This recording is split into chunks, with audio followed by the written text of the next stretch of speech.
Magic has become a thing of the past, as people in this era have uncovered the truths behind illusions. Yet, Bai Ye, a struggling magician, unexpectedly acquires a mysterious system that promises to turn him into a real sorcerer. Ladies and gentlemen in the live stream, watch closely. Here comes our grand final levitation. On the Douyin platform, Bai Ye held a wand in his right hand and chanted a series of mysterious incantations with his eyes closed. As his body slowly rose off the ground, the live stream erupted with mocking laughter. The wand has a hollow base, there's a hidden pole supporting him, and the mechanism in his t-shirt is lifting him. Who wouldn't figure that out? Viewers took turns exposing the tricks behind his performance. His audience, which had once numbered in the thousands, dwindled to a few dozen devoted female fans who continued showering him with gifts and admiration. Bai Ye tumbled to the ground, ending the live stream. After investing over 500 yuan in props, he only earned 200 yuan in virtual gifts. His fanbase plummeted from 12,000 to a mere 7,000. With an empty wallet and mounting pressure, the orphan adopted by the aging magician Bai Lao Tu found himself in dire straits. Determined to fulfill his adoptive father's lifelong dream of preserving the art of magic, Bai Ye turned to live streaming as his livelihood. But as the industry waned, he gazed out at the bustling world beyond his window, recalling the flirtatious hints from wealthy female fans. Just then, the system arrived, offering him a lifeline. The beginner's gift pack was unlocked. A God's Eye livestream feature providing 4K delay-free visuals, the Fire Seed granting control over flames, a magic potion to enhance physical strength and magical power, the Meteor Firestorm spell to summon explosive fireballs, and master-level mixed martial arts skills. These rewards filled Bai Ye with excitement. After drinking the magic potion, his appearance became more striking. His physique transformed with chiseled abs, and his combat skills reached an expert level. Upon consuming the Fire Seed, an intense heat surged through him like molten lava, forcing him to rush into the bathroom. Emerging from the bathroom, Bai Ye discovered he could summon blue flames in the palm of his hand. The system announced his promotion to a novice fire mage, granting him basic fire immunity. For the first time, Bai Ye saw a glimmer of hope, a chance to wield real magic under the guise of illusion. Eager to test the power of the Meteor Firestorm, Bai Ye boarded a freight truck and made his way to a deserted beach on the outskirts of Magic City. The golden glow of the setting sun reflected off the shore, and the rhythmic crashing of waves created a serene yet dramatic backdrop. This vast, open space was the perfect stage for his groundbreaking performance.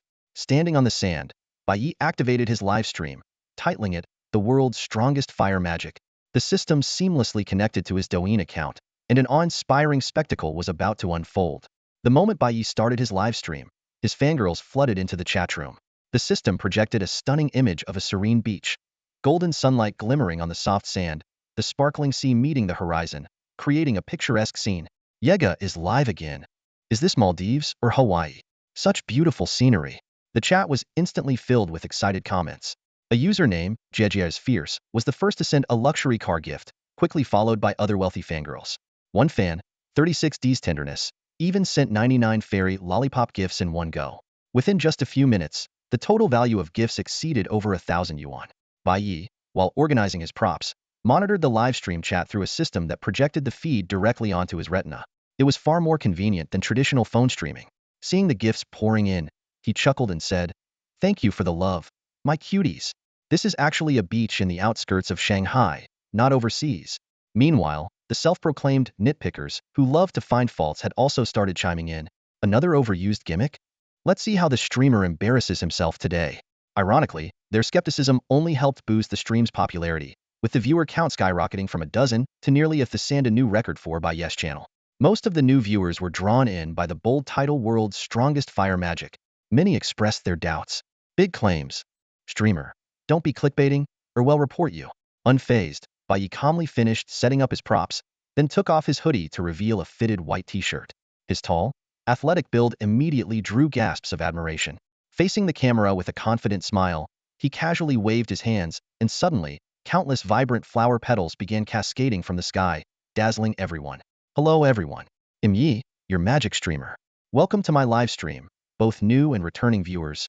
His entrance sent the chat into a frenzy, with fangirls screaming in excitement. The live stream room instantly erupted with excitement.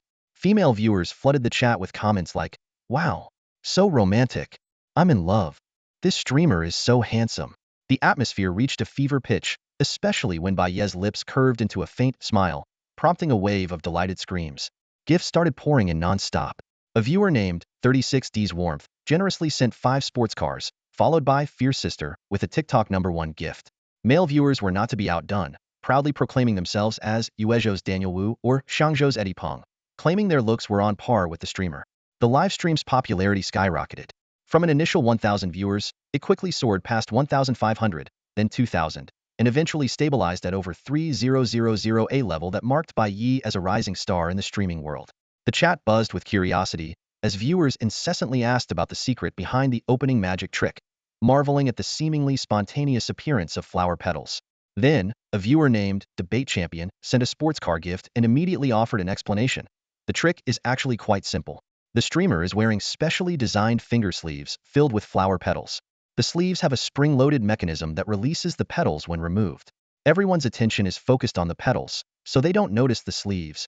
This revelation triggered a chain reaction. Oh, so that's all it is. Really? That simple? I thought it was something amazing. The audience's enthusiasm quickly waned, and some viewers even began leaving the live stream. However, what could have been a disastrous moment for the stream didn't faze Bai Ye. Instead, he remained unusually calm, a faint, enigmatic smile lingering on his lips. This reaction was strikingly different from how he typically responded when his magic tricks were exposed. The commentary from the reigning debate champion was spot on. It really was just like that. Bai Ye glanced at the smug grin on the champion's face on the screen and, without a hint of panic, calmly said, "Everyone, hold on. The world's most powerful flame magic is coming right up. If I call it second, no one dares to claim first." This bold declaration instantly set the livestream chat ablaze. The skeptics swarmed in like sharks scenting blood. World's number one? Get past me first. The debate champion was the first to respond. If you manage to fool me, I'll gift you a carnival. A rookie streamer who's more cunning than MSG. Another skeptic sneered. Where do you get the confidence to call yourself number one? If there's truly no flaw, I'll send you a carnival too. The chat was flooded with doubts, and even the new viewers joined in with skeptical gazes. But Bai Ye's lips curled into a mysterious smile, a look that inexplicably unsettled the debate champion and his crew. Hey, you skeptics. Knight Brothers asking you a question. Are you sticking to your word or not? Bai Ye's fangirls quickly chimed in to back him up, and other onlookers joined in the uproar. Now the debate champion and his group were caught in a bind. A carnival gift cost 3,000 dollars, not exactly cheap. But they had no choice but to tough it out and respond. A promise is a promise. Of course it counts. A gentleman's word is as good as gold. They thought to themselves, what real skill could a small-time streamer who's been stuck in obscurity possibly have? Bai Ye nodded and brought both hands into the center of the camera, turning them repeatedly to show them from all angles. Take a good look, everyone. My palms, there's no trick or tool here, right? The chat filled with comments of nope. Even the debate champion and his allies were silent. There was indeed no trace of any tools to be seen. Bai Ye was wearing short sleeves, leaving nowhere to hide anything. Everyone's eyes were glued to the screen, filled with both anticipation and doubt. After a few rounds of demonstrating his empty hands, Bai Ye's lips curved into a smirk. All right then, let's witness the magic of these flames together. Over 3,000 viewers held their breath in anticipation. Some even started secretly recording, eager to capture what they assumed would be a humiliating failure. And then, in the next moment, everyone was left utterly dumbfounded. Out of nowhere, two blue flames appeared, flickering quietly in Bai Ye's empty palms. What the hell? This defies science. The viewers were stunned, their eyes glued to the screen as if they'd just seen a ghost. The self-proclaimed champion of arguments and others, as sharp as seasoning packets, couldn't help but rub their eyes, trying to take a closer look. But the scene before them left them utterly stunned. There were indeed flames burning. Yet no matter how hard they searched, they couldn't find a single flaw or trace of props. Bai Ye noticed the sudden silence in his live stream's comments section and decided to show the flickering flames in his hands closer to the camera. Didn't catch that? Let's do it again, he said cheerfully. Clapping his hands together, the flames vanished instantly. He then opened his palms wide, inviting the thousands of viewers to examine closely. Under the collective, breath-holding gaze of his audience, Bai Ye snapped his fingers lightly. With a crisp snap, a blue flame suddenly sprang to life in his palm. This is actually a very simple magic trick, Bai Ye explained, turning his other hand over repeatedly to show it was empty. All you need are hands. The live stream remained eerily quiet. Why isn't anyone saying anything? Bai Ye asked, puzzled. His question seemed to break the spell, and the comments section exploded instantly. Is this for real? Am I seeing things? The streamer actually created fire. And it's blue. So beautiful. But skeptical voices quickly followed. That flame must be a prop, right? Yeah, if it's real fire, your hand would have been burned by now. Bai Ye didn't respond with words. Instead, he acted. He extinguished the flame and bent down to pick up a few flower petals. Watch closely, I'm going to burn these petals with the fire. Under the watchful eyes of thousands, he placed the petals in his left palm. The blue flame instantly reduced them to ash. Before the audience could fully process their shock, Bai Ye dashed to the seashore and picked up a handful of stranded oysters. After carefully rinsing them with seawater, he declared, "Next up, he'll perform grilling oysters bare-handed." He held 7 or 8 oysters in his hands as the blue flames ignited once more. Before the astonished eyes of his audience, the oyster shells visibly blackened and cracked open one by one, revealing tender, juicy oyster meat inside. The enticing aroma seemed to waft through the screen, leaving viewers utterly dumbfounded. Whoa, this flame is even fiercer than household natural gas. The live stream chat exploded instantly, with comments flooding in like a downpour. The audience stared intently at the flickering flame in Bai Ye's hand, watching as he skillfully placed oysters over the fire to roast. The flames licked the shells, producing a sizzling sound. The surface of the shells quickly turned golden brown, releasing a tantalizing seafood aroma. The scene left the viewers in awe, even silencing a few habitual nitpickers who couldn't help but repeatedly confirm that this was not some special effect. Brother Yi, are your hands really okay? Concerned comments kept popping up on the screen.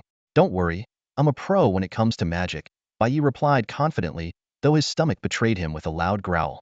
Haha, the streamer is hungry. Looks like he's performing magic on the surface, but secretly having a barbecue. A dozen seconds later, Bai Ye extinguished the flame and sat down on the dry sand.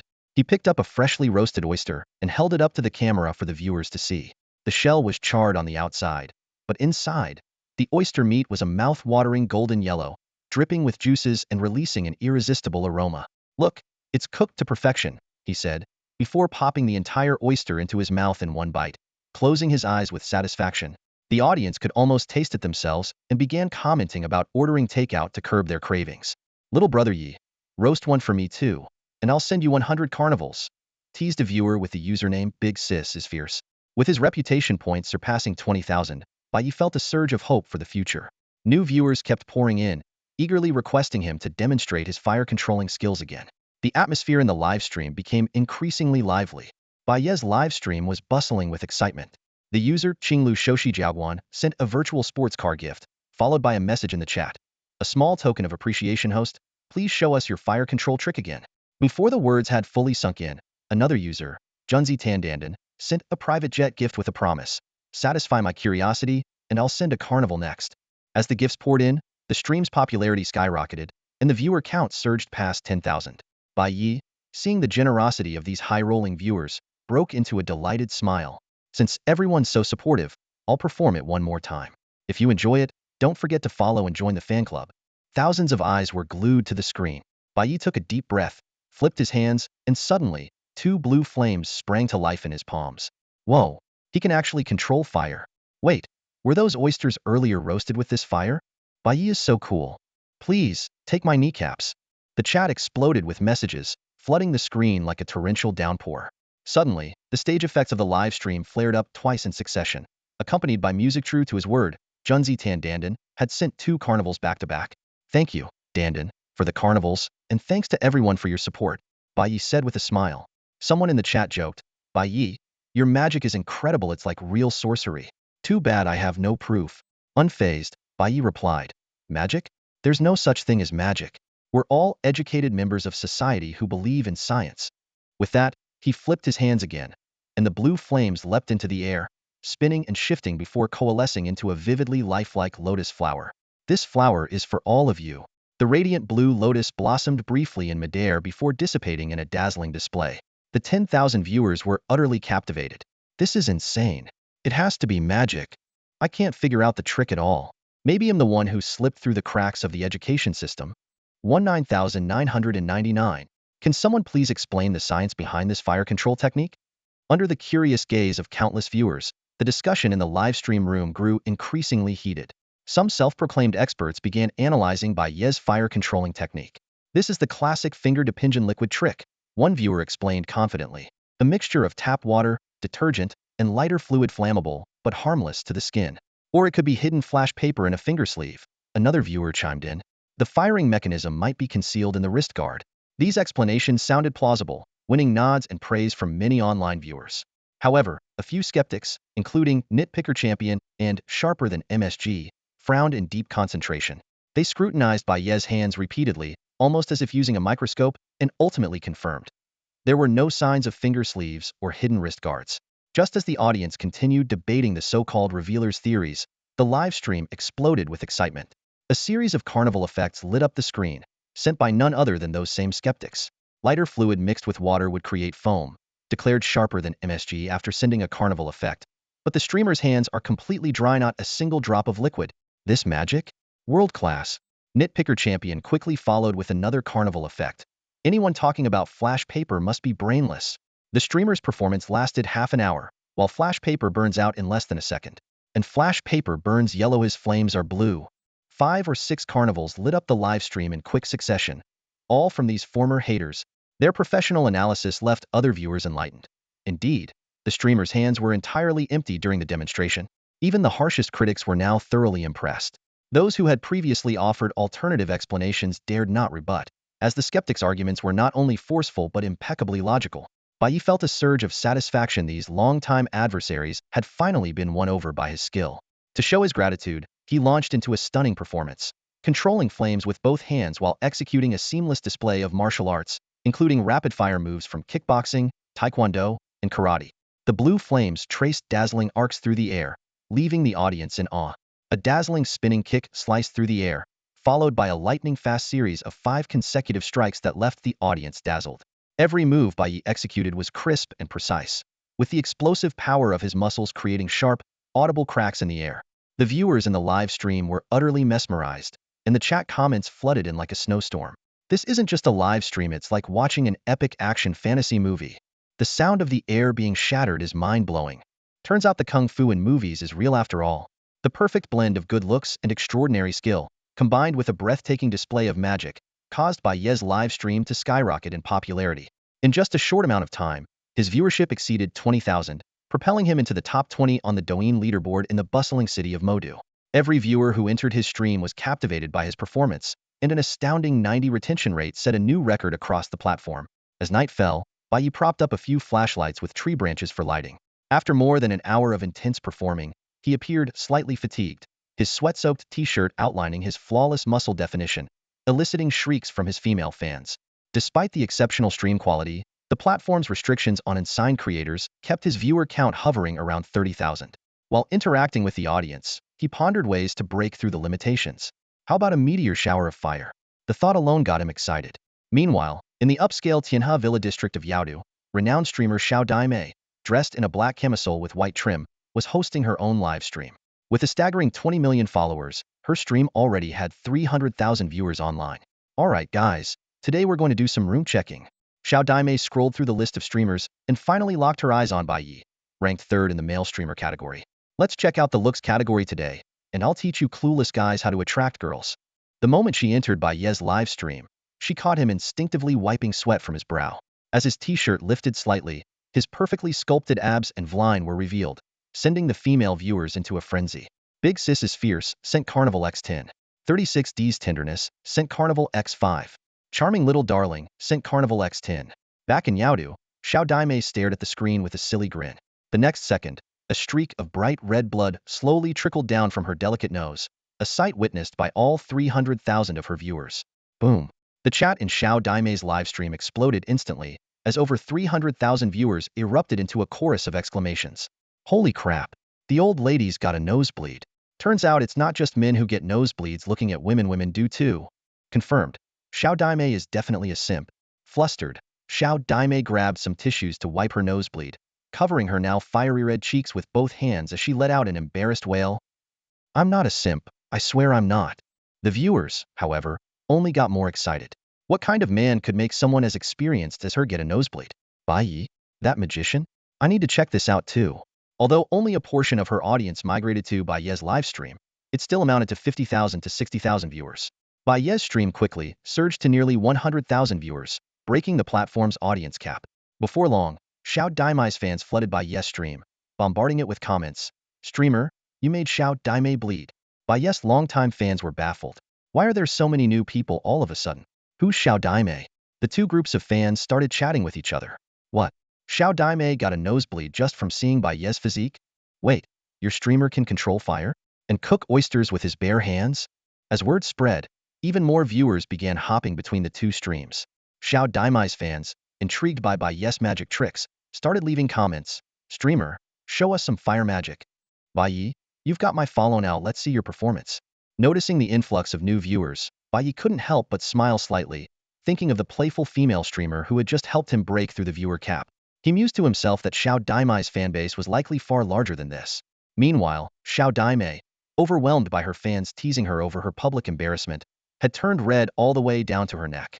Seeing her rare display of shyness, the viewers laughed even harder. Haha, this is the first time I've ever seen her embarrassed. This is definitely going viral. In the end, Xiao Daimai had no choice but to concede.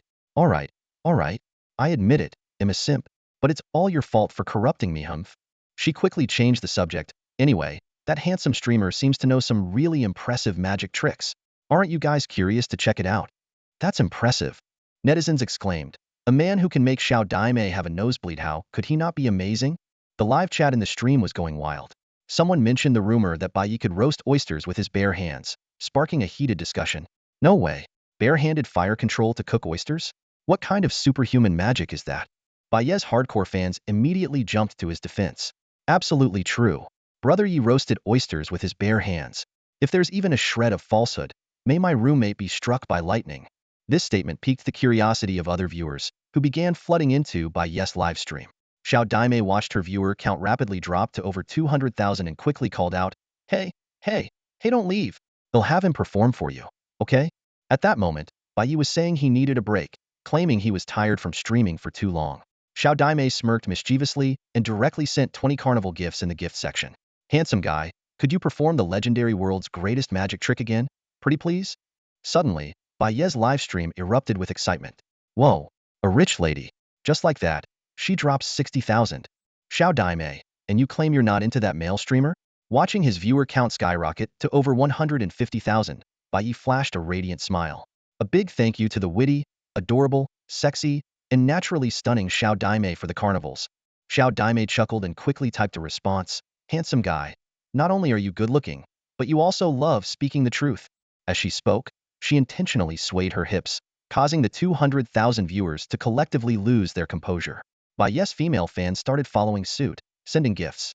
Brother Yi, I'm sending you gifts too. Will you compliment me as well? Some even declared they'd send 50 carnivals in exchange for a flying kiss. Bai Ye stretched a bit, his eyes sparkling as he looked into the camera. Next, let me present to Xiao Daimai and all my dear viewers the most magical and breathtaking fire performance on Earth. The combined audience of over 400,000 viewers from both streams roared with excitement.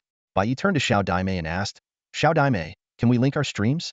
That way, your viewers can get an even clearer view. Bai Ye called out across the airwaves and sent a co-streaming request to Xiao Daimai. This was a rare opportunity. Xiao Daimai's stream wasn't restricted, and with her popularity combined with his hardcore magic tricks, it was bound to be a win-win. The co-streaming request was quickly accepted. Xiao Daimai's slightly nervous but soon composed face appeared on the screen.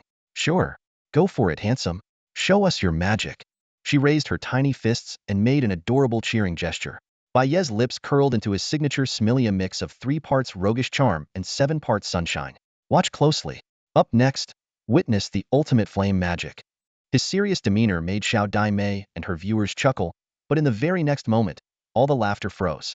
2 bright blue flames ignited in Bai Ye's slender palms, flickering vividly. Wow, that's amazing! Xiao Daimai exclaimed, clapping her hands. The chat in both live streams exploded instantly. Holy crap! He can really summon fire with his bare hands. This is the most realistic fire-controlling magic I've ever seen. Viewers enthusiastically showered them with virtual gifts. Knowledge Enthusiast Carnival, Strawberry Sweeties Carnival, and countless TikTok #1 gifts filled the screens. The stream's popularity skyrocketed. Xiao Daimai's viewership quickly climbed back to over 300,000, while Bai Ye's numbers doubled, rapidly closing in on hers. Bai Ye then moved on to more advanced tricks. The flames in his hands transformed into Shapiza heart, a flower, and even tiny animals. Xiao Daimai watched in awe, her eyes lighting up as she tried to mimic his movements, flipping her small hands back and forth. Let's witness a moment of magic together. Oh no, I can't do it. By 8:30 p.m., both live streams had stabilized at over 350,000 viewers. Sensing the audience's slight fatigue, Bai Ye extinguished the flames in his hands and faced the camera. Alright, the appetizer is over. Now, let me show you what true world-class flame magic looks like. His words instantly reignited the audience's excitement. Xiao Daimei was so thrilled that she sent 10 carnivals in a row. Hurry up. I can't wait any longer. Bai Ye glanced at her, a mysterious smile playing at his lips. Do you want to see a meteor shower? Xiao Daimei's cheeks flushed red, and she nodded repeatedly. Now, with a combined total of 700,000 viewers across both streams, let me present to you an unprecedented spectacle in the world of magic, the meteor fire rain. Bai Ye began forming intricate hand seals, murmuring incantations under his breath. All 700,000 viewers held their breath in anticipation. The camera suddenly panned to the night sky. Above Bai Ye's head, several massive blue fireballs began to materialize, illuminating the entire beach. The live stream fell into a stunned silence, leaving everyone speechless. Snap! Bai Ye snapped his fingers, the crisp sound echoing through the streams. In an instant, the fireballs shot toward the ocean, each trailing a long, blue flame. They streaked across the night sky, leaving dazzling, radiant paths in their wake. Xia Daimai suddenly jumped up from her seat, practically pressing herself against the screen. Her small mouth formed a perfect O in shock as she exclaimed excitedly, "Wow, wow, wow! A meteor shower! It's really a meteor shower! Guys, look at this! Oh my gosh, oh my gosh! It's so beautiful! This is incredible! Absolutely amazing!" The 700,000 viewers in the live stream finally snapped out of their daze, and the once empty chat was instantly flooded with a barrage of comments. Holy crap! Is this some kind of special effect? Oh my god! Is this an illusion? Someone slap me, my dreaming? This is insane. Streamer, how did you pull this off? Are magicians always this romantic? I wish I could find a boyfriend as romantic as Night Bro. Bai Ye was gazing up at the fiery meteor shower in the night sky, preparing to strike a perfect pose to end the performance with flair, when something unexpected happened. The moment the fiery meteors collided with the ocean's surface, a blinding white light erupted, followed by a deafening boom that echoed all around, like a heavy missile detonating. The massive shockwave triggered towering waves, shaking the ground violently as sand and pebbles on the beach jumped and scattered. Caught completely off guard by the sudden turn of events, Bai Ye stumbled backward in shock, staring wide-eyed at the coastline being consumed by the surging waves, with water spraying everywhere. System, you call this a bit powerful? A bit? The combined audience of the two live streams had now exceeded 800,000, with everyone staring at their screens, utterly dumbfounded. The chat exploded with comments. Holy crap! This is unbelievable.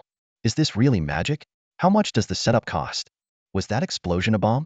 This streamer is way too hardcore. Even sci-fi movies aren't this over the top. This isn't magic, this is straight-up sorcery. Report. Someone's casting spells here. Bai Ye coughed a few times and said seriously, "Science, people, let's believe in science. Don't mislead the newcomers, this is just a little magic trick.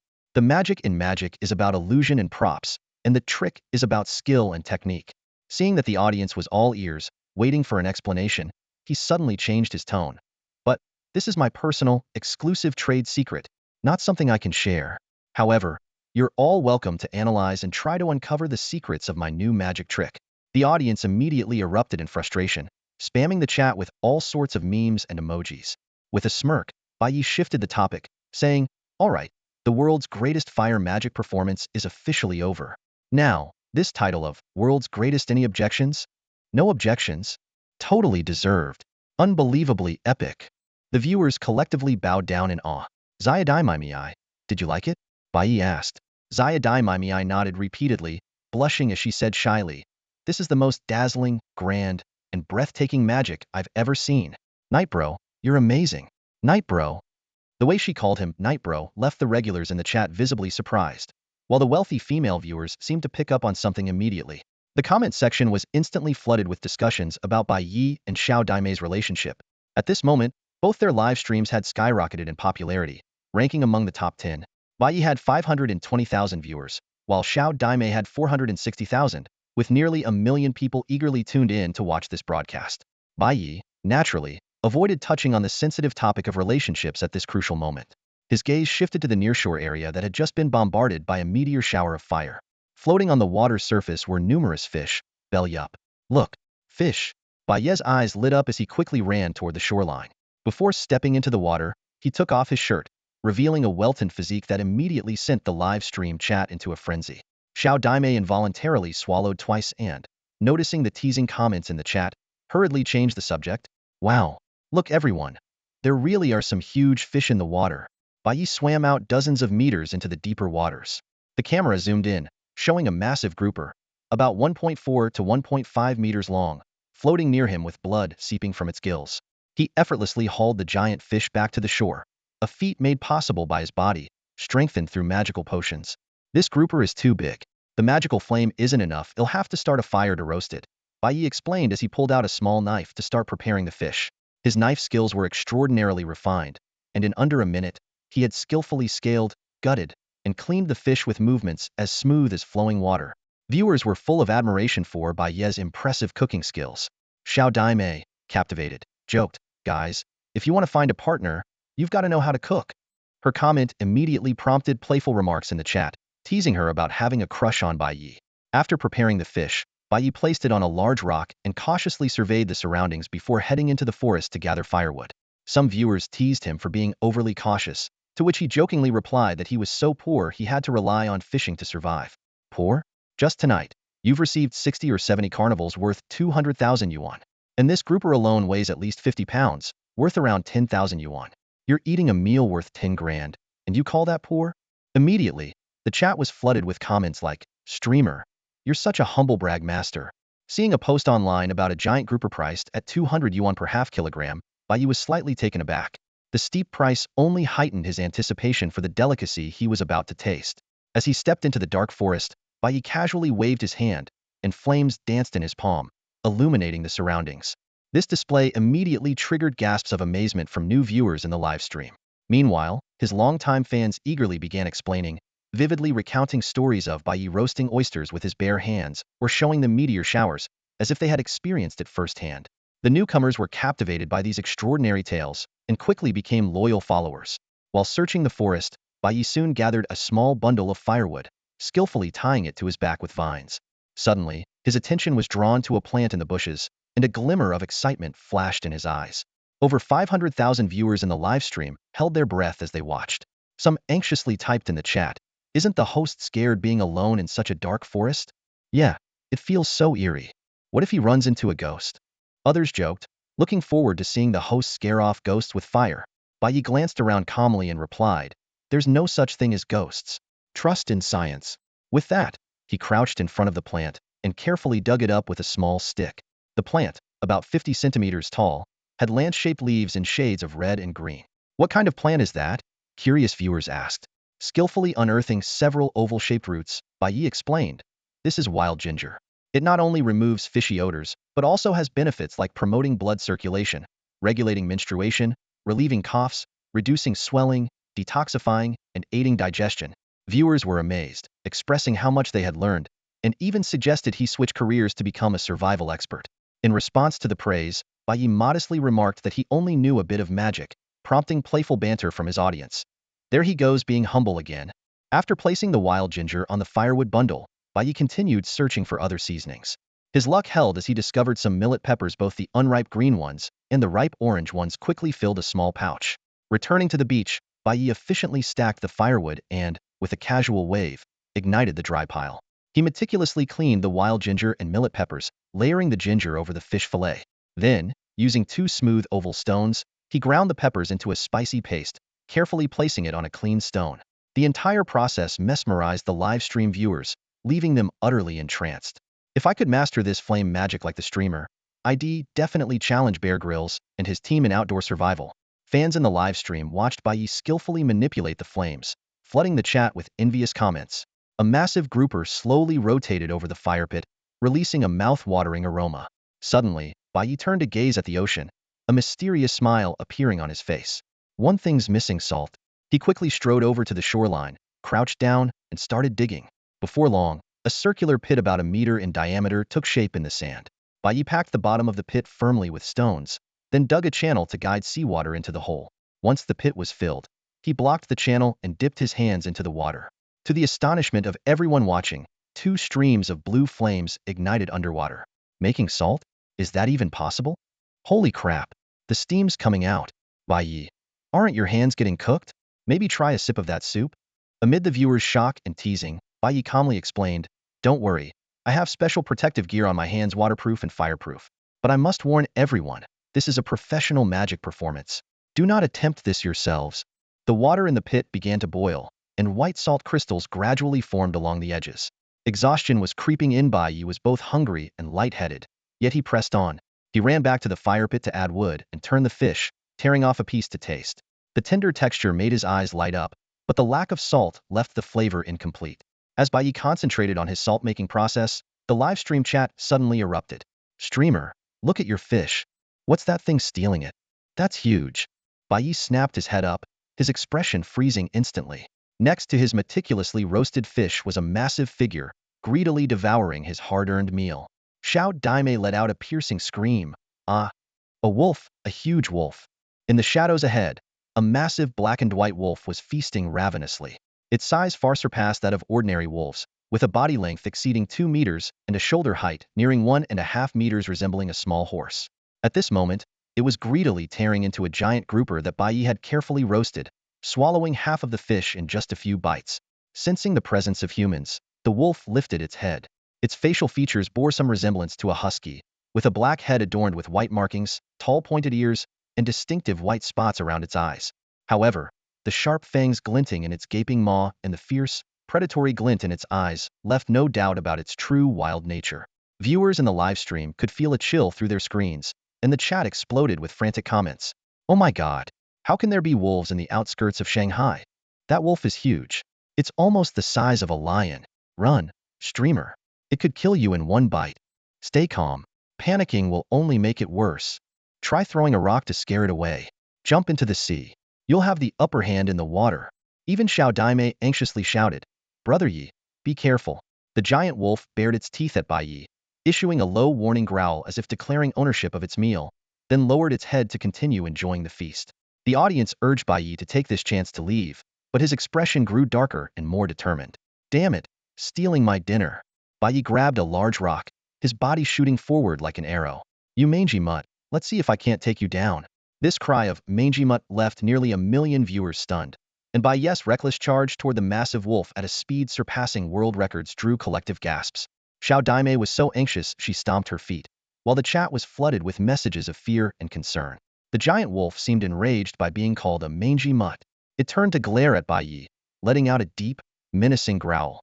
As Bai Ye closed the distance to just 10 meters, the wolf suddenly leapt with agility that belied its size, lunging at its adversary. Its gaping jaws and razor-sharp claws aimed straight for Bai Ye's vital points. Xiao Daimei couldn't bear to watch, covering her eyes with both hands. The viewers held their breath, thinking the streamer's impulsive actions over a fish were utterly reckless and incomprehensible. Totally unnecessary.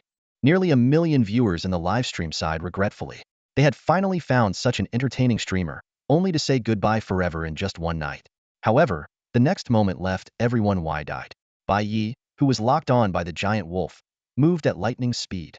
Just as the wolf's gaping jaws were about to snap shut, he smashed a large rock in his hand against the wolf's head with tremendous force. With a loud crack, the rock shattered into pieces. The massive wolf's body plummeted from midair, crashing onto the beach and sending sand flying everywhere. The livestream chat exploded instantly. "Oh? Is this guy even human? Am I seeing things? Can someone explain what just happened?" Xiao Daimei slowly moved her fingers away from her eyes. When she saw the livestream screen clearly, her mouth formed a perfect "Oh, Brother Yi is fine." The giant wolf shook its head and let out a pained howl as it slowly got back on its feet. Bai Ye's fierce strike, which could have killed an ordinary person, failed to deal a fatal blow. The wolf glared at Bai Ye angrily, no longer attacking recklessly. Instead, it began circling him cautiously, searching for an opening. "You mangy mutt. How dare you try to steal my dinner?" Bai Ye growled coldly, bending down to pick up another large rock. "Damn it. Tonight, I'm roasting your head." The term mangy mutt enraged the giant wolf. It tensed its entire body and lunged at Bai Ye again, jaws snapping, claws slashing. This time, it was fully prepared, attacking with all its might. Yet Bai Ye nimbly changed direction mid-dash, dodging the bite and landing another precise blow to the wolf's head with the rock in his hand. The wolf howled in pain, swiping its claws and sending Bai Ye flying several meters. Deep gashes appeared on Bai Ye's arms, blood streaming down, but he didn't hesitate. He grabbed another rock and charged forward for another attack. Man and beast engaged in a brutal battle, the sound of rocks colliding with claws echoing continuously. The live stream's viewer count surged, breaking past 1 million, as everyone watching was captivated by the intense and harrowing fight. After countless rounds, The giant wolf was finally left bloodied and battered. But Bai Ye's condition was dire as well. His arms were a mess of torn flesh, and 4 claw marks across his chest were horrifying to behold. Brother Ye, stop fighting, Xiao Daimei cried out, tears streaming down her face. It's just one dinner, one fish. I'll make it up to you. I won't rest until I take down this mangy mutt, Bai Ye retorted, pulling a small blue potion from his pocket and downing it in one gulp. The giant wolf hesitated, a greedy glint flashing in its eyes, but it stopped in its tracks, wary. The livestream chat erupted again, viewers stunned that Bai Ye still had the presence of mind to replenish his energy at a time like this. In the next instant, blue flames ignited in Bai Ye's palms. The giant wolf's eyes widened in terror, and it turned to flee. Where do you think you're going? Leave your head behind, Bai Ye shouted, chasing after it relentlessly. The battle was far from over. The giant wolf sprinted wildly, with Bai Ye in hot pursuit. The entire scene left the nearly 1 million viewers in the livestream utterly stunned. Bai Ye's speed was on par with the massive wolf, their figures racing across the beach, leaving a trail of deep footprints in the sand. Xiao Daimei wiped away her tears, her beautiful eyes filled with shock. That mutt seems really scared of Brother Ye's magical flames. Her explanation immediately set the chat ablaze. Exactly. Beasts are naturally afraid of fire. Brother Ye is incredibly used, just his fists to beat the wolf until it was bleeding. Wait, look at his speed. Isn't this faster than Olympic champions? On the beach, the giant wolf sensed the eerie presence of fire behind it, and its fur bristled. This flame was far more powerful than ordinary fire, triggering an instinctive fear. It abruptly changed direction, attempting to dart into the forest for safety. Trying to run? Bai Ye shouted, his voice thunderous. He leapt into the air like a cannonball and landed squarely on the giant wolf's back. Howl! The wolf thrashed violently, trying to shake off Bai Ye, who clung tightly to its fur. Worse still, Bai Ye's fists kept pounding on its already injured head. The livestream captured an unbelievable spectacle.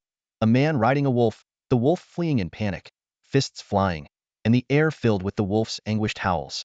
The chat was instantly flooded with exclamations. In the past, Wu Song fought a tiger. Today, we have a streamer subduing a wolf. This is the most pitiful wolf king I've ever seen. Under the relentless barrage of punches, the giant wolf finally collapsed to the ground with a heavy thud. It made an incredibly human-like gesture, raising its front paws to shield its head while letting out pitiful whimpers. The audience's attitude shifted immediately. This wolf, why does it suddenly look like a big puppy? Look at its eyes, just like a guilty husky. Streamer, stop hitting it. It's already admitting defeat. Seeing this, Bai Ye slightly restrained the flames in his hand and slapped the wolf's head. Stealing my dinerdo, you realize your mistake? The giant wolf let out a pitiful awoo, as if genuinely apologizing. Its front paws and the fur on its head had been scorched black by the flames, and any trace of its former majesty as a wolf king had vanished completely. Zayadaimai and the viewers were left utterly stunned by the scene unfolding before them. The ferocious giant wolf not only understood Bai Ye's words, but even showed a submissive and ingratiating expression. The live stream chat exploded instantly, with comments flooding the screen. Oh my god! It actually understood him. Zayadaimai couldn't hold back her laughter and jokingly translated, for the wolf. It's saying, Big brother, I was wrong. I failed to recognize your greatness. Please forgive me. Bai Ye squinted his eyes and delivered another loud slap to the wolf's head. Barking nonsense. You mangy mutt, pretending to be a wolf? You don't even know how to speak dog properly? To everyone's surprise, the once fierce giant wolf suddenly blinked its big round eyes, stuck out its tongue, and adorably barked, woof woof, like a domesticated dog. The live stream audience erupted into chaos. Wolf, have some dignity. Is this what early humans taming wolves really looked like? A majestic wolf king reduced to a mere dog? Unbelievable. Bai Ye patted the wolf's head with satisfaction. Good boy. This isn't a wolf, it's just a big stray dog. Hurting wild animals is illegal, so we wouldn't do that. Come on. Bark a couple more times for the viewers. Before he even finished speaking, the wolf eagerly barked woof woof again, wagging its tail enthusiastically. This completely shattered the viewers' understanding of reality, and the chat was filled with absurd comments. I'm starting to believe it really is just a dog. What breed grows this big? I'm jealous the streamer has such a massive husky. Bai Ye hopped off the wolf's back and extinguished the flames in his hand. He turned to the live stream audience and said, See? Just an unleashed husky. All that talk about killing it was just out of frustration. We should protect animals. Then, turning back to the wolf, he waved and said, Go home now, and stop stealing food next time. If you hadn't run into someone as kind as me, this would have been a lesson you'd never forget. As Bai Ye walked away, he reminded the audience, Everyone, Stay safe when you're out and about. If you see an unleashed dog, keep your distance. Don't try to do what I just did. I've trained in all kinds of combat. The viewers quickly chimed in with sarcastic remarks. Streamer, do you think would even dare to try? Zaya Dai Mai I. Noticing the injuries on Bai Ye, asked worriedly, Brother Ye, you're hurt. You should go to the hospital. Bai Ye glanced at his wounds and said casually, it's fine. I've got medicine in my backpack. We'll just patch it up. Just then, Zaya Dai Mai suddenly screamed, Brother Ye, watch out. That stray dog followed us. The camera shifted to the massive wolf quietly trailing behind. The live stream viewers widened their eyes, staring at the enormous figure. The mutt, which had just been in a standoff with Bai Ye, was now cautiously following him, its behavior leaving everyone puzzled. Bai Ye turned around and sure enough, he saw the giant wolf. Interestingly, when he stopped walking, the wolf immediately halted as well. It panted, wagged its tail, and looked at him with a fawning expression. Woof, woof, woof. The wolf barked. Bai Ye squinted. You want to tag along with me? To everyone's astonishment, the wolf nodded. The livestream chat exploded with comments. Go back. I can't afford to feed a mutt with such a massive appetite. Bai Ye waved his hand, recalling how the giant wolf had devoured most of a 50 to 60-pound grouper in just a few bites, trying to shoo it away. But the wolf seemed determined to stay with Bai Ye. No matter how he tried to drive it off, it refused to leave. It trotted up to Bai Ye's side, rubbing its massive head against his leg. Its actions seemed to say, Boss, I'm sticking with you for life. Bai Ye sighed. Looks like you've been kicked out, huh? Nowhere else to go. Woof woof. All right then, you can stick with me for now. Bai Ye thought about how had always been on his own. Having such an intelligent companion might not be so bad. The wolf immediately wagged its tail with excitement, barking joyfully. The livestream viewers flooded the chat with jokes. This dog knows there's a bright future with Bai Ye. Bai Ye, do you need another dog? Man and wolf headed toward the beach where they had roasted fish earlier. Bai Ye pondered aloud, since you're following me, calling you mutt doesn't seem fitting. The chat erupted with suggestions. Big Black, Dark Emperor, Celestial Dog, Olive, Cool Dog, General. Xiao Daimei, laughing at the viewers' playful suggestions, turned and asked, Brother Bai, have you decided yet? Bai Ye nodded. Yes, I have. I'll call you Go Dan. Xiao Daimei burst out laughing, nearly doubling over. The live stream audience roared with laughter, teasing the simplicity of the name. Go Dan, do you like your new name? Bai Ye asked. The giant wolf immediately jumped around joyfully, circling Bai Ye and barking excitedly. It seemed to feel that with such a strong human by its side, the name didn't matter, life was bound to be good. Seeing Go Dan's enthusiastic reaction, the viewers joked even more. How is it so happy with such a basic name? The ultimate loyal dog. After a while, Bai Ye and Go Dan returned to their original spot. The scene was a complete mess. Flashlights were hanging crookedly from tree branches, their dim beams signaling that the batteries were about to die. The campfire had burned down to a few glowing embers, and the remains of the giant grouper that Go Dan had partially eaten had fallen into the fire, turning into a piece of charred coal. Bai Ye sighed, pulling 2 bottles of mineral water, a bottle of medical alcohol, and a few rolls of bandages from his backpack. The livestream chat instantly exploded with comments. Seriously? You're going to treat wounds with just that? That looks painful. Brother Ye, just go to the hospital. Viewers flooded the chat with their concerns. One particularly worried fan, Xiao Daimei, pleaded, Brother Ye, please go to the hospital. If you're short on money, I'll cover it for you. It's just a minor injury, no need for the hospital. Right, Go Dan? Bai Ye shook his head. Woof woof. Go Dan lifted his head, seemingly in agreement. Bai Ye began rinsing his wounds with the mineral water. Despite the sharp sting as the water touched his injuries, he remained unfazed, earning admiration from the viewers who praised him as a real man. Come here, Go Dan. Bai Ye turned to the dog. Its paw and back wounds had mostly healed from its own licking, leaving only the injury on its head that needed attention. When the clean water trickled onto its head, Go Dan immediately yelped in pain. A wool. This scene amused the viewers. Go Dan is such a drama queen. All that tough appearance, and it's such a scaredy cat. Your brother Ye's dog have some dignity, will you? Smack. Bai Ye lightly tapped its head. What are you whining about? Did you hear me yelling? Go Dan immediately lay on the ground, looking pitiful. When Bai Ye moved on to disinfect his wounds with alcohol, the sharp pain made him inhale sharply. The viewers winced in sympathy, while Go Dan watched the bottle of alcohol warily, as if wondering how something could make its owner hurt so much. As Bai Ye turned toward it, Go Dan suddenly bolted into the woods. The viewers burst into laughter. This is the most cowardly dog I've ever seen. Streamer, looks like your pet trial period has expired. But soon, Go Dan returned, carrying 2 bundles of herbs in its mouth. It dropped one at Bai Ye's feet and the other at its own. Bai Ye examined them closely and was pleasantly surprised they were medicinal herbs known for their healing properties, including azalea leaves for stopping bleeding and huanglian and honeysuckle vines for treating burns. The sight brought back memories of Bai Ye's childhood, when he and old Bai wandered from place to place, relying on foraged herbs to treat their ailments because they couldn't afford medical care. Impressive, Go Dan. You even know how to gather herbs. Bai Ye exclaimed in admiration. Woof woof woof. Go Dan barked proudly. At that moment, an audience member who was knowledgeable about traditional Chinese medicine spotted something remarkable. Among the herbs Go Dan had brought back was a wild huanglian plant over 50 years old, valued at no less than 500,000 yuan. The viewer, a Chinese medicine practitioner named Ji Bowen, immediately opened the gift section and sent a carnival as a token of appreciation. However, the next comment from Ji Bowen caused an uproar in the livestream chat. Hello, streamer. I'm an experienced traditional Chinese medicine practitioner. The rhizome of that Rehmannia root in your hand is around 30 years old and extremely rare. I'm willing to offer 150,000 yuan for it. Would you consider parting with it? 150,000? A single herb worth 150,000? The chat instantly exploded with disbelief as viewers debated. Is Rehmannia really that expensive? One plant could buy a car? Ordinary Rehmannia only costs a few hundred yuan per kilogram, but this one's 30 years old. I heard anything over 5 years is considered a treasure. Dog egg just hit the jackpot. I think there's some in the fields near my village. I'm going digging right now. Bai Ye stared at the Rehmannia in his hand, his initial surprise giving way to a smile. Dog egg, we don't need this Rehmannia anymore. Cold vine and burnet root will do the job just fine. But Dog egg clamped down on the Rehmannia tightly, stubbornly shaking its head. It seemed to know that among all the herbs, this one had the best medicinal properties. Be good. Bai Ye reached out to pat its head, but Dog egg refused to let go.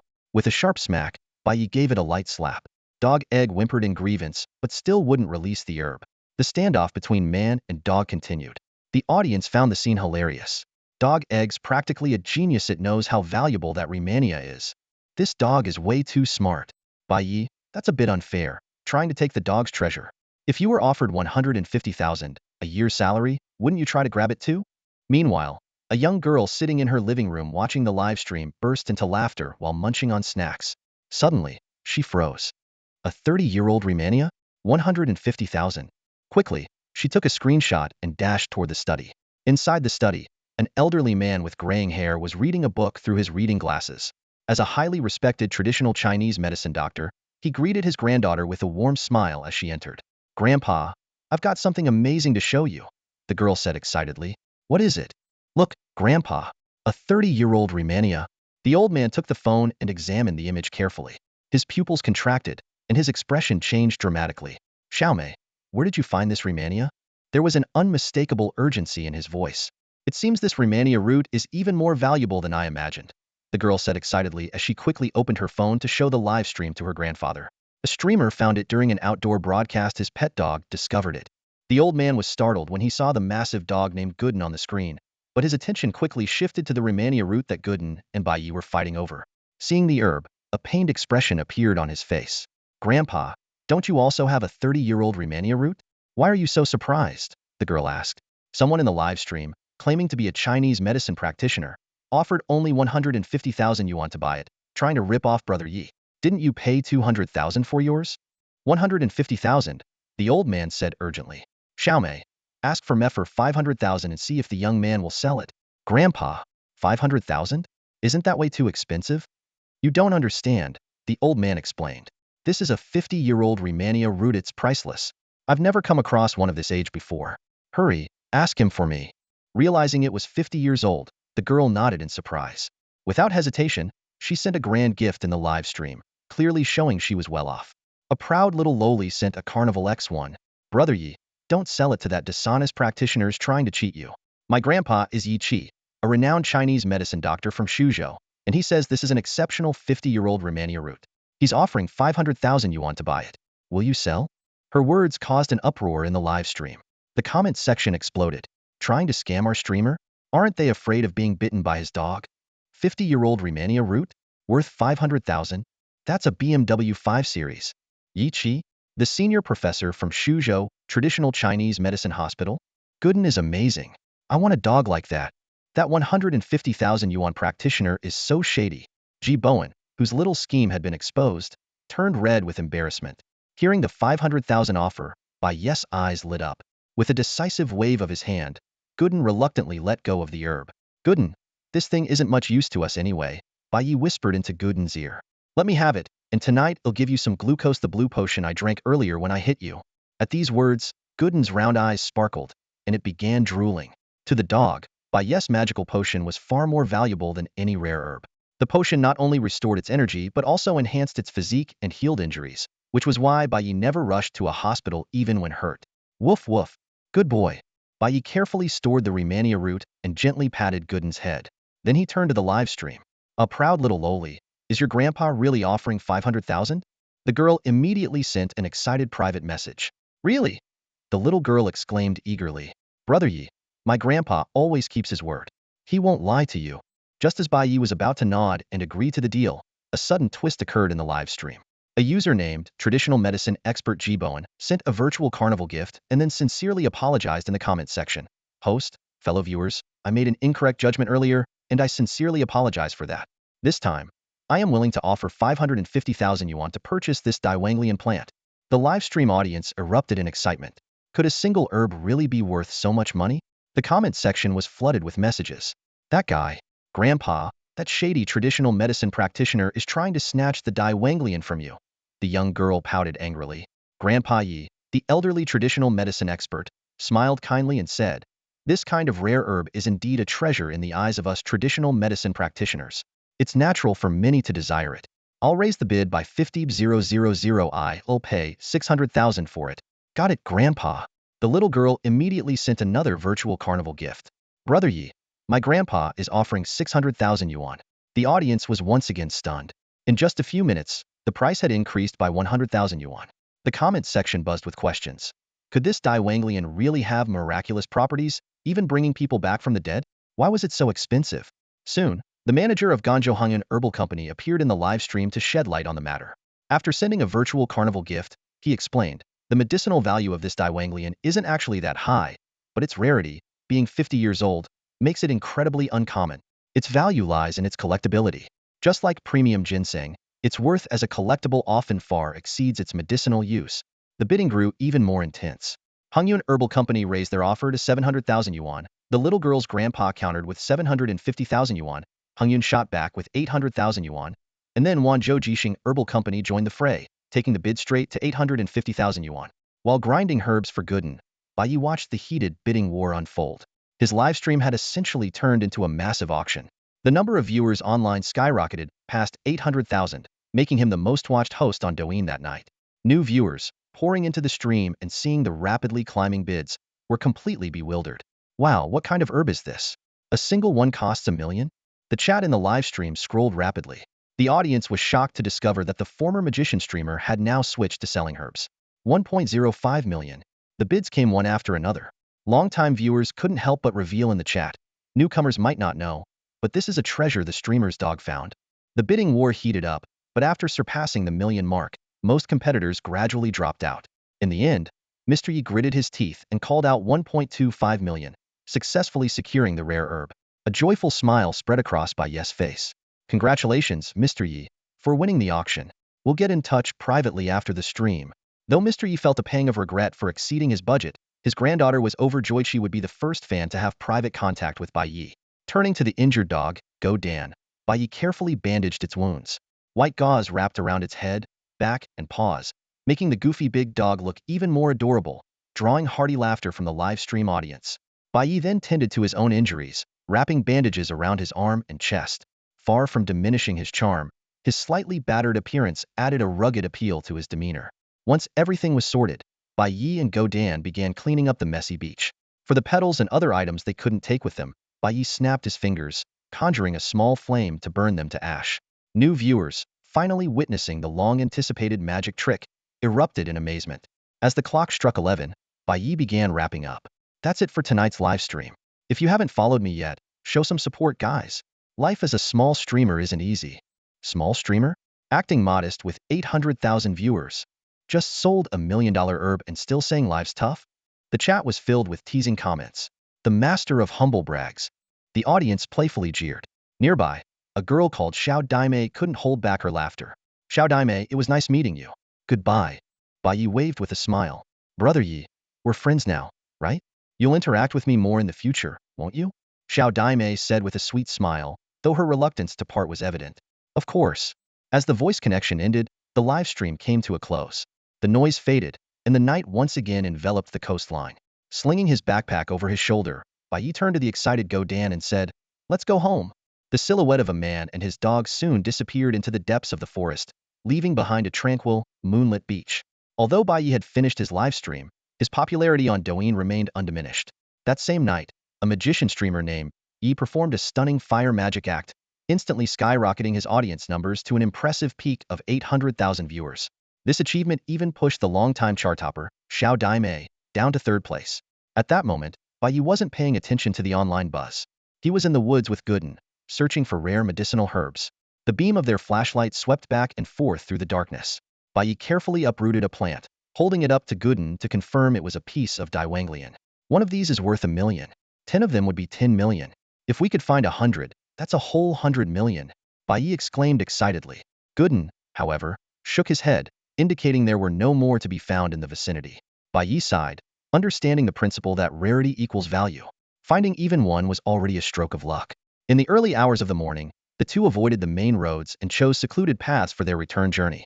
This was to prevent Gooden's massive size, over 2 meters long and about 1.56 meters tall, from frightening passers-by. By the time they got back to their rented room, it was past midnight. Gooden's enormous frame took up nearly half the space in the room. Bai Ye collapsed onto the bed, exhausted from the night's live stream performance, but his growling stomach refused to let him rest. Gooden curled up in a corner of the room, nervously twitching its head at the sound of Bai Ye's stomach, as if worried that the two-legged creature might get so hungry he'd end up cooking it. Just then, Bai Ye's phone chimed with a notification. He quickly checked it and saw a transfer of 200,000 yuan had come through. This was part of a deal he had struck with an herbalist, Dr. Yi. The Daiwanglian had been priced at 1.25 million yuan, with 200,000 paid upfront as a deposit. The remaining 1.05 million would be paid after the herb was delivered to Suzhou via Fengfeng Express and inspected the next day. If the other party dared to play any tricks, Bai Ye wasn't above teaching them a fiery lesson. Gooden, we're rich, Bai Ye exclaimed, patting Gooden's head excitedly. He immediately opened the food delivery app. Roasted duck, grilled fish, lobster, crab, one by one. The images of mouth-watering dishes priced in the hundreds appeared on the screen. In a city like Shanghai, where such meals were normally out of reach, Bai Ye didn't hesitate to order 10 servings of roasted mountain goat leg. The juicy, tender meat in the pictures made Gooden drool, and it barked excitedly in anticipation. 188 for 1, 1880 for 10. Bai Ye cheerfully placed his food delivery order, his tone carrying a touch of boldness. Roast duck for 158 each? Not bad. I'll take 10, he continued ordering, while Go Dan barked happily beside him. When Bai Ye noticed Yanghu Lake herring crabs priced at 880 per pound, he was slightly surprised but didn't hesitate. 10 pounds, please. The vendors receiving the orders were intrigued, their eyes lighting up as they speculated about the identity of this generous customer. They hurried to prepare the delivery. By the end, the total bill for this late-night feast exceeded 20,000 yuan. Bai Ye affectionately patted Go Dan's head. Don't worry, as long as you're with me, you'll never go hungry. This is all for you. Go Dan's big, round eyes sparkled with excitement, as if saying, I knew I followed the right person. Next time we go out, let's gather more of those herbs like tonight's Dawangfen. We can feast like this every night. Hold on for a bit. Bai Ye moved to a small desk in the corner and turned on an old, noisy computer that roared like a Ferrari engine. Without a team to back him up, he always handled post-production himself after his live streams. He skillfully edited the 5 Urine Delavinot stream into 3 videos. Can you believe it? Fire magic grilled oysters with bare hands, the world's most spectacular magic challenge summoning a meteor shower, and my love-hate relationship with Go Dan. It wasn't until after 1 a.m. that the videos were finally uploaded. Go Dan had been lying quietly on the floor, waiting patiently, but by now, its stomach was starting to growl. Suddenly, Go Dan stood up alertly, its sharp gaze fixed on the door. Its usual gentle demeanor turned fierce in an instant. Knock, knock, sir. Your Tuanchuan delivery is here. Bai Ye chuckled and gave Go Dan a playful glare. Lie down. What's with the nerves? It's just the delivery. Outside stood 6 or 7 delivery workers, each carrying bags of food. They exchanged puzzled glances, astonished by the staggering scale of this late-night order: 10 roasted lamb legs, 10 roast ducks, 10 pounds of Yanghu Lake hairy crabs, Each of them wondered what kind of wealthy individual could possibly live in such an old residential area. When the door finally opened, a young man wearing a mask appeared. The delivery workers couldn't help but steal a few extra glances at Bai Ye. "Sir, your delivery is here. Shall we bring it in for you?" The delivery guys called out enthusiastically. Bai Ye shook his head, letting them inside to see Go Dan would not only scare them, but might also reveal his identity as the streamer. "No, thank you," Bai Ye replied, taking the food bags one by one and carrying them inside. After expressing his gratitude, he closed the door. The delivery workers walked away, chatting among themselves about the identity of this wealthy customer. "Here, Go Dan, dig in." Bai Ye casually tossed his laptop onto the bed and spread the food across the table, with several more bags piled on the floor. Go Dan's eyes sparkled, and drool dripped from its mouth. Bai Ye handed it a large piece of lamb leg. Go Dan opened its massive jaws and devoured the lamb leg as effortlessly as a person eating a chicken drumstick. With a few crunches, it chewed the bones into pieces and swallowed them, then stared expectantly at Bai Ye for more. Bai Ye froze for a moment before saying, "Help yourself." He grabbed a piece of lamb leg for himself and started devouring it. The tender, flavorful goat meat paired with the restaurant's secret seasoning was worth every penny. Although Bai Ye ate quickly, Go Dan was even faster. A 5/6-pound roast duck disappeared in one gulp, a crab the size of a human palm, gone in one bite. The mountain of food on the table vanished at a speed visible to the naked eye. Smack! Bai Ye slapped Go Dan on the head. "You greedy mutt! Leave some for me." Whimper. By the time it was past 2 a.m., the feast worth over 20,000 yuan had been completely devoured by one man and one dog. Good dogs clean up their mess. Bai Ye patted Go Dan's head and collapsed comfortably onto the bed. Go Dan gave him a wide-eyed look and, to Bai Ye's surprise, began picking up trash bags and containers, placing them into a giant garbage sack. With the chores done, Bai Ye could finally focus on reviewing today's gains. With a thought, the information appeared before him. Host, Bai Ye. Profession, Junior Fire Magician. Reputation, 1.81 million. Holy crap, I can draw 18 times. Bai Ye's eyes widened in excitement. His first live stream had earned him such an incredible reputation. He checked the stream stats. Peak concurrent viewers, 830,000. Ranked 1 on the entire platform, surpassing the second-place celebrity net influencer by 200,000. Third place was Xiao Daimei. A satisfied smile spread across Bai Ye's face. Breaking the platform's restrictive algorithms was largely thanks to Xiao Daimei. A mutually beneficial outcome was the best possible scenario. His follower count had skyrocketed from 7,000 to 800,000, setting an unprecedented record across all platforms. As his short videos continued to go viral, his follower count was bound to grow even more explosively. Gift revenue totaled 2.11 million yuan, with nearly 400 carnival gifts alone. After the platform's cut, he'd receive over 1 million yuan. Combined with the sales of the medicinal herb Daiwanglian, today's total income exceeded 2 million yuan. System, start the lottery. Bai Ye shouted excitedly, "Let the luck of the gods be with me." The system notifications came one after another. Magic Potion 1. Flame Manipulation Junior Magic. Allows fire to detach and shoot outward, enhancing performance appeal. Music Mastery Skill. Instantly master music, dance, and instruments to elevate performances. Magic Potion 1. Fire Lotus Intermediate Magic. Consumes magic power to create dazzling fire lotuses. Handle with care. Intermediate Fire Spirit Stone 1. Enables promotion to Intermediate Fire Magician. Fire Wall Junior Magic. Creates a wall of fire, perfect for outdoor streaming. System Quality. Guaranteed excellence. Bai Ye looked at the lottery results, his face brimming with uncontrollable joy. With a single thought, 2 bottles of blue magic potion appeared in his hands. Nearby, Gooden, who had just finished cleaning up the trash, immediately perked up at Bai Ye's call. The moment it caught sight of the blue vials, its eyes sparkled with longing, its tongue slightly sticking out, and its tail wagging excitedly. Bai Ye casually tossed it a bottle. This lottery had yielded 9 bottles of magic potion, taking up more than half of all the items. Gooden caught the flying bottle in one bite, and the crisp sound of shattering glass was clearly audible. Astonishingly, it swallowed the shards along with the potion, then contentedly lay down on the ground. Bai Ye watched Gooden intently, keenly noticing its aura subtly and gradually strengthening. After confirming there were no adverse effects, he uncorked a bottle himself and downed the magic potion in one gulp. Immediately after, a fiery red octahedral crystal, about the size of 2 fingers, materialized in his hand. This was an intermediate fire spirit crystal. Gooden lifted its head cautiously, glancing at it a few times before obediently lowering its head and closing its eyes. If anyone else possessed such a treasure, Gooden would undoubtedly be tempted, but in front of Bai Ye, it didn't even dare to covet it. Bai Ye swallowed the fire spirit crystal, and a wave of scorching energy surged through his body, leaving him drenched in sweat in no time. After a while, he abruptly opened his eyes, and a faint flicker of fire seemed to dance in their depths. Gooden watched him warily, silently marveling at how this two-legged creature had become even more terrifying. After taking a moment to rest, Bai Ye got up, wiped the sweat off his body, and returned to the bed to study new skills: Fire Lotus, Fire Manipulation, Firewall, and Music Master. By the time he finished everything, it was already 3 or 4 in the morning. Overwhelmed by drowsiness, he fell asleep before even trying out his new abilities. It was past 2 in the afternoon when Bai Ye finally woke up. Gooden had been waiting patiently for hours and wagged its tail enthusiastically as soon as it saw him stir. It had been awake since morning, but had quietly kept watch by the bed.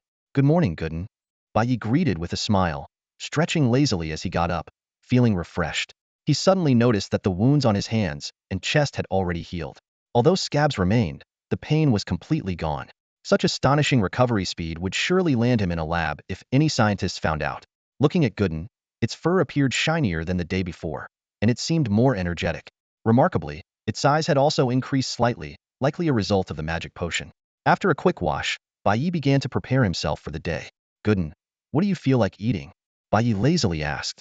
"The perk of waking up late is you skip a meal, saves money and helps the environment." Woof woof. Gooden's eyes glistened with drool, clearly still lost in the memories of last night's feast.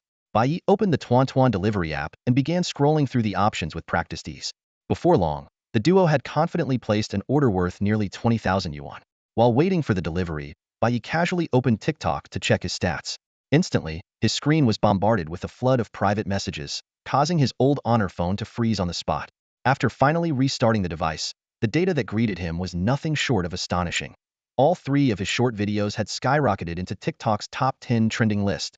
The Bare-Handed Oyster Roast Magic Trick, 5 million views, 150,000 likes, over 20,000 comments, firmly holding the 5th spot.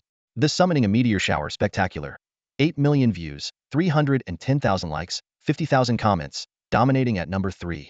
And My Love-Hate Relationship with Gooden was an unstoppable force. Over 100 million views, 500,000 likes, and 80,000 comments, reigning supreme at number 1. It wasn't just TikTok's videos, shared by fans on platforms like Bilibili and Weibo, were causing a sensation everywhere. His name was lighting up the trending charts on all major platforms. The comment sections were exploding. "This magic is insane. Bare-handed oyster roasting? Summoning meteor showers? And taming a husky the size of a lion? This is amazing. Way cooler than those influencers eating peaches for clout. This husky is unreal. Not only is it gigantic, but it knows how to gather herbs and sell them for a fortune. Fake. Must be special effects. Who can perform magic like that? Hands on fire for hours without a scratch? Shut up. We watched the live stream from start to finish, even saw blood. You're just jealous." Amid the heated debates, Bai Ye's follower count soared higher and higher. Watching it all unfold, he smirked faintly, a hint of something enigmatic in his expression. The more unpredictable the situation, the more it worked in his favor. Bai Ye unlocked his phone to check the stats, and the number of followers on his Douyin account left him stunned. It skyrocketed from 800,000 before he went to bed last night to an astonishing 16.99 million, gaining over 16 million followers overnight, entirely through organic growth with no marketing or promotion, was nothing short of a miracle on the Douyin platform. Considering it was still the early morning and low activity hours, the numbers in the afternoon and evening would likely be even more staggering. The only regret was that these viral videos didn't contribute to his prestige points. It seemed that gaining prestige still relied on live streaming. Glancing at the trending topics, the 6th one on the list was about Zayadai Maimei. Shocking. That man made Zayadai Maimei bleed. It had already amassed 46 million views, 130,000 likes, and 800,000 comments. Some people were even speculating about a possible romantic relationship between the two, trying to ride the wave of popularity and grab attention. As the delivery orders arrived one after another, Bai Ye filled his stomach and carefully wrapped up the Dihuang Lian, placing it securely in his backpack. Before leaving, he gave a stern warning to Gooden, who was lying by the door: "Stay home and wait for me. No going out, and no wrecking the place, or I'll stew your dog head when I get back." Gooden whimpered pitifully, watching his owner leave. Seeing Gooden's large frame cramped in the small room, Bai Ye had already made up his mind to move. He planned to check out houses in the suburbs, where it was less crowded, perfect for practicing magic, live streaming, and, most importantly, giving Gooden more space to roam. In a few days, mid-month would arrive, and once he received the gift revenue and the remaining 1.05 million payment from Dr. Yi, he would have 2 million in cash on hand. That would be enough for a down payment on a villa in the suburbs of Shanghai. Moreover, he was confident he could earn even more in the coming days. After taking out the trash, Bai Ye walked out of the community with a spring in his step. Today, he dressed particularly fresh. A white tank top layered with a gray plaid shirt, paired with casual jeans and canvas shoes. His entire look exuded youthful charm and confidence. Bai Ye arrived at the Fengfeng Express Central Station, carefully preparing to send the package Wanglian to old Dr. Yi, a traditional Chinese medicine practitioner in Suzhou. This is a special and valuable item. It cannot be squeezed or bumped, Bai Ye instructed earnestly. The courier nodded. Understood. I recommend you choose the special express service sites tailored, fast, and will arrive the same day. How much does it cost? 1,800 yuan for up to 2.5 kilograms, with an additional 500 yuan per kilogram for any excess. All right. Leaving the station, Bai Ye suddenly realized something, should have used the cash and delivery option. That would have saved him 1,800 yuan. Shaking his head, he hopped on his bike and headed toward the bar, calculating in his mind. Save where you can, spend where you should. It's about time to get a new phone and computer. Checking his phone's navigation, Bai Ye turned toward a nearby shopping mall. As for his live stream, he had already scheduled it for the evening. After all, his fire magic performances were most striking under the night sky, and as a talent streamer, maintaining a moderate streaming duration was key to avoiding viewer fatigue. Wearing a mask as he walked through the streets, he occasionally caught surprised glances from girls. To them, he was just a handsome, ordinary guy. None of them realized he was Yi, the streamer who had recently dominated the trending lists across major platforms. Meanwhile, the online world was abuzz with discussions about him. Not only were regular netizens intrigued, but unions, agencies, and executives from major streaming platforms were also taking notice of the suddenly viral magician streamer. They discovered that this young man had not only perfected an immaculate fire magic act, but was also skilled in martial arts and capable of taming a massive stray husky. His unique and hard-to-replicate content gave him immense commercial potential. At the Bilibili headquarters, the signing department manager convened a secret meeting with several senior consultants. Our user activity has been stuck at 8,090 million, unable to break the 100 million mark. This Yi could be the key. We need to figure out how to lure him away from Douyin. At the same time, the talent scouting department at Fish Live headquarters was also in a meeting. The department manager was blunt. We lead in gaming streams, but in general entertainment content, we lag far behind Bilibili and Douyin. The main issue is the lack of high-quality entertainment streamers like E. In just half a day, Bai Ye had become the hottest new star in the streaming world. Major platforms were gearing up for an intense battle to win him over. However, the appearance of one person might help us address this shortcoming. In Deep City, within the headquarters of Douyin, the talent management department was bustling with activity. Senior manager Shirwanchio strode quickly through the corridor, clutching a tablet tightly in her hand, heading straight for the department head's office. After a brief knock, she pushed the door open. Minister Liu, the data team just finished compiling the livestream analytics for Yi. The middle-aged department head, wearing black-rimmed glasses, gestured for her to hand over the data. As his eyes scanned the tablet, his previously composed expression gradually gave way to astonishment. The data revealed that last night, Ye's livestream room was allocated a recommendation exposure of just 500,000 viewers by the platform. Yet, incredibly, 495,000 of them chose to stay and watch, resulting in an unheard-of audience retention rate of 99. This figure far exceeded industry norms. Popular streamers typically achieve a retention rate of 20 to 30, while even those with tens of millions of followers rarely surpass 50. A 99 retention rate was simply unprecedented. Even more astonishing was the fan conversion rate, which reached an extraordinary 95. Nearly every viewer who entered Ye's livestream became a fan. His follower count had already surpassed 18.7 million, and even after he ended the livestream, the number continued to skyrocket at a rate of tens of thousands per minute. Remarkably, this surge might soon break the record of 30 million new followers in 2 days, a feat previously achieved by a top-tier celebrity with the company's full promotional resources, whereas he had done this purely through his own abilities. The revenue from gifts was equally jaw-dropping. A single session brought in 2.11 million yuan. Excluding approximately 300,000 yuan contributed by Xiaodai Maimiai and a merchant during a competitive bid for Huanglian, the remaining amount came entirely from genuine viewers, with no backing from e-commerce sponsors, agencies, or teams behind the scenes. Ye's earning potential far surpassed those so-called celebrity streamers whose surface-level figures often boasted billions. Minister Liu took a deep breath. As the head of the talent management department, his judgment of a streamer's value was consistently sharp. He looked up at Shirwanchio. Xiao, what level of contract do you think we should offer Yi? It was the first time he personally intervened in a contract matter, but with data this extraordinary, it was clear that special treatment was necessary. Shirwanchio looked at Minister LV with excitement. Speaking rapidly, Minister LV, you've seen the terrifying popularity he has right now. Though he jumped from being a small-time streamer, His current fanbase has already surpassed our top-tier streamers.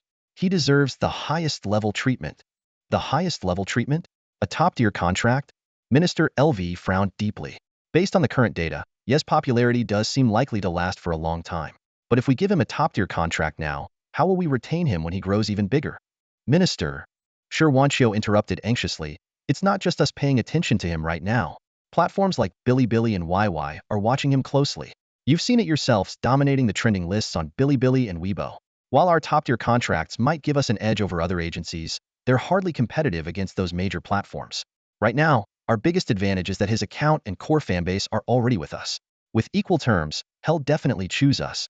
Sure, Wanchio was frantic. As someone with only the authority to sign meteor streamers, she had witnessed Ye's meteoric rise firsthand last night, from drawing viewers by starting a fire with his bare hands to grill oysters, to pulling over 100,000 viewers from Xiao Daimai's stream despite being throttled, and finally to commanding attention with a meteor shower performance that cemented his status as the #1 Douyin streamer. She saw a massive opportunity. If she could secure Yi, her standing in the company would undoubtedly soar. Minister LV pondered for a long time before finally nodding. Well, do as you suggest. Thank you, Minister. Sure, Wanchio was overjoyed. Have you communicated with him yet? Not yet. I feel that approaching someone of his caliber without enough sincerity would not only be ineffective but might backfire. Minister LV nodded silently. Near a commercial plaza in Shanghai, Bai Ye stood at a crosswalk, waiting for the traffic light.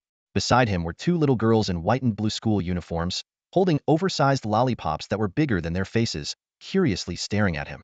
Keep staring, and he'll snatch your lollipops. Bai Ye teased with a grin. Blah. The two girls stuck out their tongues and made funny faces, their rosy cheeks radiating pure innocence. When the light turned green, Bai Ye extended his hand. Come on, let me help you cross. The girls exchanged a glance and, finding the masked man gentle and kind, happily grabbed his hand. Mister, you look so young. Why do you call yourself an uncle? Yeah, you're even younger than my high school brother. Such sweet talkers. Bai Ye chuckled, squinting his eyes as he led them across the crosswalk. Suddenly, a sharp engine roar erupted from the middle of the road. A white sedan, sparks flying from its undercarriage, sped toward them. Wailing police sirens followed closely behind, clearly in pursuit of a fugitive. Something's wrong. Run. Panic broke out among the pedestrians. In an instant, the white sedan was upon them. Inside the car, a man in black with a sinister expression floored the gas pedal, aiming straight for Bai Ye and the two girls. Big brother. The girls screamed in terror. The surrounding crowd turned their heads, witnessing the heart-stopping scene. Their faces were filled with terror, and their gaping mouths said it all. In the pursuing police car, a young male and female officer stared wide-eyed, their expressions filled with dread as they watched the impending tragedy unfold. Bai Ye swiftly assessed the situation. With his skills, he could easily evade the car barreling toward him like a ferocious beast. However, the two little girls clinging tightly to him complicated matters. Time was running out. Dodging with them wasn't an option, and abandoning them was unthinkable. In this life-and-death moment, Bai Ye acted decisively. Just as the car was about to hit, he swept his right hand, and a wall of blue-green fire erupted in front of him. With a deafening boom, the car crashed into the fire wall. Its front instantly shattered into pieces, debris flying everywhere as the airbags deployed. In the crowd, some people shut their eyes in fear, unable to watch. Those who witnessed the entire event were left speechless, rubbing their eyes repeatedly in disbelief. Bai Ye and the two little girls were unharmed, while the car was completely wrecked. Holy crap! Someone exclaimed in shock. The police car screeched to a halt. Though the two officers were equally stunned by Bai Ye's extraordinary display of power, they maintained their professional composure. Approaching the wreck cautiously with their guns drawn, one of them shouted, "Get the kids out of there! That's a murderer!" The two little girls finally opened their eyes, staring at the wreckage in confusion. Big brother, what just happened? One of them asked. It's all right now, Bai Ye reassured them, gently patting their heads as he prepared to lead them away. Suddenly, there was movement from the wrecked car. The fugitive in black, his face smeared with blood, pushed the door open with a feral snarl. His eyes burned with madness. Damn it, he roared, pulling out a makeshift long gun from the car and pointing its dark barrel directly at Bai Ye. Freeze! The two officers shouted from behind, immediately aiming their weapons at the fugitive. Watch out, a gun! A startled cry erupted from the crowd. Suddenly, the fugitive in black produced a gleaming handgun. The surrounding crowd scattered like waves, fleeing in all directions. Cars parked along the street were abandoned by their drivers. Two little girls cried out in fear, "Big brother, be careful!"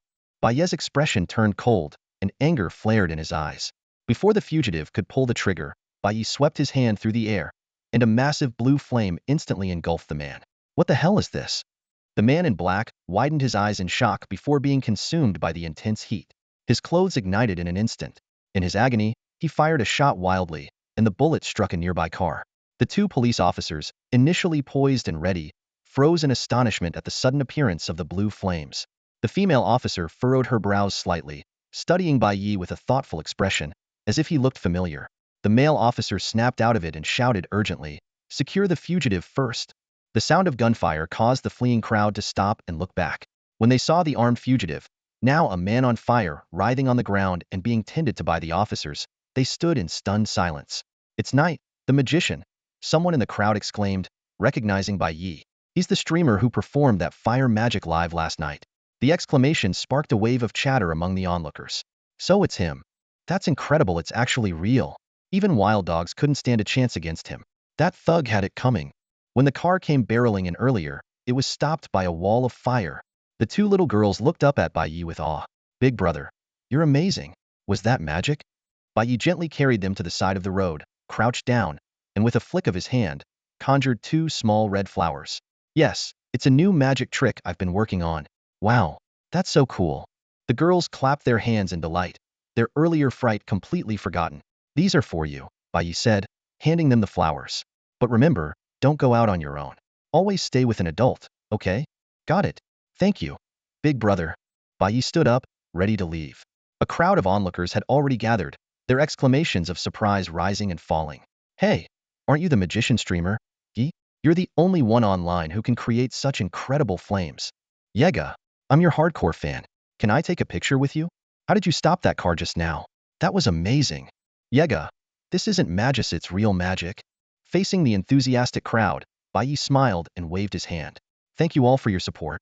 Yes, I am the magician streamer, Yi, but I always emphasize the importance of believing in science. My flame tricks are simply achieved using some special props." The crowd erupted into laughter, many raising their phones to snap photos. "Yeah, right? Who's buying that? Yega talks about science while doing things that are anything but scientific. At this rate, Newton's coffin lid won't stay shut." Meanwhile, two police officers were extinguishing the flames on the attempted murderer with fire extinguishers. The criminal was severely burned, barely clinging to life. The male officer immediately called for an ambulance, while the female officer approached Bai Ye, her gaze filled with a mix of emotions. Bai Ye's actions had completely shattered her understanding of reality. Noticing the female officer coming closer, Bai Ye narrowed his eyes slightly before turning to the crowd. "Everyone, step back a little. I'll perform another trick for you." The crowd erupted with excitement. Even the two young girls among them stepped back eagerly. "Yega, what trick are you going to show us?" Getting to see Yega perform live is worth it even after all that chaos. "Is this far enough?" Bai Ye nodded. "That's good. Everyone, watch closely, it's showtime." The entire crowd held their breath, and even the pretty female officer stopped in her tracks to watch.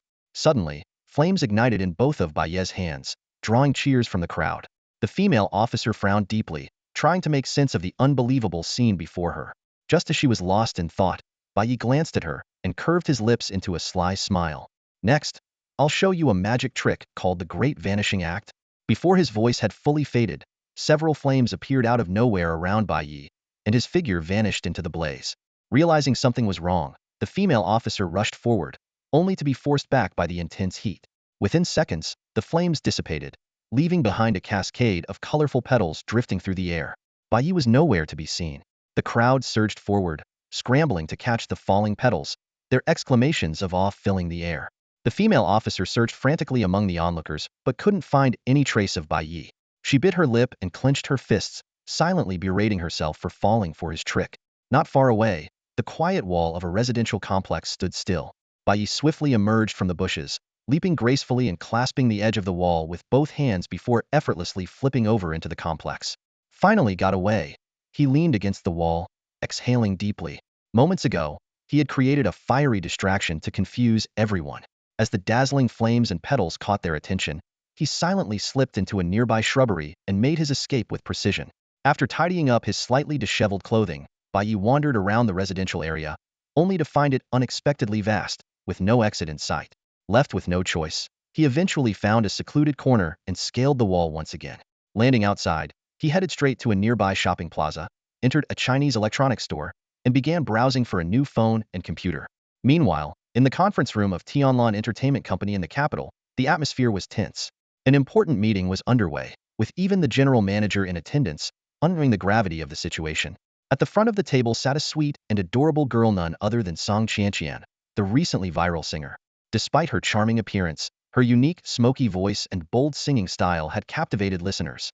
Tonight marked the launch of her new song, with a live-streamed event planned across all platforms. The company had invested heavily in advertisements and hired online promoters, aiming to dominate the trending charts. However, an unexpected twist occurred. A small-time magician streamer had suddenly gone viral, stealing her spotlight. Now, her best ranking was a mere second place on TikTok's trending list, while on platforms like Bilibili and Weibo, she had been pushed to the bottom. Manager Wang, is there really no way to reclaim the top spot? Song Qianqian asked, her tone tinged with frustration. The plump manager Wang sighed and shook his head. Qianqian, we've done everything we can. That Yi is just too formidable. We've tried to negotiate through various channels, but there's no result. The key issue is that he has no corporate backing or promotional team, leaving us with no leverage. Song Qianqian pouted, glaring at Bai Ye's video on her phone, repeatedly poking the screen. Stupid Yi, stealing my trending spot. I'll poke you to death. Despite her resentment, after watching the video, she had to admit there was no way to topple his top ranking. Just as manager Wang and the team were consoling her and discussing the final details of the launch event, a sudden shout broke the tense atmosphere. Bad news. Manager Wang, Qianqian, even the second spot has been taken, a panicked assistant exclaimed. What? Manager Wang shot up from his seat, his voice filled with anger. Who did it? Mobilize the promoters and reclaim second place immediately. Song Qianqian's face froze in shock. Could it be that Yi Guy again? Everyone simultaneously pulled out their phones to check TikTok. In the next moment, their expressions turned increasingly grim. The second spot on the trending list was occupied by a breaking news story. Famous streamer Yi subdues murderer Yu in Shanghai and saves two little girls. Curious netizens clicked in and discovered several videos shot by bystanders that captured the entire incident. In the footage, a man with a menacing expression identified as murderer Yu leapt out of a car, aiming a gun at Bai Ye and two young girls. In a critical moment, Bai Ye acted swiftly, summoning a dazzling blue flame from his palm that instantly subdued the assailant. Bang! The sudden gunshot in the video caused Song Qianqian, manager Wang, and the others to flinch.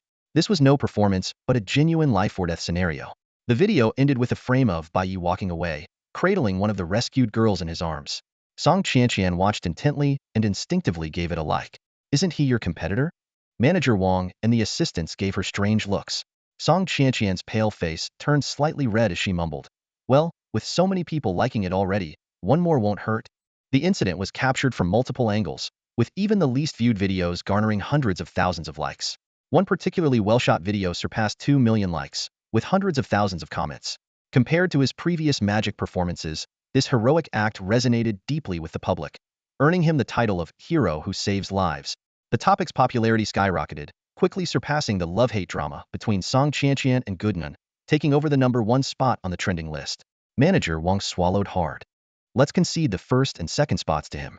We'll aim to hold on to third. But the situation continued to escalate. The fourth spot, Yes Bare-Handed Oyster Grilling Magic, was gaining momentum, and soon another new topic broke into the top 10, rapidly climbing to fourth place. Famous streamer Yi disappears into thin air after rescue. In one video, Bai Ye performed a jaw-dropping vanishing act, disappearing into thin air right in front of the crowd. The scene had manager Wang scrambling for his heart medication, downing half a bottle of water before regaining his composure. Let's just focus on keeping fourth place. He sighed. The agents and assistants present nodded gravely, their expressions tense. They had never encountered such a fierce trending battle before. Damn it! Manager Wang cursed under his breath, clearly frustrated. Song Qianqian acted as though she hadn't heard a thing.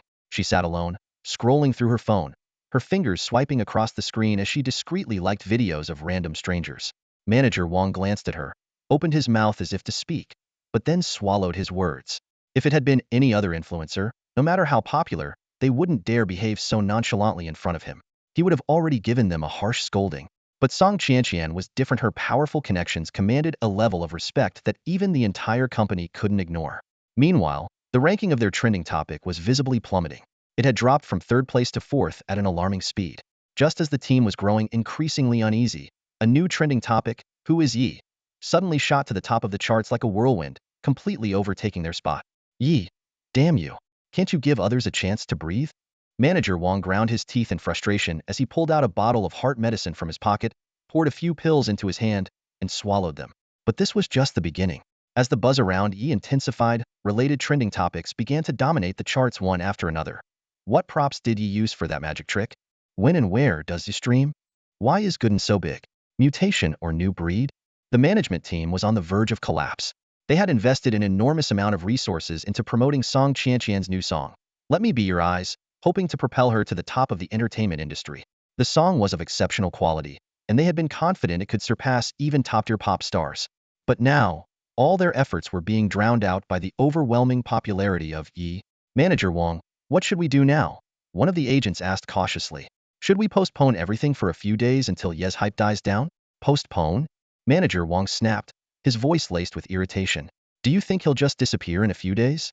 Suddenly, his eyes lit up with an idea. A smirk crept across his face as he exclaimed, if we can't beat him, we'll join him. Join him? Song Qianqian and the team exchanged confused glances. Manager Wang's expression turned sly. We collaborate with him. Find a way to get in touch with him. Understood. Manager Wang. The team responded immediately, ready to spring into action. Bai Ye had a great time shopping at a physical store in China. He bought a Huawei Mate 60 Plus smartphone for 8,800 yuan and a Huawei MBOok laptop for 7,999 yuan, totaling 16,799 yuan. To him, this amount was comparable to the cost of a takeout meal with Go Dan, so he paid without batting an eye or bargaining. His straightforward attitude brought a big smile to the saleslady's face. After leaving the store, Bai Ye headed straight to the market near his neighborhood.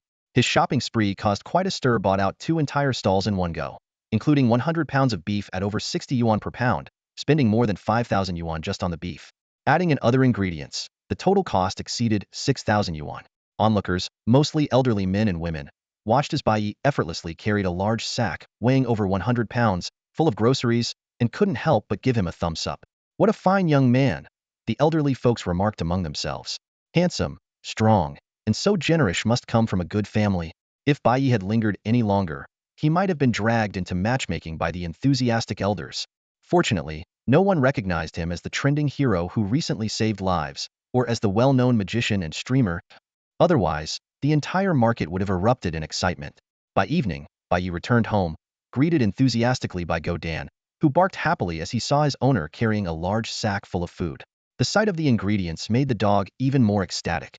Bai Ye divided the 100 pounds of beef into 2 portions and carefully prepared 3 dishes: braised beef, steak, and beef stew. The aroma filled the air, making Go Dan drool uncontrollably. Once the 3 large dishes were ready, Bai Ye served himself only 2 small bowls, leaving the rest for Go Dan. Eat up. We've got a stream to do later, he said. Go Dan barked excitedly and devoured the food with shining eyes, realizing that his owner's cooking was far superior to takeout. The dog became even more convinced that following this 2-legged creature meant a lifetime of delicious meals. As he ate, Bai Ye checked his Douyin account on his newly purchased Mate 60 Plus. He was slightly surprised to see his follower count had risen to 26.18 million. Even Xiao Dai Mei, thanks to her association with him, gained over 3 million new followers, bringing her total to 23.19 million. In just one day, Bai Ye had gained over 26 million followers, setting a record for the fastest growth on Douyin, with the numbers still climbing by the second. Bai Ye wasn't surprised that his act of saving 2 little girls and subduing a criminal had gone viral. He reviewed the related videos and was relieved to find that no one had captured the moment when he used a wall of fire to stop the car. That scene was far too extraordinary, and Bai Ye had only used the ability because the situation was dire. As for the few eyewitnesses, he wasn't too concerned. When the number of witnesses is small, their accounts tend to fade into rumors and legends, and the truth becomes increasingly blurred over time. A sense of mystery surrounded his persona. Opening the private message interface, the glaring 999 notification flashed incessantly, revealing tens of thousands of messages behind it. He quickly skimmed through the Deemsmail fans excitedly shouting phrases like, "Brother Yi is the best," "Take my knees," and "Are you accepting disciples?" Meanwhile, female fans frequently sent revealing photos and WeChat IDs, eager to establish a connection with him. Amid this flood of messages, his attention was drawn to business invitations from streaming platforms and guilds. Wushuang Live offered a monthly salary of 200,000 yuan plus a 6,040 revenue split. Jisheng Guild proposed a 5 million yuan annual salary with a 7,030 split. Fengshu Entertainment went even further, presenting a 10 million yuan annual salary and an imperial level package. There were thousands of similar offers. With his current ability to generate hundreds of thousands of yuan in revenue daily, he naturally dismissed any offers with annual salaries below 2 million yuan. Among the many proposals, 3 platforms stood out with the most enticing terms. Xiaopajian offered an exclusive contract worth 160 million yuan over 2 years, along with a 7,030 revenue split and prime promotional resources. Douyu Live came forward with a customized deal of 350 million yuan over 3 years. Meanwhile, mainstream Douyin proposed a 150 million yuan contract over 3 years, promising top-tier treatment. These were truly unprecedented offers in the live streaming industry. After careful consideration, while Douyu's signing bonus was the highest, amounting to nearly 120 million yuan annually, its user base and gift revenue lagged behind the other 2 platforms. In contrast, Xiaopajian and Douyin offered better revenue-sharing models for gifts and advertisements, which were the real sources of income, far surpassing the base salary. From this perspective, Douyu's high salary seemed slightly less competitive. Between Xiaopajian and Douyin, Xiaopajian clearly demonstrated greater sincerity. The exclusive annual salary of 80 million yuan, unmatched across the platform, showcased their dedication to Bai Ye. Such an offer truly deserved the title of exclusive. The smaller platform offered a unique advantage that the larger Douyin couldn't match. Their works consistently occupied top spots on the trending lists, ensuring a steady stream of traffic. However, Bilibili faced a clear disadvantage in terms of its user base, with only around 80 million daily active users compared to Douyin's massive 400 million. This directly limited the ceiling for revenue from gifts and advertisements. Faced with enticing offers from all 3 platforms, Bai Ye remained unusually composed. He understood one key principle: the greater the value, the stronger the bargaining power. Whether it was Bilibili's limited traffic or Douyu's lower income from live streams, Bai Ye knew these issues could potentially be resolved with his involvement. This gave him not only an equal footing in negotiations, but even an upper hand. At this moment, a private message from Tianlan Entertainment caught his attention. The message was from the company's general manager, Wang Yue, inviting Bai Ye to be a guest at their new song release event that evening. Bai Ye immediately saw through their intentions. It was nothing more than an attempt to piggyback on his popularity. What's the appearance fee? Bai Ye asked bluntly. In Tianlan Entertainment's office in the capital, an assistant excitedly reported Bai Ye's response to manager Wang. Overjoyed, Wang quickly offered 1 million. However, Bai Ye countered with a demand for 5 million, causing Wang to fly into a rage and resort to taking heart medication to calm himself. After some back and forth, Wang raised the offer to 2.5 million, but he received no further response from Bai Ye. As night fell, the neon lights of Shanghai lit up the city in dazzling colors. Slinging a backpack over his shoulder, Bai Ye headed to the rooftop of the 7th floor with Gooden. Facing a gap of 20 meters to the adjacent building, Gooden showed extraordinary agility, effortlessly carrying Bai Ye across the street. Woohoo! Bai Ye called out cheerfully in the cool breeze. Under the cover of night, they continued moving across rooftops toward the northeastern suburbs. Tonight's live stream location would be on an uninhabited island at the mouth of the Yangtze River. Manager, he still hasn't replied. The assistant of Sky Blue Entertainment stood at the office door, her voice carrying a clear note of anxiety. It was already past 7 p.m., with only an hour left until the new song's launch event. Manager Wang sat in his leather chair, his face darkened, fingers drumming incessantly on the desk. Ye's attitude left him both furious and helpless. Demanding 5 million was simply outrageous. If he agreed, other collaborators would surely follow suit, treating Sky Blue Entertainment as a cash cow. But refusing the payment risked turning tonight's event into a dull, lifeless solo performance. Frustration surged like a tide. Manager Wang reached into his suit pocket, pulled out a bottle of pills, and swallowed several in succession. Meanwhile, major platforms were also in turmoil. At the headquarters of Bilibili, Douyu Live, and Douyin, intense discussions erupted simultaneously over Yi Bai's new demands. Inside the Douyu Live headquarters meeting room, voices of contention filled the air. This Yi is going too far. We already offered the best terms, and he's still not satisfied. 3 years, 350 million, plus a share of gifts and ad revenue. If that's already better than most top-tier gaming streamers. Now he wants 600 million over 3 years? That's pure delusion. The atmosphere at Bilibili headquarters was just as tense.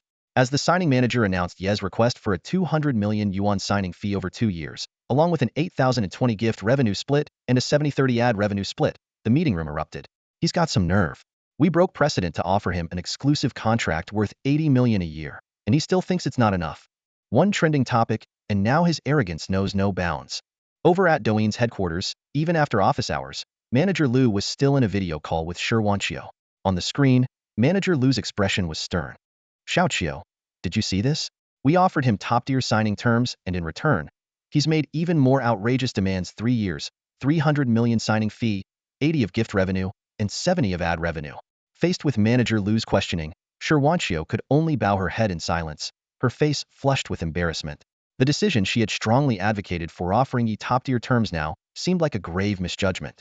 Although Shirwanshio held Bai Ye in high regard, when she heard the terms he proposed, she couldn't help but frown. A yearly salary of 100 million yuan was already astonishing, but what truly made it hard for her to accept were the revenue-sharing conditions: an 8,020 split for gifts and a 7,030 split for advertisements. Such terms were unprecedented on the Douyin platform. She was well aware that even the top-tier streamers only enjoyed the most favorable terms of a 7,030 split for gifts and a 6,040 split for advertisements. The majority of streamers could only negotiate an even 5,050 split, whether it was for gift revenue or ad revenue. Manager, could you give me some time to talk to him first? She cast a pleading look at Manager Liu. Go ahead and talk to him, Manager Liu replied firmly. But as for the ad revenue split, especially the 70-30 split, we absolutely cannot agree to that. Setting such a precedent is out of the question, not just for me, but even the CEO wouldn't approve. After the meeting, Shirwanshio racked her brain, trying to figure out how to persuade Bai Ye to compromise. Just as she was feeling overwhelmed, she absent-mindedly opened Douyin and discovered that Bai Ye was live streaming. The scene before her left her wide-eyed in shock. His live stream's viewership was skyrocketing, surpassing 600,000 concurrent viewers in mere seconds and instantly claiming the top spot on Douyin's live stream leaderboard for the night. What was even more astonishing was the sight of Bai Ye riding on the back of a giant dog named Gooden, holding a real flame in his hand that illuminated the night sky. The entire scene was both mysterious and awe-inspiring. The comments section exploded instantly. Holy crap! He can really create fire with his bare hands. Brother Yi is the GOAT. This dog is bigger than a lion. So cool. I thought it was fake at first. Sorry, Brother Yi. The scene shifted to the northeastern outskirts of the city. Bai Ye, still riding Gooden, stood at the mouth of the Huaxia River where it met the sea. The flame in his hand reflected against the turbulent waves. Hey everyone, I'm here. Welcome to my new friends joining the stream. I'm Knight, your magic host, Bai Ye greeted. The viewership continued to climb, quickly surpassing 800,000. Gifts flooded in like a tidal wave: hearts, lollipops, hot air balloons, cars, planes. The variety was endless. With a confident smile, Bai Ye declared, no need for small talk. Tonight, we're crossing the mouth of the Huaxia River to reach an uninhabited island, where he'll perform a new magic trick I just mastered. The moment he said this, the atmosphere in the live stream ignited with excitement. The viewers couldn't wait to witness his latest magic act. Yigu, what kind of magic is it? The live chat was buzzing with comments. Streamer, can you do last night's meteor shower magic again? So you're in the Magic City. Which island are you heading to? Bai Ye's lips curved into a faint smile. The magic is a secret for now, but I promise it won't be any less spectacular than last night's meteor fire rain. As for the island, it's an unnamed place. He swiftly took off his backpack and handed it to Go Dan. The snow-white dog skillfully grabbed the bag in its mouth and followed closely behind Bai Ye, a sight that left the viewers in awe. That's incredible. It can be both a ride and a helper. Go Dan is the perfect partner. It helped Yigu earn over 1 million last night. Where can I buy such a smart dog? Bai Ye led Go Dan to a bamboo grove, carefully inspecting the thick bamboo stalks. Seeing this, the audience grew even more puzzled. Our destination is somewhere no boats pass by, Bai Ye explained. I can't afford a yacht and don't know how to sail, so I'll just have to build a bamboo raft myself. Seriously? Using these bamboo stalks? What about tools? This will take all night. Is the streamer really so broke that he can't even rent a boat? As the chat buzzed with suggestions to crowdfund for a rental boat, a viewer with the ID Promising Youth sent a carnival gift and offered their family's yacht. Bai Ye politely declined, explaining that this magic act involved significant risks and wasn't suitable for bringing others along. As for tools, it's quite simple. Bai Ye gave a mysterious smile and slowly spread his hands over a flame. Nearly 1 million viewers held their breath as a long sword glowing with a greenish-yellow light gradually materialized in his hands, resembling a lightsaber straight out of a sci-fi movie. Holy crap! He really conjured it. Is that the tool? A lightsaber? My son has one just like it in his toy box. If that thing can chop bamboo, I'll eat bamboo like it's sugarcane. Without responding to the skepticism, Bai Ye calmly raised the fire sword, aimed it at a bamboo stalk in front of him, and swung it down with force. Nearly 1 million viewers in the live stream were glued to their screens. Bai Ye, holding a flaming sword, swung it forward with an imposing aura. The sword sliced through the bamboo with a sharp hiss, but the bamboo remained completely still, save for a faint wisp of smoke rising from the cut. The live stream fell silent for a moment before the chat erupted with a barrage of messages, mostly question marks flooding the screen.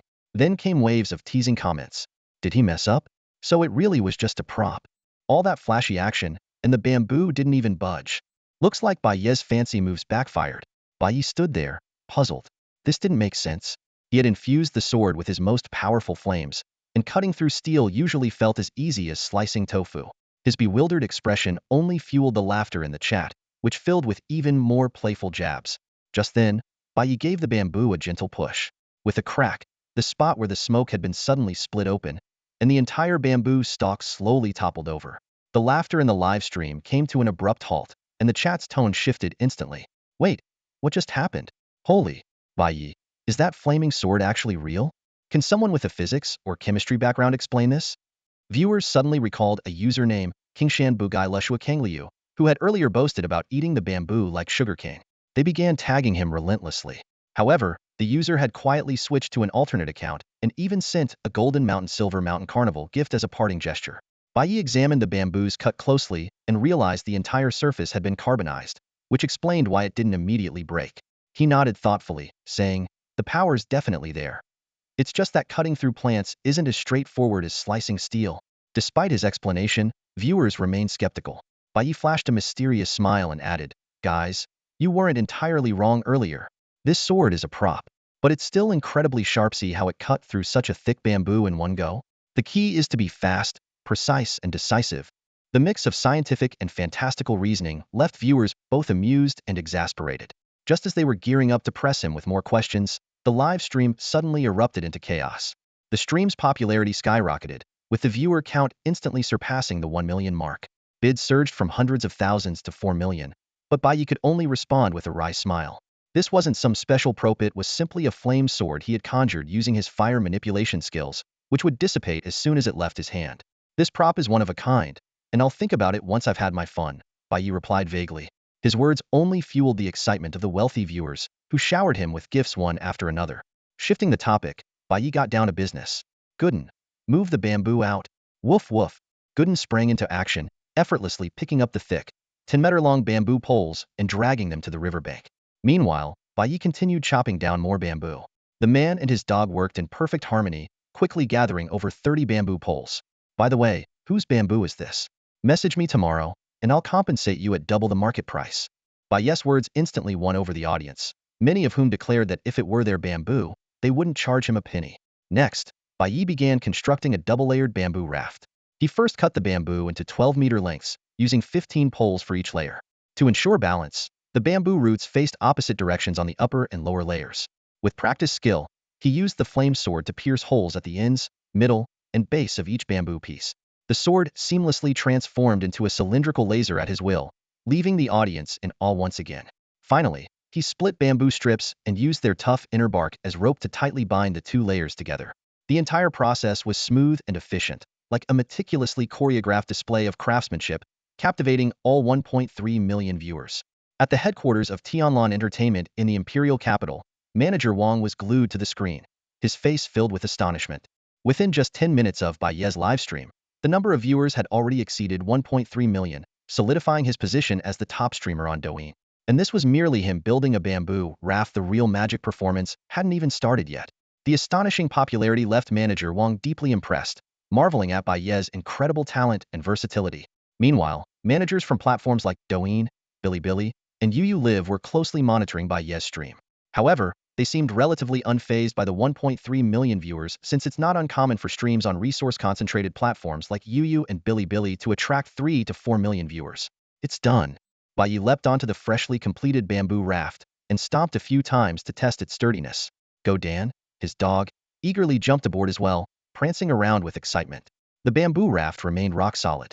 The ends of the bamboo poles, carefully fire-hardened, elegantly curved upward into a crescent shape, showcasing its flawless craftsmanship. "Holy crap. I timed it night bro, finished this massive raft in just 10 minutes and 21 seconds, and the craftsmanship is exquisite.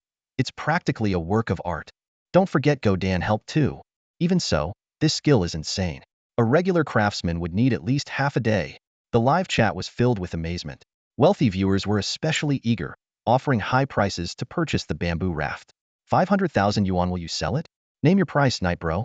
Watching the flood of virtual gifts on the screen, Bai Ye smiled. "Thank you everyone. I'll test it out first to ensure it's safe. Once I return, I'll share the location. First come, first served."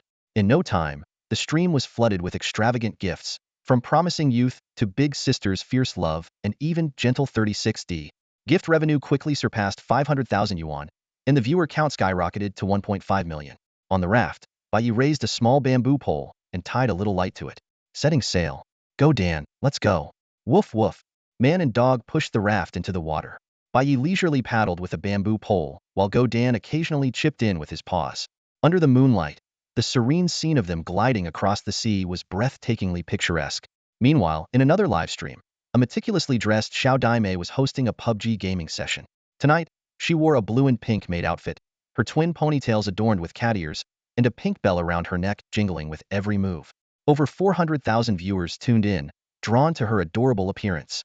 However, her focus seemed elsewhere, as her gameplay was riddled with mistakes. Suddenly, the chat erupted with messages. Xiao Daimei, that guy just went live. The live stream chat suddenly erupted, with messages flooding in like a tidal wave. That guy just went live. Xia Daimei's beautiful eyes lit up, her heart skipping a beat, but she quickly composed herself, pretending to be indifferent. That guy? Who are you talking about? Focus on the game. Watch my AW shot. 1 kill, she said, deliberately changing the subject as her fingers deftly controlled her in-game character.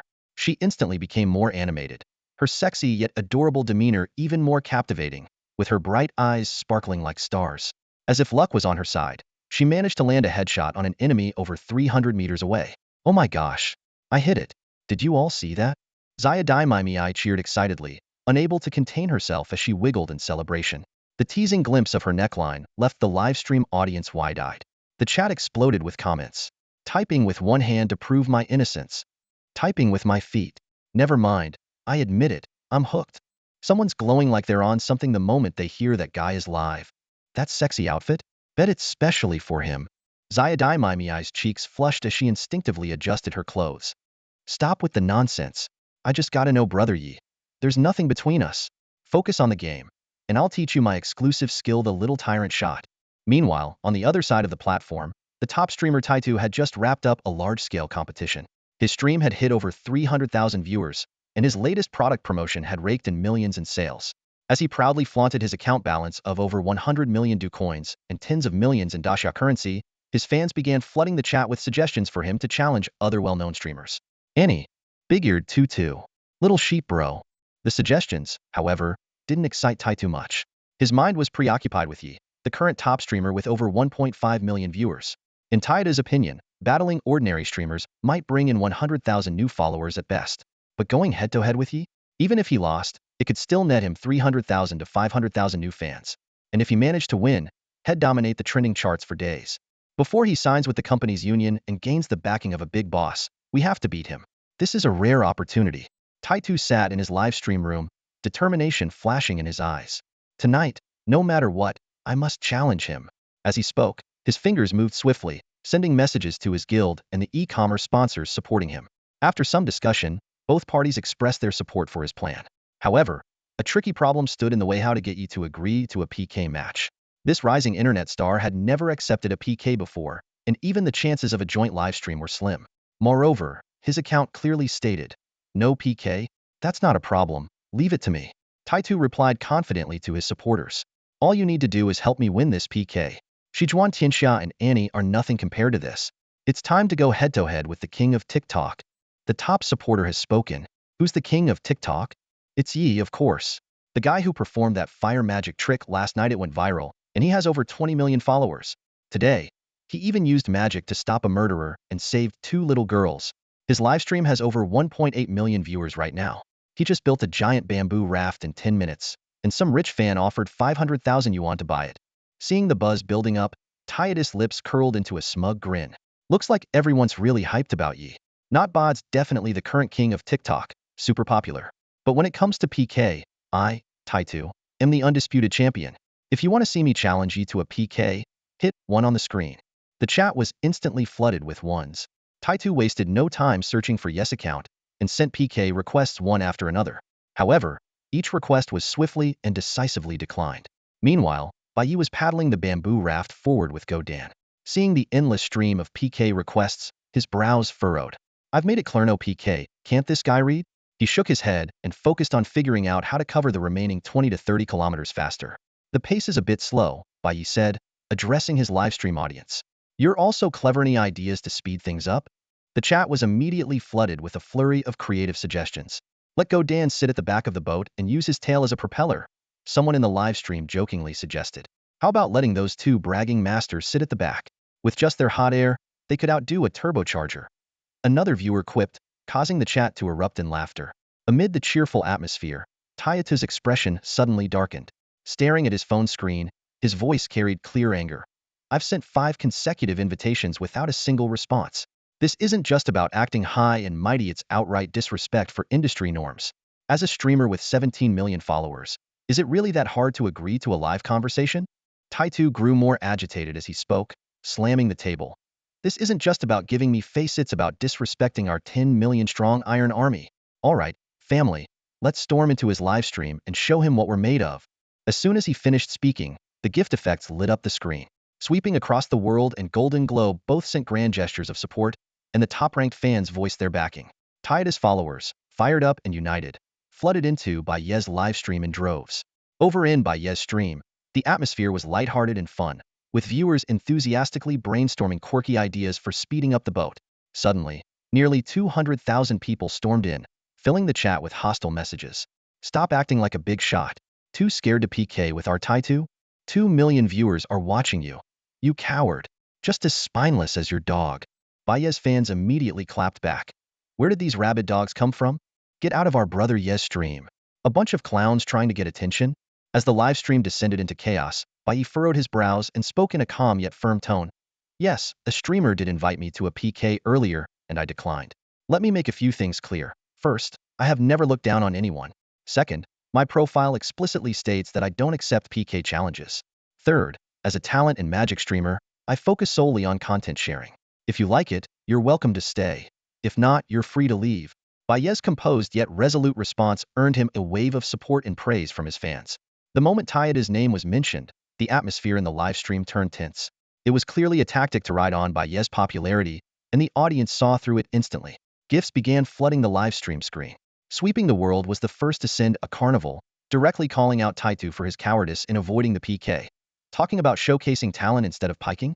Isn't it just because you're afraid of losing the title of Douyin's top streamer? Someone this spineless doesn't deserve the position. Right after, Golden Glow also sent a carnival, laced with disdain. So what if you have 2 million viewers? Our brother Tai, with just 300,000, can still crush you all. Bai Ye felt a surge of anger, but maintained a calm expression. He saw through Tayatu's scheme, using provocation to force him into a PK and leech off his fame. Yet, even though Bai Ye understood the ploy, he couldn't stop the situation from escalating. He could control his own emotions, but he couldn't control the fervor of the millions of fans in the livestream. Youth with Promise sent 5 consecutive carnivals, furiously calling out the provocateurs. Think you're all that just because you have money? Looking for attention here? I'll drown you in cash. Aristotle the Reckless followed suit with 5 more carnivals. A hero who saves lives, and you dare to insult him? Other wealthy fans like Fierce, Gentle 36D, Knowledge Fanatic, and Tsunderaloli joined in, hurling insults while sending gifts.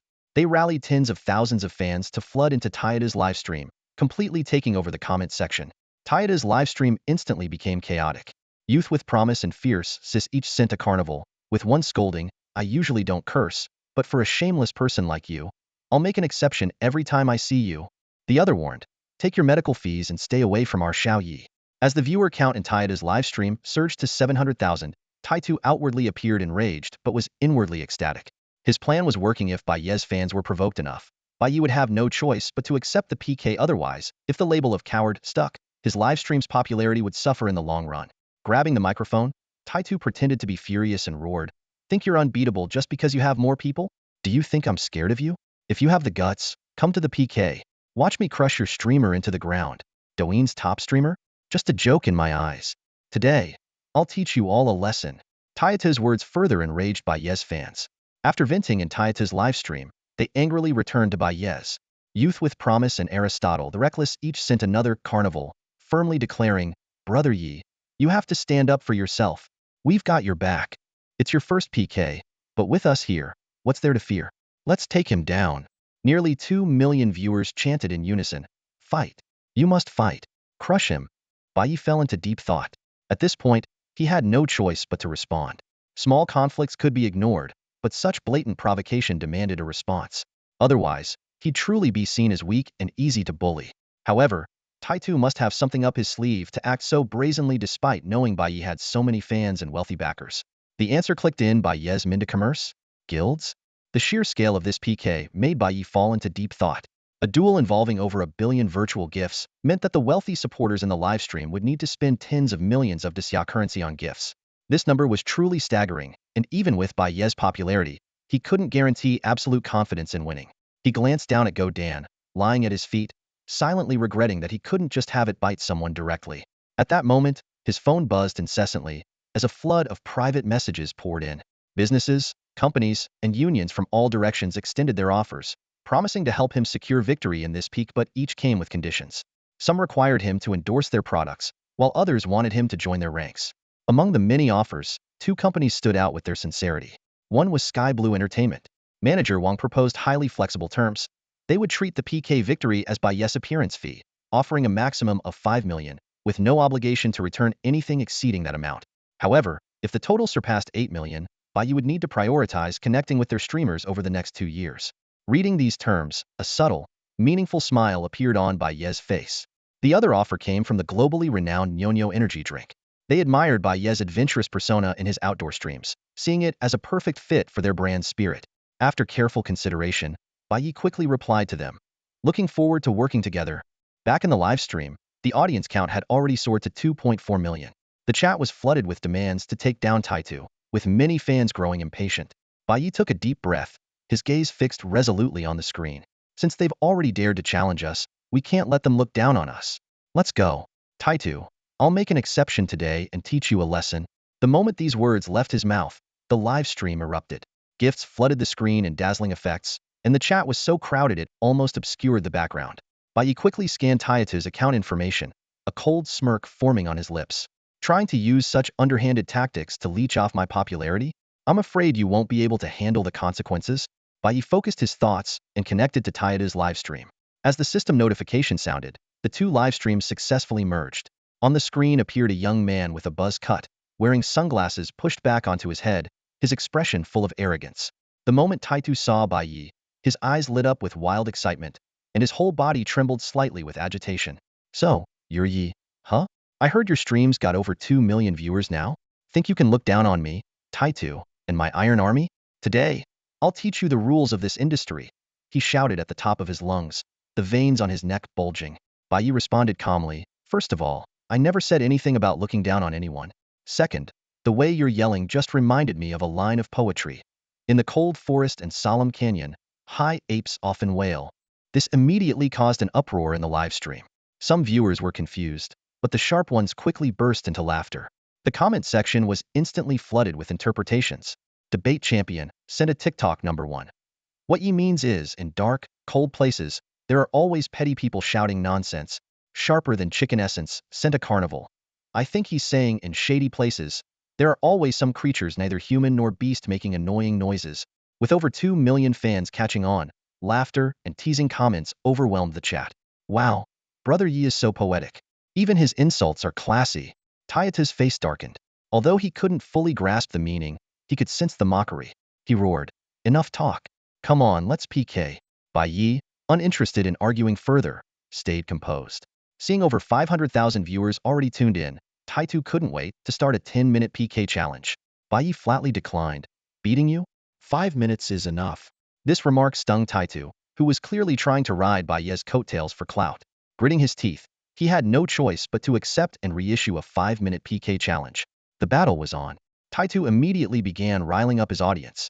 Brothers, attack! Crush these people who look down on us.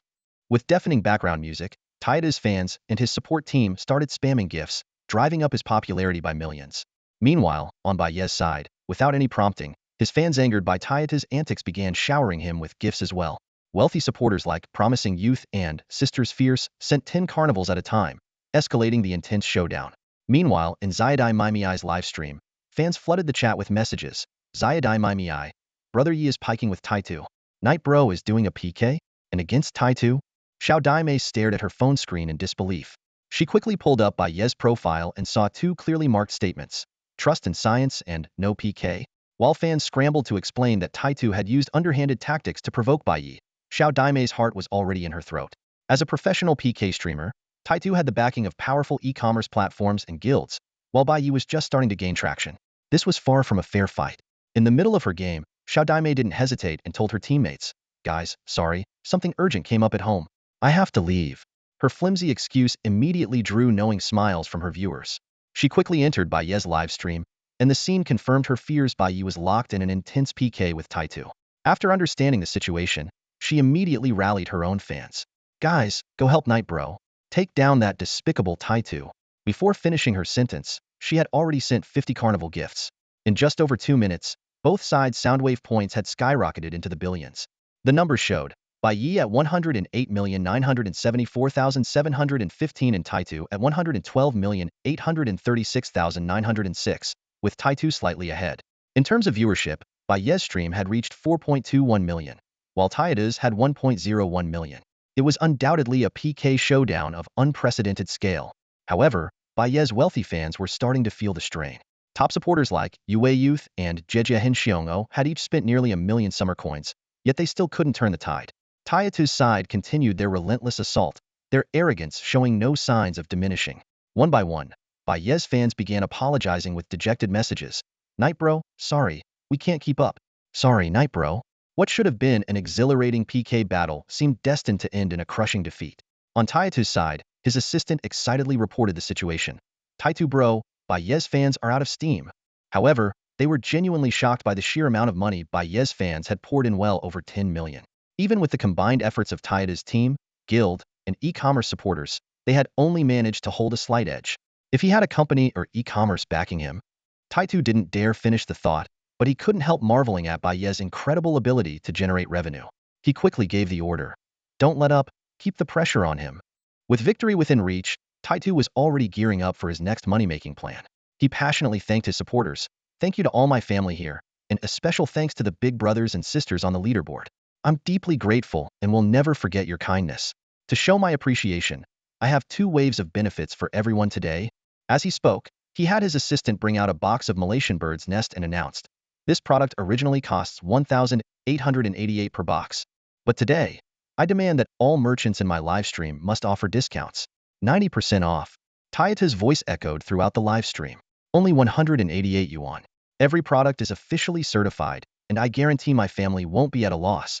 Seizing the momentum, he introduced another wave of health supplements from Country M, originally priced at 4,888 yuan. "This package is also just 90% off today." The audience, thrilled by the unprecedented discounts, felt their adrenaline surge. Taitu capitalized on the excitement, aggressively promoting the products. The results were immediate. Sales for both items skyrocketed, with orders flooding in by the thousands every second. However, the gap in the popularity score remained significant. Bai at 150 million, Taitu at 210 million. Watching their rivals simultaneously sell products and dominate the battle, Bai Ye's fans were furious but helpless. At that moment, a woman in a blue uniform from the Industrial and Commercial Bureau noticed Taitu's promoted products.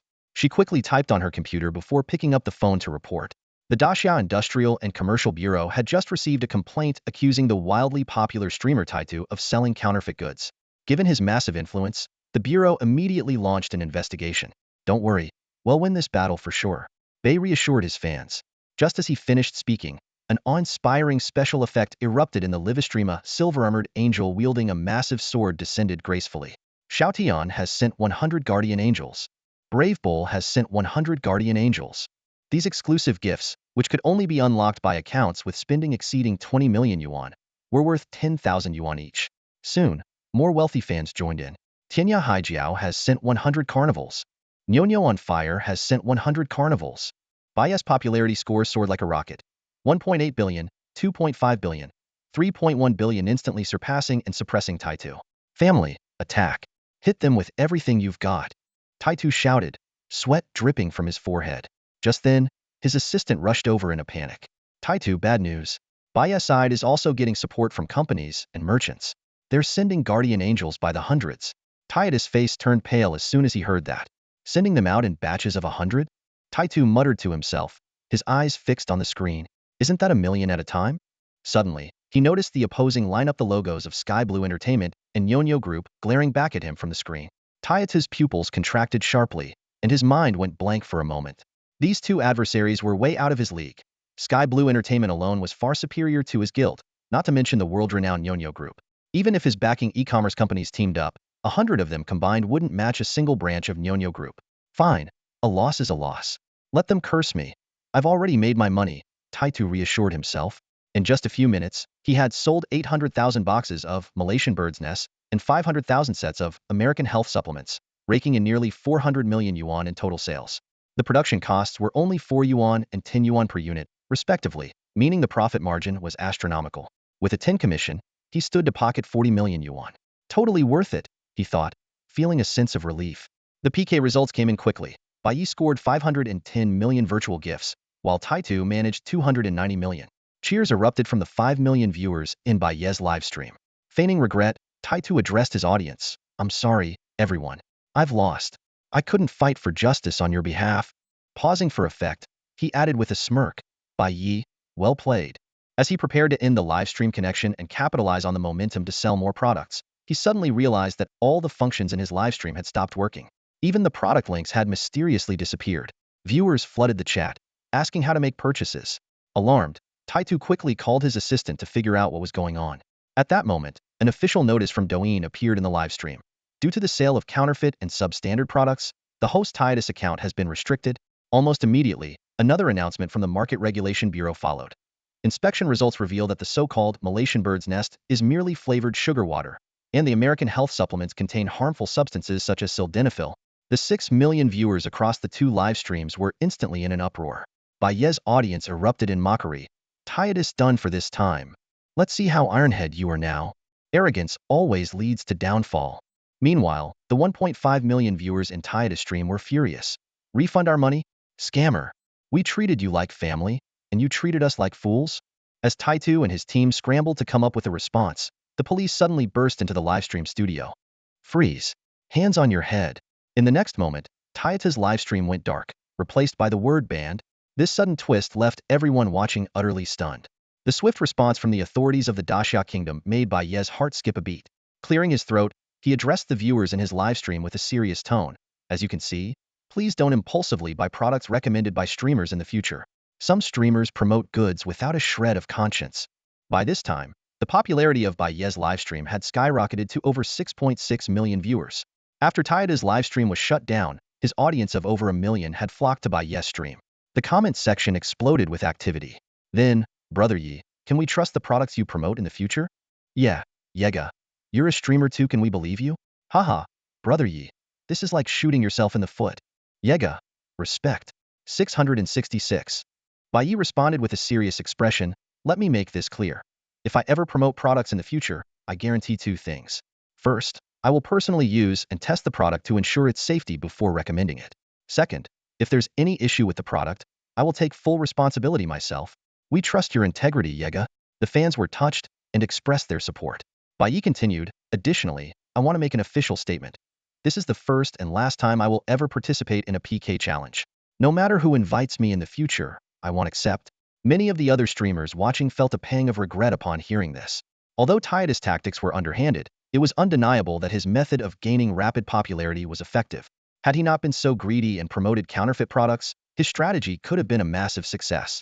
We've already wasted quite a bit of time, but that's okay, Bai Ye said, suddenly flashing a mysterious smile. I just thought of a way to speed up our journey to the destination. Seeing the influx of new viewers, he decided to show off a little to retain them. What's the plan? Don't tell me you're actually going to use Gooden's tail as a propeller. The audience was brimming with curiosity. Bai Ye walked to the back of the bamboo raft, stepped onto the raised end with his right foot, and struck a bow-drawing pose. Have you all seen the Kamehameha technique? He asked, clasping his hands together and curling his fingers slightly, mimicking the iconic energy-charging stance. The male viewers immediately lit up with excitement. Holy crap! Brother Ye, are you talking about the one Goku uses in the anime? Not gonna lie. I practiced it secretly for 6 years as a kid, but I never got it to work by the time I graduated elementary school.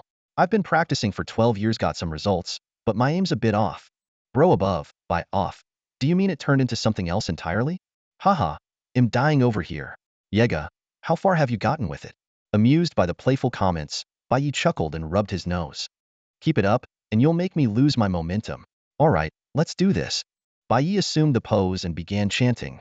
K, Millions of viewers collectively held their breath, their eyes glued to the screen. Even the female viewers, who weren't as familiar with the reference, watched intently. Huh. At that moment, a blinding white-blue glow began to form between Bai Ye's palms. Is this for real? The male viewers were completely stunned. With a loud boom, a streak of white-blue energy shot from Bai Ye's hands toward the rear of the bamboo raft. The bamboo raft surged forward with immense force, its front end suddenly lifting like an arrow shot from a bow. It darted ahead, leaving a silver curtain of water droplets shimmering under the moonlight. The speedometer climbed rapidly, 30, 50, 80 kilometers per hour. Gooden was already sprawled flat on the raft, its sharp claws gripping deeply into the bamboo, its fur blown wildly by the fierce wind. The breathtaking scene immediately set the live stream on fire. Is this some kind of Kamehameha? Gooden looks like it's about to lose its mind. At this rate, the raft might actually take off. Newton's laws are rolling over in their grave again. A young tycoon sent a Carnival X1. Night bro, this speed is 10 times faster than my yacht. Aristotle Cheat sent 2 carnivals in a row. Night bro, are you taking apprentices? I'll pay 10 million. Just teach me this trick. Chief Instructor Chinglo quickly followed with another carnival. Can I learn it for 1 million? The regular viewers, watching the rich fans' extravagant remarks, joked, is this what Versailles joy feels like? The raft's speed had now reached 200 kilometers per hour, and even Bai Ye's voice was being torn apart by the howling wind. Thiskant bita. At that moment, under the moonlight, the faint outline of an island emerged in the distance, roughly the size of 3 football fields. The island was surrounded by a sandy beach, its center covered in lush greenery, with a small rocky hill standing tall at its highest point. The audience erupted in alarm. Night bro, do you have brakes? Gooden's fur is standing on end. There's a reef ahead. Turn now. In the nick of time, Bai Ye twisted his palm sharply, and the bamboo raft made a near 90-degree turn, narrowly skimming past the reef. It finally shot onto the shore, leaving a deep gouge in the sand. Gooden immediately leapt off the raft, its limbs still trembling. Bai Ye casually threw down his backpack, picked up a lamp, and patted Gooden's head lightly. What are you scared of? Didn't we make it here safe and sound? Gooden looked up at Bai Ye with pitiful eyes, prompting the live stream audience to flood the chat with messages defending it. By now, Bai Ye's live stream had surpassed 7 million viewers. This thrilling, Kamehameha-style performance had successfully captivated all the newcomers. Meanwhile, the managers from Bilibili, Fish Live, and Douyin, who had been watching, could no longer conceal their astonishment, their initial composure giving way to visible surprise. This kid sure has a lot of tricks up his sleeve. The audience watching the live stream couldn't help but marvel. Bai Ye's performance far exceeded their expectations, prompting them to reassess their judgment of the young streamer. Those stringent conditions he had set now seemed less unreasonable. On the screen, Bai Ye pointed to a small rocky hill at the center of the island. Climbing that hill will mark the beginning of our magic show. With that, he nimbly leaped onto the back of Go Dan. Go Dan, let's go. At Bai Ye's command, the giant dog let out an excited bark. The solid ground seemed to restore its confidence, and its agile figure quickly disappeared into the forest. The comments section continued to flood with messages. Millions of new viewers were captivated by the scene, especially by Go Dan's astonishing size and level of training. Some shared amusing anecdotes, like one person whose friend, inspired by the stream, impulsively tried to ride their husky only to end up with a bite on their behind. As they traversed the silent forest, the eerie atmosphere led some viewers to speculate about potential supernatural encounters. Bai Ye quickly dismissed such thoughts. Don't jinx it, everyone. Go Dan may be big, but he's still just a domesticated dog. If something really happens out here in the wilderness, I won't be able to handle it. The chat immediately erupted with jokes about his earlier display of the so-called Kamehameha, but Bai Ye seriously clarified, you all need to believe in science. That was just a special prop using a technique to concentrate flames into a focus stream, similar to the principles of rocket propulsion. Anyone with basic knowledge of physics and chemistry would understand it's pretty simple. Before long, they emerged from the forest, and the small rocky hill, about 50 to 60 meters tall, came into view. Go Dan showcased its incredible athleticism, leaping gracefully between the rocks. In just a few bounds, it had carried Bai Ye to the summit. At the top, they found a flat patch of land covered in soft green grass, roughly the size of half a basketball court. From this vantage point, the moonlit ocean stretched out before them, its waves crashing against the shore and breaking the night's stillness. The breathtaking view, combined with Go Dan's impressive climbing skills, left the live stream's audience in awe once again. It was just past 8 p.m. Under Bai Ye's direction, Go Dan quickly fetched a few branches, which were used along with some lighting equipment to set up a simple stage. The natural terrain of the small rocky hill was perfect, almost like a natural amphitheater. Come on, Xiao Daimei, join the live stream with Yega. Yeah, we love seeing you two together on stream. Yija's on paternity leave. The comments kept teasing, making Xiao Daimei blush as she tried to explain, stop it, we're just regular friends. Yet, her fingers hovered over the button to join the stream multiple times, unable to press it. By now, Bai Ye's livestream had drawn over 7 million viewers. The massive difference in popularity made her worry about being accused of chasing clout. Fans continued their playful jeering. Friends already? How long have you even known each other? Is this a proper friendship? Come on, join. Lock Yega down while you can's in high demand. At exactly 8:30, Bai Ye finished preparing all the props and turned to the camera to announce, thank you all for waiting patiently. Tonight's magic show officially begins. But before we start, we're inviting a special guest, a lovely Latito, join us and make this evening even more special. The announcement immediately sent the live stream into a frenzy. The chat exploded with scrolling comments as fans eagerly speculated who it might be. Meanwhile, some of the most prominent female streamers on Douyin, from Juju to Jingchuan Liu, from Huizi to Daigula, all sent requests to join the stream, hoping to seize the opportunity for some attention. Xiao Daimei held her breath nervously, her eyes shimmering with anticipation. However, Bai Ye had already made his decision. Tonight, we'll be connecting with the online singer, Song Qianqian. As soon as he finished speaking, Song Qianqian's face appeared on the screen. Hi everyone, I'm Song Qianqian, she greeted warmly. Good evening, Brother Knight. In the live stream, a sweet and charming girl instantly became the center of attention. Standing on the indoor stage with a microphone in hand, Song Qianqian beamed with a radiant, healing smile. Her delicate face, lightly adorned with makeup, peeked out from under soft, wispy bangs. Her slightly wavy long hair cascaded naturally over her shoulders. Wearing a pale yellow t-shirt paired with denim shorts, her long, fair legs were particularly eye-catching. Without heavy makeup, she exuded an elegant and natural charm that left a lasting impression. The live stream room erupted with excitement, the comments flooding in like a snowstorm. Whoa, Brother Knight actually teamed up with Song Qianqian. I heard she's about to debut. Her voice is so soothing. That smile just melted my heart. As a renowned streamer with over 30 million followers, Song Qianqian's appearance caused the live stream's popularity to skyrocket. However, a few thousand viewers quietly left the room, disappointed that Bai Ye hadn't chosen Xiaodai Maimei instead. Meanwhile, Xiaodai Maimei's livestream was abuzz with discussions. Though she quickly masked her disappointment and focused on teaching the little tyrant spear technique, her fans' concern was evident in the comments. Bai Ye, displaying impeccable gentlemanly manners, greeted her warmly. Hello, Miss Song. I'm Knight, the magician streamer. With a snap of his fingers, blue flame roses bloomed around him, slowly ascending and vanishing into the night sky. The scene, far more stunning than a room filled with roses or a carload of fresh flowers, was breathtaking in its elegance and artistry. The livestream audience was electrified. Brother Knight's flirting skills are maxed out. This magic trick is insane. If I could do this, I'd never be single. A boyfriend like Brother Knight? I'd trade 10 years of my life for that. Song Qianqian covered her mouth as she giggled, her starry eyes sparkling with delight, and a faint blush tinged her cheeks. Ah, thank you, Brother Knight. Your magic is absolutely beautiful. Bai Ye flashed a brilliant smile and raised his voice, saying, I'm sure many of you know that our lovely song has a new song release. Tonight, the stage will host a perfect blend of magic and music. Viewers in the live stream are eagerly awaiting the start of this audiovisual feast, with the chat filled with excitement and anticipation for Bai Ye and Song Qianqian. In front of Song Qianqian's stage, a large screen displays real-time data from her live stream. With Bai Ye's arrival, the number of viewers skyrockets from 500, 000,600,000, 700, 000, and is quickly approaching the milestone of 1 million. Seeing this, a joyful sparkle lights up Song Qianqian's starry eyes.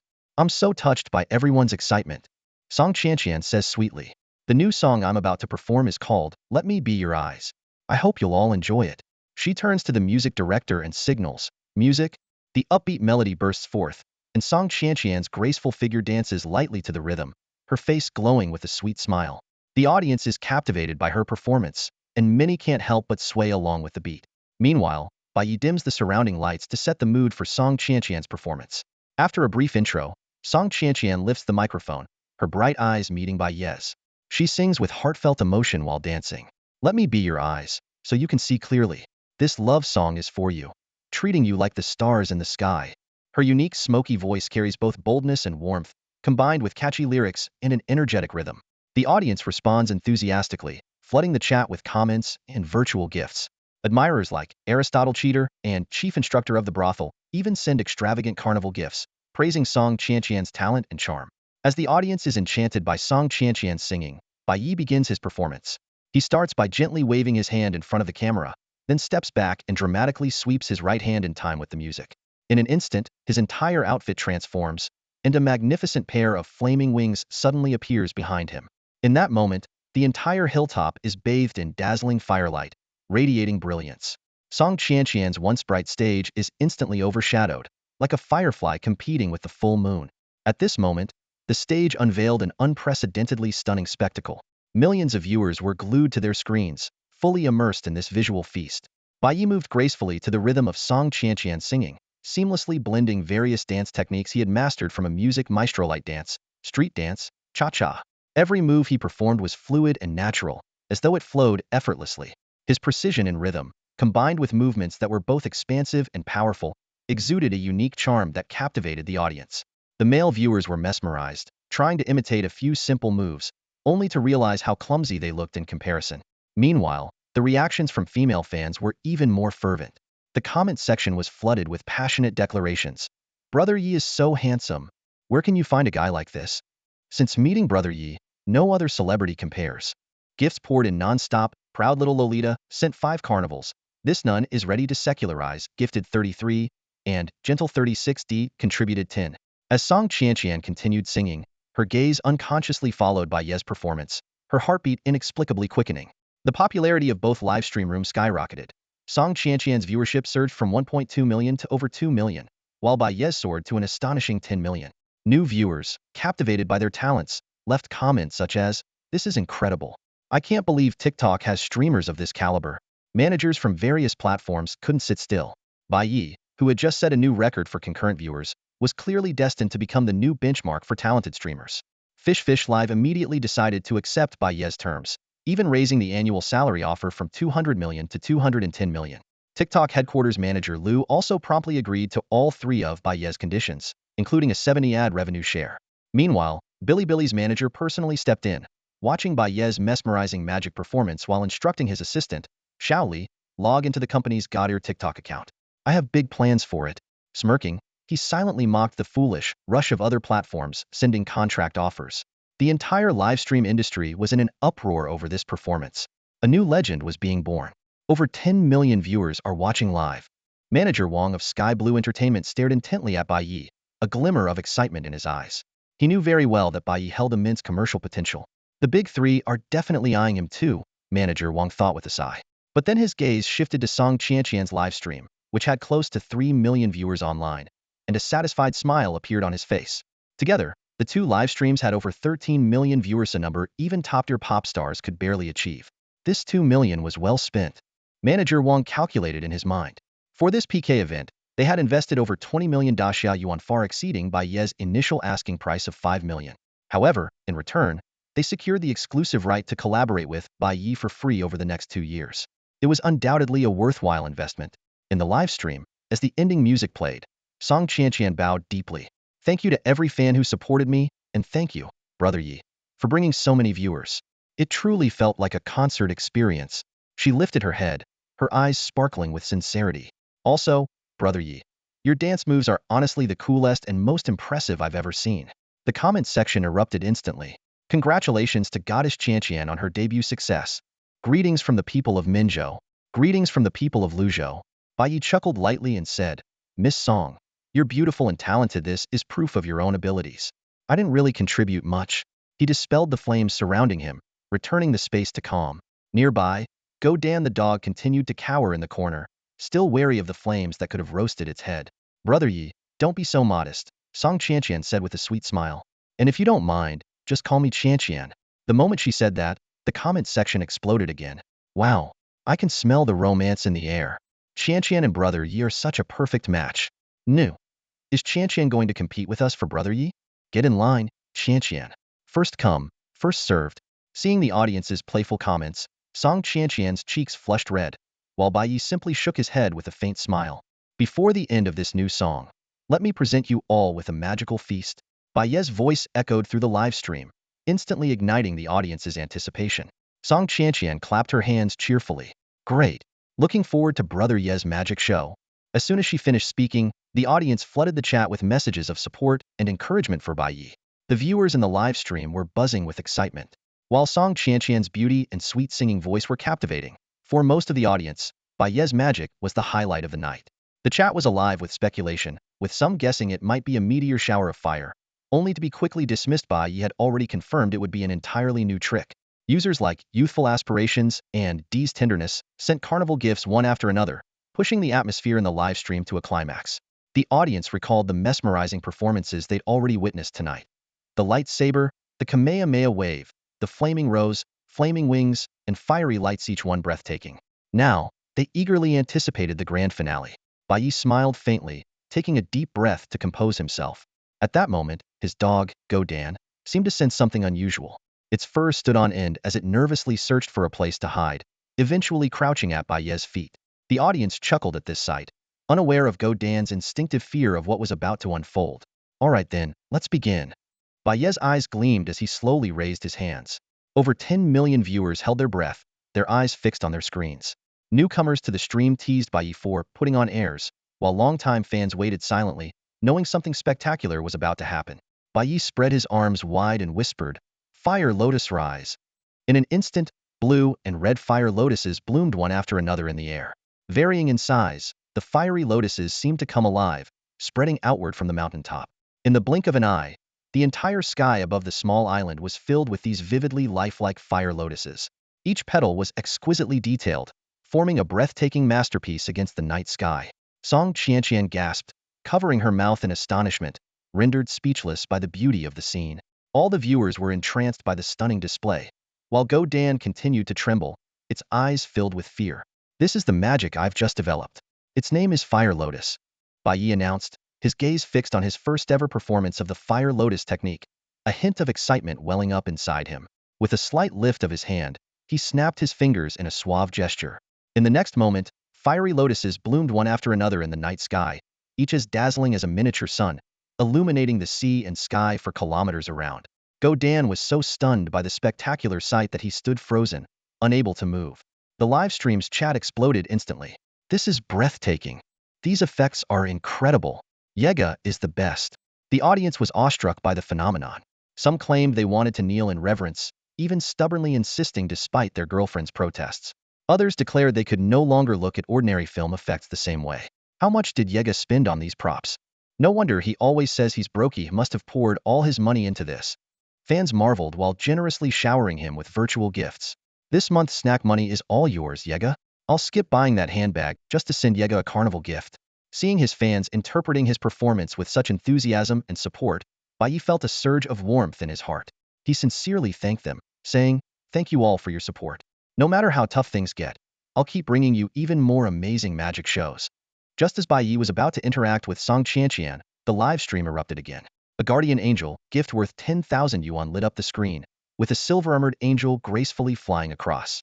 What was even more shocking was that a user with the ID Bayubiu sent 100 guardian angels in one go.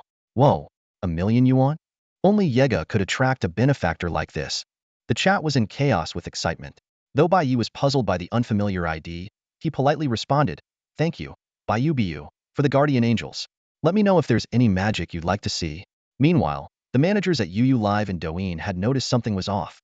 At Bilibili's headquarters, signing manager Jiang Qiong seized the moment and sent a dazzling message in the midst of the buzz. "Yi, hello.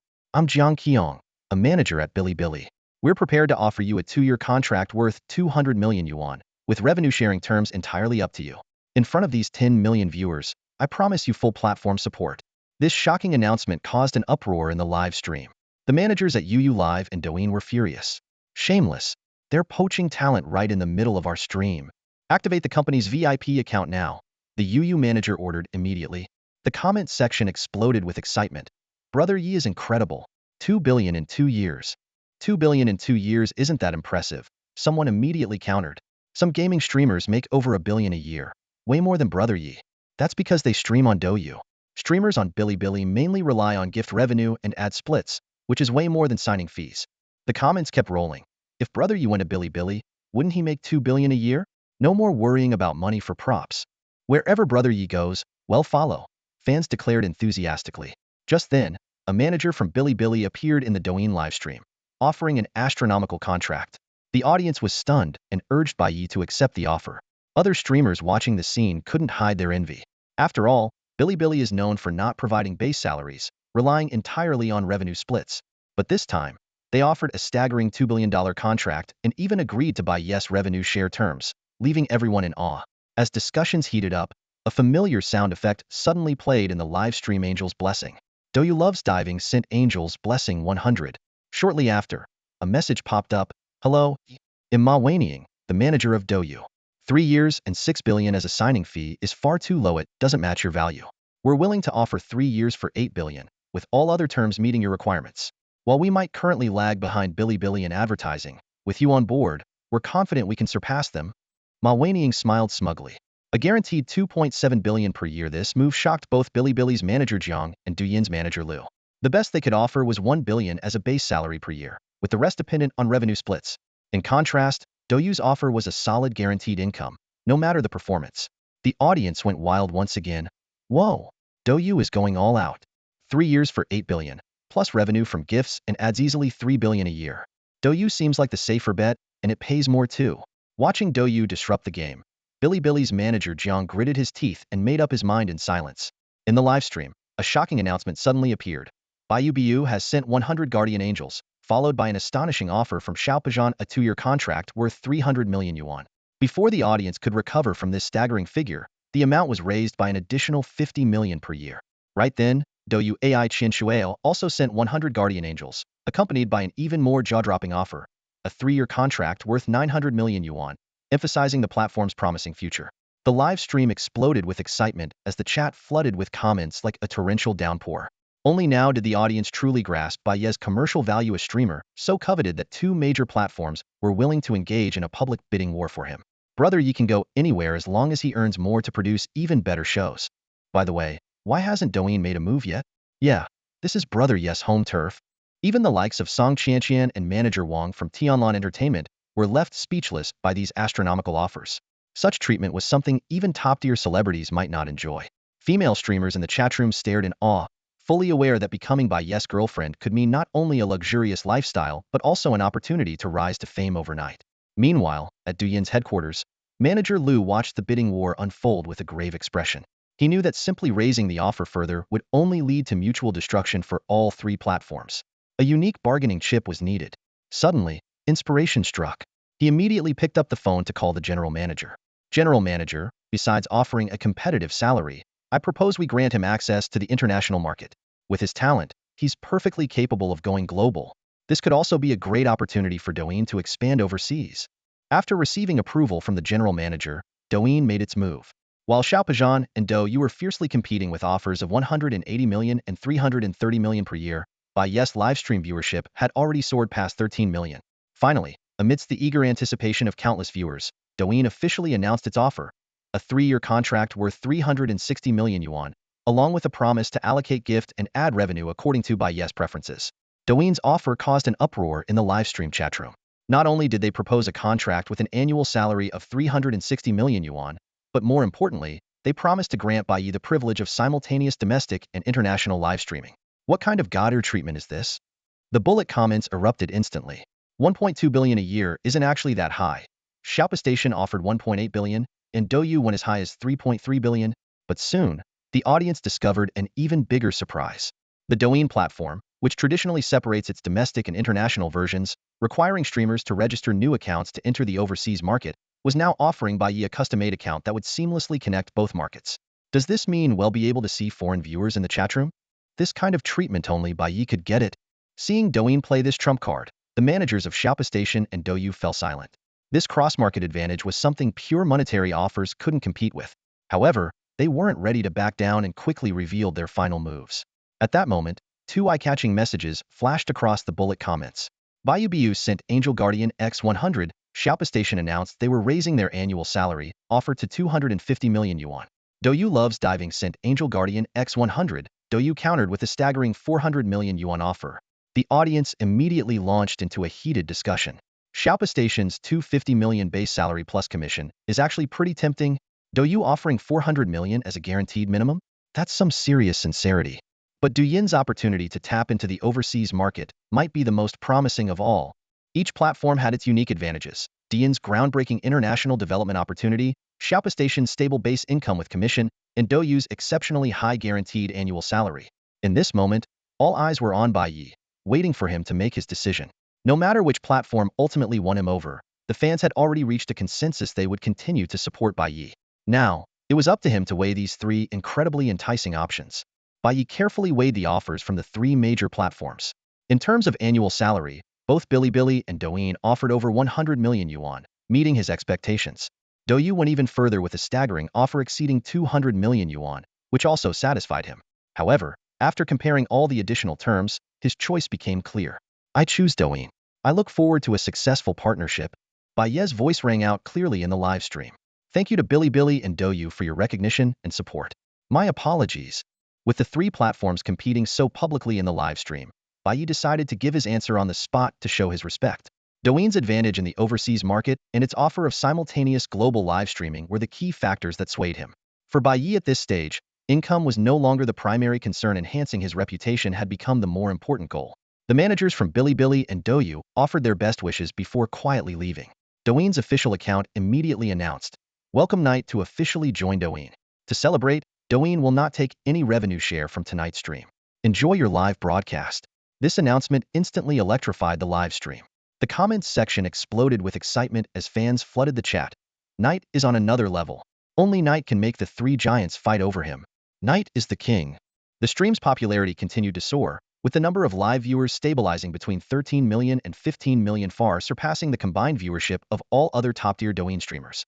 Meanwhile, Song Qianqian, who was co-streaming with Bai Ye, also benefited greatly, with her live room's viewership climbing to 4 million, placing her second on Douyin's rankings. Congratulations, Brother Knight, on signing with Douyin. Song Qianqian's sweet voice chimed in. Thank you. Bai Ye replied with a light laugh. Qianqian, how about performing something for everyone? What song or dance would Brother Knight like to see? I'm up for anything. Alright everyone, type in the chat what you'd like to hear or see. Let's take a short break, and then we'll continue with our magic show. The audience responded with enthusiasm, especially the male viewers who were visibly excited. Female fans also flooded the chat. A fleeting beauty. The snake dance. Fireworks dance. Street dance. Amid the audience's eager anticipation, Bai Ye and Song Qianqian launched into a dynamic and electrifying performance, turning the live stream into a sensational concert. On stage, Bai Ye continuously conjured dazzling flames, sometimes transforming them into a spectacular light show, other times shaping them into awe-inspiring meteor showers and fiery lotus blossoms, repeatedly pushing the atmosphere to its peak. As the clock ticked past 9 o'clock, 9:30, and into 10 p.m., the audience began to grow weary of Song Qianqian's singing, their attention gradually shifting to Bai Ye. Brother Ye, can you sing? Yega's dancing is so fiery, and his voice sounds amazing, must sing well too. Sing us a song. The crowd erupted into cheers. Seeing this, a sly glint flashed in Song Qianqian's eyes, and she took the lead in stirring things up. Come on, Brother Ye, just one song. Instantly, the two livestream channels, with nearly 20 million viewers combined, went wild with excitement. Bai Ye gave a helpless smile. Alright, I'll give it a shot. What do you all want to hear? The comment section was immediately flooded with requests for challenging songs. Zhizheng Chong Yuan, opera style Yu Shi Tan, Soul Out, Power the Phoenix. Seeing that all the requests were for high-pitched or fast-paced songs requiring intricate vocal control, even Song Qianqian was taken aback. She quickly tried to offer him a way out. How about you just pick something you like, Brother Ye? But Bai Ye remained calm and composed. It seems my friends here have a lot of faith in me.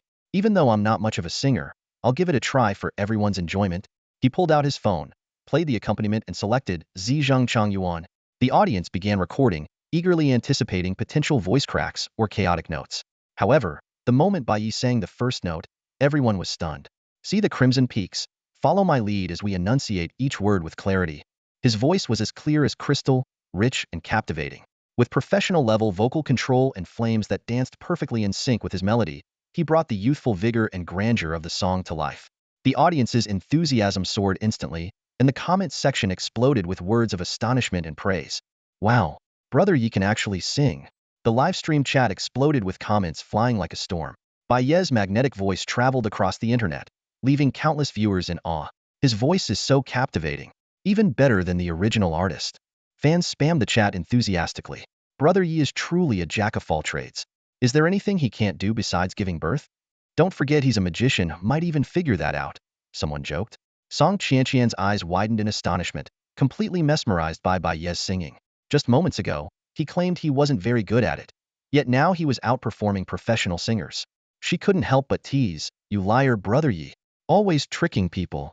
Meanwhile, in a high-end apartment in Yao City, a young woman was intently watching the live stream. As a talent scout for Red Butterfly Entertainment Group, she immediately recognized Bai Ye's extraordinary vocal talent. This company was a national leader in producing top-tier singers. She quickly recorded the live stream and sent it to her work group chat, which included the manager and 3 other scouts. "Check this out. I found an absolute gem of a singer." The group chat erupted instantly. "Isn't that Yi? His singing is incredible. Brother Yi is unstoppable. His dancing is amazing too. I'm swamped right now, no time to watch the stream." The manager quickly replied, "He's got serious potential. Everyone, drop what you're doing and check this out. This could be a big opportunity." The 4 of them joined the live stream in record time, only to be stunned by the 15.9 million viewers already watching. At that moment, Bai Ye was performing Yu Shi Tan, and the operatic style sent the chat into another frenzy. The evaluation team watched, utterly entranced, as they realized Bai Ye's vocal skills, voice, looks, and physique were flawless, a natural-born idol singer. Bai Ye went on to perform traditional Chinese-style songs like Ta Shan He and Guan Shanjiu, then effortlessly switched to a completely different genre, nailing challenging English songs like Sold Out, Power, and The Phoenix. His dance moves synchronized perfectly with the rhythm, enhanced by dazzling flame effects, keeping the energy in the live stream at an all-time high. His high notes are clear and powerful, his low notes smooth and soulful. It's like his voice was kissed by an angel. Even his English songs are flawless, better than our company's top stars. The Red Butterfly Entertainment evaluation team couldn't sit still. They were terrified another company might snatch him up first, reminiscent of previous fierce battles between platforms like Bilibili, Fish, and TikTok. Just as the audience was lost in Bai Ye's mesmerizing performance, a familiar special effect lit up the live stream. In the live stream, a notification from Red Butterfly Entertainment Group offering Angel's Protection X10 flashed across the screen. Immediately after, a groundbreaking announcement exploded in the chat. "Yi, your voice surpasses the sound of heaven, and your singing skills rival those of a true artist. Red Butterfly Entertainment Group is willing to offer an 8-year contract worth $640 million to nurture you into a world-class superstar." The news instantly set the live stream ablaze. Viewers flooded the chat with comments. "Red Butterfly Entertainment Group? That's the top entertainment company in our country. Jejia, a song, Yin Yin. Zikivri, one of them is a top-tier star under their management. 80 million a year? This deal is even better than the peak of most superstars." Standing off to the side, Song Qianqian looked utterly shocked. She had thought tonight was her moment to debut, but it turned out her brother Yi had captured an even brighter spotlight. Douyin's official team noticed the situation. Although they felt somewhat displeased, there was little they could do. After all, their contract with Bai Ye was for him as a magic performer, while Red Butterfly's offer was for him as a singer, two completely separate fields. Bai Ye seemed surprised by the invitation. He responded, "Thank you, Red Butterfly Entertainment Group, for your angel's protection and your recognition. However, I must apologize, singing is just a hobby for me. Magic is my true profession, and I don't have the time or energy to pursue 2 careers simultaneously." This statement stirred up another wave of excitement in the live stream. "He's this good as an amateur? Brother Yi is unbelievable. Watching Brother Yi perform makes me feel like a total failure." Despite several attempts by Red Butterfly Entertainment to sweeten the deal, eventually offering an annual salary of 100 million, Bai Ye politely declined each time. "It's getting late." This concludes today's magic performance. Qianqian, congratulations on your debut. Goodbye, everyone. Bai Ye prepared to end the live stream. Although many viewers left, over 6 million people stayed, particularly those wealthy fans hoping to win the coveted bamboo raft. Bai Ye called over Go Dan, who yawned sleepily as he climbed onto its back to begin their return trip. However, just as they were about to enter the forest, Go Dan's entire body stiffened. Its usually gentle demeanor turned fierce, and its round eyes glinted with a dangerous light. "Woof!" growl. Go Dan fixed its gaze on the woods ahead, slowly retreating. Bai Ye's expression grew serious as he stared cautiously into the depths of the forest. The once relaxed atmosphere in the live stream shifted to one of tension as viewers watched the scene. "What's going on? What happened?" The chat filled with anxious questions. "Holy crap! Could there really be something indescribable out there?" The stream's chat was flooded with frantic comments. Bai Ye noticed his audience's terrified reactions and chuckled softly to reassure them. "Come on, don't overthink it. Relax. There's nothing unclean Haruri living in a scientific era, remember?" Despite his words, his gaze remained fixed on the depths of the forest ahead. A faint rustling sound came from within, accompanied by the snapping of twigs and leaves. Bai Ye quickly retrieved a flashlight from his backpack, its beam piercing into the dense undergrowth. "Who's there?" Is someone out there? If you're human, make a sound, he shouted, raising his voice. Anyone? Stop messing around. The only response was an eerie silence. The rustling had ceased abruptly, leaving only Go Dan's low growls of warning. Over 6 million viewers in the live stream held their breath, straining to catch any sound. I'm so scared I don't even dare go to the bathroom now. Could it be a ghost? No wonder no one lives on this deserted island. Bai Ye, maybe you should head back to the mountain and wait for daylight. Stop saying these things. I'm home alone right now. Go Dan seemed eager to retreat, turning toward the mountain, but Bai Ye patted its head and said firmly, don't be afraid. Let's go. Man and dog cautiously ventured into the forest. Go Dan sniffed the ground intently, every step radiating vigilance. Bai Ye swept the beam of his flashlight back and forth, illuminating the shifting shadows of trees that seemed to hide countless unseen eyes. Suddenly, Go Dan froze in front of a thicket, lowering its body slightly, claws unsheathed, a deep growl rumbling from its throat. Gore? The rustling resumed, this time louder, coming from the bushes ahead. Bai Ye leapt forward, flashlight in one hand, while conjuring a ball of flame in the other. Who's there? Show yourself, or I'll set this place on fire. I'll count to 3-3. Before he could finish, the bushes shook violently, and a massive shadow began to rizzy a gigantic snake, towering over 2 meters tall with a body as thick as a human leg. Its black scales gleamed coldly under the flashlight's beam, and its triangular head bore 2 glowing, menacing eyes. Ah! The live stream audience erupted in screams at the terrifying sight. Snake! A massive black serpent suddenly appeared in front of Bai Ye and Go Dan, its size far exceeding that of any ordinary snake. The giant snake raised its head, revealing a body over 3 meters tall, with a thick frame comparable to the calf of a grown adult. What a huge snake! Oh my god! Could this be the giant snake from Anaconda? Has this snake become some kind of spirit? The livestream chat exploded with comments. Go Dan stared intently at the serpent, his whole body on high alert. The snake flicked its tongue, thicker than a human finger, its cold, piercing gaze sweeping over them. Every now and then, it opened its gaping jaws, revealing sharp, venomous fangs. Bai Ye quickly searched his mind for information about known snake species. Black-tailed python? No, this snake clearly had venomous fangs. Rat snake? King snake? King cobra? None of the known venomous snakes matched. The largest king cobra was just over 5 meters, but this one was at least 7 meters long, even with a conservative estimate.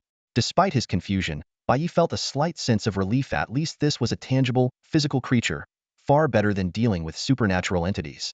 He cautiously began to retreat, with Go Dan mirroring his movements. Hey guys, anyone know what kind of snake this is? Bai Ye whispered to his livestream audience. Are you crazy, Bai Ye? You're still talking at a time like this. That giant snake has its eyes on you. It's over. It's over. Our handsome and wealthy Bai Ye is going to meet his end here. The viewers were practically stomping their feet in panic. Sure enough, the giant snake seemed to take a keen interest in Bai Ye after he spoke. It began to slither closer, its movements revealing more of its enormous body from the underbrush. For meters, 5 meters, 6 meters, the thickest part of its body was now comparable to the thigh of a grown man. As Bai Ye continued to back away, he kept analyzing aloud. It resembles a king cobra. The swelling around the neck is similar. But a king cobra should have distinct patterns. Black mamba? No, the size is way off. The viewers fervently debated the identity of this mysterious serpent, but no one could pinpoint its species. The only certainty was that, judging by its sharp venomous fangs, this was undoubtedly a venomous snake, not a python. When the snake finally emerged fully from the underbrush, its horrifying form was revealed in its entirety. Its nearly 7-meter-long body far exceeded what anyone thought possible for a venomous snake. On the live stream, a dark silhouette suddenly came into view. A massive black snake was coiled tightly around something. As the camera zoomed in, the viewers were horrified to discover that it was a black-and-white creature, a juvenile giant panda. The chat room exploded with activity. Oh my god, it's a national treasure, the giant panda. Is it still alive? Damn that snake. Why is there a giant panda in the city? The young panda, only about half a meter long, was tightly constricted by the 12-meter-long snake and appeared lifeless. However, Bai Ye's sharp ears caught a faint, weak cry. Everyone, calm down. The panda is still alive. Bai Ye quickly assessed the situation. I'll save it. The chat erupted again. Brother Ye, don't risk it. That's a venomous snake. Its venom could fill a whole cup. Run. It's too dangerous. Bai Ye chuckled softly. I can't run. It's already locked onto me. Indeed, the snake's cold, menacing gaze had been fixed on Bai Ye, as if sizing him up as its next meal. Suddenly, it struck like lightning, its deadly fangs aimed straight at him. Fortunately, Bai Ye reacted swiftly, dodging just in time. From this brief encounter, Bai Ye formulated a plan. He could use his magic, like meteor fire rain or fire lotus, to take out the snake instantly, but that would put the panda at risk. Moreover, the snake might be a protected animal, and acting rashly could cause trouble. This snake may look terrifying, but its behavior isn't much different from a regular snake, Bai Ye said, solidifying the flames in his hands as the temperature surged to a mid-level intensity. If I can distract it, I can save the panda. Watch closely, I'm about to perform a snake dance. He turned and shouted to Godan, I'll distract it, and you go rescue the panda. The large black snake sensed the threat, its cold, piercing gaze fixed on the flickering flame in Bai Ye's hand. Its previously arrogant demeanor instantly withdrew, and its movements became cautious. Bai Ye deliberately waved the flame, step by step creating an opportunity for Godan. Sure enough, the black snake followed the light of the fire, constantly searching for an angle to break through the fiery defense. Seizing the moment, Godan stealthily approached the snake's tail like a lurking predator. The viewers in the livestream held their breath as they watched the scene unfold. Bai Ye continued explaining, remember, if you encounter a snake in the wild and it shows no signs of aggression, it's best to stay still. But if it attacks, you can defend yourself like I'm doing now, using clothing or other objects. Before he could finish speaking, the black snake launched several rapid strikes. Bai Ye dodged effortlessly, his movements fluid and composed, almost as if he were dancing. The audience was both tense and exhilarated, flooding the chat with messages. Is Brother Yi playing with the snake? That reaction speed is insane. Better than gaming skills. Gifts poured in as well. Users like Young Achiever, Aristotle the Reckless, and Knowledge Enthusiast sent virtual carnivals. Seeing this, Bai Ye quickly reminded them, it might look easy, but distracting a snake like this is risky. Please don't try this unless you're a professional. But the black snake was now completely enraged.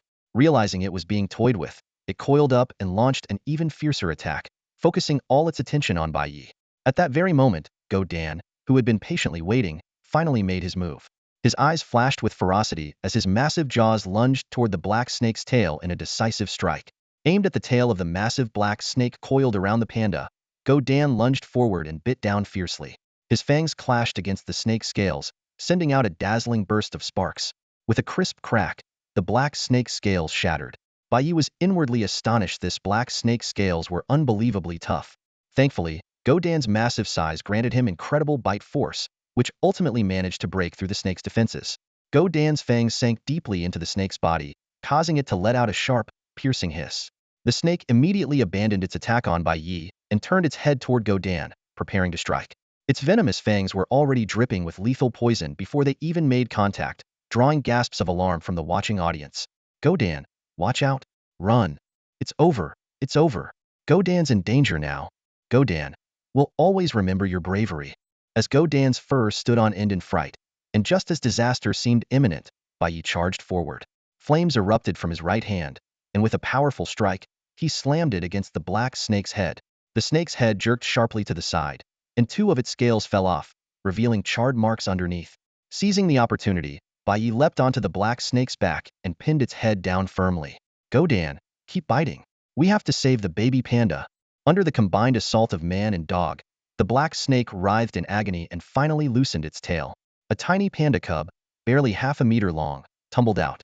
Its fur was disheveled, its breathing weak, and it looked utterly pitiful. The livestream audience erupted in cheers. They saved it. Bai Ye is amazing. Godan, you're the MVP. Quick, get the baby panda out of there. Bai Ye issued a command. Godan, take the baby panda and let's get out of here.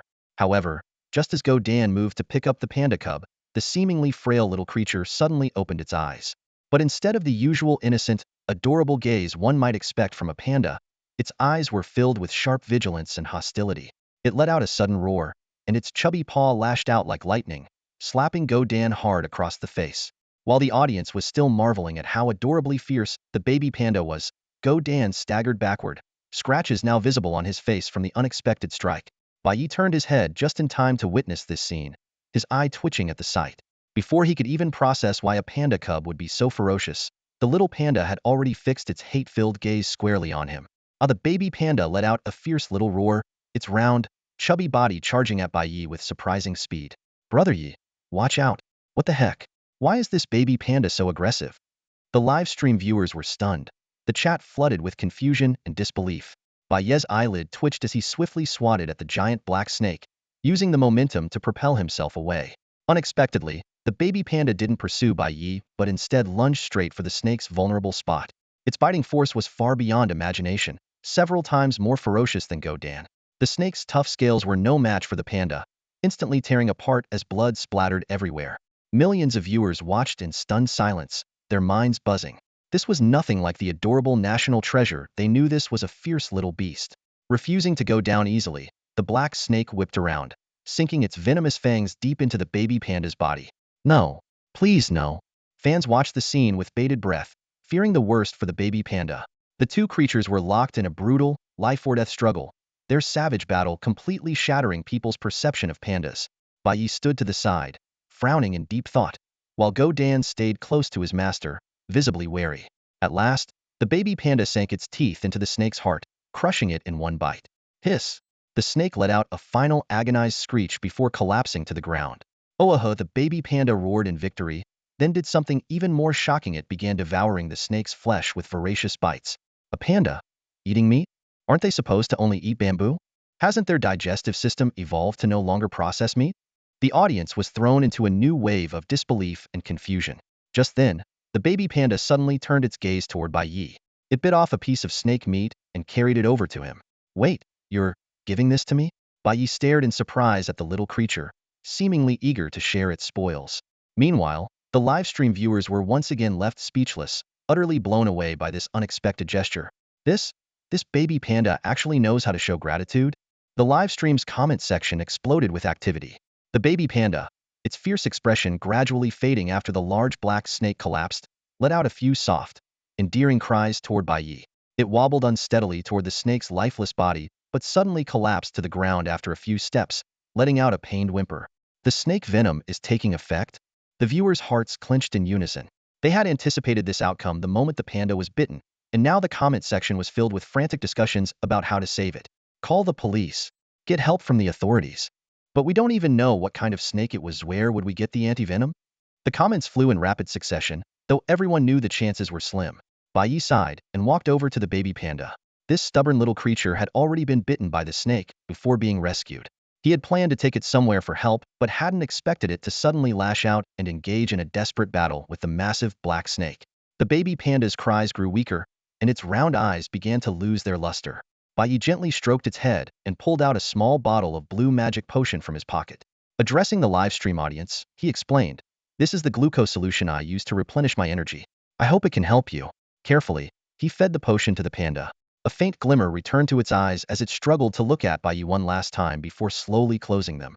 Although the viewers were skeptical about whether glucose could counteract snake venom, they understood that Bai Ye was doing all he could. Bai Ye is trying his best. Hurry and take it to the authorities. There might still be a chance. Bai Ye gently picked up the panda and leaped onto Godan's back. Godan, let's go. With a bark, the dog dashed out of the forest, carrying them swiftly to the spot where the bamboo raft was docked. He placed the panda on the raft, instructing Godan to guard it, and then executed a powerful energy wave to propel himself back to the shore. The viewers erupted in amazement once again. Before ending the live stream, Bai Ye shared the exact location. I've left the bamboo raft in the northeastern outskirts of Magic City, near XX Village. He then hurriedly signed off. Pujin District Police Station. Godan, let's move. Woof. Bai Ye rode on Godan, speeding through the suburban protective zones so fast that passing vehicles were left far behind. Once in the city, they maneuvered skillfully through deserted alleys, occasionally leaping onto rooftops and bounding between buildings. Before long, they arrived near the Pujin police station in the city center. The police station was a sizable facility. Bai Ye chose this place hoping to use its resources to help the injured panda cub cradled in his arms. By midnight, only a few scattered cars passed along the street. He had Godan hide nearby, while he carried the panda cub into the station's entrance. Stop right there. A police officer at the door raised a hand to block him. His gaze landed on the panda cub in Bai Ye's arms, and his pupils widened in shock. Looking up to take a closer look at Bai Ye, the officer's expression turned to surprise. Brother Ye? Yeah, it's me, Bai Ye replied with a nod, inwardly worried about whether the police had already been keeping tabs on him. Brother Ye, I'm one of your fans, the officer said excitedly. What's going on here? Bai Ye briefly explained how he had discovered the panda cub during a livestream outdoors. Hearing this, the officer's expression grew serious. Quick, take it to the station's medical room. I'll call a veterinarian and some specialists right away. He hurriedly led Bai Ye toward the main hall. Brother Yi, I need to get back to my post. A colleague will come to take your statement soon. Just tell them the truth, it's no big deal. As the enthusiastic fan of an officer returned to his duties, Bai Ye gave a wry smile. Tell the truth? That might be easier said than done. Moments after the officer left, a graceful figure approached, flanked by two other officers. Bai Ye looked up and immediately frowned at it was the female officer he'd encountered earlier that day. During his pursuit of a murderer, he'd evaded her using a magic disappearing act trick.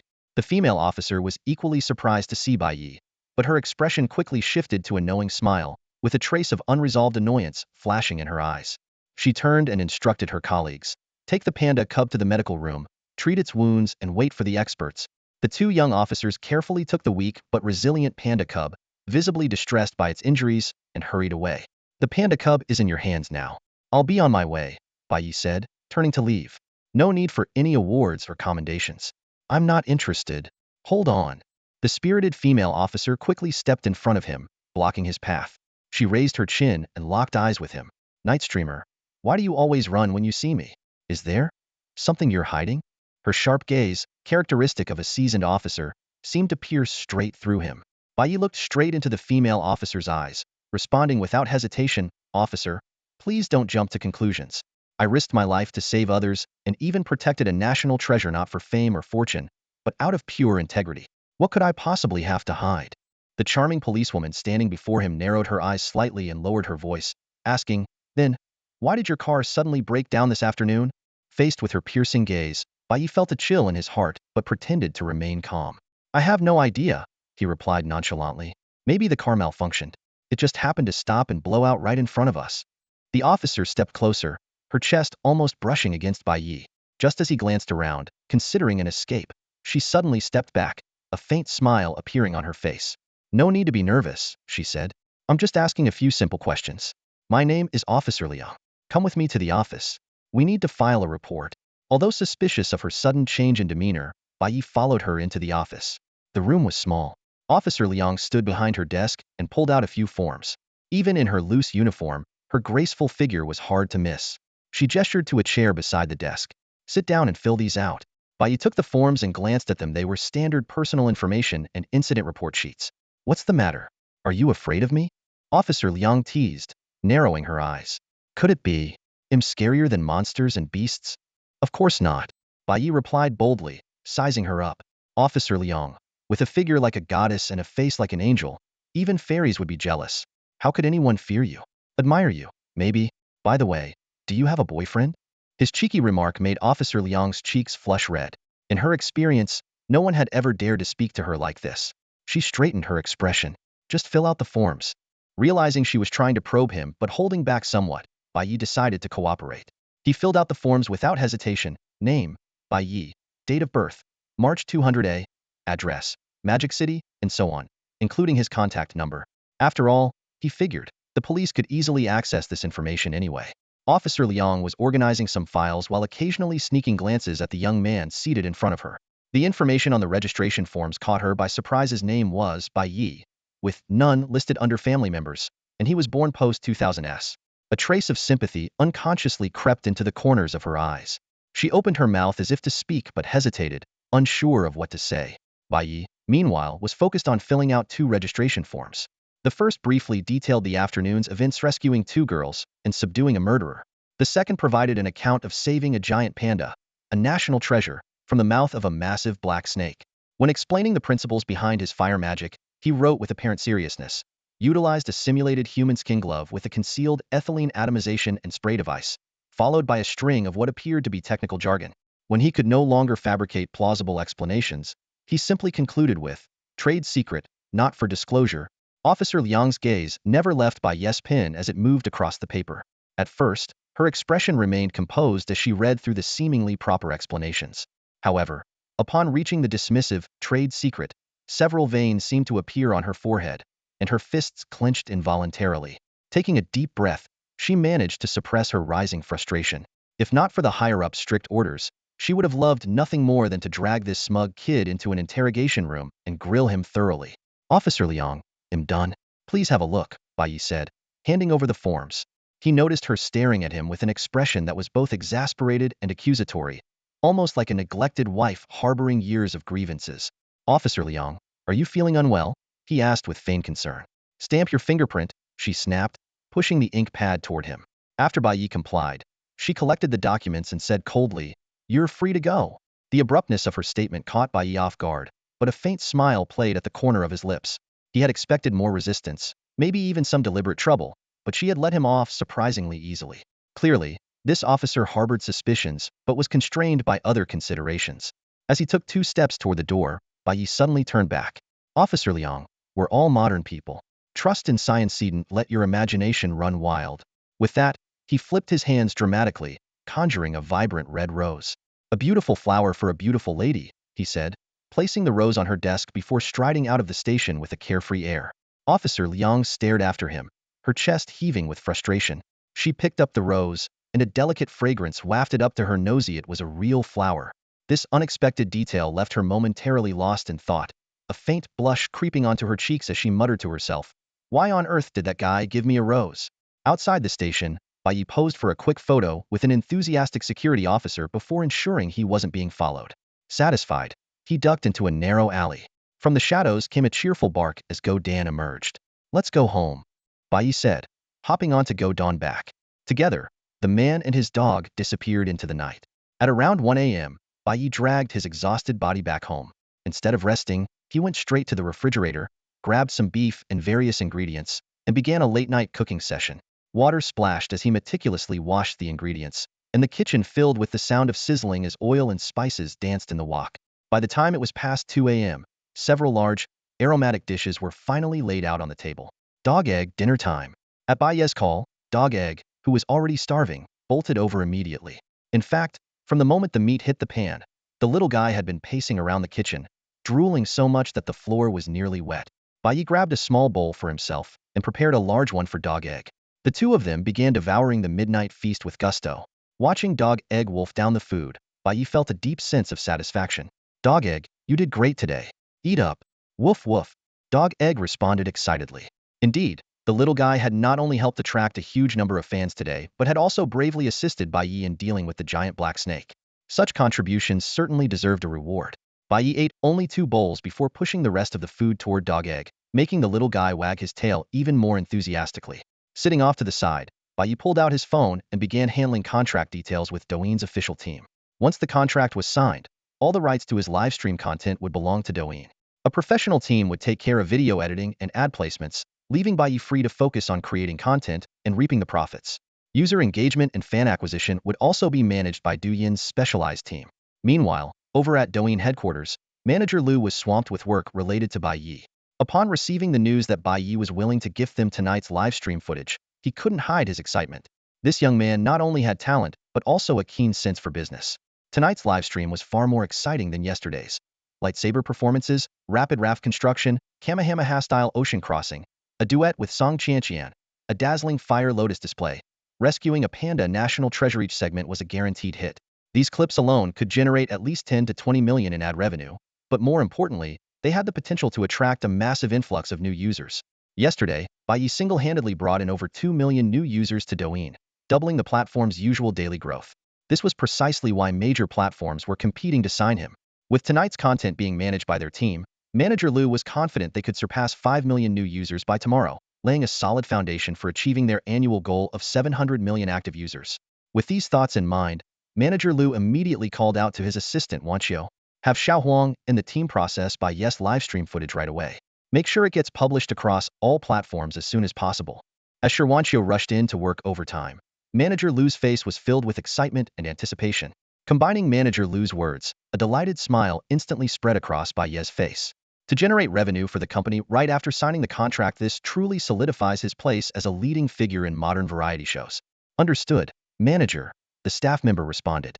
"I will immediately inform the legal department to closely monitor Bai Ye's livestream and prohibit any unauthorized commercial edits without Douyin's approval."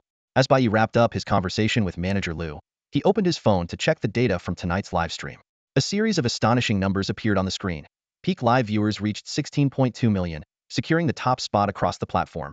Nearly 10 million new followers gained within 48 hours, bringing the total to 35.88 million.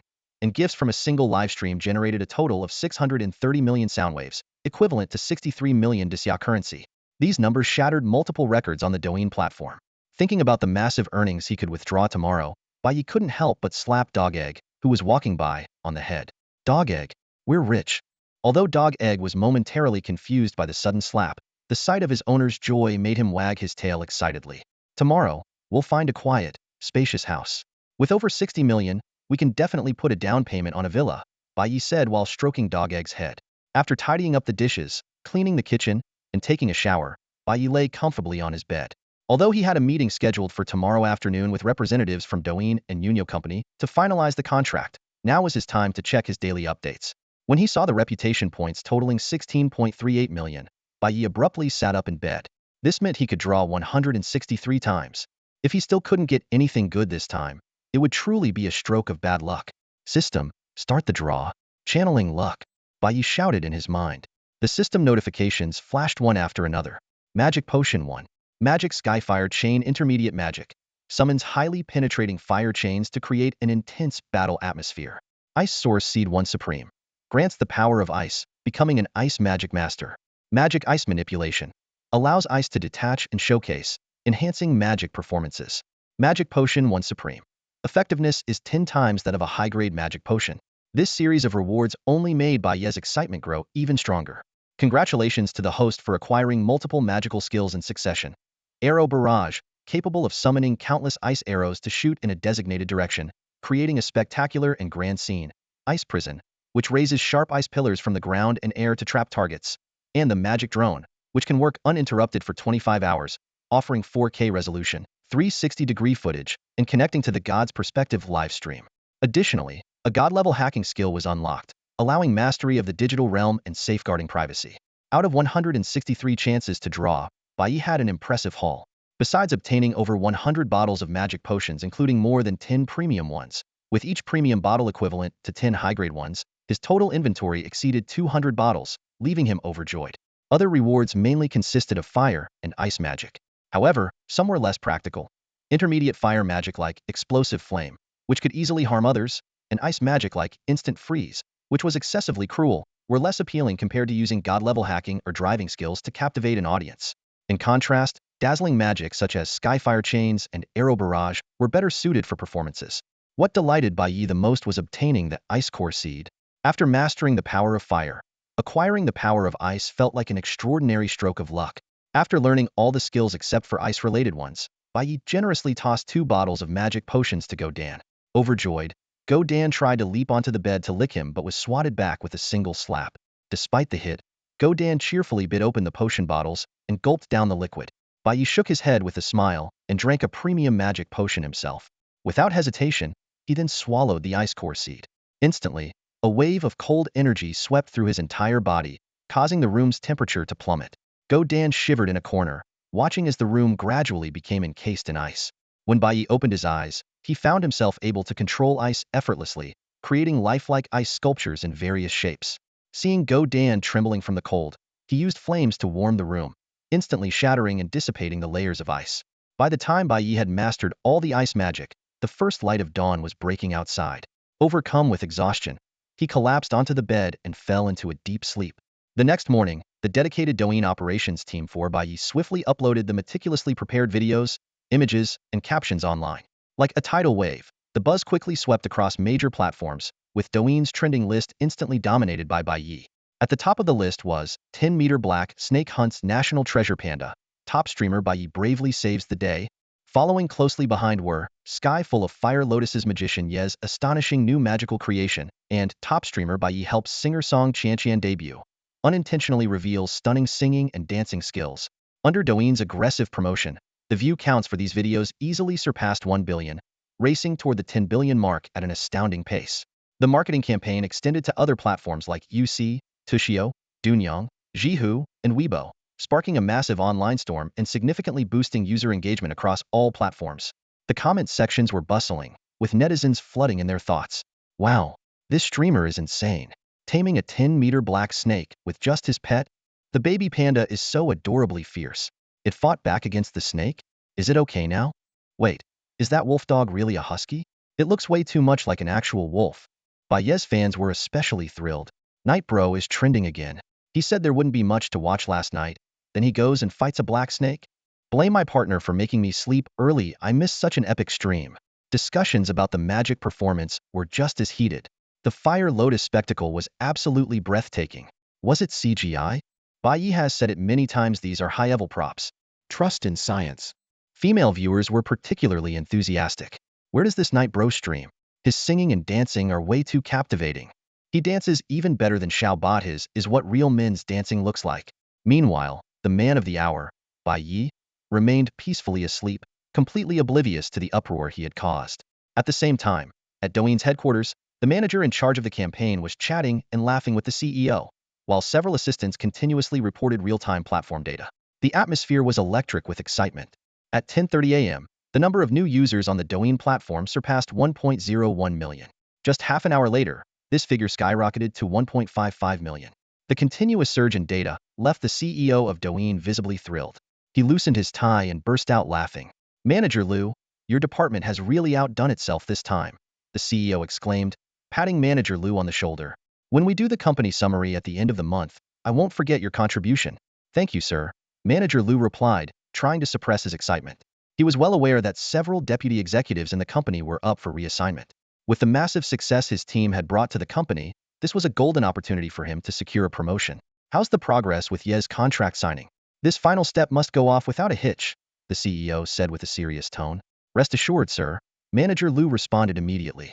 "We've already arranged with Ye to sign the contract between 3 and 4 p.m. at the Shanghai branch. Besides, the high-quality content he provided last night clearly shows his confidence in our platform." The CEO nodded in satisfaction. Meanwhile, the live streaming world was in an uproar. Influencers and streamers, waking up full of confidence to attract thousands or tens of thousands of followers, were instead met with the sight of Ye dominating the trending charts across all major platforms. His staggering traffic statistics and the rapid follower growth measured in the millions left them shocked and envious. Some were even consumed with jealousy. "Why is it that we're all live streaming, yet I only gain a handful of followers while you're adding millions?" But soon, many of these streamers seem to have a revelation. Forget preparing content, jumping on the hype is the real strategy. And so, countless influencers and their teams began brainstorming. How could they collaborate with Ye in a live session? How could they get his attention? Beauty streamers, sultry influencers, and socialites all started sending their most alluring photos to Bai Ye through private messages, convinced that no man could resist such charm. In Guangzhou, a streamer known as Little Dumb Girl slumped over her desk, repeatedly replaying the video of Bai Ye and Song Qianqian's singing and dancing performance. Her eyes alternated between gleaming with admiration and clouding with melancholy. The dark circles under her eyes were a clear sign of a sleepless night.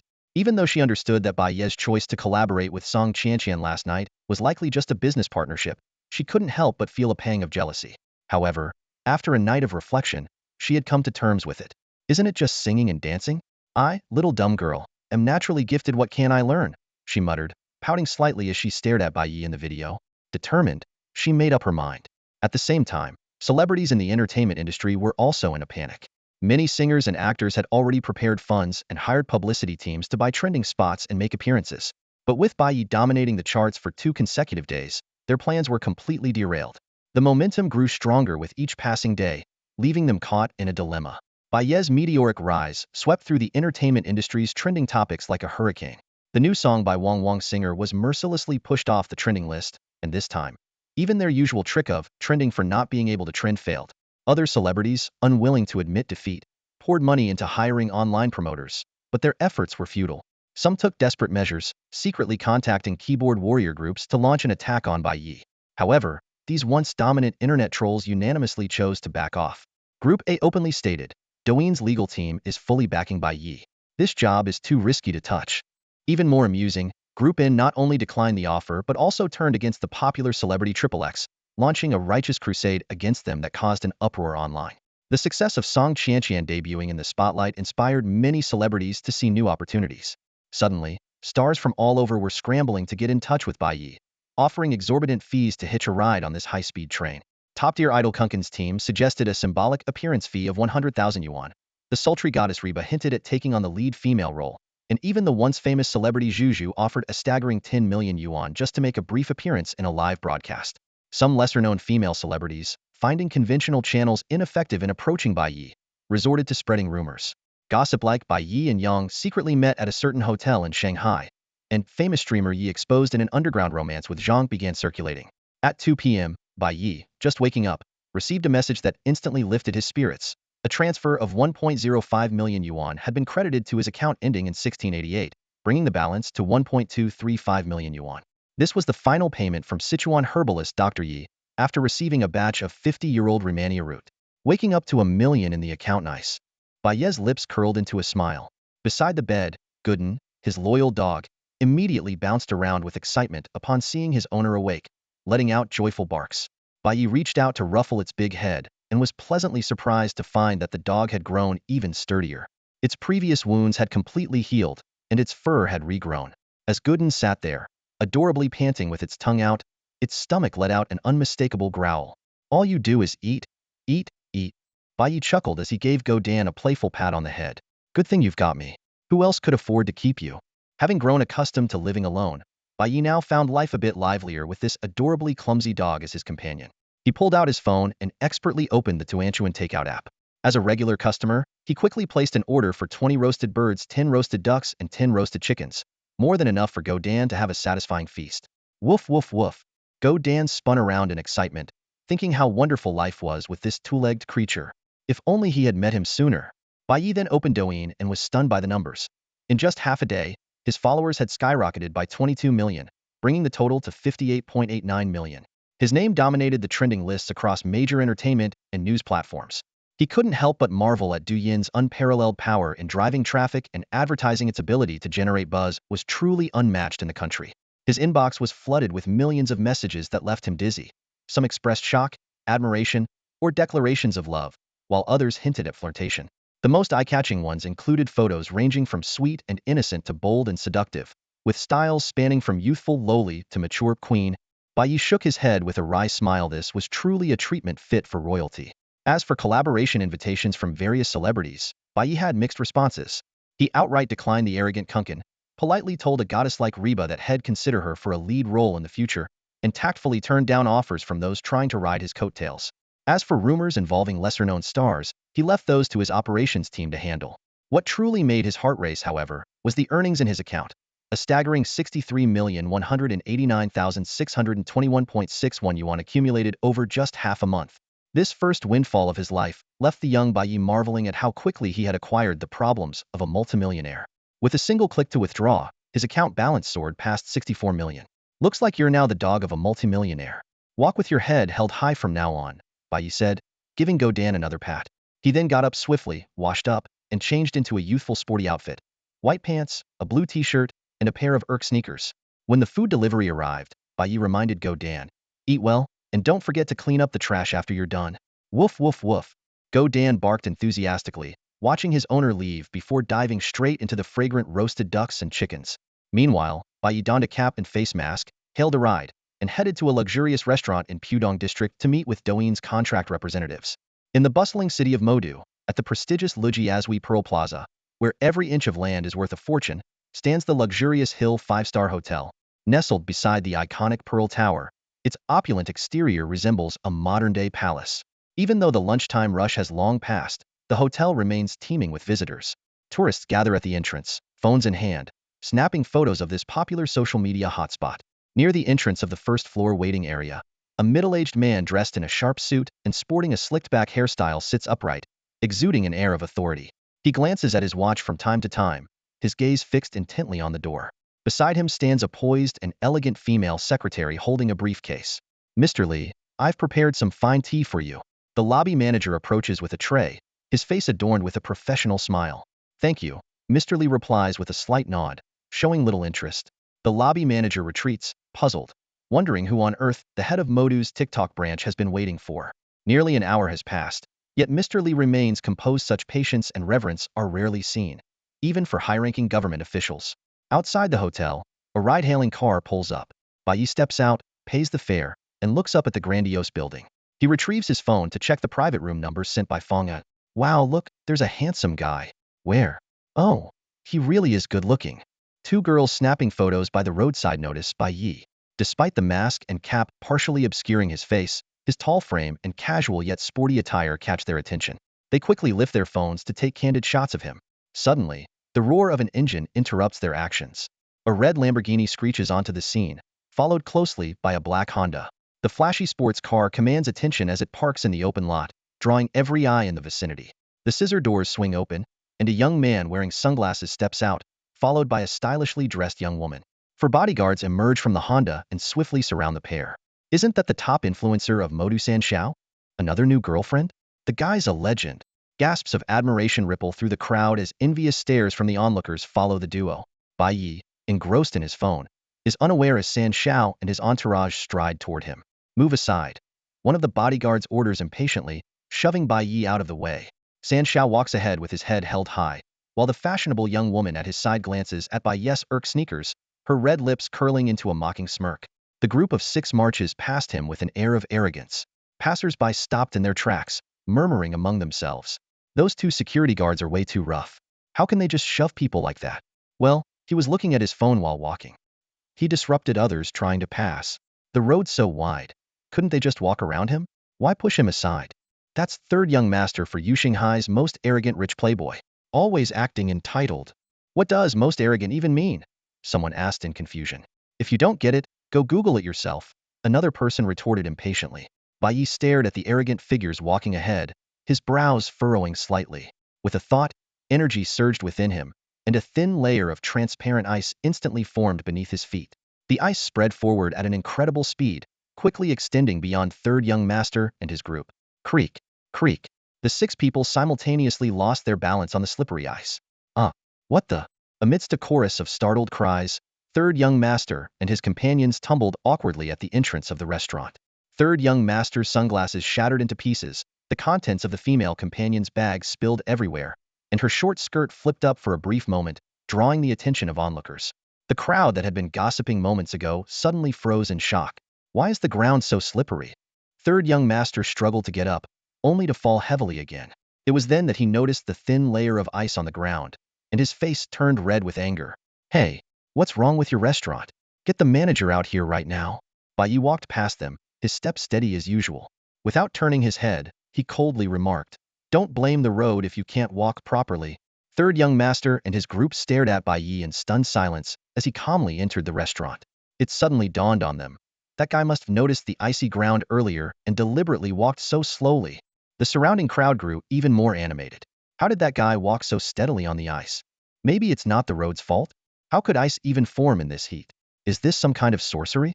The restaurant's lobby manager rushed over to handle the situation, apologizing profusely to third young master while organizing staff to clear the ice. At that moment, Li Hai, the head of Diyin's Shanghai branch, recognized Bai Ye. "Mr. Bai? Is that you?" Bai Ye nodded slightly. "Mr. Li?" Li Hai nodded repeatedly in excitement. Yes, it's me." His eyes darted between Bai Ye and the icy ground outside, his heartbeat quickening involuntarily. Li Hai stared at the bizarre scene before him, a sense of foreboding rising in his heart. This abnormal freezing phenomenon was no coincidence. It was highly likely the handiwork of the young magician standing before him. But he distinctly remembered that Bai Ye had always excelled in fire magic. When did he master ice magic as well? Sensing the questioning gaze from Li Hai, Bai Ye responded with a faint smile but said nothing. Meanwhile, with the help of several waitstaff, Sanxiao and his group finally stumbled through the restaurant's entrance. The lobby manager bowed repeatedly, apologizing profusely. "Sanxiao, please calm down. As compensation, we've prepared a premium private dining room for you, completely free of charge." Sanxiao was about to continue his tirade when his eyes suddenly caught sight of Li Hai. His face lit up, and he quickly walked over. President Li, what a coincidence. I was just about to book a large private room. Care to join us? I guarantee you'll have a great time." His tone was dripping with flattery, and for good reason. His contract was with the Shanghai TikTok branch, and Li Hai was his direct superior. Buttering up Li Hai was as good as holding the secret to gaining traffic and fame. "Not today. I have an important guest." Li Hai declined politely, then turned to Bai Ye with a respectful gesture. "Mr. Bai, after you." Bai Ye nodded in acknowledgement and followed them toward the elevator. Sanxiao froze at the sight, utterly dumbfounded. Wasn't that the same young man from earlier? Why was President Li treating him with such deference more so than Sanxiao himself did toward Li Hai? Who on earth was this person? The woman accompanying Sanxiao was equally stunned, covering her mouth in disbelief. "Manager Liu, who is that person Li Hai invited?" Sanxiao turned to the lobby manager for answers. "I'm not entirely sure," the manager replied, visibly shaken. "But President Li waited for him for a full hour in advance." Waited an hour? San Shao's eyes widened in shock. In the company, Li Hai was known for being elusive and untouchable. Who could make him lower himself like this? A second-generation heir? Impossible. Even the prodigal son of the Wang family wouldn't warrant this level of respect from Li Hai. Fixing his gaze on Bai Ye's retreating figure, San Shao suddenly had a nagging feeling that the young man looked familiar, as if he'd seen him countless times before. Then, a startling thought struck him like lightning. Could he be Yi? San Shao stared at the staircase, his mind buzzing as he recalled the eerie ice formation on the road earlier. A terrifying thought suddenly flashed through his mind, and his face turned deathly pale. That's right. It could very well be Yi. He clenched his fists, cold sweat forming on his forehead. If it really was that superstar streamer, such bizarre magic would indeed fit his style.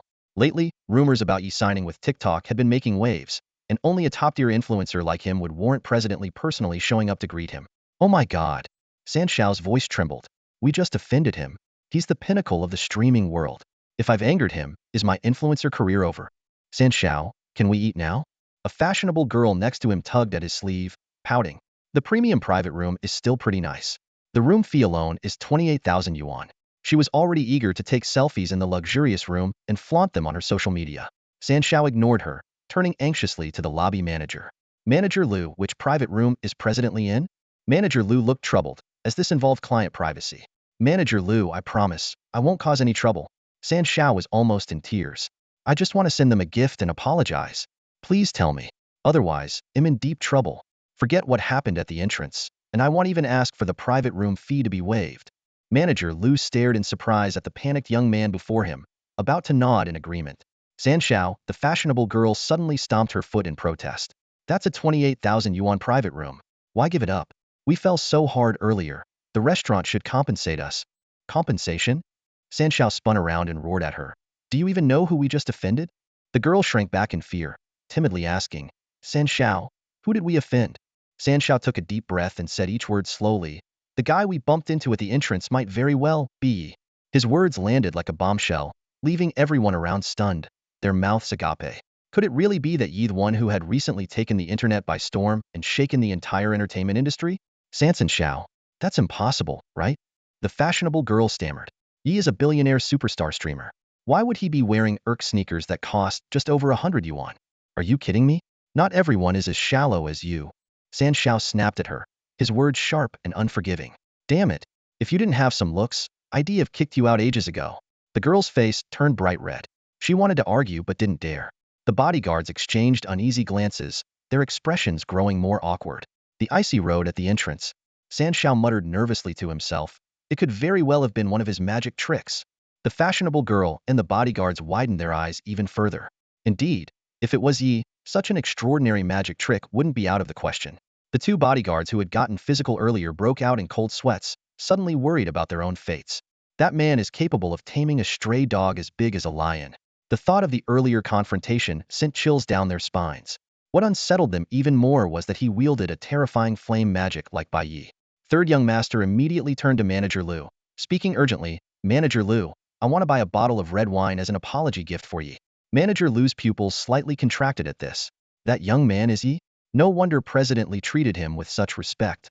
He quickly added, our most expensive wine here is a 1990 Romanée-Conti, priced at 500,000 a bottle. That's the one. Third young master handed over his card without hesitation. Send it over right away.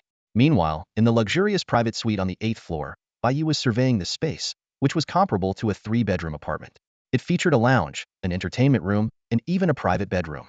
No wonder influencers and socialites flocked to this place. It was undeniably high class. Soon, an array of exquisite delicacies was served one after another. Bai Ye removed his mask and hat, calmly enjoying the meal. His strikingly handsome face immediately drew astonished gazes from President Li and his secretary. Mr. Bai, you are truly dashing and distinguished. President Li praised sincerely. The young secretary beside him kept sneaking glances, her expression flustered. And President Li is equally impressive. Accompanied by such a talented and beautiful lady, Bai Ye responded casually. Haha, mutual flattery in business. President Li laughed heartily. Seeing how approachable Bai Ye was, he felt a wave of relief. The three of them dined and conversed, the atmosphere gradually warming up as they delved into contract discussions. The agreement included an annual salary of 120 million, paid in 2 installments, with gifts and advertisement revenue settled monthly. After carefully reviewing the contract, Bai Ye mentioned that he hoped to receive the signing bonus for the first half of the year as soon as possible, as he was planning to buy a house. Just as President Li was about to raise his glass in celebration, a server arrived with 2 bottles of alcohol. One was the red wine sent as an apology by third young master, and the other was a bottle of Maodai gifted by the restaurant. Both bottles came with elegantly designed cards.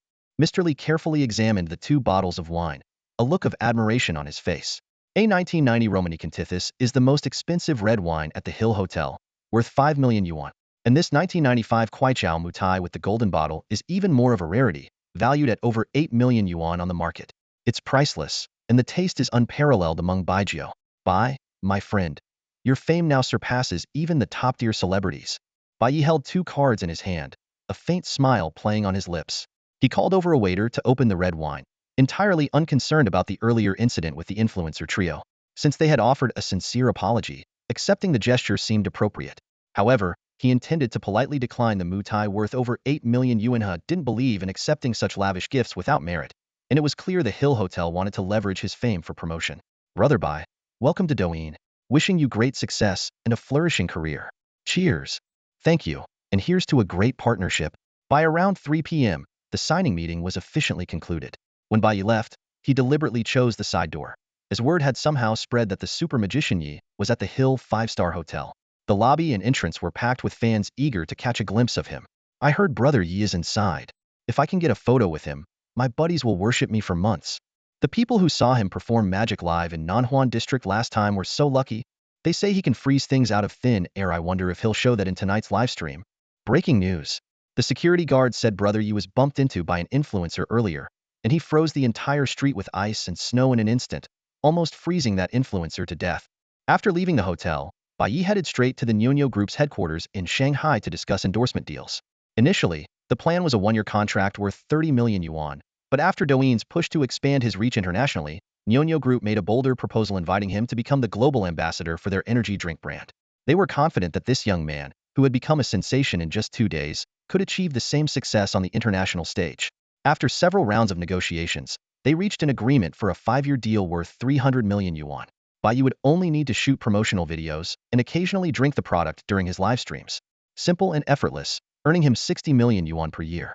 As he left the headquarters, Bai Ye received notifications for 2 massive bank transfers. Your savings account ending in 1688 has received a deposit of 60 million yuan.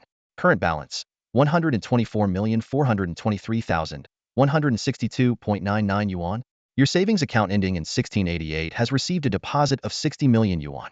Current balance, 184,423,162.99 yuan.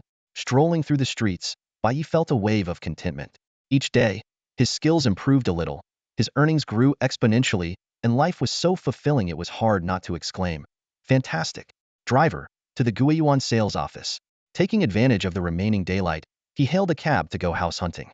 Located on the outskirts of the Mingzhu district, the Guiyuan sales office was an impressive sight. Despite it being close to closing time, there were still a few scattered customers. A young female sales representative with a sweet smile jogged over to greet him. "Welcome to Guiyuan Real Estate. Sir, I'm Xiao He, the property manager. Are you here to view homes?" Bai Ye walked straight to the display board of the development. "Show me the villas." The saleswoman, Xiao He, blinked her eyes in surprise, looking at Bai Ye with a mix of disbelief and curiosity. Although she had only recently graduated from college, her time working in real estate had introduced her to many clients, yet she had never encountered someone with such a straightforward and decisive response. "The villa is featured on the display board in Building B. Please follow me," Xiao He said, maintaining her professional demeanor despite her doubts. She led Bai Ye toward the display area, refraining from using aggressive sales tactics and instead focusing on providing earnest service. Nearby, a few salespeople preparing to leave for the day looked up, intrigued by the heavily bundled-up customer. Their gazes were skeptical, as if questioning whether he was putting on airs or truly a wealthy buyer. "Sir, may I ask your name?" "Just call me Bai." "Mr. Bai, this villa is located near the Pujiang River within the second ring road. It features a European-style design with an interior area of 500 square meters. Currently, the price is 210 million. Xiao He explained earnestly. After viewing several villas, Bai Ye remained dissatisfied not because of the price, but because these villas were all in densely populated areas, unsuitable for him to perform large-scale magic tricks or for Gooden to roam freely. "Do you have any standalone villas in more remote areas? Preferably somewhere quiet and isolated." Bai Ye interrupted her introduction directly. Hearing this, a nearby salesperson couldn't help but chuckle. However, Xiaoyi paused to think seriously for a moment. Suddenly, her eyes lit up as she jogged over to retrieve a thick catalog. Yes, this villa should meet your requirements perfectly.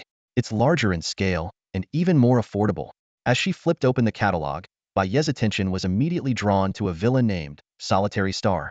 This villa was perched atop Weiwu Mountain in the southern outskirts of the city, just 10 kilometers from the urban center. The entire villa area occupied the mountain summit, featuring a courtyard spanning several thousand square meters. To the north, it offered a panoramic view of the bustling city. To the east, it bordered the coastline, while to the south and west, it was surrounded by untouched forest. There wasn't another house in sight for kilometers. It was as though this villa had been custom designed for Bai Ye. Here, he could practice grandiose magic tricks like rain of arrows and fire lotus without fear of being seen. Even indulging in his eccentric habit of streaking wouldn't be an issue. Gooden could also rediscover his wild instincts in the forest and enjoy a life of freedom. This villa must be expensive, right? Bai Ye eagerly flipped to the price page. It's listed at 86 million. Only 86 million? Why is this villa so cheap? Hearing the astonishment in Bai Ye's voice, Xiaoyi blinked again, her expression turning slightly peculiar. Only 86 million? Bai Ye's tone left Xiaoyi momentarily stunned. She took a deep breath, trying to calm herself before explaining. Well, that's because it's near a protected forest, where there are often large wild animals like boars. Many potential buyers are scared of this. Plus, the winding and rugged mountain roads make it difficult to access, so the price has been dropping. As a salesperson, she wasn't supposed to say discouraging things like this, but her kind nature compelled her to be honest. If you're worried about wild animals, perhaps you could consider other properties? Large wild animals? Boars? Bai Ye's expression remained composed. That doesn't bother me. I actually quite like animals. By the way, is the scenery around Lone Star Villa and Weiwu Mountain really as stunning as the photos suggest? It absolutely is. Xiaoyi assured him immediately. For transactions worth hundreds of millions, we wouldn't dare falsify anything. Can we go take a look? If it matches the pictures, I'll pay in full. Pay in full? 86 million? Xiaoyi blinked in disbelief, her heart racing. This deal could earn her an 860,000 commission, enough to live comfortably for a year after months of no sales. Of course we can. Are you saying you want to go right now? She stammered, overwhelmed with excitement. This was the biggest deal she'd ever encountered. As Xiaoyi rushed to the manager's office to grab the keys, her colleagues, who were preparing to leave for the day, looked on in shock. They whispered among themselves, does this guy really have that kind of money? That villa has serious issues. Should we tell Xiaoyi? Sure. Are you crazy? If we screw this up, the manager will fire us. After getting the keys, the two of them stepped out of the sales office. At the curb, Xiaoyi hesitated before asking, Mr. Bai, do you have a car? You don't provide transportation for clients? No. Should we call for a ride? However, whether it was ride-hailing services or taxis, the driver's smiles vanished the moment they heard Lone Star Villa at Weiwu Mountain, and they all refused. Only when Bai Ye personally offered 1,000 yuan did a driver in his 50s reluctantly consider it, countering, 3,000. I'll take you for 3,000. Though the price was outrageous, Bai Ye agreed. Once they were in the car, the driver insisted on being paid up front. Then, with a solemn expression, he said, young man, you've got guts. That place, it's haunted, and people have died there. The chilling comment instantly filled the car with an eerie tension. Haunted? Dead people? Upon hearing the old driver's words, Xiaoyi, sitting in the back row, gasped in shock and shrank back abruptly. Bai Ye frowned slightly and turned to cast a questioning glance at her. Mr. Bai, I really don't know anything about this. Xiaoyi stammered, her face turning pale under his gaze. She waved her hands frantically in denial, then urgently asked the driver, Sir, are you serious? I'm the property manager for Lone Star Villa, and I've never heard about any of this. The old driver glanced at her through the rearview mirror and slowed the car down. You've probably only been the property manager for about a year, right? Seeing Xiaoyi nod, he sighed softly and continued, that villa was actually built 7 or 8 years ago by a wealthy tycoon who spent 5 or 6 billion on it as a retirement home. He and his wife enjoyed their life there for 2 years, but one night 3 years ago, the couple, along with 5 or 6 servants, suddenly vanished without a trace. The police deployed significant manpower, using every investigative method available. They combed through the villa inside and out, reviewed surveillance footage, and checked for fingerprints and footprints, but they couldn't find a single clue. They even searched the entire Weiwu mountain range multiple times, but to this day, there's been no sign of them. Xiaoyi nervously twisted her fingers. That doesn't necessarily mean they're dead, does it? And it certainly doesn't prove the place is haunted. The old driver's voice lowered involuntarily. After that incident, something strange started happening around Weiwu Mountain. Wild boars and deer, which had never been seen there before, suddenly appeared and they were unusually aggressive. But the most bizarre thing is, he paused briefly. In the past 3 years, every family that rented that villa left within 2 days. They all claimed to have seen something terrifying. What? What kind of terrifying things? Xiaohe swallowed hard. Some said they saw a creature covered in red fur staring at them from the treetops. Others claimed to see white shadows drifting through the woods at night. And some even reported hearing eerie cries for help. Xiaohe shivered uncontrollably and turned to Bai Ye. Maybe we should just look at another villa? By now, the car had left the city center. The old driver glanced at them through the rearview mirror and asked, "Are you sure you still want to go? If you change your mind, I can refund part of the fee, but not the full amount." Bai Ye, however, shook his head. "Come on, driver, it's the 21st century. We live in a scientific age, and you're still buying into these ridiculous ghost stories? There's no such thing as ghosts. Only kids believe in that nonsense. Let's go." Drive. He had his sights set on Lone Star Villa and wasn't ready to give up. Though he was skeptical about the driver's tale, he thought to himself, even if some ghost or monster showed up to claim the house, he'd just light a fire and scare it off. The old driver stared at Bai Ye, who was wearing a mask. Seeing that Bai Ye remained calm after hearing his words and even cracked a joke, the driver couldn't help but furrow his brows. Although his earlier description might have been somewhat exaggerated, the rumors along the way were more or less accurate. "Young man, I'm not trying to scare you. Are you still planning to go?" Bai Ye nodded without hesitation. "I'm already here, might as well take a look." Although Xiaohe felt afraid deep down, seeing Bai Ye's determination and thinking of the 800,000 yuan commission, she ultimately chose to stay silent. "All right," the old driver nodded. "But let me make this clear, by 7:30 in the evening, you must come back before it gets dark." "Got it." The old driver immediately sped up, quickly leaving the suburban area and transitioning from the highway onto a two-lane asphalt road. Initially, there were still scattered villages and farmland along the roadside, glowing golden under the sunset and exuding a strong rural charm. A few kilometers further, the vegetation on both sides of the road became denser, and the villages and farmland completely disappeared. Contrary to the eerie and frightening description the old driver had given earlier, the scene after entering the hilly area was full of vitality. Vibrant flowers, lush green trees, birds singing joyfully on branches, and bees and butterflies busily flitting among the blossoms. Bai Ye even spotted rabbits and foxes.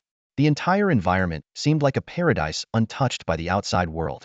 Xiaohe, moved by the natural beauty around her, gradually felt her unease subside. "Is this place really as creepy as the driver said? It feels more like a fairyland to me." The old driver, keeping a vigilant eye on the surroundings, replied, "Don't be fooled by the way it looks now. Once night falls, this place becomes desolate and eerily quiet." His words immediately wiped the smile off Xiaohe's face, while Bai Ye curiously gazed out at the forest through the window. A dozen minutes later, the car climbed to the top of a small hill, and a large villa came into view. "This is it." The old driver pointed to the structure ahead, which featured a traditional Chinese-style courtyard gate. The iron gate, though weathered by time, remained sturdy and elegant, with not a trace of rust, clearly made of high-quality materials. "I'll wait here for you. Remember, by 7:30, before sunset, you must return. If you're late, I'm leaving." The old driver insisted on staying in the car. After stepping out, Bai Ye scanned the surroundings and found that the environment matched the description in the promotional brochure from Guiyuan Real Estate. To the north, one could see the skyline of the suburbs of Shanghai. To the east, beyond several hills, lay the vast sea. And to the southwest stretched an expanse of dense forest, with the distant calls of wild animals echoing faintly. The serene and natural atmosphere made one feel at peace almost instantly, a stark contrast to the driver's earlier ominous warnings. "Open the gate. Let's take a look inside," Bai Ye said, growing increasingly fond of the place. Xiaohe's expression also relaxed significantly. "All right, let's do it." Pushing open the gate revealed a spacious garden, though it had fallen into disrepair over the years, with weeds now outnumbering the flowers and plants. "Actually, we send someone here to maintain the place periodically," Xiaohe explained awkwardly as she guided Bai Ye further into the tour. The villa's layout was meticulously designed. A vast expanse of green lawn stretched out, with a drained outdoor swimming pool at its center. The main building, a two-story structure blending Chinese and Western architectural styles, stood in the middle of the courtyard. It was surrounded by carefully landscaped gardens, a vegetable patch, and a parking area. The interior was equally well thought out. The first floor featured a bright and airy living room, thanks to floor-to-ceiling windows, along with a luxurious bar and a fully equipped kitchen. The basement housed a study and a small gym, while the third floor had 3 bedrooms, each with its own open-air balcony. Due to past mysterious disappearances and eerie rumors, Xiaohe appeared uneasy throughout the viewing. She seemed particularly tense in the basement, staying so close to Bai Ye that it felt like she might cling to his arm at any moment. Bai Ye carefully examined the house and its surroundings, but found nothing unusual. It truly seemed like an ideal retreat for enjoying a secluded, pastoral lifestyle. At 7 p.m., just as the two stepped out of the villa, the sky suddenly darkened. The once lively forest fell eerily silent in an instant. No birdsong, no squirrels chattering, not even the chirping of crickets could be heard. Come on, hurry up. If you're not leaving, I'm going. The old driver, who had been fidgeting nervously, kept glancing around and shouting anxiously. Xiaohe's face turned pale as the area transformed from a vibrant paradise into a chillingly lifeless void. Bai Ye scanned his surroundings alertly, paying special attention to the pitch-black forest behind the villa, but saw no sign of the rumored red-haired creature or ghostly white figure. The three of them hurried into the car, and the driver stomped on the gas, eager to escape the unsettling area. The vehicle sped down the mountain on a narrow asphalt road lined with dense trees. The dim light outside grew even fainter, making the atmosphere increasingly oppressive. The driver's tense expression betrayed his unease at how quickly night had fallen. As the car rounded a bend near the base of the mountain, a sudden noise came from the roadside woods. A massive shadow darted out at lightning speed. Ah! Xiaohe, the sales agent, let out a piercing scream. From the roadside bushes, a massive wild boar suddenly charged out. It was as large as a fully grown bull, with particularly muscular forelimbs. Its two curved tusks pointed skyward, and its blood-red eyes stood out vividly in the dark of night. Screeching, urgent braking sound pierced the silence of the night. The experienced driver's face turned pale as he quickly turned the steering wheel, skillfully coordinating the clutch and brakes. But the event happened so suddenly that even the wild boar seemed unprepared to encounter a speeding car. Bang! The wild boar collided with the rear wheel, its tusks piercing straight into the tire. A loud pop followed as the tire instantly burst. Under the combined force of the massive impact and the blown tire, the car spun out of control, swerving wildly across the road like a drunken man. Ah! Xiaohe screamed, gripping the door handle and seat tightly. Bai Ye also clutched his handle, his expression tense as he prepared to use his ice magic to halt the out-of-control vehicle. However, the experienced driver displayed remarkable skill. With quick and precise movements, he managed to stabilize the wildly swerving car, eventually bringing it safely to a stop by the roadside. His driving skills were impressive enough to rival Bai Ye's legendary abilities on Mount Akina. Phew, the driver exhaled deeply. Is it over? Xiaohe asked, her chest heaving as she spoke in a trembling voice. What just hit us? Because the wild boar had charged so quickly and its dark fur blended with the night, neither Xiaohe nor the driver had gotten a clear look. Only Bai Ye had managed to see the creature. The other two kept glancing back nervously, faintly making out a large, motionless shadow in the middle of the road. The silence around them was unnervingly oppressive, with only the car's headlights illuminating a small patch of the darkness. The driver wanted to step out and investigate, but was too spooked by the eerie atmosphere to make a move. The car felt like his only safe haven. What do we do now? Xiaohe asked, her voice shaking. Call for help. The driver pulled out his phone, only to find there was no signal. Xiaohe quickly checked her own phone but found the Samino service. Both of their faces turned pale. Though the exit from the mountain area was only 5 or 6 kilometers away, a walk of just 40 to 50 minutes, they didn't even have the courage to open the car door. We'll go check it out, Bai Ye said, turning on the flashlight on his phone. Ignoring their protests, he opened the door and stepped out. Thump, thump, thump. The hearts of the two left inside the car pounded anxiously, fearing that Bai Ye might encounter danger at any moment. But several seconds passed, and nothing happened. They finally let out a sigh of relief. The right rear tire is blown. Bai Ye's voice came from outside. Luckily, it's just one tire. We can replace it with the spare. Hearing that Bai Ye was safe, the driver took several deep breaths to steady himself before carefully stepping out of the car. Even so, he couldn't help but remain on high alert, his eyes darting nervously around the surrounding darkness. Master, you go ahead and change the tire. I'll check out what that is and come back to help, Bai Ye said as he turned on the flashlight function on his phone and started walking back along the road they had come from. About 60 or 70 meters ahead, under the beam of the phone's light, a massive dark figure lay motionless by the roadside. The old master wanted to call out to stop him, worried for Bai Ye's safety and uneasy about staying alone. But Bai Ye had already waved him off, continuing forward without looking back. This young man is really fearless, the old master muttered to himself, glancing around nervously. He then called Xiaohe to get out of the car and help with the tire replacement. As Bai Ye approached the dark figure, he couldn't help but gasp. It was an extraordinarily large wild boar, at least 2.6 or 2.7 meters long and weighing over 500 kilograms, far larger than a full-grown yellow ox. Even the Guinness record for North American wild boars would pale in comparison to this beast. However, the wild boar was no longer alive. Upon closer inspection, Bai Ye noticed that besides the head trauma likely caused by a collision with a vehicle, there were also several deep gashes on its body, some so severe that bones were exposed, and in some places, even internal organs were visible. These wounds were unmistakably claw marks left by some kind of predator. But what kind of beast could tear through the thick hide of such a massive wild boar? Wild boars are known for their formidable strength in the wild, often causing even predators like bears and tigers to tread carefully. The presence of this giant wild boar was clearly no coincidence. It had been fleeing for its life. Bai Ye scanned the surroundings cautiously. Suddenly, something on the hillside caught his attention. Among the bushes some dozens of meters away, a pair of enormous blood-red eyes stared at him, unblinking. The gaze emanated a chilling bloodlust that made Bai Ye's pupils contract sharply. The creature, realizing it had been spotted, did not retreat. Instead, it began to descend the hill slowly, closing the distance. Bai Ye acted immediately. With a thought, 8 diamond-shaped ice spikes, each 20 centimeters long, formed in his hands. With a flick of his wrist, the spikes shot out like bullets, striking the target with precision. A deafening roar echoed through the forested hills. The old master and Xiao He, who were replacing the tire, were so startled that their tools clattered to the ground. They froze in place. When they lifted their heads to look toward Bai Ye, the sight before them left them speechless. Bai Ye was pointing toward the wooded hillside, where fireballs, each the size of a basket, hovered above his head. The fiery orbs trailed long tails of flame as they rained down on the hillside like a meteor shower. Is he? Ye? What's in the woods on the hillside? The two stood rooted to the spot, overwhelmed by the astonishing scene unfolding before their eyes. Both of them were avid users of TikTok and had watched Ye's mesmerizing magic performances. The stunning spectacle of the meteor fire rain trick remained vividly etched in their minds, a skill so unique that no one but Ye could replicate it.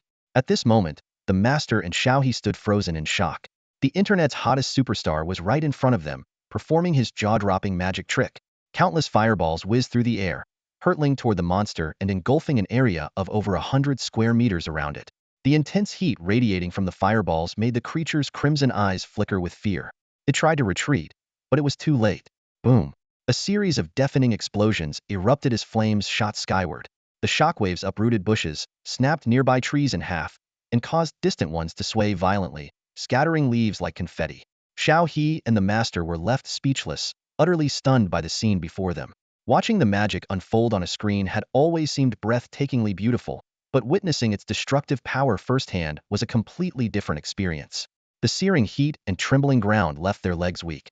The sheer force of it rivaled the firepower of a military drill.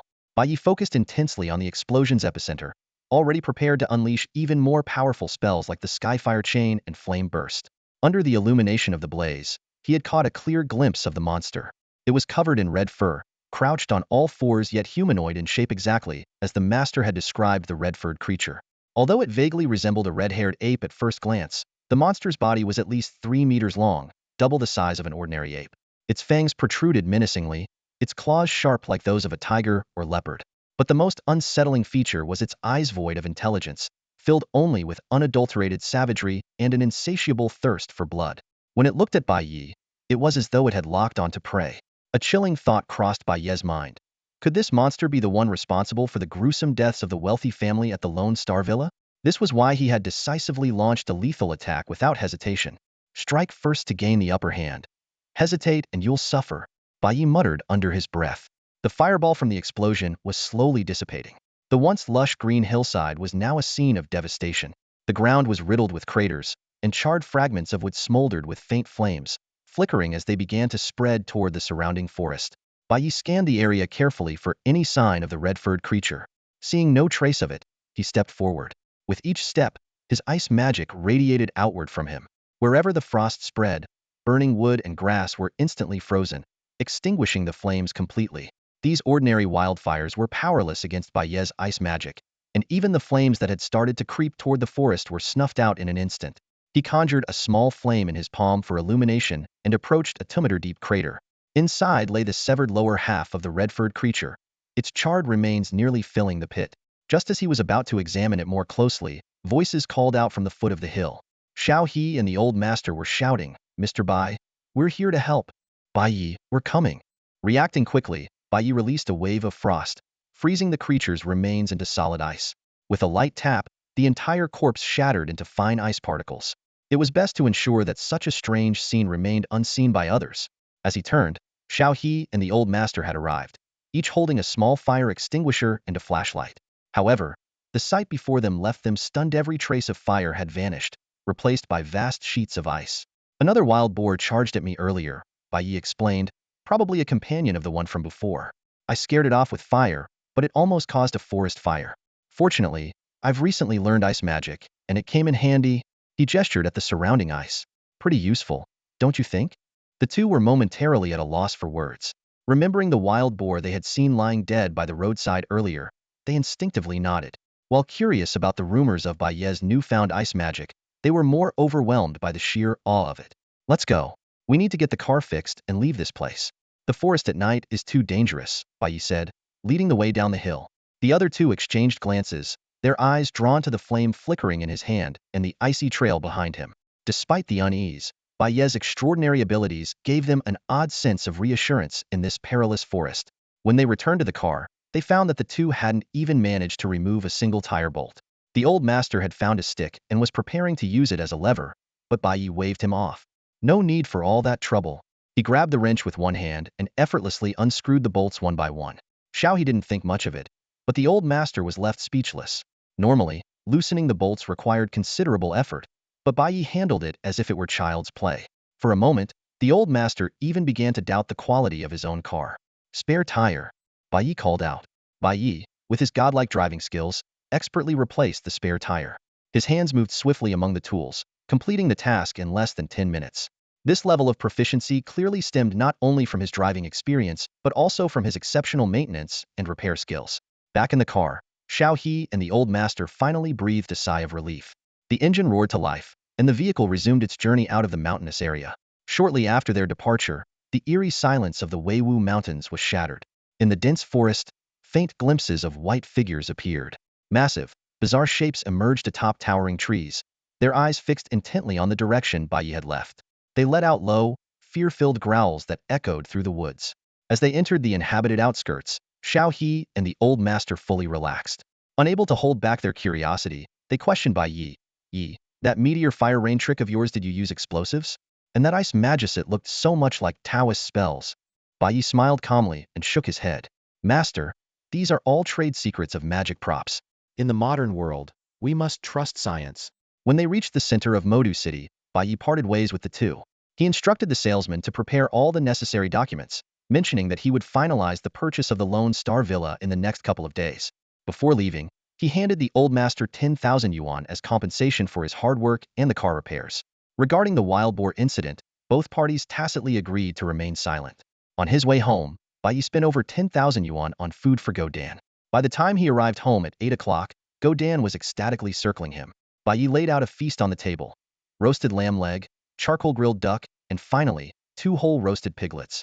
Watching Godan eagerly grab an entire roasted piglet, its tail wagging furiously like a fan, Bai Ye gently patted its head. Calm down.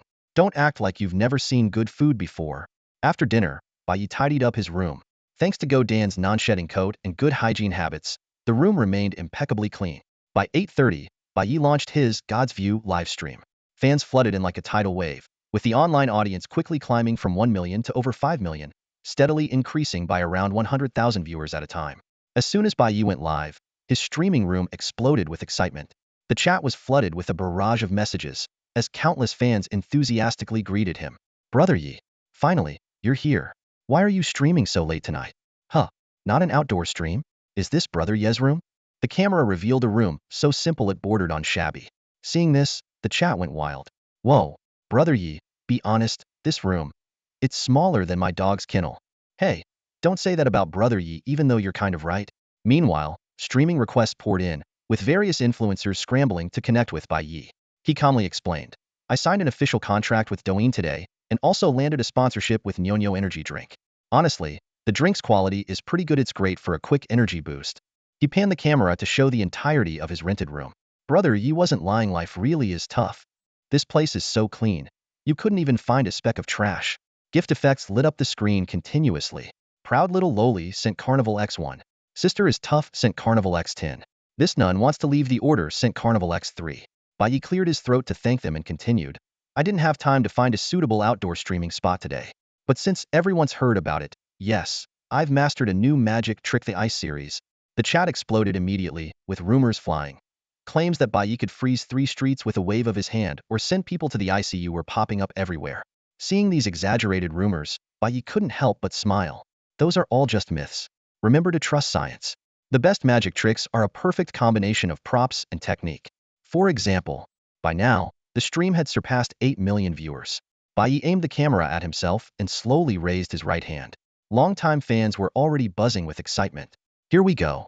Just like the time he lit a fire with his bare hands. I swear on my little bro, Brother Yi definitely doesn't have any props in his hand. With a mysterious smile, Bai Yi said, "Watch closely." Under everyone's watchful eyes, 3 sharp-edged ice cubes suddenly formed in the palm of his right hand. Holy crap! He really made ice appear out of nowhere.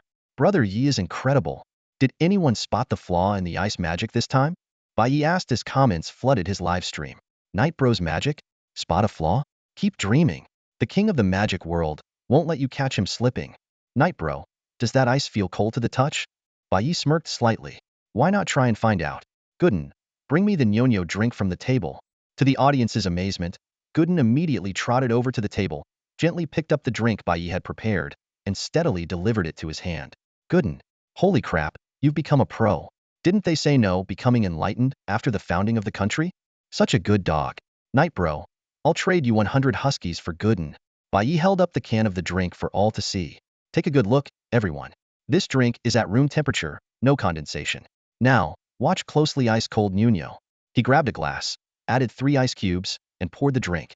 Within seconds, the glass was covered in condensation, with droplets even running down Bai Ye's hand. Damn, that temperature is insane. Normal ice cubes take minutes to do that. Careful, Night Bro, you might get frostbite. Gifts began flooding the screen. Promising Youth sent Carnival X5. Aristotle but Ruthless sent Carnival X3. Though this ice magic wasn't as jaw-dropping as his fire tricks, it certainly sparked the audience's curiosity. How about some ice sculptures? Bai Yi suggested. Tell me what you'd like to see. Make a bunny, someone called out, and with a wave of his hand, Bai Yi conjured a lifelike ice rabbit. Next came an ice sword, an elephant, and even an ice sculpture of Gooden. Each piece was exquisitely detailed, keeping the live stream's viewership steady at 10 million. Around 10 p.m., as the performance continued, a commotion suddenly erupted outside. Fire! There's a fire on the 5th floor. There are 2 kids on the balcony. Someone help them. Gooden's ears perked up as he turned toward the window, letting out a low growl. Is something happening near Night Bro's place? Sounds like a fire. Bai Yi walked to the window and saw 2 children, a boy and a girl, huddled in the corner of a 5th-floor balcony across the street, crying and trembling. Time was of the essence. Thanks for all your support, everyone. The author will work extra hard tomorrow. Feel free to join the astonishing Magic Troop 1014468809 to discuss story developments. When Bai Yi stood by the window, the live stream camera shifted to the view outside, zooming in to clearly show 2 terrified, crying children on the balcony. The kids looked no older than 4 or 5, helplessly screaming amidst the thick smoky, a heart-wrenching scene. The live stream comment section exploded instantly. Oh my god! There are 2 kids trapped on the balcony. The whole building is about to be swallowed by the fire. Where's 911? Where are the firefighters? Thousands of viewers, watching through their screens, were filled with anxiety but powerless to help. Bai Ye's eyes narrowed slightly as he gave a short, commanding order. Go Dan. Woof woof. Let's go. Bai Yi turned and strode out the door, with Go Dan following closely behind. At the doorway, Bai Yi leapt onto Go Dan's back in one smooth motion, and the dog immediately bounded down the stairs with remarkable speed. At the stairwell, a young couple suddenly appeared. Startled by the sight of the massive dog charging toward them, they shrieked and pressed themselves against the wall. Bai Yi and Go Dan dashed past them in a blur, heading straight for the top floor. As the couple regained their composure, they looked at each other in disbelief. Was that Go Dan? And was that Bai Yi riding him? Wait, did they just come out of 501 or 502? Within moments, Bai Yi and Go Dan had reached the rooftop of the 7th floor. Standing at the edge, they assessed the situation on the opposite balcony. Inside the stainless steel safety railing, thick smoke poured relentlessly from the balcony door, and through the cracks, it was clear that the interior had been consumed by flames. The live stream continued, and Bai Yi deployed a magical drone to replace the system's perspective. The comment section was flooded with frantic messages. Bai Yi, you're not seriously thinking about making Go Dan jump, are you? That street is so wide, and the buildings are so high it's too dangerous. Please think twice, Bai Yi. In mere seconds, the fire intensified further. Scorching smoke mixed with flames surged from the balcony, while the two children cried out in agony, trapped in the unbearable heat. On the street below, onlookers pulled out their phones to record, with some even starting live streams on platforms like TikTok. Although a few concerned citizens had rushed upstairs with fire extinguishers, the blaze was too fierce to approach. The situation was dire, with the fire threatening to spiral completely out of control at any moment. Bai Ye fixed his gaze on the smoke-filled balcony and made a decisive command. Go Dan, jump straight to the balcony. Woof.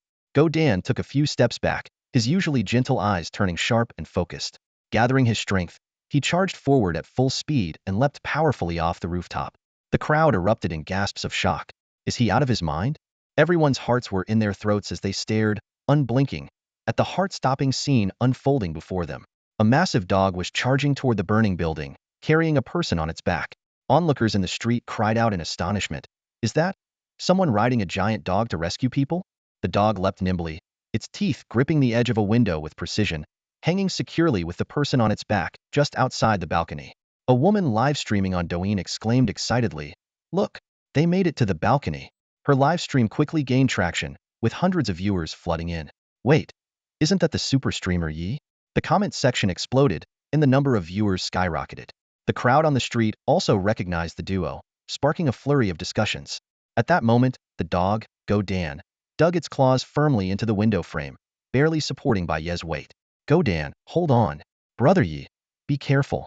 Concerned cries echoed from the crowd. Bai Ye's eyes sharpened as a flaming sword suddenly materialized in his hand.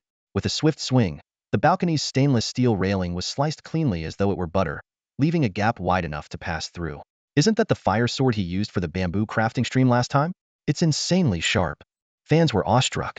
Inside the balcony, two trapped children saw Bai Ye and began crying even harder. Big brother, please save us. Bai Ye reassured them. Don't worry, you're safe now. With a wave of his hand, thick ice spikes rose around the children, forming a small protective cage to shield them from the choking smoke and intense heat. Just then, a massive surge of flames burst through the balcony door. Go Dan immediately pulled back, hanging outside the balcony once more. Playing with fire in front of me?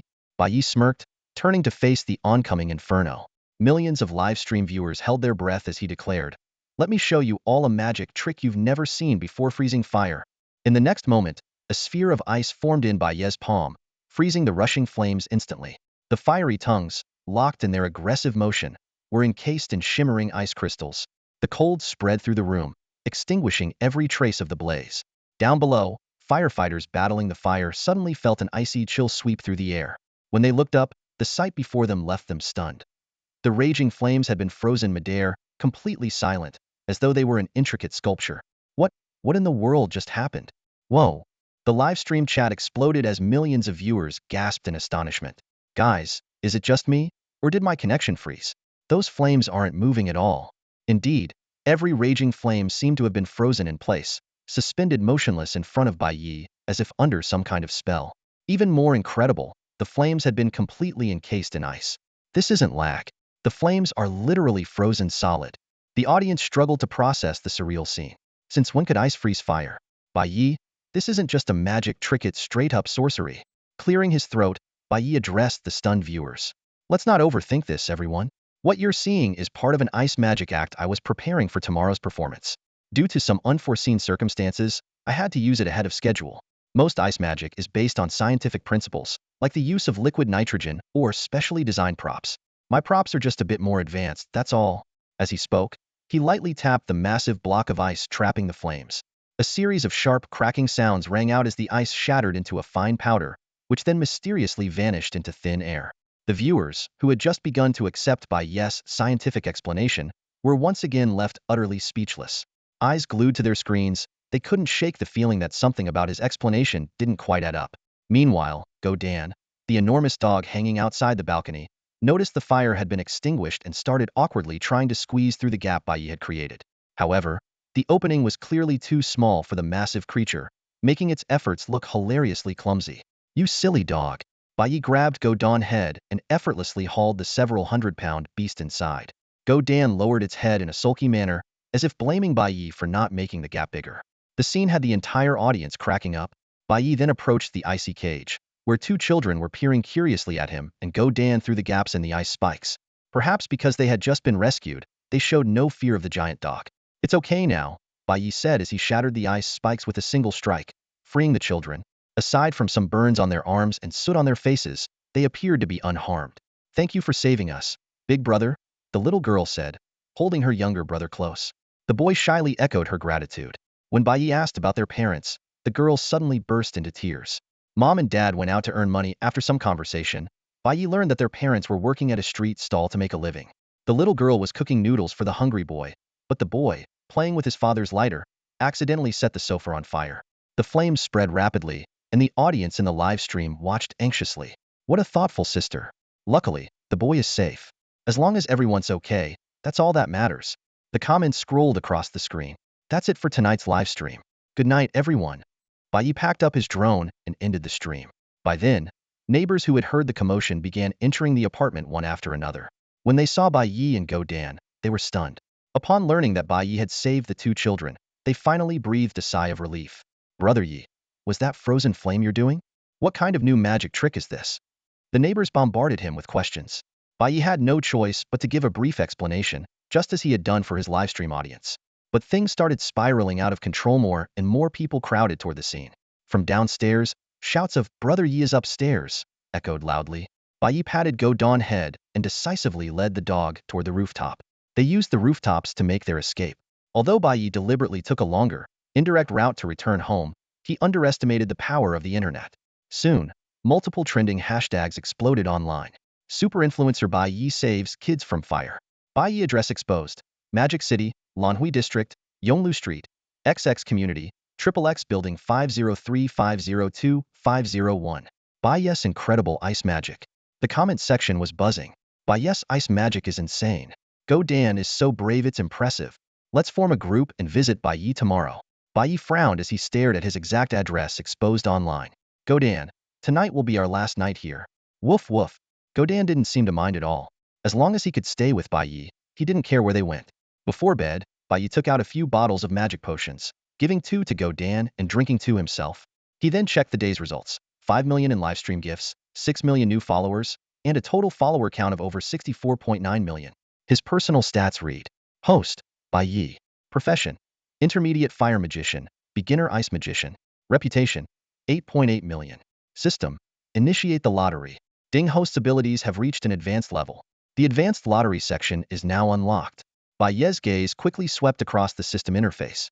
He noticed that the lottery section was divided into 2 areas. The left side was the familiar standard lottery zone, which consumed 100,000 reputation points per draw, while the right side was the newly unlocked advanced lottery zone, requiring 1 million reputation points per draw.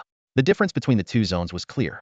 The standard zone only offered items for beginner and intermediate magicians, whereas the advanced zone was specifically tailored for advanced magicians. For example, the high-grade Fire Spirit Stone, essential for advancing to a senior flame magician, could only be obtained in the advanced zone. Looking at his 8 million reputation points, Bai Ye's initial excitement quickly faded. The advanced zone required 1 million points per draw, meaning he could only afford 8 attempts in total, hardly more rewarding than a beginner's gift pack. After a moment of hesitation, he decided to test his luck in the advanced zone and drew twice. The first draw yielded Hellfire of Magic, a skill that summoned flames from underground to clear a battlefield, though it required a senior flame magician to use. The second draw, however, was just an ordinary mana potion. This advanced zone is such a scam. Even something as useless as a mana potion can show up, Bai Ye muttered, curling his lip in disdain before decisively switching to the standard zone. The results from the standard zone were much more rewarding. A top-tier intermediate ice spirit stone, more than 10 types of ice and flame magic, and a large stash of mana potions, over 20 high-grade and 6 top-grade. He casually handed 2 potions to Go Dan and drank one himself to strengthen his abilities. Using the intermediate ice spirit stone, Bai Ye advanced to an intermediate ice magician and quickly mastered all the new spells he had acquired. By the time everything was prepared, it was already 2 a.m. After a brief 3-hour rest, he woke up quietly at 5 a.m. With his home address exposed online, staying there was no longer safe. Bai Ye packed a small bag, woke up Go Dan, and immediately set off. Under the faint moonlight, the city remained asleep, but the figure of a man and a dog darted swiftly through the streets, racing toward an unknown destination. As dawn broke, the streets of Modu became increasingly bustling with traffic and crowds. By this time, Bai Ye and Go Dan had already arrived at a forest on the southern outskirts of the city. Free from the constraints of the urban environment, Go Dan's round, gleaming eyes sparkled with excitement as he joyfully ran through the woods, fetching branches, pawing at leaves, and looking every bit like a cheerful little chubby companion. Wait here for me. I'll head back to buy a few things. Bai Ye handed his small carry bag and backpack to Go Dan. Woof! Go Dan barked in response, taking them obediently. Bai Ye returned to Modu as he needed to visit the Guiyuan sales office to make a payment and collect all the property documents. However, before that, he planned to buy a car. After all, the remote location of the Lone Star Villa made it impossible to hail a rideshare service. Initially, he considered taking Go Dan to the villa and then heading back himself, but on second thought, he decided against it knowing Go Dan's timid nature. The poor thing wouldn't last long alone in such a place. By the time he reached the city center, it was already broad daylight. After grabbing breakfast at a nearby diner, Bai Ye suddenly remembered Go Dan hadn't eaten yet. Oh well, missing one meal won't kill him, Bai Ye muttered to himself in consolation. Around 8 o'clock, with a mask on, Bai Ye arrived at Modu's largest automobile trading market, the Modu International Auto City. The place was a hub for car brands and models from all over the world. Good morning, sir. Welcome to Buntian Auto Dealership. What kind of car are you looking for? A salesperson greeted him enthusiastically. I'm looking for a car that can fit a cow. Not a truck, though, Bai Ye said bluntly. The salesperson stared at him in astonishment, scanning him up and down before forcing a polite smile. I'm sorry, but we don't have anything like that here. After confirming the options in the showroom, Bai Ye left with a simple farewell. The salesperson watched him walk away, shaking his head with an amused smile. What kind of person comes in first thing in the morning just to mess around? Bai Ye visited several other dealerships, including some domestic brands, but none of them had a suitable model. By the afternoon, the auto market was bustling with activity, and new car owners could be seen celebrating their purchases. At the Bunchi showroom, an elegant and stunning saleswoman greeted him with a smile. Good afternoon, sir. How can I assist you? Do you have a car spacious enough to fit a cow? No trucks or cargo vehicles, Bai Ye asked again. His question immediately drew the attention of nearby customers, who began whispering among themselves. Is he joking? A new pickup line, maybe? What a character! The saleswoman was momentarily stunned. She was about to make a light-hearted remark, but stopped herself when she met Bai Ye's serious gaze. You must have a large pet, right? The only option that might meet your needs would be an RV, but they can be pricey. Let's take a look, Bai Ye replied calmly. The saleswoman led Bai Ye to the outdoor lot, followed closely by a handful of curious onlookers. The parking area was lined with rows of luxurious RVs, their prices ranging from a few million to tens of millions, far more expensive than some supercars. After browsing for a while, Bai Ye's eyes settled on an enormous RV that resembled a mobile fortress. The Unicac 59 off-road RV stood quietly in the showroom, its imposing presence capturing Bai Ye's full attention. This luxurious mobile fortress, priced at 80 million yuan, featured a complete living space with 2 bedrooms, a living room, a kitchen, and a bathroom. The garage even housed an 8 million yuan Binchi off-road SUV, the G900.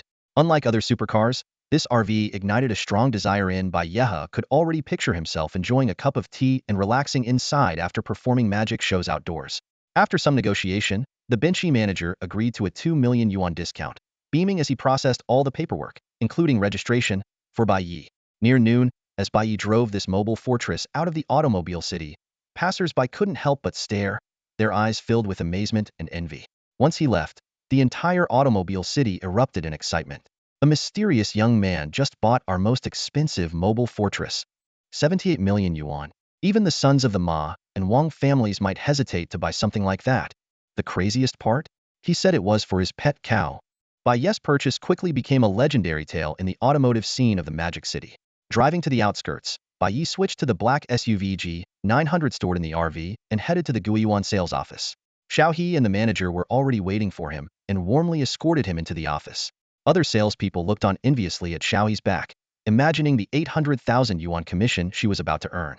After some discussion, taking into account the unique circumstances of the Lonely Star Villa, Bai Ye successfully negotiated the price down from 86 million to 80 million yuan. Once the contract was signed and the documents were in hand, he wasted no time stocking up on food and daily necessities, drawing curious looks and whispers from the market crowd. By afternoon, Bai Ye finally picked up Go Dan, who had been eagerly awaiting him. The massive mobile fortress roared into the Weiwu mountain range, its engines rumble sending birds scattering in all directions. Hidden in the shadows, countless wary eyes watched this troublemaker they had encountered just the night before. Meanwhile, back in the Magic City's Lanhui district on Yonglu Street, Bai Ye's former residence had turned into a hotspot for fans and streamers. People flocked there, hoping to catch a glimpse of their idol, only to wait in vain. It wasn't until someone noticed his Douyin account update that they got their answer. Guys, just finished moving today, super busy. No stream tonight, but it'll be live tomorrow afternoon. Late at night, On the second-floor balcony of the lonely star villa, Bai Ye lounged comfortably on a deck chair, sipping red wine as he admired the bright moon. Beside him, Go Dan lay sprawled out with a delicious roasted beef leg in front of him. Suddenly, Go Dan threw his head back and howled, a woo, his voice echoing through the mountains. Smack! Bai Ye lightly slapped Go Dan on the head. What are you howling about? Go Dan wagged his tail, glanced at Bai Ye, and barked, woof! It was past 1 a.m., and the small table's wine bottle lay empty. Go Dan had just finished gnawing on the last piece of roasted beef leg, leaving behind only a bare, gleaming white bone. Bai Ye stood up and surveyed his surroundings. The villa was enveloped in the stillness of the night, with the surrounding mountains and forest shrouded in silence. There were no red-haired creatures lurking in the treetops, no pale figures flitting through the woods, and no eerie cries for help echoing in the distance. His gaze settled on the large oval pool in the front yard, its perimeter outlets gently releasing water. This was part of a special performance he had planned for his fans tomorrow. The frozen pool show. Go Dan, go to bed. Woof woof. Go Dan followed closely behind his master, clutching his beloved bone. Useless thing, Bai Ye muttered under his breath, glancing at the dog. The master and his dog each retired to their rooms for the night. Bai Ye entered the master bedroom, while Go Dan settled down in the second-floor lounge, resting his head on the bone. Once the villa was completely silent, faint sounds began to stir in the forest surrounding Weiwu Mountain. A massive shadow prowled the woods, hunting small sleeping animals with swift precision, careful not to alert the fearsome presence residing in the villa. The next day, Bai Ye awoke close to noon. Go Dan had been up for a while, aimlessly wandering the yard with his bone. But the moment the aroma of meat wafted from the kitchen, he eagerly wagged his tail and trotted back inside. Lunch was quite a feast. Bai Ye prepared half a pig along with various seasonings, serving dish after dish of braised ribs, braised pork belly, and pan-seared pork legs. Ever since Go Dan joined the household, the tableware had all been upgraded to large basins. Thrilled, Go Dan abandoned his toy bone, circled the dining table a few times, and then dove in, devouring the meal with gusto. By 1 p.m., Bai Ye made his way to the pool. The nearly 2-meter-deep pool held only water up to his knees, and the outlets had stopped flowing. Frowning, he inspected the issue and found it wasn't with the villa's plumbing. Looking toward the southwest mountains, he realized the problem might lie at the water source or somewhere along the pipeline.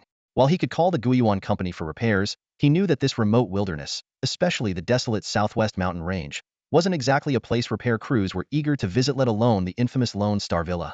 After a moment of thought, Bai Ye decided to handle it himself.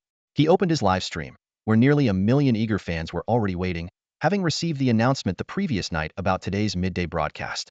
As soon as the live stream began, millions of viewers flooded into the stream, causing a brief lag in TikTok's operational system due to the overwhelming traffic. However, the operations team remained calm and composed. Such situations only seemed to occur when you was live.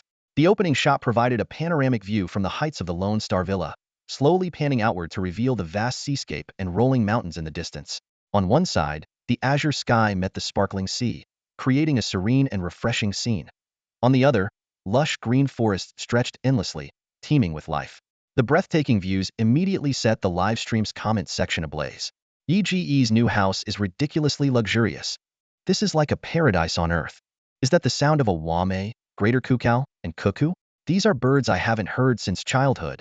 Bai Ye deliberately avoided filming in the direction of Shanghai to prevent anyone from leaking his location again, and to keep viewers from feeling overly envious of a lifestyle that perfectly blended rural tranquility with urban convenience.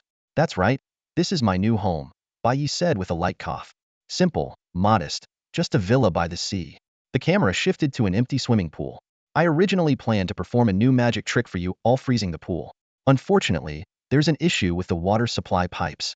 Bai Ye then aimed the lens toward the dense mountains and forests in the southwest, where towering trees stood prominently in the frame. So, today's livestream will have to change plans. How a magician fixes his water pipes in the wild. The comments section erupted again. Is this a tropical rainforest? Did Yigu move to Africa or South America? Isn't Gooden great at finding rare herbs? Imagine how many treasures must be in that forest.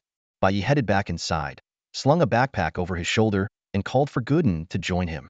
Gooden excitedly dashed toward the villa's wall, ready to leap over it, but Bai Ye stopped him with a swift smack.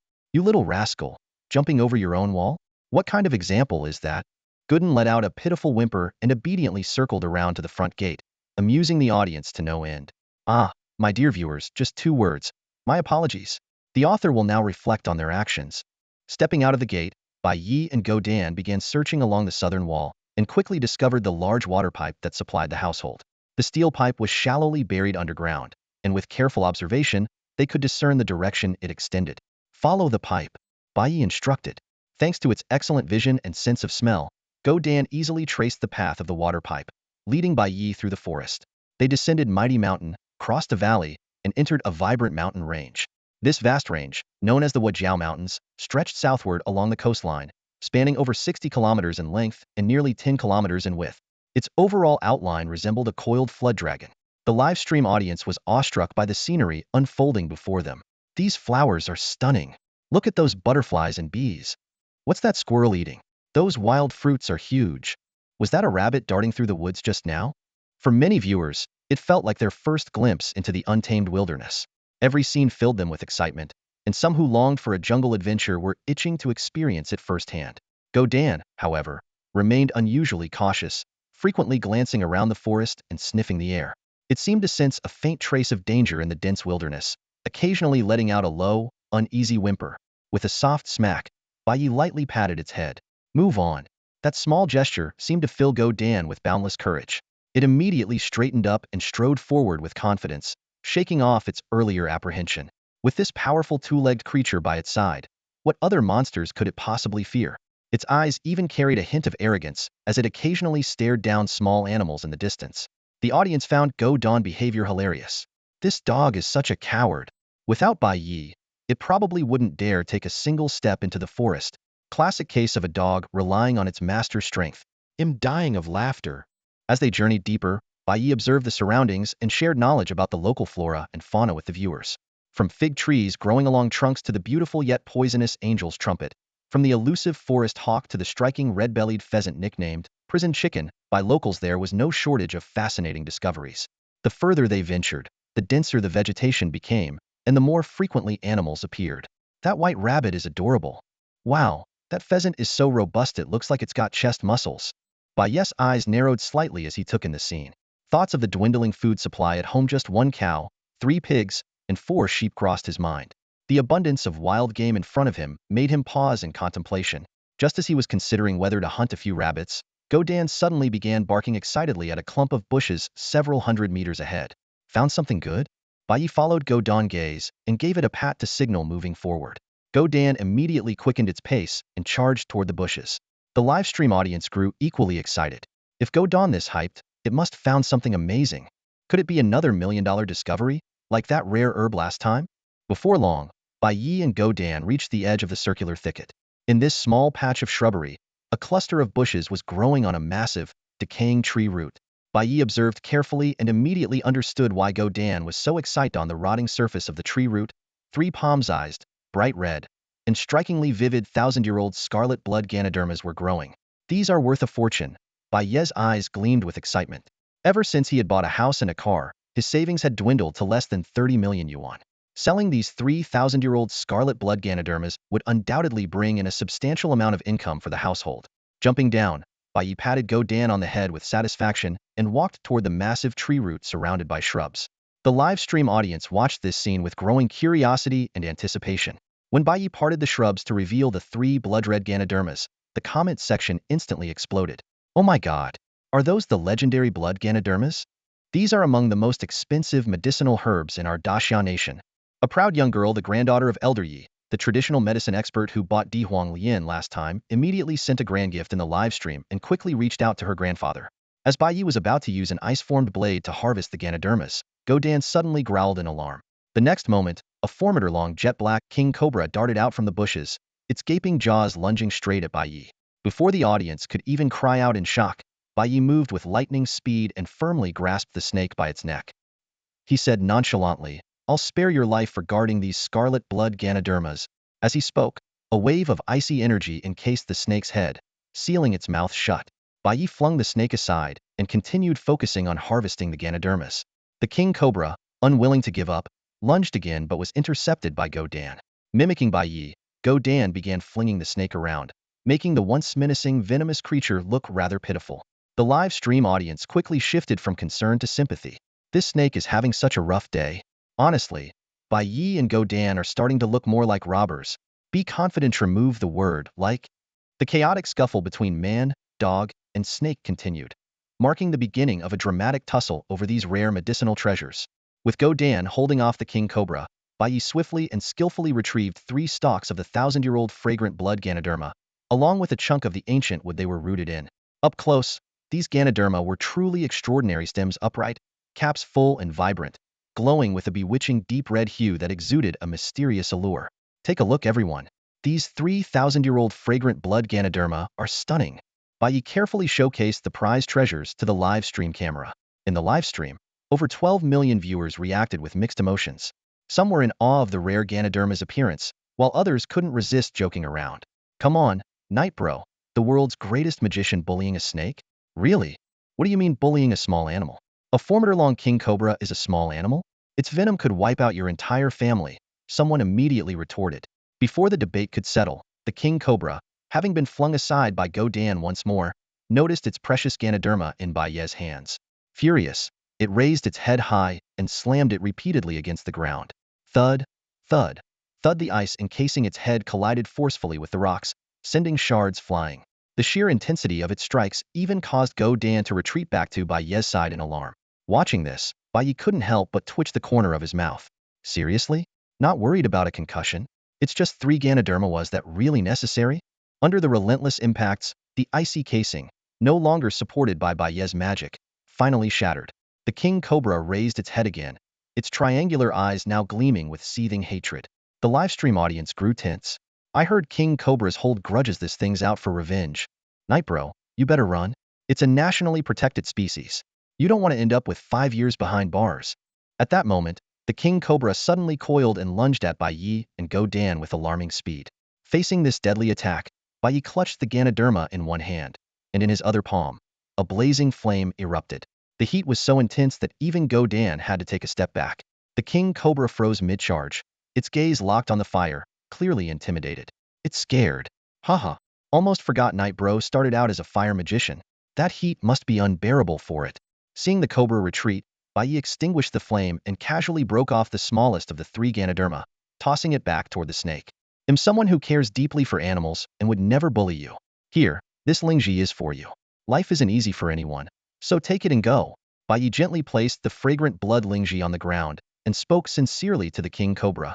The king cobra froze for a moment, raising its body and flicking its tongue as it carefully observed Bai Ye. After a brief pause, it decisively grabbed the Lingji with its mouth and swiftly disappeared into the nearby bushes. See, everyone. Bai Ye turned to the camera with a smile. Animals are actually very intelligent. If you encounter them in the wild, don't panic. Try to communicate sincerely and show goodwill. Usually, they won't trouble you. The chat exploded with comments. Yeah, right? Goodwill? Goodwill is freezing someone's head? Goodwill is setting fires as a threat? Brother Ye, not gonna lie. I've had the same experience as you. One comment drew laughter from the viewers. I once met a big black bear in the forest. I put down my weapon and went over to give it a friendly hug. Oh, wait, that was in my past life. My neighbor's uncle's cousin tried to pet the cute head of a bamboo viper. Now he's been napping under a tree ever since, hasn't woken up yet. As the audience bantered back and forth, a message from Grandpa Ye, the herbal medicine expert, came through the sassy little girl.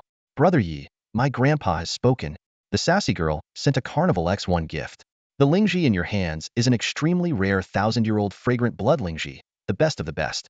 Especially the largest Onite, meets the standards of a 1,000-year Lingji king in both size and quality. For the smaller ones, my grandpa is willing to pay 1,000,000 yuan each, and for the Lingji king, he's offering 2 million. The live stream erupted again. The chat went wild. 1 for 1,000,000? The big one's worth a Porsche 911? Oh my god. Is Lingji really this expensive? No more talking. There's a bunch of similar Lingji on the mountain behind my village. See you on the road to riches. Hey, anyone need a human-shaped pinna to carry along? Bai Ye glanced in the direction where the king cobra had disappeared and calmly replied. Alright, Miss Ye, let Grandpa Ye know we'll go with the usual arrangement. After carefully wrapping the remaining Lingji in dry pine grass and placing them in his backpack, Bai Ye took out a bottle of Nyo drink. The bottle actually contained a magical potion. He poured a small amount for Go Dan, who immediately wagged his tail excitedly upon smelling the familiar aroma. After drinking it, Go Dan's eyes lit up, and he barked happily, full of energy. This scene sparked another round of viewer discussion. Is this drink better than any herbal medicine? Holy crap! Why does it seem like Nyo drink is more effective than sildenafil? Look how happy Go Dan is. At that moment, brave Nyo sent Angel Guardian X50. Your energy is beyond your imagination. Brother Yes energy is something you cannot fathom. The audience marveled. Unbelievable. Nyo Group just nailed a national-level ad placement flawlessly. After thanking the sender, Bai Ye continued riding Go Dan deeper into the forest, following the direction of the water pipes for about 4 kilometers. Suddenly, they stopped in their tracks. A massive footprint appeared ahead. Nearly a meter long, it had crushed and deformed the junction where the underground water pipes connected. The 10 million viewers immediately erupted in excitement.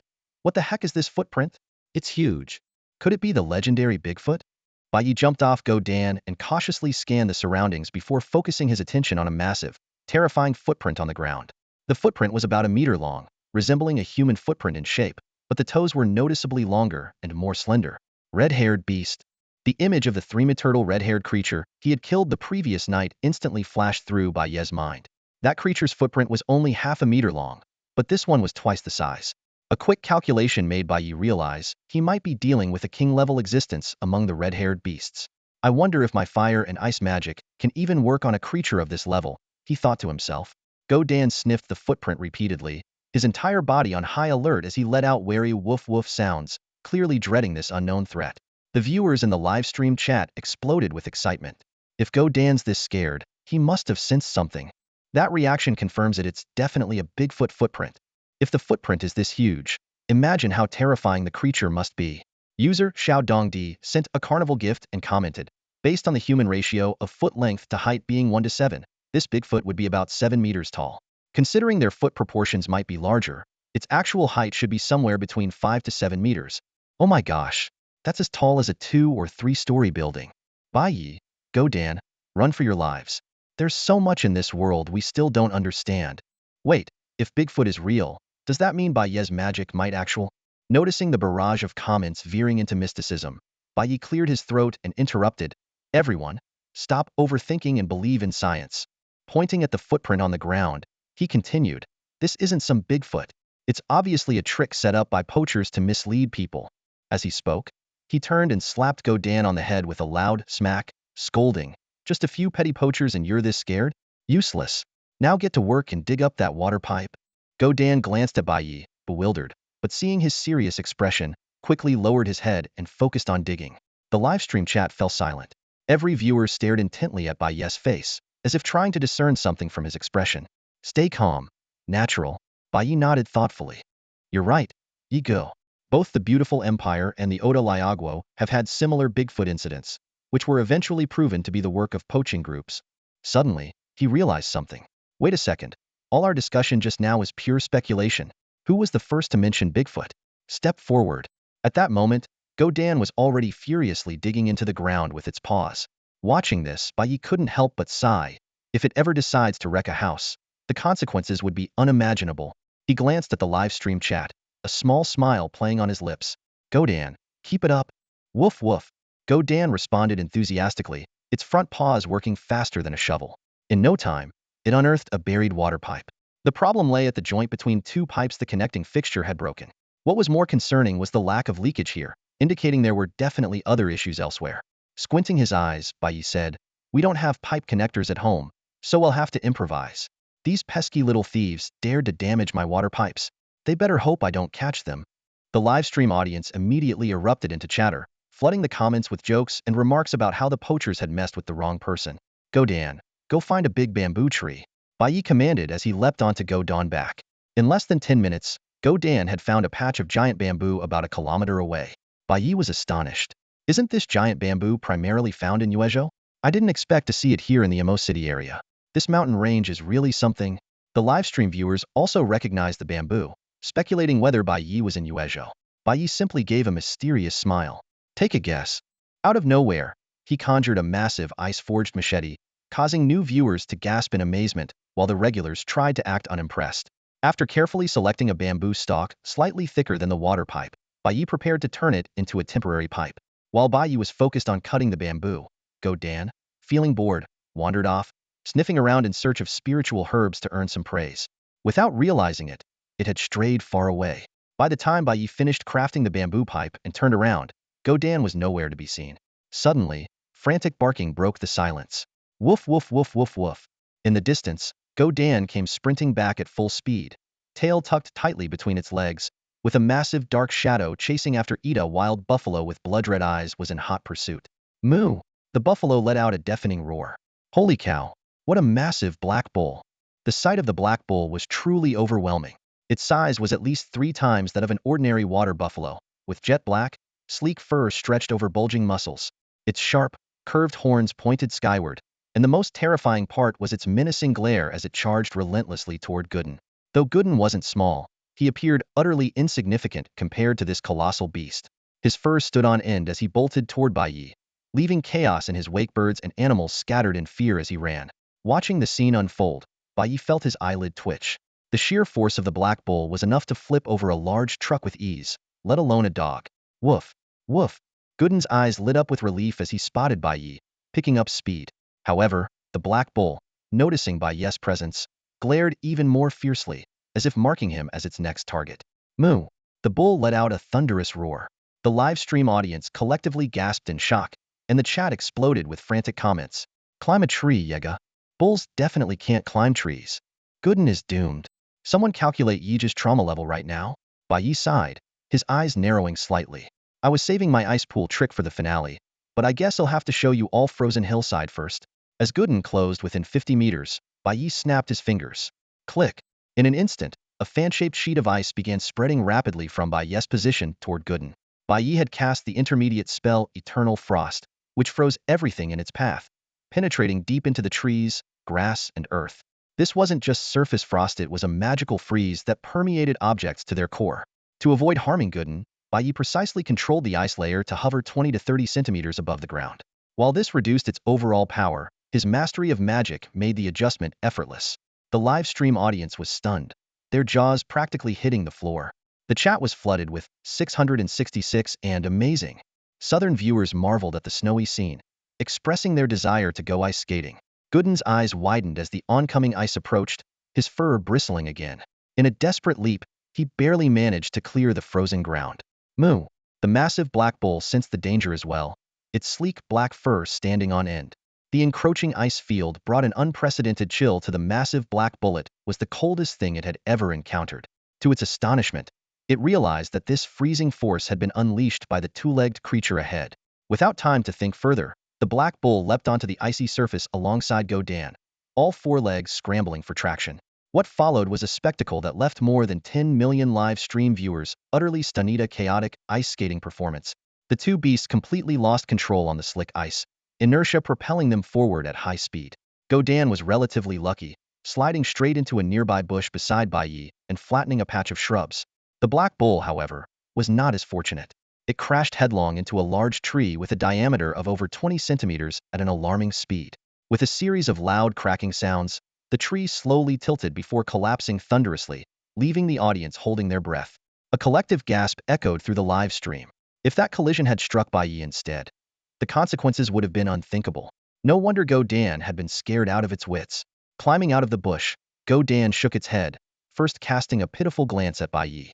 Then, noticing the black bull lying motionless on the ground, it immediately began barking excitedly. It finally understood that the two-legged creature had been trying to save it. Wagging its tail enthusiastically, Godan ran to Bai Ye's feet, rubbing against him in a show of gratitude. Bai Ye gave its head a light slap, scolding, "You little troublemaker. What were you thinking?" Godan barked excitedly, gesturing towards the black bull, and then pointing in the direction they had come from. Bai Ye's eyes lit up. Found something good? Woof woof woof.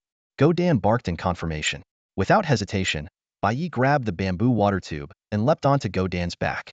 The dog immediately dashed back the way they had come, leaving live stream viewers speculating about what extraordinary treasure they might discover this time. The black bull shook its head and got back on its feet, its eyes glowing red once more. It charged after Bai Ye and Godan with relentless determination. Seeing this, Bai Ye became even more convinced that something valuable lay ahead. "Godan, lose it, and I'll give you 3 bottles of glucose." Woof! Motivated by the promise, Godan surged forward with even greater speed, leaving the black bull far behind. Before long, they reached a small clearing. The flowers and plants here were noticeably more vibrant than those in other areas. Godan dashed toward a particularly well-cared-for wild plant, looking up at Bai Ye with excitement. Bai Ye focused his gaze and his eyes immediately gleamed. It was a wild ginseng plant, clearly aged and precious. At that moment, the furious roar of the black bull grew louder as it approached. Go Dan grew nervous, but Bai Ye remained calm, snapping his fingers confidently. Instantly, a circle of massive, fong-shaped ice spikes erupted from the ground, encasing him and Go Dan within, like a budding ice flower. Magic ice prison. With the defenses in place, Bai Ye turned his attention fully to the ginseng, studying it intently. Meanwhile, Go Dan and the live stream viewers peered anxiously through the gaps in the ice spikes, watching the enraged black bull charge toward them. Doubts lingered in their minds. Could this icy barrier withstand the beast's fury? Brother Yi, forget about that ginseng. The chat was instantly flooded with viewers' warnings. Watch out for the terrifying black bull. It's charging. Brother Yi, danger. Sure enough, a massive black bull was barreling straight toward the icy prison.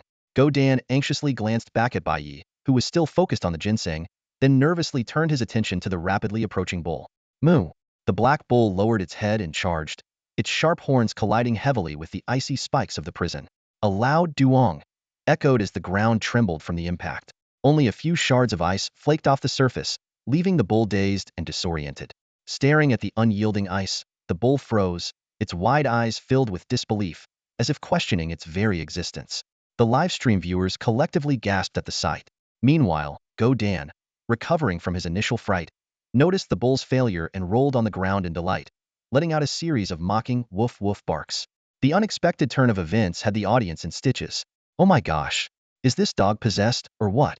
It was running with its tail between its legs a moment ago, and now it's all smug. Classic case of a dog relying on its master. The chat was filled with laughter. Completely enraged by Go Dan's taunts, the black bull let out a furious roar, backed up a few steps, pawed the ground, and launched another fierce charge. Duong! The repeated collisions rang out, but the icy prison remained unshaken. Go Dan grew even more smug, further provoking the bull, which became increasingly agitated and continued its futile attempts. The viewers were laughing uncontrollably. This husky was born for comedy. Those ice spikes are ridiculously sturdy. It's no wonder Brother Yi is so calm. Meanwhile, Bai Ye, crouched beside the ginseng, allowed a faint smile to creep across his lips. The quality of this wild ginseng far exceeded his expectations. When he adjusted the livestream camera to focus on the ginseng, not only was the renowned herbalist Elder Yi captivated, but even a few herbal merchants who had rushed to the scene were left speechless. A grade 6 leaf ginseng, a sign that wild ginseng has reached its peak, the feisty little girl excitedly exclaimed in the live stream. She quickly explained, it takes 2 to 5 years for ginseng to grow a complete set of 5 compound leaves. To develop a second set, known as grade 2 leaves or erjiazi, it takes another 5 to 8 years. But to reach the ultimate form of grade 6 leaves, it usually takes over 50 years, making it an exceptional treasure. In front of Bai Ye, the 6 vibrant green compound leaves of the wild ginseng swayed gently in the mountain breeze, drawing gasps of amazement from the livestream audience. Initially, the viewers had been watching Dog Egg tease the big black bull, but now all eyes were on this rare and precious wild ginseng. Brother Yi, the little girl continued, my grandpa always says that wild ginseng with grade 6 leaves is worth at least $1 million to start with. But to determine its exact age and value, we need to examine the Lu Tu the ginseng crown. Hearing this, Bai Ye immediately crouched down. Out of thin air, a small crystalline ice shovel appeared in his hand. Under the watchful eyes of the livestream audience, he carefully began to dig around the base of the ginseng. Although ginseng is known for its many health benefits, to him, it was less practical than a bottle of glucose. Instead of keeping it, he figured selling it would help ease his financial burdens. Outside, the big black bull let out an angry bellow and furiously rammed against the icy cage. Dog Egg, startled at first, quickly realized the cage remained unyielding and barked triumphantly. Soon, the ginseng crown emerged from the soil. A few silent herbal medicine merchants who had been watching could no longer stay calm. This ginseng, in addition to its grade 6 leaves and current crown, had 3 old crowns, each bearing the marks of a long growth history. By examining the ringed, bowl-shaped head and the finger with original crown rings, it was estimated that the 3 old crowns each represented about 100 years, while the current crown was around 80 years old. This was a staggering 380-year-old wild mountain ginseng. It's worth noting that the most famous king of ginseng in Daxia had only been 200 years old and had fetched a sky-high price of 5 million. Yet the wild ginseng before them, with its superior qualities, far surpassed the ginseng king, making its value immeasurable. The Tianling Herbal Medicine Company from Modu immediately sent 10 virtual carnivals as gifts in the livestream and eagerly made an offer. Hello, streamer Yi. I'm the manager of Tianling Herbal Medicine Company. Is the wild ginseng in your possession for sale? We're willing to offer 10 million for it. 10 million? The audience in the livestream was left utterly speechless with shock. A single herb can sell for such a high price? The audience was still in shock when the live stream was hit with an even bigger surprise. Offers from 3 top-tier herbal medicine companies came flooding in, accompanied by dazzling carnival effects. First, the bamboo herb company from Yaodu offered 15 million yuan. Then, the Baichao herb company from the imperial capital raised the bid to 18 million yuan. The 3 leading herbal companies engaged in a fierce bidding war, quickly pushing the price of the wild ginseng to a staggering 25 million yuan. The millions of viewers in the live stream were left utterly speechless, while smaller herb dealers and the experienced herbalist, Elder Yi, could only watch from the sidelines. With bids reaching tens of millions, those who could only muster funds in the millions had no chance of competing. Bai Ye, however, remained focused on his excavation work, completely unfazed by the bidding frenzy. Soon, he revealed a 1-meter pit, exposing the full form of the wild ginseng.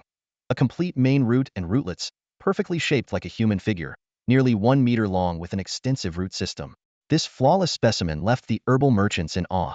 The Imperial Capital Herb Company immediately raised their bid to 35 million yuan, declaring their intent to make it the centerpiece of their collection. Such an astonishing offer forced the other 2 companies to bow out of the bidding. With the deal sealed, Bai Ye carefully extracted the ginseng, wrapping it gently in nearby grass to secure it in his backpack. The livestream's comment section exploded. Counting the Lingji earlier, Nightbro just made over 38 million yuan. Wasn't he here to fix water pipes? How did he suddenly become a millionaire? However, danger was looming. In the distance, a massive black bull glared with menacing eyes, nostrils flaring with bursts of hot air, its gaze burning with anger. It was clearly furious about the loss of its treasure. Bai Ye and Go Dan were trapped in the icy terrain, their situation growing increasingly perilous. Moo! The deep, guttural roar of the black bull echoed through the night, sending chills down spines. Bai Ye turned to face the enraged beast Hedon. Stay tuned for more late-night excitement. Join us in Group 101 for the guys, and Group 4466 for the ladies to chat and share your thoughts. Seeing the furious expression on the big black bull, Bai Ye felt a bit of a headache. This stubborn animal clearly wasn't going to let them leave easily. However, that thought was quickly replaced by a more practical one. Bai Ye's gaze wandered over the bull's massive, muscular frame, his eyes lingering on the firm, toned muscles. He couldn't help but swallow hard. Such premium beef, whether grilled to a perfect medium-rare steak or braised in a rich stew, would surely taste even better than Kobe beef. With his culinary skills, just this one bowl would be enough to create hundreds of mouth-watering dishes. As Bai Ye indulged in his thoughts, Go Dan, who had been feeling smug, suddenly sensed something. It jerked its head up to look at Bai Ye. The moment it spotted the familiar glint in its owner's eyes as he stared at the black bull, it instinctively shrank back. That look, it knew it all too well. It was the same look Bai Ye had when he hunted Go Dan down after it had sneaked a bite of his grilled fish not long ago. If it hadn't surrendered immediately back then, its life might have been forfeit. This memory made Go Dan even more excited, its eyes darting between the bull's powerful front legs and its firm hindquarters, drool dripping uncontrollably from its mouth. The livestream camera keenly captured a close-up of Bai Ye swallowing, and the viewers immediately caught on. The comment section exploded. Brother Yi, that look is way too real. That's a national first-class protected animal. You'll go to jail. I thought Brother Yi was planning an escape, but nope, he's keeping it real. Honestly, that bull does look pretty tasty. The black bull locked eyes with Bai Ye and shuddered, a mix of anger and unease washing over it. As it mulled over its next move, the icy prison around it suddenly erupted into roaring flames, consuming the frozen cage in an instant. Bai Ye and Go Dan vanished within the blaze. The sudden turn of events sent the black bull stumbling backward in shock, its wide eyes filled with disbelief. The waves of heat in the air triggered an instinctive fear deep within it. Meanwhile, the livestream's comment section became even more animated. Brother Ye's signature move is here. This black bull's gonna end up like the king cobra, isn't it? Picking on animals again. Huh? Gifts flooded in. Youthful aspirations sent Carnival X10. Brother Ye, tired of store-bought meat, save me some of that wild beef. Aristotle's mischief sent Carnival X10. Reserve £10 for me, price is negotiable. Ordinary viewers watching all this were left utterly dumbfounded. Guys, seriously, can't you keep a low profile? We're talking about a national first-class protected animal here, a fierce one at that, publicly discussing how to divide its meat. Is that really okay? The livestream chat exploded with comments scrolling frantically. At that moment, the massive black bull cautiously eyed the flames in front of it, letting out 2 tentative low growls, moo moo. Suddenly, as if realizing something, it turned without hesitation and disappeared swiftly into the dense forest. Whoa, did it just chicken out? No way. This black bull is smarter than the king cobra. There were 3 Lingji mushrooms, and we gave one to the snake. But there's only one ginseng. If it dares to snatch it, it might not even keep the beef on its back. Bai Ye extinguished the flames, and the icy prison dissipated along with it. This time, the intermediate ice magic felt noticeably stronger, something that, in the past, would have evaporated within a breath or two. Gooden let out anxious whimpers, looking around in search of the black bull. The viewers in the live stream eagerly chimed in. Brother Yi, the black bull ran toward the forest ahead of you. Go after it. That's the world's best beef. But Bai Yi shook his head. No need to chase. It's a protected animal. You all saw he was only defending myself the entire time. These little creatures have a tough life in the wild. It's up to us to protect them. The audience was stunned into silence. A 4-meter-long king cobra and a giant black bull, these were little creatures? And the irony, Bai Yi had just scared them off, and now he was talking about protection? Unbothered by the viewers' reactions, Bai Yi casually whistled, mentally calculating today's haul. 35 million for the ginseng, 3 million for the fragrant blood lingji mushrooms. This unexpected windfall added a bit of excitement to his otherwise mundane life. Back at the broken water pipe, he carefully placed the bag containing 38 million yuan to the side and began the repairs immediately.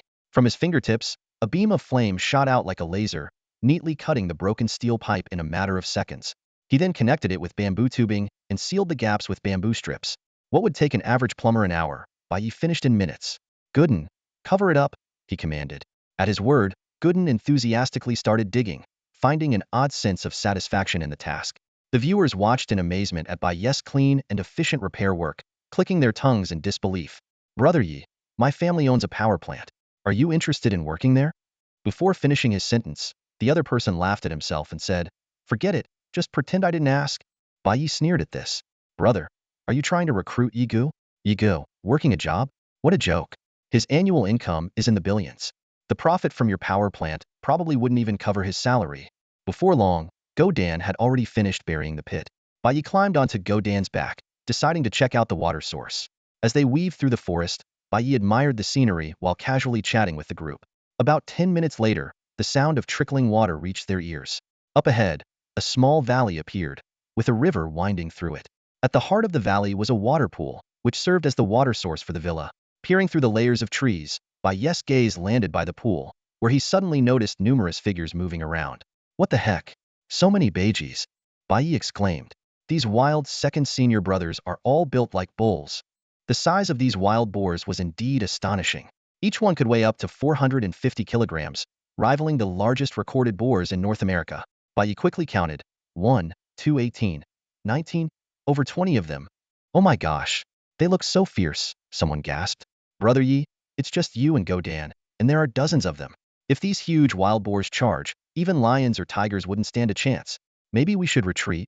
After observing for a moment, Bai Yi figured out the cause of the water issue. The wall of the reservoir by the pool had been damaged by the wild boars, leading to a malfunction in the water supply system. A bunch of fat pigs dared to cut off my water? Watch me. Bai Yi patted Go Dan. Woof woof. Although Go Dan had been intimidated by the ferocious boars at first, sensing his master's confidence, he quickly became fired up and charged forward, barking loudly. Woohoo! Ugh hug! The wild boars by the pond were startled by the sudden commotion and quickly raised their heads, looking toward the source of the sound. A figure riding a massive dog came charging at full speed, instantly putting the entire herd on high alert. Several burly male boars immediately stepped forward, letting out menacing growls to intimidate the intruder. The most striking of them all was the boar king standing at the forefront. Its massive size dwarfed the other boars, even surpassing the monstrous boar White Knight had encountered before, the one slain by the red-haired beast. Seeing that their intimidation failed, the boar king let out a low snarl and led a group of male boars in a thunderous charge. The ground trembled under their pounding hooves, and their ferocity was utterly terrifying. Whoa, that's terrifying, someone exclaimed in the live stream. If there were a few more, it'd be like an ancient army charging into battle. Night bro, dog egg, just retreat. I feel like they could toss you both into the sky. Ho-ho folks, let me show you a new magic trick, barbecued piggy deluxe. White Knight, instead of retreating, nudged dog egg with his foot, signaling it to press forward. At the same time, he began conjuring an ordinary fireball between his hands. As his energy built up, the fireball expanded to the size of a basketball. The boar king was the first to sense danger, a flash of fear crossing its eyes as it tried to halt abruptly. The other male boars, noticing this, scrambled to stop as well, but it was too late. When the distance between them shrank to just over 10 meters, White Knight hurled the fireball with all his might, striking the boar king dead. Ugh, the boar king let out a pitiful scream as its thick, dark fur was instantly scorched. The air filled with the distinct aroma of roasted meat. Witnessing this, the other boars panicked, turning tail and fleeing without waiting for the boar king's command. The boar king, too, abandoned its dignity, casting a terrified glance back at White Knight before bolting away. But White Knight and Dog Egg were just getting started. They gave chase with gusto, White Knight continually conjuring fresh fireballs and hurling them at the fleeing boars. The valley echoed with the boars' anguished cries as they darted about in utter disarray. The chase lasted for quite some time until the valley finally fell silent once more. By the pond, only White Knight and Dog Egg remained. Every fleeing boar had left behind a scorched patch on its rear, and one could only wonder if they'd ever dare return to this pond again. The audience watched Bai Ye effortlessly subdue a series of ferocious beasts, filling the live stream chat with amazement and humor. I think brother Ye could claim the title of Mountain King here. Now this is what it means to be at the top of the food chain. Venomous snakes, giant buffalo, wild boar every one of them completely under his control. Brother Yi and his overwhelming presence. Haha, those poor little animals. Someone suddenly reminded him, Brother Yi, the wild boar is a nationally protected species. If you treat them like this, be careful, the authorities might come knocking on your door. Report. I want to report someone bullying a protected animal in broad daylight. In response to the audience's teasing, Bai Ye pointed to the damaged water reservoir and explained, I had no choice. It was an emergency. Look, this is my only water source, and they've wrecked it like this. If I don't drive them away, it'll be out of water. Outlaw Yi. The audience continued to jeer playfully. As Bai Ye and Go Dan headed toward the damaged reservoir, a sudden notification popped up in the live stream, freezing the lively atmosphere. It was an official notice from the police in Shanghai. Streamer Yi, please report to the Pujin District Police Station tomorrow morning to assist with an investigation. The once crowded comment section went silent, leaving only the solitary notice hanging there. The viewers, incredulous, clicked to confirm its authenticity and discovered it was indeed issued by the verified police account. When the notice disappeared, the chat exploded once more. Officer, it was the wild boars that attacked Brother Yi first. Yeah, if they hadn't wrecked the water reservoir, Brother Yi wouldn't have needed to drive them away. Could it be about the wild ginseng? That's a protected plant too. I think it might be because of Brother Ye's magic skills. They're probably too powerful and need to be registered. Over 1 million viewers in the live stream debated the possible reasons for the notice. Bai Ye himself was stunned by the sudden development. Recalling his previous visit to the Pujin District Police Station to file a report, he speculated it might have something to do with his herb collection. However, he doubted the authorities would summon him over such a trivial matter. While pondering the situation, Bai Ye began repairing the water reservoir. He blocked the inlet, patched the collapsed sections with stones and mud, and then used fire to dry and strengthen the walls. It should hold for a while now. The audience watched his busy figure in silence, their hearts heavy with unease. The livestream chat was flooded with messages. Night bro, this is the last time we'll watch your stream. Don't worry, we'll remember you while you're gone. Night bro, stay strong. It's just a few years. You'll come back stronger than ever. The fans' comments were filled with reluctance and concern. Gifts poured in non-stop. Sweetheart Little Angel sent a Douyin #1, Piggy Girl gifted 2 Porsches, and Young Achiever went all out with 10 carnivals. Some influential big donors even offer their help. In Shanghai, I know some people who can lend a hand. Night bro, I may be in Beijing, but I can still throw some weight around for you over there. Faced with his fans reacting as if this were a final farewell, Bai Ye was both amused and exasperated. Guys, relax. The police just want to ask me a few questions. They're not arresting me. They'll be back tomorrow. Glancing at the newly repaired pool, he concluded, that's it for today's stream. See you all tomorrow. As the sun set, the surroundings grew quieter, and an eerie atmosphere began to spread. This was precisely why Bai Ye chose to end the stream promptly. Certain unexplainable events were not yet ready to be shared with the public. Back at the villa, Bai Ye took a quick shower, had dinner, and then settled onto the second-floor balcony bench to review the day's stats. During the live stream, the peak number of viewers reached 13.23 million, with gift earnings totaling 8.6 million. Adding in the 100 million ad revenue from Douyin the previous day, he received 70 million after the platform's 30 cut, and today's haul of medicinal herbs worth 38 million. He had earned over 100 million in total, just enough to cover his recent expenses on a new house and car. The system panel displayed. Host, Bai Ye. Profession, Intermediate Flame Mage. Intermediate Ice Mage. Reputation, 12.5 million. Bai Ye immediately started drawing rewards from the advanced section, unlocking the Heavenly Thunderstrike spell, the Absolute Zero spell, and several bottles of high-grade mana potions. Unsatisfied, he switched to the standard prize pool, where he unexpectedly hit the Jackpota Spatial Seed and the Teleportation spell, allowing him to manipulate objects within a 10-meter range. After concluding a round of draws, Bai Ye carefully allocated his draw points. 6 million reputation points were invested in the advanced draw zone, while the remaining 6.5 million were spent in the regular draw zone. The results were quite impressive. In addition to obtaining the rare item Space Seed and magic teleportation, he also acquired several fire and ice magic spells of varying levels. Through this round of draws, Bai Ye noticed a key difference between the two zones. The regular draw zone only yielded magic related to attributes he already possessed, such as fire and ice, while the advanced zone offered completely random selections, regardless of attributes. However, he felt slightly disappointed that the highly anticipated advanced Fire Spirit Stone and Ice Spirit Stone were nowhere to be found, even after 8 attempts. What amused and frustrated him the most was the absurdly high drop rate of mana potions. That being said, the nearly 30 bottles of high-grade mana potions and 11 bottles of top-grade mana potions he obtained were still a decent haul. Including his previous stockpile, he now had a total of 136 high-grade and 28 top-grade mana potions, more than enough for his daily needs. Gooden, come here, Bai Ye called out, tossing 3 bottles of mana potions to the dog lying nearby. This was the reward he had promised it earlier. Woof. Gooden caught the potions excitedly but, to Bai Ye's surprise, carefully stashed 1 bottle away and only bit into the other 2, gulping them down. Bai Ye narrowed his eyes as he studied Gooden. Over time, the dog had consumed almost as many mana potions as he had, and its physique had improved significantly as a result, growing to nearly 1.7 meters tall. By all accounts, with their current physical capabilities, Bai Ye himself could easily overpower a UFC champion. Gooden shouldn't have been chased off by a wild black bull with its tail between its legs. Watching Gooden lower its head and glance at him nervously with those innocent eyes, Bai Ye suddenly understood. This creature wasn't lacking in strength. It was simply too timid and lacked the motivation to fight. If mana potions were offered as a reward, it would undoubtedly give its all in battle. However, this kind of reliance on glucose was far from ideal. Bai Ye realized he needed to find a way to properly train it. Shifting his attention away, Bai Ye uncorked a deep blue mana potion and drank it in one gulp, then swallowed the transparent space seed. Sensing its owner's thoughtful gaze, Gooden whimpered uneasily, then quietly got up and sneaked into the house to hide the remaining bottle of mana potion. Lying on the bench, Bai Ye frowned slightly. This experience with the spatial source seed was completely different from before.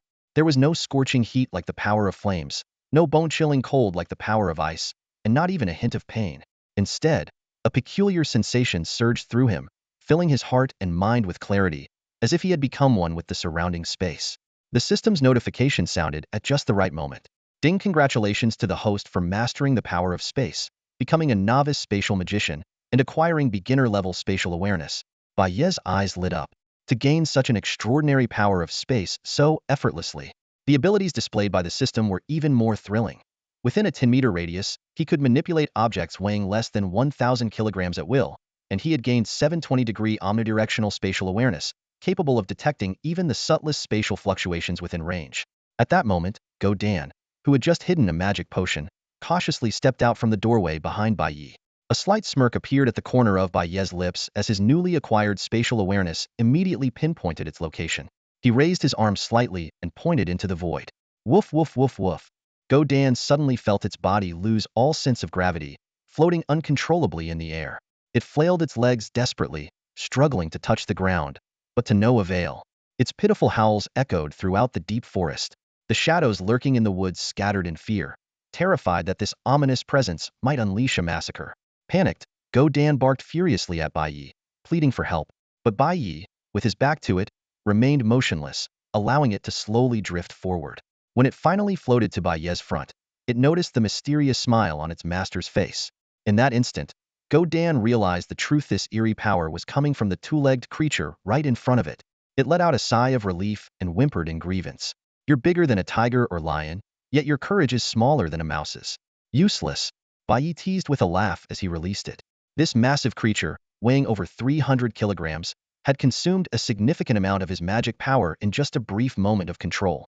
Without replenishing his magic potion, he estimated he could only maintain such abilities for about half a day. The excitement of acquiring spatial magic sparked an idea in Bai Ye's mind. If he could control any object under 1,000 kilograms, could he control himself as well? With a single thought, his body slowly rose into the air, floating freely about a meter above the balcony. Go Dan was once again dumbfounded. This two-legged creature didn't even spare itself. It was truly terrifying. After playing around for a while, Bai Ye returned to the bench, closed his eyes, and meditated, contemplating the newly learned skills like teleportation. A few moments later, He opened his eyes, turned to the trembling Go Dan, and smiled as he snapped his fingers. Oh woo! Go Dan's terrified cries echoed from high above. Bai Ye looked up at Go Dan, who was plummeting from the sky, a hint of excitement flashing in his eyes. Through continuous experimentation, he had finally unraveled the true secret of teleportation. It wasn't just simple spatial manipulation. It was an advanced magic capable of opening spatial portals within a 10-meter radius. As long as there was enough magic power, it could allow a target object to pass through any obstacle and reach a designated location. Go Dan was about to crash heavily onto the floor, letting out a terrified howl. At the critical moment, Bai Ye snapped his fingers lightly. In an instant, Go Dan's figure vanished from midair and reappeared steadily on the living room floor downstairs. Bai Ye's figure followed closely, flashing into place. Go Dan collapsed on the ground, his hind legs trembling uncontrollably. Bai Ye walked over to the fridge, took out a bottle of water, and drank a few sips before shaking his head at Go Dan's feeble state. Getting scared like this over a small magic trick? Pathetic. Go Dan could only look at Bai Ye with pitiful eyes, not daring to argue back. Bai Ye continued, "It's not like it will kill you. You'll get used to it after a few tries." Before the words had fully left his mouth, he activated teleportation again, taking Go Dan with him as they flashed to the second floor. For the rest of the time, Bai Ye kept testing the limits of teleportation. He discovered that as long as his reactions were quick enough and his magic reserves sufficient, he could achieve greater distances through consecutive teleportations. However, the energy consumption for this magic was immense. Even though it was classified as a basic spatial magic, its cost was comparable to intermediate-level fire or ice spells. After thorough testing, he confirmed that without replenishing his magic, he could use it a maximum of about 100 times. Still not quite enough, Bai Ye frowned, drinking a high-grade light blue mana potion to replenish his energy. As night fell, Bai Ye's expression turned serious. He instructed Go Dan, "Tomorrow, I won't be home. Go outside and play, and wait for me to come back before returning. If I'm not back by nightfall, head south." Hearing this, Go Dan's usual goofy demeanor vanished, and a glint of fierceness appeared in his eyes. "Get some rest. Good night." Bai Ye turned off the lights and returned to his room, his mind occupied with thoughts of the negotiations that might take place the next day. As the passive party, he had to prepare for the worst-case scenario. If the government proposed conditions he couldn't accept, he would have no choice but to flee with Go Dan. They might explore the secrets of Victoria, the white sands of Hawaii, or perhaps the kawaii culture of Japan. The next morning, after breakfast, Bai Ye sent Go Dan into the Wei Jiao mountain range. Then, he drove his G900 to the Pujin district in the heart of Magic City. Wearing a hat and mask, he carefully observed the situation around the police station. Seeing no armed forces deployed, he finally let out a small sigh of relief. A crowd of young men and women, mostly girls, gathered at the entrance of the police station, holding signs that read, "Brother Yi is a hero who saves lives. Please give him a chance." It was clear they were fans of Bai Ye. Seeing this, Bai Ye felt both amused and touched. Taking advantage of their distraction, he quickly slipped into the station. As soon as he entered, several officers and civilians inside turned to him with surprised looks. Bai Ye removed his hat and mask, immediately causing a stir of astonishment as everyone seemed to recognize him. "Brother Yi." A young male officer hurried over. It was Zhang Yu, the fan officer who had been on duty at the entrance during their last encounter. "Hello, Officer Zhang," Bai Ye greeted with a smile. Zhang Yu scratched his head awkwardly. "Brother Yi, come with me. The chief is waiting for you." It turned out that Zhang Yu had been specifically assigned to receive Bai Ye. Under the curious gazes of the others, Bai Ye followed Zhang Yu further into the station. As they passed Officer Liang's office, Bai Ye couldn't help but glance inside, only to find it empty. "Brother Yi, Sister Liang isn't here," Zhang Yu explained. "She was supposed to receive you, but she's been busy with an urgent case lately." "Oh, and don't worry," he added with a grin. "This time it's not about you bullying small animals." Before long, the two arrived at the chief's office. The slender Chief Si Tuayuan greeted Bai Ye warmly. After some brief pleasantries, Chief Si's tone turned serious. "Mr. Bai, your presence here today is at the request of higher authorities." "Higher authorities?" Bai Ye asked. "The central government," the chief replied. This answer made Bai Ye narrow his eyes. He had initially thought the situation was improving, but this new development suggested it was far more serious than he had anticipated. Central government involvement meant the entire nation of Daxia was now watching him. Chief Si pulled a document marked confidential from his drawer and handed it to Bai Ye. After receiving permission, the chief tactfully exited the office, leaving Bai Ye alone. Opening the file, Bai Ye's eyes widened in shock. Inside were land use rights for the Wujiao mountain range, hunting permits, forest modification permits, and an entire stack of documents stamped with seals from various departments, all awaiting his signature. At the bottom of the stack was a handwritten letter with bold and vigorous handwriting. "Your ranch animals are out of control. Hunt what needs to be hunted. Kill what needs to be killed. Holding the letter in his hand, Bai Ye's gaze sharpened slightly. He was well aware that the animals mentioned in the letter were far from ordinary wildlife, or those rumored mutant wild boars or bulls. Instead, they were terrifying creatures with a strong predatory nature, much like the red-furred beast. Judging by the wording of the central authorities, the number of these monsters likely far exceeded his expectations. The sheer amount of information contained in this seemingly simple letter caused a storm of emotions within Bai Ye. He had thought he already grasped the world's greatest secret, but now it was clear that he had been overly arrogant. Not only did the government know about his supernatural abilities and the monsters of the Wajiao mountain range, but they might also possess even more hidden knowledge. Several critical questions surfaced in his mind. Why hasn't the government directly eradicated the creatures in the Wajiao mountain range with military force? With Di Xia's military strength, wiping out not just the red-furred beasts, but leveling the entire mountain range would be a trivial task. More fundamentally, where did these monsters come from? Was it a lab leak, radiation mutation, or some other cause? The government might already have these answers. Taking a deep breath to calm his chaotic thoughts, Bai Ye reminded himself that some matters were still beyond his reach, and overthinking would do no good. His current situation had already far exceeded his expectation. She wasn't being dissected for research, nor forcibly conscripted. Instead, he had been given a fertile, resource-rich Thazan square kilometer ranch. Though it was home to some dangerous creatures, for someone like him who could control ice and fire, such threats were trivial. Bai Ye felt no resentment toward this indirect form of recruitment. If he had to rate the arrangement, he'd generously give it 101 out of 100. After all, who could refuse such an enlightened and people-centered government? Thinking about the priceless treasures hidden in the mountains and the plump wild game, Bai Ye couldn't help but swallow hard, a glimmer of anticipation flashing in his eyes. From this day forward, he was going to be the most extravagant ranch owner in Xia. After tidying up the documents, Bai Ye was about to call the bureau chief back to bid farewell, but the latter stopped him with a grin. "Mr. Bai, don't rush off just yet. There's one more thing we need your help with." "What is it?" Bai Ye asked. "Do you remember the panda cub you brought in? It survived, but it's incredibly aggressive. Of the experts from Shuzhou who came to examine it, one had his arm bitten off, and another nearly had his throat torn out. To this day, no one has been able to get close to it," the bureau chief explained. After the panda cub was brought in, it received professional medical treatment, and its tenacious vitality allowed it to pull through by the next day. By the third day, when it could move again, its first act was to break through the iron bars in an attempt to escape.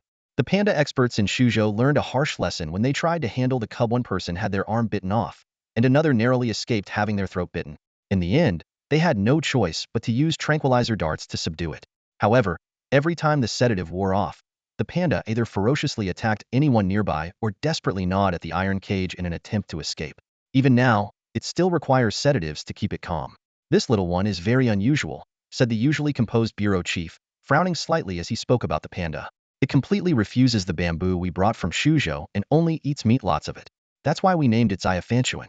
The team in Shuzhou has already stated they can't take it back. The higher-ups have advised that it absolutely cannot be released into the wild. Moreover," the bureau chief paused for a moment. "Since you're the one who rescued it, if you like, you might consider adopting it." Bai Ye narrowed his eyes slightly. Clearly, it wasn't just him. His companion Gooden had also caught the attention of the central authorities. The higher-ups must have sensed something extraordinary about Gooden to make such a suggestion. "Let's go take a look," Bai Ye said. The bureau chief led him to the holding room. Two officers stood guard with tranquilizer guns, their expressions tense. Bai Ye immediately noticed the sorry state of the iron door, several millimeters thick. It had been chewed through, leaving a large hole. The door was now barely holding together. Inside the holding room, Xiafanchuan was curled up in a corner, appearing to be asleep. A large bowl of meat sat nearby, half of it already gone.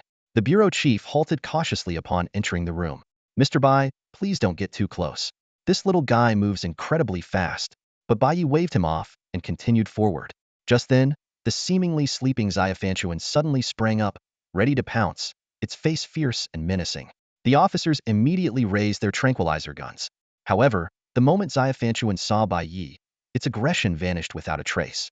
Its round eyes filled with an almost childlike grievance, and it let out a soft, baby-like whimper. Then, wobbling slightly, it trotted over to Bai Ye's feet and began to nuzzle him affectionately. "Good boy." Bai Ye bent down and rubbed its head, thinking that perhaps the little guy still remembered how he had saved it with the magical potion. Recalling how it had shared meat after killing the black serpent, his guess seemed all the more likely. The bureau chief and the officers stood frozen in shock, utterly unable to believe that this was the same ferocious creature that had been tearing apart doors and injuring people.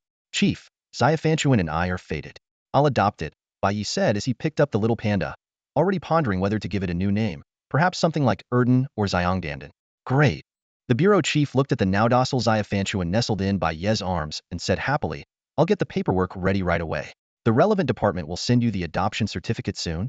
By a little past 10 in the morning, Bai Ye walked out of the police station, carrying Xiafanchuan and a folder of documents. Passing officers and onlookers all turned to stare, their heads swiveling in unison partly because of Bai Ye's fame, and partly because he was holding a real giant panda. Look, Brother Yi is out. Oh my gosh. Is that the panda cub he rescued last time? Brother Yi, over here. We're your fans.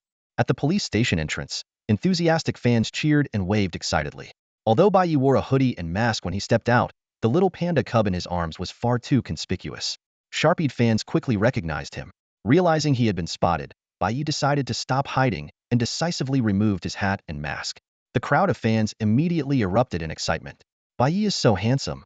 So he really doesn't use beauty filters in his live streams. The panda baby is adorable. Amid the rising chorus of exclamations, someone asked with concern, Bai Ye, why were the police looking for you? Is everything okay now? Bai Ye smiled and explained, there are two main reasons. First, as some of you guessed, it was about registering my magic tricks. The process went smoothly, so you don't need to doubt my performances in the future. Trust science. Trust May would never deceive you. His words drew laughter from the dozens of fans present. Someone exclaimed in realization, now it's officially certified. Bai Ye is the best. Seeing the unwavering belief of his fans, Bai Ye chuckled to himself. The authority of the police indeed saved him a lot of explanation. The second reason, Bai Ye continued, glancing down at the little panda cub in his arms, is because of this little one. I rescued it, and now it refuses to bond with anyone else. In fact, it even becomes aggressive toward strangers. The National Panda Management Office and the police had no choice but to let me temporarily foster it. What? You can foster a national treasure? Bai Ye is amazing. The name Little Rice Ball is so cute. The female fans excitedly gathered closer. Can we pet it? The little panda immediately grew wary, letting out a soft but defensive roar. Though its voice was adorable, Bai Ye sternly warned, don't come any closer. It's still a bear, it can bite people and even snap through metal bars. Seeing Bai Ye's firm attitude, the fans reluctantly backed off and instead asked for photos. Bai Ye happily agreed, kicking off a round of picture-taking. Solo shots, group photos, and collective poses followed one after another, with the female fans especially outdoing themselves with creative poses. After a while, the little panda began to grow restless, eyeing the crowd with increasing unease. Noticing this, Bai Ye spoke up at the right moment. It's been wonderful meeting all of you, and I really appreciate your support. Time is limited, so let me perform a quick magic trick before we meet again during the afternoon livestream. Hearing the promise of a live magic performance, the fans' eyes lit up with excitement, their anticipation written all over their faces. Wow! Yi Ji's live performance. A burst of cheers erupted from the crowd. What an honor! Yigu, wait, let me turn on the recording feature. Once the recording was ready, someone else shouted excitedly, the tables have turned. This time, when I return to the dorm, my reign as the king is secured. The students around instinctively stepped back, creating a wide circle for Bai Ye to perform, clearly seasoned fans who knew the drill. Bai Ye's lips curved into a faint smile as he handed a folder to Xiao Fanfan. Xiao Fanfan, hold this for me. Xiao Fanfan deftly caught the folder, holding it securely with its round little hands. The sight left the audience amazed, sparking chatter about how Xiao Fanfan's cleverness seemed to surpass that of Go Dan. With his right hand now free, Bai Ye pulled a deck of playing cards out from his hoodie, his fingers nimbly performing a series of flashy shuffling techniques that drew gasps of admiration from the crowd.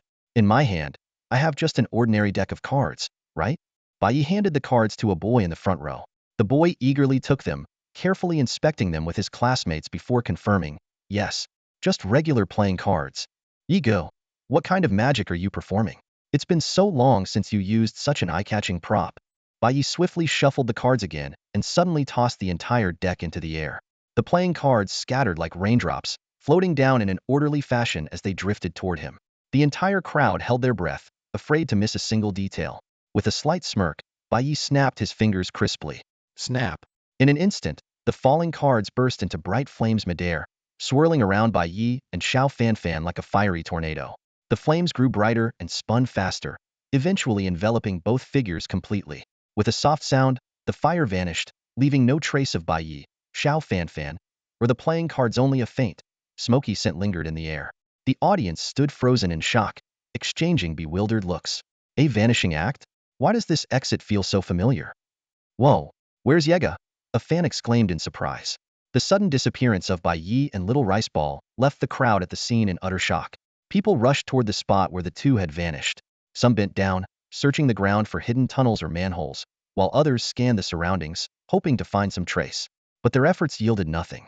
Yega's magic is on another level this time, someone said excitedly. Remember his vanishing act after saving those two little girls last time? Now he's done it with Little Rice Ball too.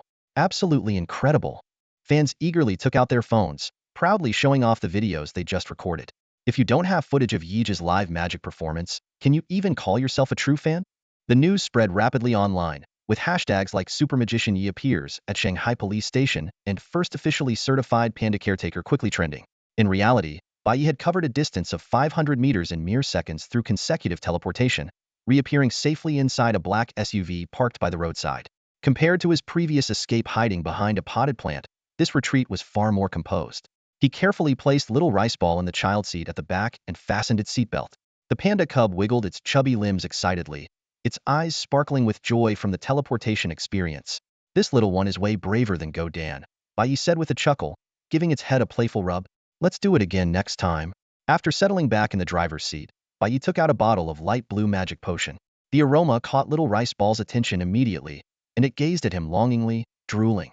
Bai Ye handed it a bottle of premium magic potion, which the panda skillfully caught with its paw, deftly bit off the cap, and drank it down with gusto. Once the potion took effect, the tranquilizer in Little Rice Ball's system was neutralized, and the panda became even more energetic and lively. Alright, let's go earn some pocket money to cover our expenses, Bai Ye said as he started the car. After a half-hour drive, they arrived at the Shanghai branch of the Imperial Herbal Medicine Merchant. Following their prior arrangement, Bai Ye left Little Rice Ball in the car and walked into the shop with a carefully packaged top-grade wild ginseng.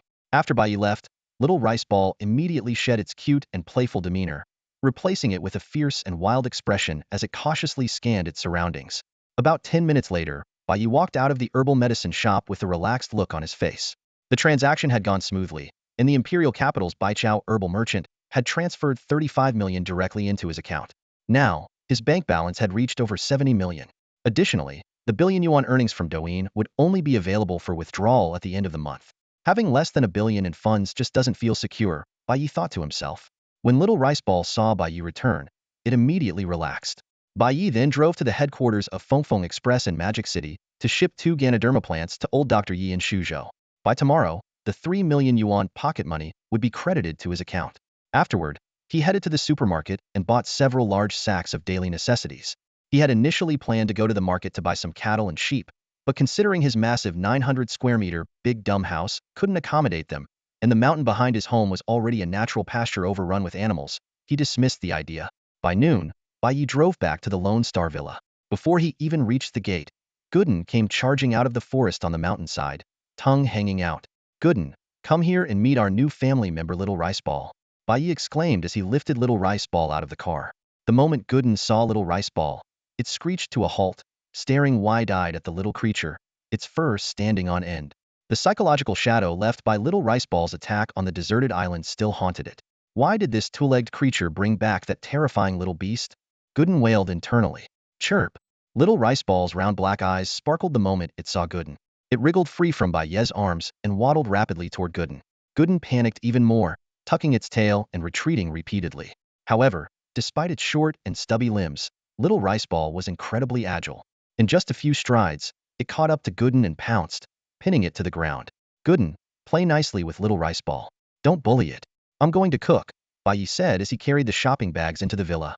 Watching its master disappear into the distance, Gooden lay on the ground in despair, letting Little Rice Ball's sharp claws roam over its body, unable to move a muscle. After putting away the groceries, Bai Ye entered the cold storage room and effortlessly transported a several hundred-pound cow carcass to the kitchen using his spatial powers. Suddenly, a thought struck him. Can I use spatial powers to dissect the cow carcass too? With that, he gave it a try, suspending the carcass in midair while controlling a cleaver from the knife rack to rise slowly. With precision, he began dissecting the cow carcass. At first, Bai Ye struggled with controlling the strength and precision of the knives, and his dissection movements were clumsy and slow. However, with continuous practice, he quickly mastered the technique. The knives danced nimbly through the air, and in no time, the forelimb of the ox was completely separated. The meat was flawlessly stripped from the bones, leaving a clean result that was nothing short of astonishing. One knife's speed wasn't enough to satisfy Bai Ye. His gaze sharpened, and the tools on the counter began to tremble. Suddenly, two more kitchen knives flew into the air, joining the dissection process. The simultaneous operation of three knives seemed chaotic at first, with inconsistent force, but excitement gleamed in Bai Ye's eyes. Before long, he adapted to the rhythm of handling multiple knives, and the remaining hind leg of the ox was swiftly disassembled in perfect harmony. Spatial power, it's practically a divine skill for cooking. Bai Ye marveled to himself, growing more enthusiastic. Next, he focused his mental energy and activated 4 stovetops and 2 ovens simultaneously. Washing vegetables, seasoning, marinating, heating pots, each step of the process was executed methodically under the control of his spatial power. Bai Ye resembled a conductor orchestrating a symphony, effortlessly managing the entire kitchen with a wave of his hand. He single-handedly performed tasks that rivaled the output of a 5-star restaurant's kitchen. If anyone else had witnessed this scene, they would have exclaimed, "This defies science." After more than an hour, a feast of aromatic dishes was ready. 4 large roasted beef legs, perfectly medium-rare steaks, a heaping plate of braised beef. The tantalizing aroma was enough to make any food lover's mouth water. Before Bai Ye could call out, Go Dan and Xiao Fantu arrived, drawn by the enticing smell. To Bai Ye's surprise, Xiao Fantu was riding on Go Dan's back, and the usually spirited dog seemed unusually docile. The man, the dog, and the bear sat around the table, devouring the meal like a whirlwind. Xiao Fantu's presence added a warm, family-like atmosphere. When the last beef leg caught the attention of both Go Dan and Xiao Fantu, Bai Ye chuckled. Raising his hand, the roasted leg floated into the air. A massive ice blade materialized behind him and precisely split the leg in two, placing half in front of each of the eager companions. This is so good. But later, we need to start live streaming to make money. Ugh, life isn't easy. Bai Ye remarked with a sigh, gesturing for the dishes to float along with him back into the kitchen. Go Dan and Xiao Fantu stared wide-eyed at Bai Ye's retreating figure, then glanced at the half-beef legs in front of them, falling into a deep existential reflection on their respective lives. At 3:30 in the afternoon, the sun was shining brightly. Bai Ye carried 3 cardboard boxes, each about 1 cubic meter in size, out of the villa. In his hand, he also held a large piece of red cloth. These seemingly ordinary props were about to be used for his extraordinary magic performance. Little Rice Ball sat atop Go Dan's back, excitedly waving its paws as it directed its mount. Go Dan, however, followed behind Bai Ye with hesitant steps, filled with apprehension. It knew Bai Ye's magic all too well. Those dazzling performances often hid dangers beneath the surface. Blazing flames that could burn a dog alive, icy chills that could freeze a dog to death, and now, a new, eerie ability terrifying enough to make any dog's heart skip a beat. Just as Go Dan was trembling with unease, Bai Ye turned to look at them, a smile on his face. "Are you ready, Go Dan, Little Rice Ball?" Little Rice Ball immediately responded with enthusiastic awoo-awoo sounds, waving its paws even more energetically on Go Dan's back, accidentally pulling out a few tufts of Go Dan's fur in the process. This only made Go Dan more nervous, though it dared not protest. Bai Ye gently stroked Little Rice Ball's head and patted Go Dan reassuringly before pulling out a magic drone. Compared to the omniscient livestream system he had, this method allowed the 2 little companions to participate more naturally. He glanced around to ensure the swimming pool was filled with water, checked his props, and then activated the live stream with a thought. The number of viewers in the live stream shot up quickly. 2 million, 5 million, 8 million. The comments section flooded like a tidal wave. Bai Ye is really back. You scared us. We thought we'd never see you again. My girls and I already agreed to take turns visiting you. I saved all your videos last night. Gifts poured in one after another. Bai Ye's little sweetheart sent a Douyin #1. Bai Ye's warm bed maid sent a carnival. A promising young man sent a carnival. Meanwhile, the back-end team at Douyin's operations department was bustling with activity. A few programmers frowned as they watched the skyrocketing data. Bai Ye smiled and responded, "Thank you all for your concern. I told you before, nothing would happen. For law-abiding streamers like us, why would the authorities make things difficult? I just had to complete some simple formalities and now I'm back." The comments section continued to explode. "I heard you made a person appear out of thin air at the police station. Did you really get to keep the panda you rescued? Show us, Little Rice Ball." Bai Ye nodded. "That's right." As he spoke, he turned the camera to focus on Go Dan and Little Rice Ball. A woo Little Rice Ball sat atop Go Dan, excitedly waving its tiny paws at the flying magical drone. This adorable scene immediately caused a sensation in the livestream chat. "Wow, this is too cute to handle. Oh my gosh, Little Rice Ball riding on Go Dan is just the cutest thing ever. I want one too. Where can I apply to get one?" Go Dan is such a caring big brother, taking such good care of little rice ball. The chat was flooded with comments. With Go Dan, a dog larger than a lion, and little rice ball, a national treasure level cutie, this duo was indeed enviable. Bai Ye glanced at the barrage of comments and chuckled.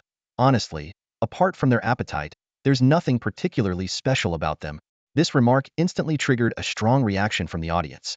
A dog bigger than a lion that can be ridden and help find treasures to support a family, and you call that not special? You're casually keeping a panda as a pet, and your humble bragging is on another level, Bai Ye. Bai Ye scratched his nose and clarified. I'm telling the truth. They can eat an entire cow in one meal, and they need 3 to 4 meals a day. Plus, they're picky eaters if the food isn't prepared by a chef-level cook. They want touch it. The viewers quickly did the math. One cow costs over $10,000, which means $5,000 to $6,000 a day, and about $150,000 to $60,000 a month. Not to mention hiring a professional chef. The viewers who had enthusiastically offered to help raise them immediately fell silent. All right, Bai Ye changed the subject. Today, we'll be performing a magic show in the yard. Go Dan and Little Rice Ball will both participate, and I promise it'll blow your minds. Meanwhile, streamer Xiao Dai Mei had been keeping an eye on Bai Ye's activities. When she heard him mention that he was looking for a guest streamer, she was in the middle of a live stream gaming session. Distracted, she was promptly defeated by her opponent. When Bai Ye's collaboration request popped up, Xiao Dai Mei accepted without hesitation. In just one recommendation from Bai Ye, her stream's viewership skyrocketed from 200,000 to 1 million, securing her the platform's second most popular spot. She also gained over 5 million new followers in an instant. This scene drove other streamers wild with envy, and they flooded Bai Ye's inbox with private messages, eagerly seeking collaborations. But Bai Ye simply smiled calmly and said, all right, thank you all for your support. Now, let's begin today's magic show. Frozen pool. The camera shifts to a spacious swimming pool, spanning hundreds of square meters, resembling a small lake. The viewers in the live stream erupted in astonishment. Wow, this pool is bigger than my house.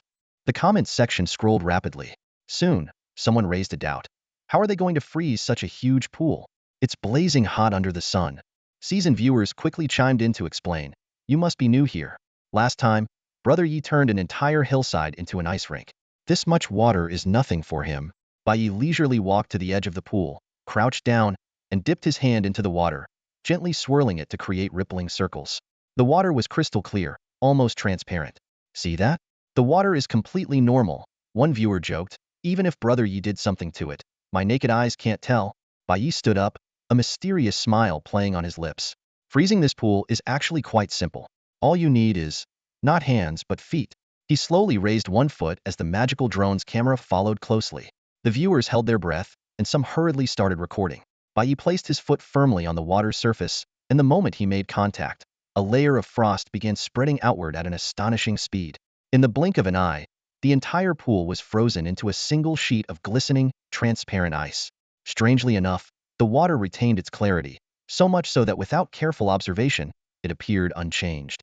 The livestream chat instantly exploded with reactions. That water we could touch just now? Is this real ice? Could there be hidden pillars under the water? As voices of doubt filled the chat, Bai Ye began walking gracefully across the ice, each step steady and confident. The accusations of hidden supports quickly faded away. Newcomers couldn't help but ask, could this actually be real magic?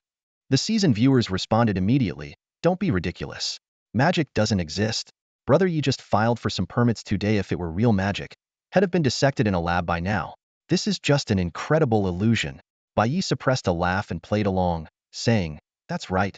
No matter how amazing it looks, it's just sleight of hand.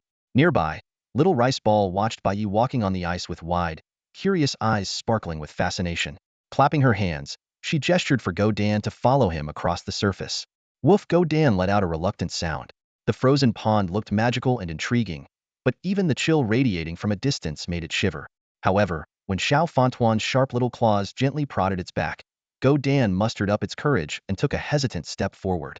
Watching Bai Ye move effortlessly across the ice, Go Dan's guard began to lower. Urged on by Xiao Fontuan, it placed all 4 paws onto the icy surface. But the slick ice instantly betrayed it, causing it to lose balance. With a screeching scrrrch sound, the 2 little creatures tumbled onto the ice with a loud thud. Yim! Xiao Fontuan quickly sprang to its feet, standing upright on its hind legs. With its tiny front paws on its hips and its head tilted in an adorable pout, it glared at Go Dan, who was still sprawled on the ice. Its comical and cute posture had the live stream audience bursting into laughter. Wow, Xiao Fontuan is way too cute. Is this even a panda? It's like a kid dressed in a panda costume. Look, doesn't it seem like it's scolding Godan? And Godan just takes it without a word. This silly Godan is cracking me up. Xiao Daimei couldn't help but cover her mouth, laughing uncontrollably. Even Bai Ye, watching the antics in front of him, smiled and shook his head. Godan, Xiao Fontuan, come here. Hearing the call, Godan cautiously clawed its way upright on the ice, while Xiao Fontuan, as if swimming, slid smoothly toward Bai Ye. All eyes in the live stream were glued to the adorably fierce little creature. All right, Xiao Fontuan, roll around a bit for everyone. Godan, stand up. Bai Ye commanded. Xiao Fontuan instantly rolled joyfully across the ice, while Godan obediently stood up towering at a staggering 4 meters tall. Compared to Bai Ye's height of 1.8 meters, it made him look absolutely tiny. Holy crap, that dog is definitely mutated. It's bigger than a lion or a tiger. Did Bai Ye feed it nuclear wastewater or something? This could totally be the star of a magical circus. After some playful antics, Bai Ye led the two little companions back to the lawn, where 3 cardboard boxes were neatly lined up. Now, for the grand magic trick of the day, Bai Ye picked up Xiao Fontuan, letting the drone capture footage of the empty boxes. I'm going to perform the ultimate panda transformation. In a moment, they'll place Xiao Fontuan into one of these 3 boxes, and Xiao Daimei will have to guess which one it's in. If she guesses correctly, you all get to decide on any punishment. Punishment! The audience erupted in excitement, though most thought it would be too easy after all. How hard could it be to spot which box Xiao Fontuan was in? The live stream chat exploded with excitement. Brother Yi, let the show begin. Hee hee. If Brother Yi loses, he should lend us Fantuan to play with for a few days. I want Gooden. With Gooden helping me find century-old ginseng and millennial-old Lingji, I'd be set for life. The chat was filled with heated debates. Some were demanding Gooden and Fantuan, while others were eyeing Bai Ye himself with undisguised interest. Who needs Gooden or Fantuan? Isn't Brother Yi himself the real treasure? Brother Yi, my bed is big enough, and I get scared at night. Care to keep me warm? I want Brother Yi to keep me warm too. 1 inch. Daimei blushed as she read the bold and flirtatious comments, especially from the girls who were leaving shameless remarks. She secretly wondered how she should punish Brother Yi if he lost. Bai Ye glanced at the chat, a confident smile tugging at the corner of his lips. A simple magic trick like this? He could do it with his eyes closed. Ahem, since everyone's ready, let's get started. Daimei, are you prepared? Ready, Brother Yi. Daimei took a deep breath and responded enthusiastically. Bai Ye gently placed Fantuan into the middle box. Be good and stay here. We're going to play hide and seek. Whimper, Fantuan obediently curled up inside the box. Hide and seek? Seriously? We all saw that. Fantuan is in the middle box. Fantuan, make a sound, and he'll give you some treats. The chat was flooded with playful teasing, and the female fans were already booking their bed-warming sessions. Bai Ye closed all 3 boxes one by one, and secured them with small wooden sticks. The magical drone slowly ascended, providing viewers with the perfect overhead view. Snap. Bai Ye snapped his fingers. Daimei, take a guess where's Fantuan? Got it, Brother Yi. Daimei turned to the audience. All right, folks, which one should we pick? The live stream room's viewer count surged into the millions, and the chat overflowed like a tidal wave. Wealthy fans started showering the stream with virtual gifts, all vying to have their suggestions noticed by Daimei. Pick the middle one. We all saw it. Fantuan is in the middle box. This one's a sure bet.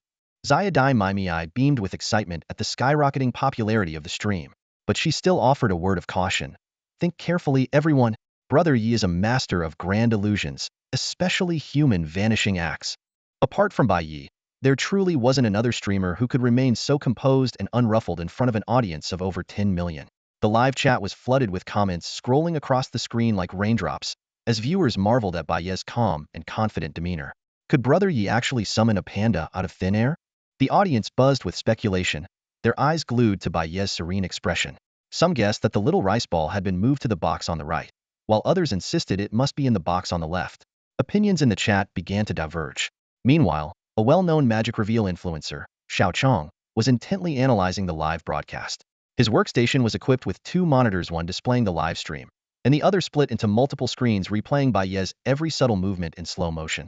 Ever since Bai Ye's magic had taken the entertainment world by storm, countless magic reveal experts had tried to uncover the secrets behind his flawless performances, only to fail in the face of his impeccable craft. But Xiao Chong was determined. As someone who had successfully exposed all the tricks of the renowned magician Xiao Qian, he was resolute in finding the flaw in Bai Ye's illusions. Back in the live stream, after a heated discussion, the viewers finally voted for the middle box. Xiao Daimei smiled and confirmed. Since everyone chose the middle box, that's the one we'll go with. Brother Yi, we picked the middle box. Bai Ye's lips curved into a faint, enigmatic smile. Are you sure? His expression made the audience hold their breath. Yes, yes. Xiao Daimei nodded eagerly. With a graceful motion, Bai Yi removed the small wooden stick from the top of the box and slowly opened it. The camera zoomed in, revealing the box was completely empty, as though the little rice ball had never been there. The live chat erupted instantly. Xiao Daimei's mouth dropped open in shock, and the barrage of comments nearly drowned out the screen. I had a bad feeling about this. Where did the rice ball go? Someone teach me this magic trick. Gift animations kept flashing across the screen. Fans with usernames like Yue Qingnian, Aristodude, and Knight Brothers Little Darling were sending grand presents, their amazement and admiration pouring in non-stop. At that moment, a striking comment appeared on the screen. Magic Reveal Xiao Chong sent a grand gift and left a message. Hello, Master Magician Bai Ye. I'm Xiao Chong, a magic reveal enthusiast. Let me get straight to the point. Your trick likely hinges on the box itself. There must be a hidden compartment inside where the rice ball is concealed. Everyone knows that while pandas may look big, it's mostly due to their fluffy fur. Their actual body size is only about half of what it seems. The audience's attention was instantly drawn to a comment on the screen. Isn't that the magic revealing Master Xiaoqiang? The barrage of comments flooded in like snowflakes. Known as the nightmare of magicians, Xiaoqiang was no ordinary figure. He had previously exposed the tricks of the last-generation magician Xiaoqian and the genius magician Xiaobei, causing many magicians' reputations to plummet. Finally, someone dares to challenge Yi Ji's magic. The audience excitedly spammed the chat. That box looks suspicious. It must have a trick. Yigu, maybe check it again? Bai Yi chuckled softly but said nothing. He lifted his foot and stomped hard on the cardboard box. With a crunching sound, the box was completely flattened. Then, with a snap of his fingers, the box burst into flames. It's just an ordinary cardboard box. Where's the trick? The livestream chat exploded. No way. There's really no hidden compartment. Ha ha ha, Xiaoqiang messed up big time. As expected of the top magician, easily stumped the nightmare of magicians with a simple trick. Magic revealing Xiaoqiang stared at the screen, speechless for a moment. Narrowing his eyes slightly, Bai Yi continued, Alright, let's give everyone another chance. Out of the 2 remaining boxes, guess which one Xiaofanchuan is in. If you guess correctly, the punishment still stands. He paused briefly, then added, but if you guess wrong, Xia Daimai will have to take the punishment on your behalf. The viewers erupted with excitement. Deal. We agree on Xia Daimai's behalf. Yigu wouldn't have any bad intentions towards Xia Daimai, right? Just a date and maybe a baby monkey. What's the big deal? Blushing, Xia Daimai shyly tucked her hair behind her ear and softly replied, okay then. As the audience passionately debated which box to choose, the box on the left suddenly wobbled. A familiar sound came from inside. The over 10 million viewers in the livestream instantly went wild. Xiaofanchuan really moved to the other box. Ha ha ha. The livestream chat was flooded with comments. Little rice ball definitely can't stay hidden anymore. EGE's magic trick is about to fail this time. Viewers eagerly focused on the box on the left, fearing that Bai Yi might pull some sneaky trick while they weren't paying attention. The stream had already gathered over 10 million viewers, all clamoring in unison. Silly girl, pick the one on the left. If little rice ball isn't in there this time, we'll do a headstand while washing my hair live. Only Strong, the magic trick debunker, seemed unusually focused. He was carefully analyzing the live footage and replaying the stream, trying to figure out how Bai Yi had moved little rice ball. Bai Yi noticed the audience's excitement and smirked slightly. Are you sure? Silly girl nodded firmly. Yes, yes, everyone has decided. We're going with the box on the left. Little rice ball has to be in there. Under everyone's watchful eyes, Bai Yi slowly opened the box. To everyone's surprise, it was empty. Before the audience could voice their doubts, Bai Yi quickly flattened the box and set it ablaze, reducing it to ashes. Not there. Silly girl exclaimed in shock. The live chat exploded. No way. We just saw movement in there and even heard little rice ball's cries. Standing in front of the last box, Bai Yi confidently declared, Little rice ball is in here. But when he opened it, it was just as empty. The audience panicked. What the heck? Little rice ball is gone. Yigu really messed up this time and made little rice ball disappear. At that moment, Bai Ye's face lit up with a mysterious smile as he pointed to the other side. Don't worry, everyone. Look over there. On Dog Egg's back, little rice ball was sitting leisurely, looking quite pleased with itself. Bai Yi controlled a magic-powered drone to approach, and little rice ball immediately waved its paw happily. Oh whoa. Dog Egg lazily lifted an eyelid in acknowledgement. The audience was stunned. This is incredible. How did little rice ball sneak onto Dog Egg without anyone noticing? The live chat erupted with viewers tagging Strong, the magic debunker. At that moment, Strong was staring intently at the replay, his face full of confusion. How on earth did Bai Ye pull this off? Overwhelmed by the flood of questions, Strong had no choice but to share his best guess. During the magic reveal segment, Xiao Chang offered his own explanation. The carnival tickets appearing near the 3 cardboard boxes on the lawn might have been part of a trick involving an underground passage, and there could be a hidden exit near Godan. The audience nodded in agreement after hearing this, finding the explanation quite plausible. When they turned to Bai Ye for confirmation, he simply smiled mysteriously, neither admitting nor denying it. This ambiguous attitude only added to the mystique of the magic. As a punishment for Xiao Chang, Bai Ye invited Xiao Dai Mei to showcase her talent. Although she was nervous, her diligent practice over the past few days finally paid off. She performed Give Me the Time of a Song by Guluan Luan for nearly 20 million viewers, followed by a lively dance routine. Though not as polished as a professional performer, her overall performance was commendable and brought a cheerful atmosphere to the live stream. Next, Bai Ye brought out his signature red cloth and began performing a grand vanishing act, with Godan and Xiao Fantuan as the main subjects. When the cloth covered and was later removed, both the dog and the bear had vanished into thin air. The audience erupted in excitement, flooding the chat with mentions of Xiao Chang, urging him to explain. Unable to decipher the trick, Xiao Chang quietly exited the live stream, unwilling to endure further torment from the viewers. The live stream's popularity continued to soar, peaking at nearly 20 million viewers. Just as the sun was setting and Bai Ye was about to wrap up the stream, an ear-splitting roar suddenly echoed from the forest behind the mountain. Moo! Roar! The unexpected sound shattered the tranquility of the evening, stirring up a commotion in the woods. Bai Ye frowned as he gazed toward the pitch-black mountain, silently pondering what creature dared to provoke them.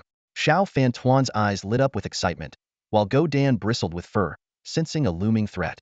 The departing viewers were immediately drawn back by the sound, their thoughts racing to the mysterious large footprints discovered a few days earlier. The chat exploded with comments. Oh my god, could it be Bigfoot? Bai Ye, didn't you say there were no monsters in the forest? It's terrifying even through the screen. The gripping roar plunged the entire live stream into a tense and suspenseful atmosphere. Clearing his throat, Bai Ye snapped out of his thoughts and noticed the irrational comments flooding the live stream. He decided it was time to rein in his audience's overactive imaginations. It's actually quite simple. Those sounds were just a few male gorillas trying to show off their charm to attract mates, Bai Ye explained calmly. The livestream chat immediately exploded. Gorillas? There are gorillas in this remote mountain forest? Come on, Bai Ye, stop joking. I might not be the most educated, but that's just ridiculous. One viewer chimed in suddenly, wait a second. I've seen this on a wildlife documentary. Silverback gorillas really do make that kind of sound when they're angry. Holy crap, could that actually be true? That roar sounded like Godzilla. Are you sure it's really a gorilla?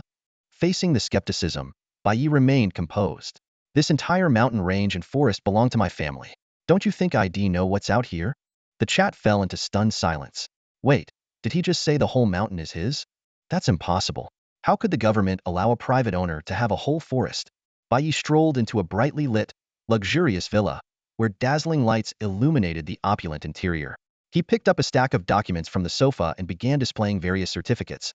Land use rights for the mountain range, hunting permits, forest modification licenses. He made sure to obscure specific place names. No way, this is real. These hunting permits are insane. He can even hunt protected animals? Bai Ye, just how powerful are you? About 1,800 square kilometers, Bai Ye replied nonchalantly. The chat erupted again. What the heck? That's the size of an entire county. As they were talking, an angry roar, mixed with what sounded like a cow's bellow, echoed from outside. Bai Ye looked a little awkward. Maybe it's desperate times call for desperate measures? Blushing, Zayadai Maimei said her goodbyes and ended the call. Bai Ye closed the live stream and, with a gleeful Zaya Fantuan in tow, mounted the over Tumperlong Godan. Let's go see who's bold enough to cause trouble on our turf. With a leap, Bai Ye rode Godan and headed toward the back of the mountain. The angry roars continued to resonate through the forest, but this time, they were determined to uncover the truth themselves. Howl! With Bai Ye leading the way, Godan's spirit surged as he bolted out the door, racing toward the rear mountain. A bright flame ignited in Bai Ye's hand, illuminating the path ahead. Xiao Fantuan let out a series of excited awoot sounds, brimming with fighting spirit. The man, the dog, and the bear moved swiftly through the dense forest. As they ventured deeper, the growls and roars of wild beasts grew louder and more distinct. The sounds were filled with rage and bloodlust, carrying a chilling menace. By the time they reached the midslope, the crashing of trees falling one after another added to the cacophony. Up ahead in the darkness, several pairs of blood-red, glowing eyes surrounded a massive shadow, launching relentless attacks. The shadow in the center fought back fiercely, battling for its life. Bai Ye squinted and motioned for Dan to stop. As he focused, he realized the one being attacked was none other than the large black bull he had previously taken the ginseng from. Surrounding it were a group of red-furred monsters, similar in size to the one he had defeated earlier. The black bull was far larger than the red-furred creatures. With its sharp horns and powerful iron hooves, it repeatedly knocked back the attackers. Both sides were locked in a stalemate. Suddenly, a thunderous noise erupted from a nearby grove. A towering shadow emerged, effortlessly snapping trees in its path. It was a massive red-furred monster, 6 or 7 meters tall, several times the size of the others. It let out an earth-shaking roar that reverberated through the mountain, causing the smaller red-furred monsters to retreat instantly. Bai Ye narrowed his eyes, observing the leader-like monster. It was highly likely the culprit responsible for breaking his home's water pipe. Both Dan and Xiao Fontuan adopted rare expressions of caution. Seeing this, the black bull attempted to escape but was tightly encircled by the smaller red-furred monsters. Realizing there was no way out, its eyes flashed with a fierce determination. Gathering all its strength, it charged directly at the red-furred leader. As it neared, the bull leaped, its sharp horns aimed straight for the leader's chest. The red-furred leader stomped the ground forcefully, causing the earth to quake. As the bull lunged, the leader deftly sidestepped and grabbed the bull's neck, using its momentum to hurl it violently. The black bull crashed into a tree with a trunk half a meter thick, snapping it in half. The fallen tree collapsed with a thunderous boom, pinning the injured bull beneath it.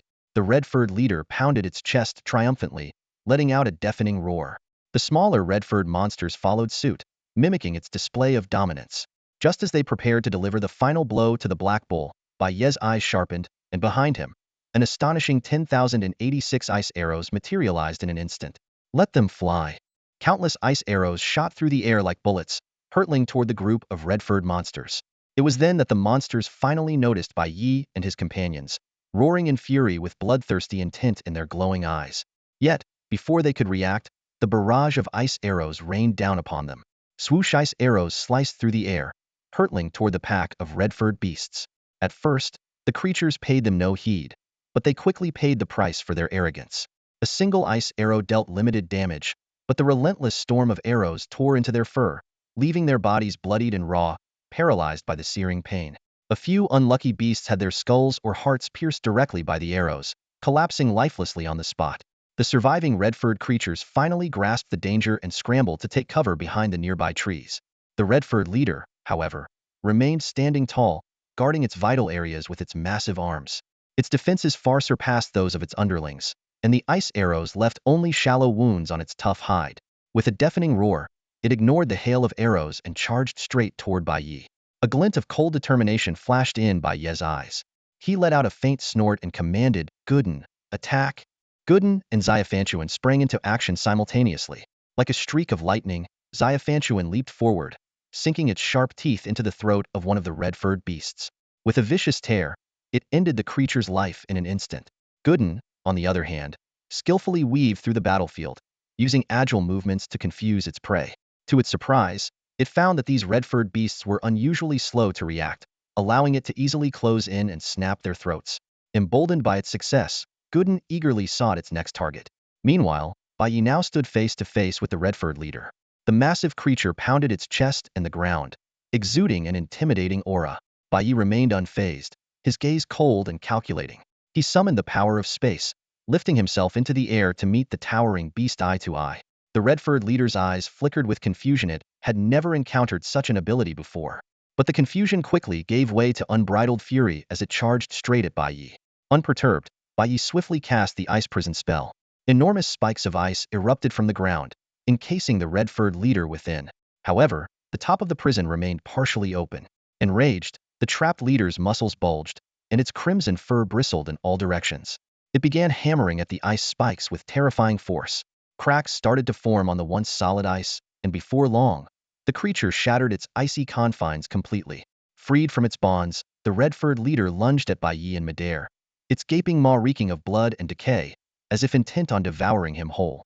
Bai Ye let out a disdainful scoff, showing not the slightest hint of panic. Skynet flaming chains. With a soft command from Bai Ye, fiery chains suddenly materialized out of thin air. Like venomous snakes, they pierced through the body of the red-haired monster leader from all directions. The chains penetrated its limbs, torso, and skull, pinning it firmly in place.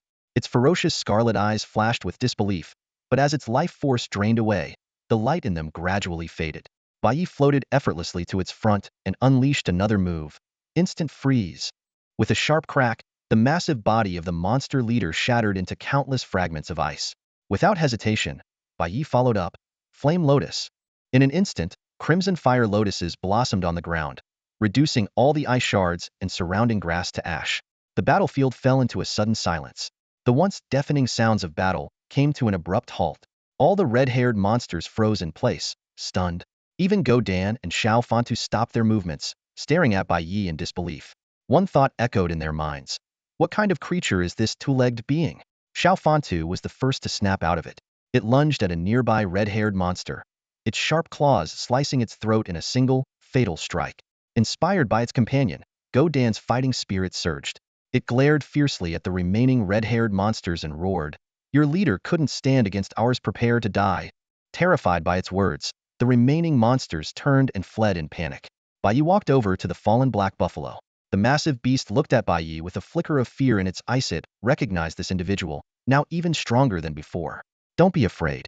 We are destined to meet," Bai Ye said with a smile, effortlessly removing the tree that had pinned the buffalo down.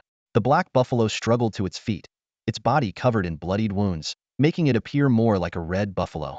To Bai Ye's surprise, the buffalo suddenly knelt before him, a gesture filled with human-like emotion. Bai Ye stared at it, puzzled by the behavior. After a moment of thought, he pulled out a bottle of light blue magical potion. "I took your ginseng last time. Consider this glucose a repayment." The black buffalo's eyes lit up at the enticing scent. Using its tongue, it grabbed the bottle, crushed it in one bite, and drank the potion in one gulp. At that moment, Go Dan and Xiao Fantu returned, looking smug and triumphant. Bai Ye was just about to ignite the battlefield to clear it when a low, bone-chilling growl echoed from deep within the Wujiao mountain range. Go Dan's fur bristled all over. Xiao Fantu instinctively shrank back, and the black buffalo stood alert. Down the mountain, the lights of the Lone Star Villa flickered a few times before plunging into complete darkness. Bai Ye gazed solemnly toward the depths of the mountain range, thinking, is this the creature that even the Central Authority fears? Originally, the forest was filled with the sounds of startled animals fleeing amidst the clash with the red-furred creature. However, the moment that deep hum resonated, the entire Wulong mountain range plunged into an eerie silence, with even the chirping of insects vanishing completely. Bai Ye leapt gracefully onto a towering tree, nearly 100 meters high. Standing atop the canopy under the silvery glow of the full moon rising from the sea, he vigilantly watched the depths of the mountain range.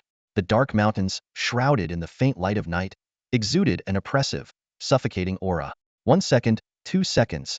Time seemed to stretch unnaturally in the eerie atmosphere. Bai Ye could distinctly feel an almost imperceptible gaze observing him from the shadows.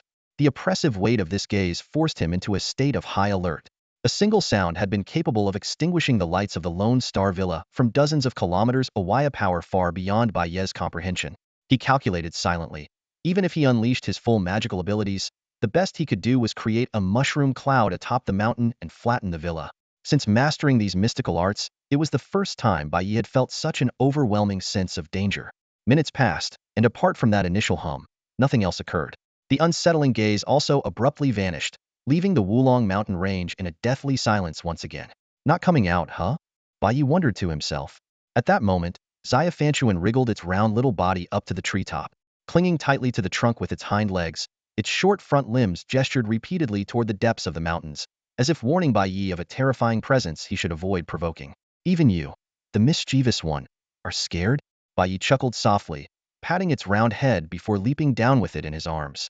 At the base of the tree, Gooden let out a sigh of relief and stayed closely by Bai Ye's side. The big black bull, having regained some strength after drinking a magical potion, mooed twice at Bai Ye before turning and disappearing into the forest.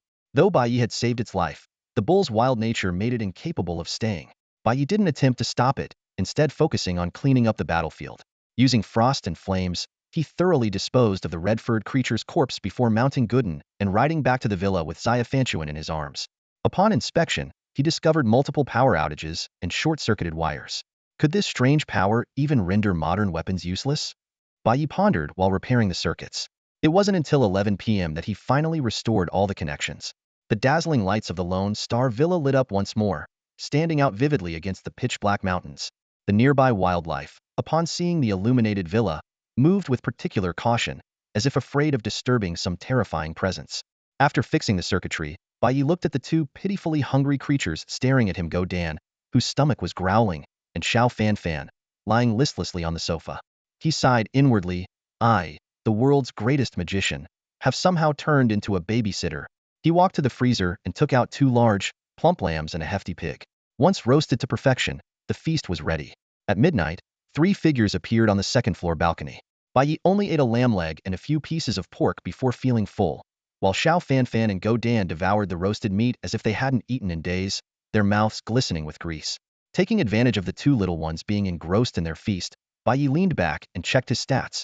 Peak livestream viewers, 18.7 million. Gift earnings, 4.8 million.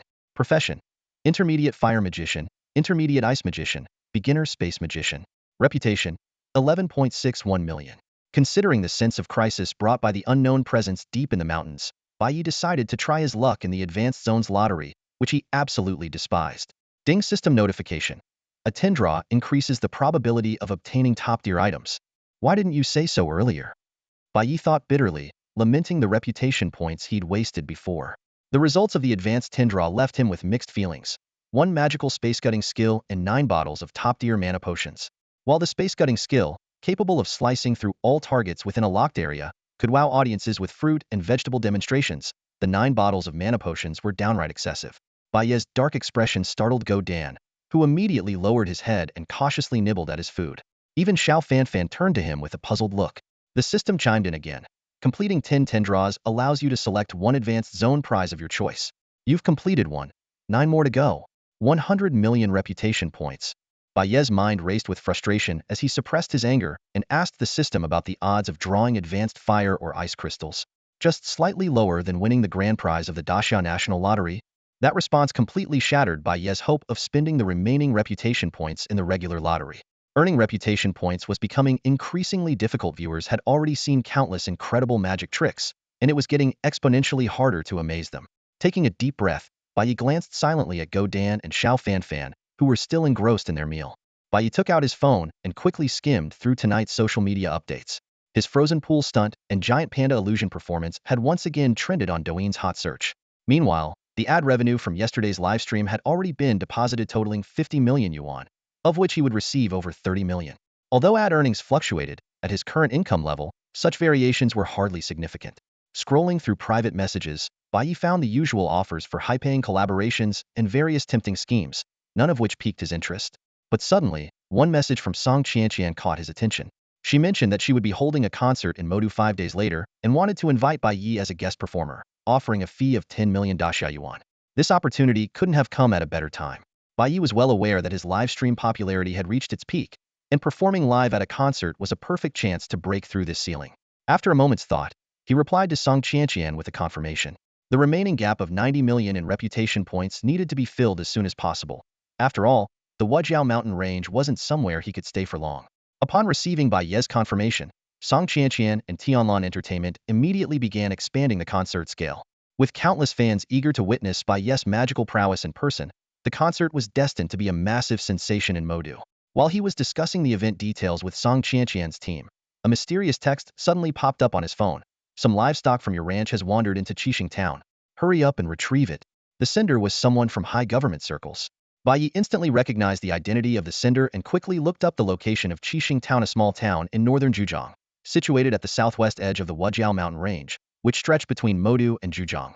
After replying with a simple "got it," Bai Ye turned to the two little creatures lying on the ground. Gooden and Xia Fanchuan and said, "Eat up and get some rest. Tomorrow, we're heading out of town for a magic performance." Woof. Meow. After ushering the two little ones back into the house, Bai Ye casually waved his hand, and the trash on the dining table floated into the garbage bin. At Lone Star Villa, waste requiring incineration posed no pollution problems whatsoever. With everything tidied up, Bai Ye returned to his bedroom to rest. Tomorrow morning, he would personally head to Qixing town to figure out exactly what had escaped. Early the next morning, Bai Ye got up early and prepared a simple breakfast using an entire cow. He then woke up Go Dan and Xiao Fuantuan. After the man, the dog, and the bear finished their meal, Bai Ye started up the mobile fortress RV and headed towards the Magic City. After purchasing a batch of magic props in the Magic City, they set off southward towards Qixing town. Considering the possibility of performing in front of an audience this time, Bai Ye made sure to prepare some extra flashy props. The route from the Magic City to Qixing Town was rather winding.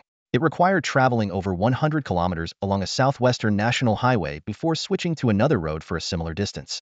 This route intentionally avoided the entire Wujiao mountain range. While researching last night, Bai Ye discovered that a few years ago, the government of Xia had quietly sealed off all roads crossing the Wujiao mountain range, including highways and high-speed railways. Related news had also been forcibly suppressed.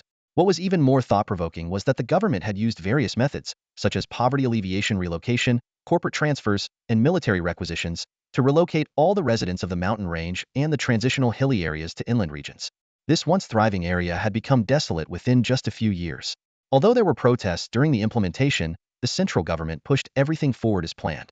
Bai Ye speculated that this hilly area might be a reserved defensive zone for the higher-ups, or perhaps even the site of a final showdown.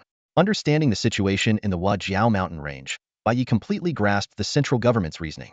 Even minor creatures like the red-haired monster were enough to destroy ordinary villages, let alone the other strange beings that might be lurking in the mountains. Hold tight, we're off to Qixing Town. Oh, woof woof. Xiao Fuantuan sat in the driver's cabin, keeping Bai Ye company, while the large Go Dan stayed in the RV's living room. Along the way, they enjoyed the scenic views and relished the rare moment of leisure. A smile appeared on Bai Ye's face as he quietly resolved to take more road trips in the future and make good use of this luxurious RV. Qixing Town was originally just a small town with 7 or 8 streets and a population of a few thousand. In recent years, with the relocation of several factories, it had become even more desolate. The local police station at the edge of town had only a dozen officers, led by a seasoned local chief named Lu Wan. That morning, a plainly dressed villager burst into the chief's office in a panic. Chief Lu immediately got up and closed the door. The visitor was Fang Yongfeng, the village head of Chongqing village. With a look of terror, he said, "Chief, that monster came again last night. Our village lost another 5 cows." Chongqing village was located right next to the transitional hilly area. "Director, if this goes on, not only will our village be bankrupt, but there might even be casualties. You must come up with another solution." Village Chief Fang rubbed his hands anxiously, his voice trembling. Director Yu took a deep breath, massaging his temples. "Old Fang, I'm just as worried as you are, but you know our town's police force is limited, and besides, it's just wild animals from the forest, not some kind of monster." The current state of Chongqing village was indeed concerning. This small village of just over 20 households had turned to livestock farming to make a living after the government adjusted regional policies. Strangely, with the decrease in population, the surrounding vegetation grew denser and more abundant. Each household raised a significant number of cattle and sheep, hundreds of cows and thousands of sheep, all plump and healthy, with deliciously tender meat that had noticeably improved the villagers' standard of living. But recently, a series of strange events had disrupted this peace. Night after night, several cows and sheep would inexplicably go missing from the pastures. Despite Qixing Town's police station organizing overnight patrols and even mobilizing villagers to search the mountains, their efforts yielded little success. The vast size of the pastures and the sheer number of livestock made monitoring nearly impossible. What was even more unsettling was the eerie, shadowy figure the mysterious poacher left behind in the darkness. "Director, are you saying this monster, this wild animal came from the mountains?" Chief Feng frowned. "But what kind of beast could devour 5 or 6 cows in a single night? I've heard rumors about a secret government base deep in the mountains. Could it be?" Ever since the Wujiao mountain range had suddenly been declared a restricted area, such speculations had quietly spread among the villagers. "Old Feng, you can't just say things like that." Director Yes' expression turned stern. "It might just be a tiger. You're the village chief, so you need to be mindful of your words and actions. You can't be the one spreading rumor. Shireups will come down hard on that." Though he himself had doubts about the mountain's lockdown, it was his duty as the local law enforcement officer to uphold orders from above. "Don't worry. I've already reported this to my superiors, and we've received a response. They're sending someone today to help us capture that wild animal." "Today?" Chief Fang's eyes lit up, and a smile of relief spread across his face. "Then I'll wait right here." At that moment, an RV slowly drove into Qixing Town. Following the GPS directions, Bai Ye parked the vehicle near the Chongqing police station. Gently patting the round head of his companion, "Xia Fanchuan," he said, "stay put in the car." Whimperwoof. Bai Ye was dressed inconspicuous light gray hoodie with a cap, a face mask, dark sweatpants, and durable Erk sneakers. He strode confidently toward the station. "Hello, is there something I can assist you with?" The young officer on duty eyed him warily before offering a polite, professional smile. "My name is Bai. I'm here to see Director Yu. Could you let him know?" "Of course, please wait a moment." Though puzzled, The officer got up to notify his superior. They're here. They're here? That was quick. Director Yu and Chief Fong, hearing the news, hurried out excitedly to greet him.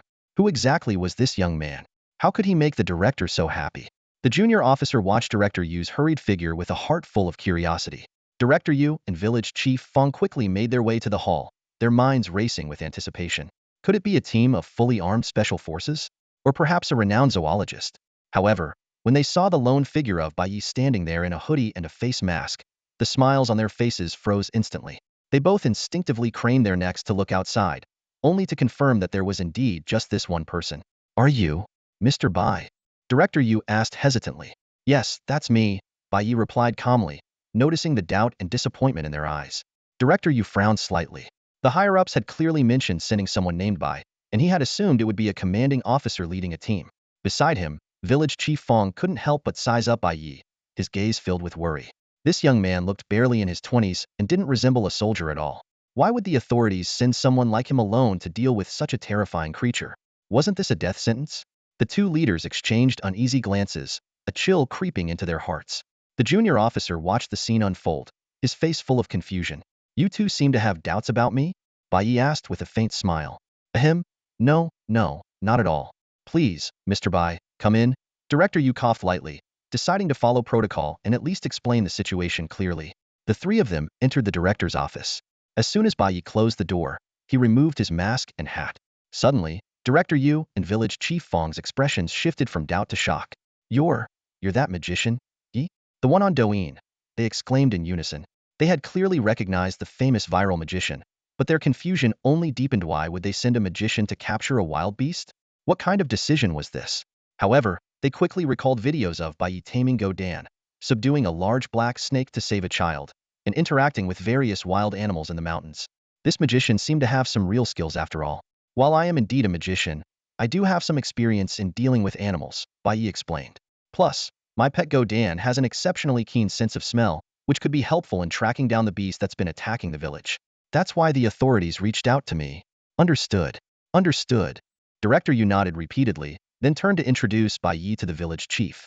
This is Fong Yongfeng, the village chief of Chongqing village. Old Fong, why don't you explain the situation in detail? Of course. Village Chief Fong nodded eagerly and began his report. Over the past month, Chongqing village has lost 61 cattle and 130 sheep. The total economic loss is roughly 1.1 million yuan. Village Chief Fong said gravely. What worries us most is that one day it might target the villagers. If it can easily kill and carry off our cattle, wouldn't it be even easier to harm people? Bai Ye nodded in acknowledgement and then asked, has anyone seen the beast? Director Yu immediately stood up, walked briskly to his desk, and turned on his computer, angling the screen toward them. This is footage captured by the cameras we installed in Chongqing village, he explained while pulling up a video. However, due to limited resources, the surveillance coverage is quite small. The pastures in Chongqing village stretch over 20 to 30 kilometers, far from the village itself, and the power supply is an issue, so we can't monitor the entire area. The computer screen displayed a blurry nighttime video. While the field of view was wide, the image quality was far from clear. There it is. Director Yu suddenly whispered, lowering his voice. The three of them stared intently at the screen. At the edge of the footage, a dark shadow flashed by, moving swiftly. The creature was about the size of an adult tiger but appeared leaner and more agile, with a streamlined build exuding a sense of speed. Its body was covered in pitch-black fur. Bai Ye narrowed his eyes slightly, and an image of Godan flickered in his mind. A faint smile tugged at the corner of his mouth.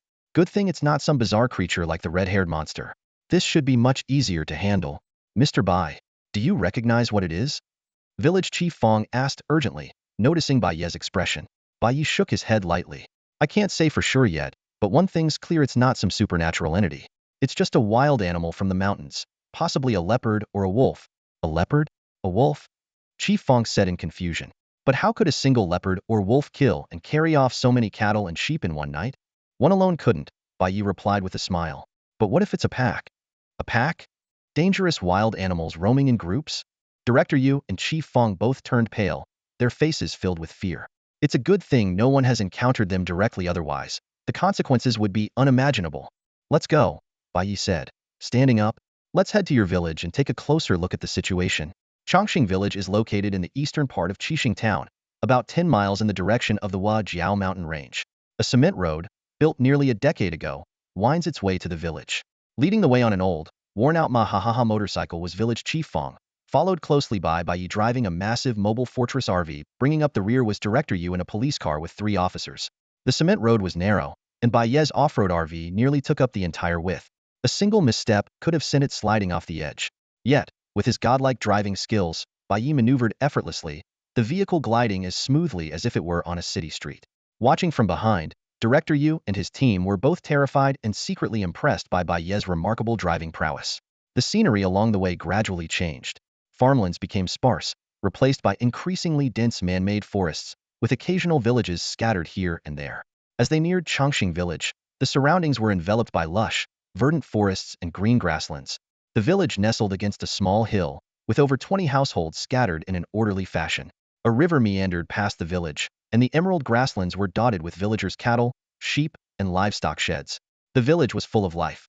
Children playing, women hanging laundry, and men chopping wood, an idyllic rural scene that felt far more alive than the solitary atmosphere of Bai Ye's Lone Star Villa. However, every villager carried a weapon, be it an axe, a sickle, or a long spear. The arrival of the convoy caused an immediate stir, especially Bai Ye's imposing mobile fortress RV, which drew a crowd of curious onlookers. When the village chief announced that the government had sent reinforcements, even villagers who were herding livestock outside hurried back on motorcycles.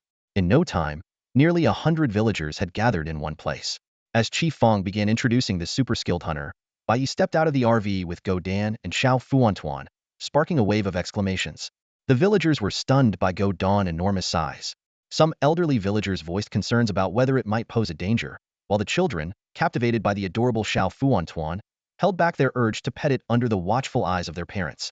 The younger villagers recognized Bai Ye and excitedly whispered among themselves, "It's Brother Ye. Director Yu is amazing for getting Brother Ye to come. He's the guy who can punch giant black snakes and kick massive wild boars.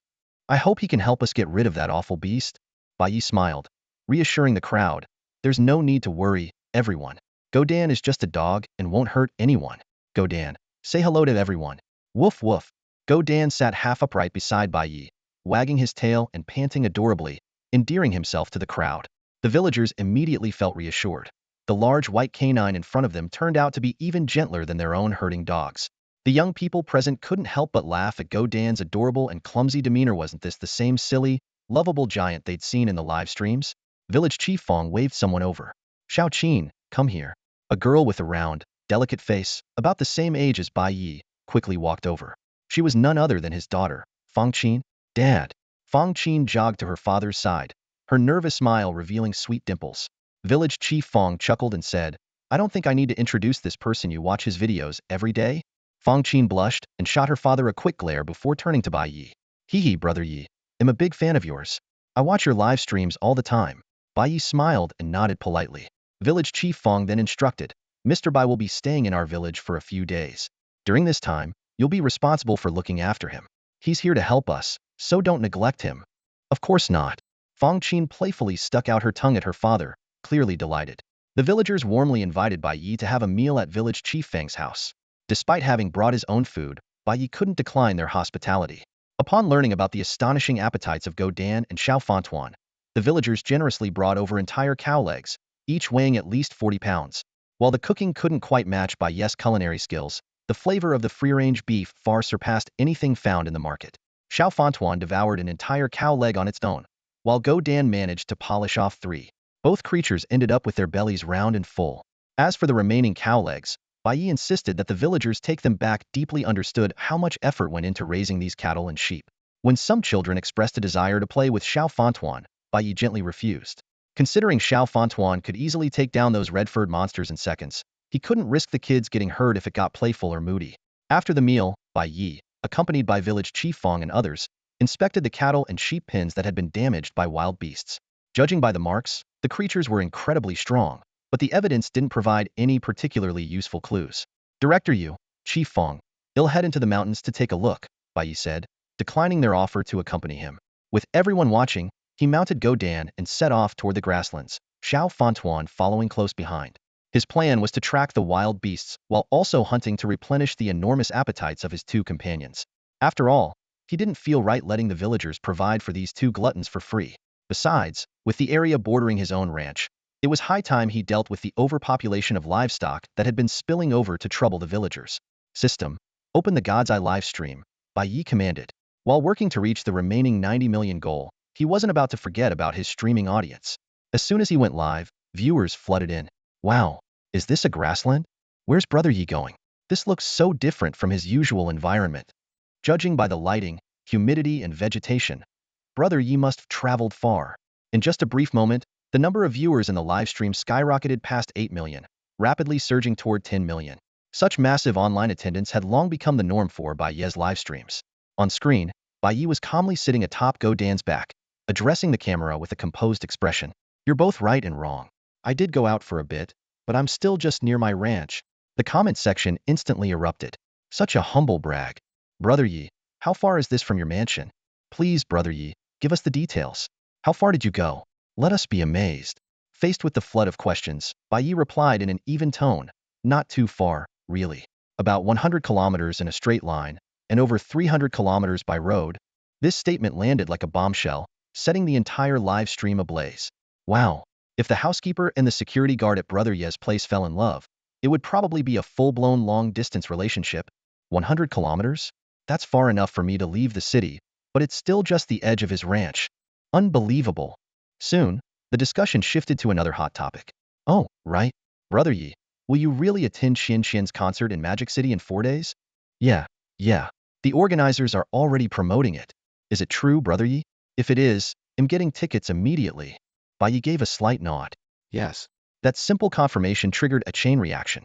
Millions of fans simultaneously logged off the stream and rushed to ticketing websites, causing the servers of Tianlan Entertainment to crash instantly. At Tianlan Entertainment, a breathless assistant burst into the general manager's office. Manager Wang, our ticketing site, it's down. Completely down. At first, Manager Wang thought it was a cyber attack. But upon opening Bai Ye's live stream and seeing the overwhelming flood of comments, he immediately realized the truth. Just 100,000 tickets, and they're almost gone in the blink of an eye. Tianlan Entertainment is ridiculous. I couldn't even get a ticket with my single for 20 years hand speed, and now the site's crashed. Tianlan Entertainment, come out and explain. I paid, but I didn't get my ticket. I propose that all 10 million of us pitch in 1,000 yuan each to buy out Tianlan Entertainment. Seeing the frenzy in the comments section, Manager Wang couldn't help but shrink back nervously. Yet, deep down, he was secretly overjoyed. What had been a struggling concert project, with only 10,000 tickets sold in 2 days of pre-sales, had now turned into a wild buying spree the moment Bai Ye confirmed his attendance. It was an unexpected lifeline for the event. The results are simply beyond expectations. Manager Wang's voice trembled with excitement. No wonder they're the biggest sensation in the entertainment industry right now. Is the website repair taken care of? I've already arranged for someone to handle it. I approved a special budget of 1 million to expedite the process immediately. The assistant responded quickly, still looking a bit astonished. Manager Wang swiftly opened the gift section on the live streaming platform. Using the official account of Tianlan Entertainment, he sent out 100 carnival gifts and issued a public announcement. Tonight's fans and all the viewers, we sincerely apologize for the inconvenience caused by the website issues. We will fully refund those who were unable to purchase tickets, and we've decided to add 100,000 more tickets, which will go on pre-sale tomorrow at 8 p.m. This sincere apology quickly calmed the anger of the netizens. Comments flooded the screen. Good job. But if there's another issue tomorrow night, the Night Army might just consider buying out your company. Over 10 million people fighting for 200,000 tickets? This is madness. 10 million? Night's fanbase is almost at 1 billion, okay. Finally, my 2 decades of training in lightning-fast reflexes will come in handy. Meanwhile, Bai Ye had already entered the forested hills with Guden and Little Rice Ball. The trees here, though not as towering as those in the Wajiao mountain range, were still massive, with some requiring several people to encircle them. Brother Knight, what brought you all the way out here? The livestream audience shifted their attention back to Bai Ye. Yeah, Knight bro, are you here for some priceless treasure? Bai Ye chuckled lightly and explained. Some livestock from the ranch have wandered off and are disturbing the nearby residents. As the ranch owner, it's only natural for me to come and discipline these unruly creatures. Livestock? What kind of animals are we talking about? Could it be those wild boars with singed tails? I bet it's some kind of large predator. Just a few jackals, tigers, and leopards, nothing too fierce. Bai Ye replied casually, freezing the comments section in an instant. After hopping off Gooden's back, Bai Ye conjured a blade in his hand and began cutting branches. What's Night Bro doing? Is this some rare type of tree? Redwood? Or maybe golden nanmu? It's just an ordinary hickory tree. The wood is tough enough. I didn't bring many tools today, so I'm making a bow and arrow for self-defense and some hunting, Bai Ye explained. In truth, He was preparing for the possibility of dealing with the wild animals in front of the villagers, where using certain magical abilities might not be appropriate. The bow and arrow would serve as a cover. First time hearing Night Bro say he's running low on equipment. Did buying that mansion drain all your funds? The taxes on such a vast forest must be hefty. Night Bro, if you're short on cash, we'll send you some gifts. Gift effects began flooding the screen. Sundara Loli sent Carnival X1. White Bunny sent Carnival X1. Male viewers couldn't help but comment, "You rich ladies must be kidding, right? Someone who owns such a massive piece of land wouldn't be short on money." Before long, Bai Ye had carved the branch into a bow shape. He pulled out a string from his pocket and, with a few swift moves, crafted a hunting bow about 1.2 meters long. As the viewers debated what material the arrows would be made of, a robust, vividly colored pheasant landed on a branch ahead. Tilting its head, it looked down arrogantly at the trio below: a man, a bear, and a dog. Bai Ye's gaze sharpened. He raised the bow, and an icy arrow materialized instantly. Whoosh! With a piercing cry, vibrant feathers fluttered in the air as the proud pheasant plummeted to the ground. Little Rice Ball darted over excitedly, proudly retrieving the prey and bringing it back with a triumphant demeanor. The millions of viewers in the live stream collectively exclaimed, "What a shot! How did Yigu create those ice arrows?" The viewers in the live stream were buzzing with speculation about how Bai Ye managed to conjure the icy arrows. Some thought it involved using steel wires and liquid nitrogen, while others guessed it required some other kind of cold gas or freezing liquid. In the end, no one could come up with a definitive answer. After all, if someone could summon a giant blade, conjuring arrows didn't seem all that surprising. The vibrant pheasant, 50 meters away, was taken down with a single arrow shot, sparking yet another wave of discussion. "Yigu, have you trained in archery?" "Nope," Bai Ye replied calmly. "Just aim with a straight line through 3 points, and let sheer strength do the rest." As he spoke, he used some thin vines to tie the wild pheasant to his waist, mounted Godon back, and continued deeper into the forest with Xiao Fantuan. The trio ventured onward, covering more than 10 kilometers as they gradually entered a remote hilly region rarely visited by humans. The towering trees grew increasingly dense, and the wild animals here were noticeably larger than the usual ones, though still not as fearsome as the mutated creatures of the Wajiao mountain range. Along the way, Bai Ye only managed to hunt a single cobra, which he planned to cook with the pheasant to make a dragon and phoenix stew. As for the smaller animals, Xiao Fantuan eagerly caught 2 large rabbits with a speed that rivaled a cheetah. Suddenly, Godan stopped under an ancient, towering tree. It sniffed the air carefully, a wild glint flashing in its eyes as it warily surveyed the surroundings. Xiao Fantuan jumped off Godon back, sniffed around the tree roots, then covered its nose with its chubby paw. With its other paw, it pointed disdainfully at Godan, as if to say, "Smells just like this guy." "This scent was left by a wolf pack," Bai Ye explained. "But it's still unclear if this is the same pack that invaded the mountain village." He gave Godan a light pat. "Go find them." Woof. Godan barked excitedly, carrying its master and Xiao Fantuan as it followed the scent trail deeper into the forest.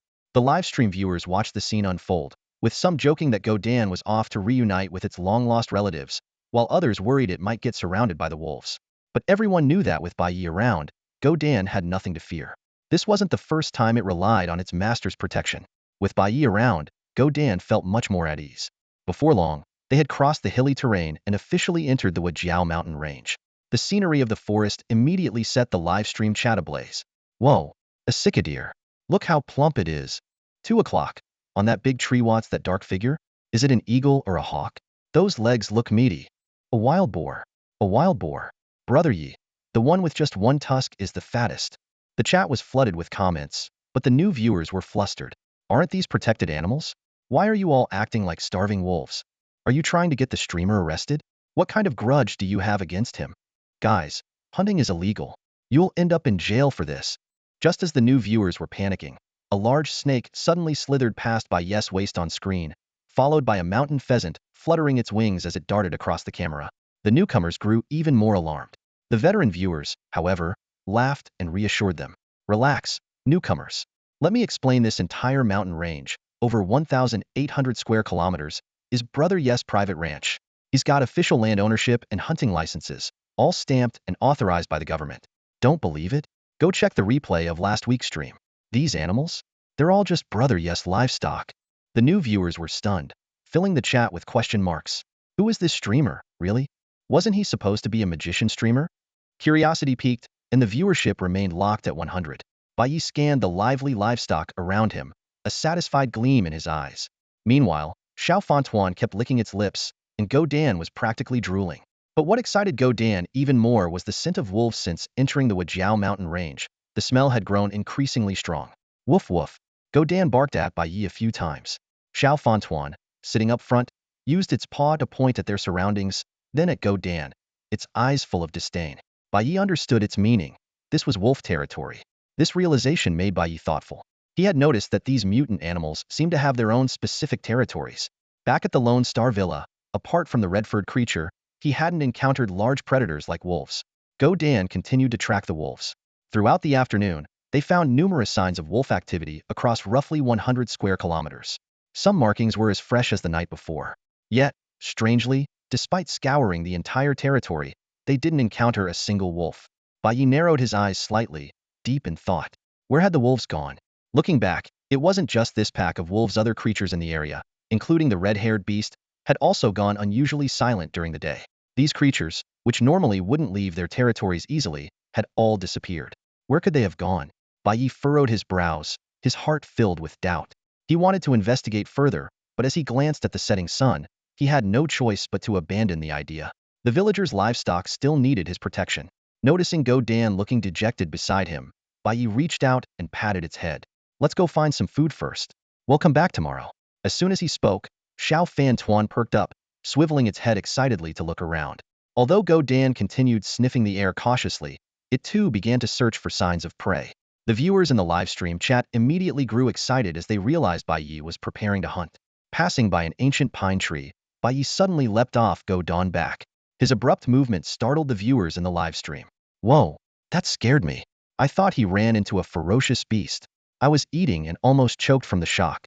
Bai Ye reassured them, relax, I just found something interesting. He adjusted the camera to focus on a slope covered in pine needles, revealing a cluster of rare matsutake mushrooms.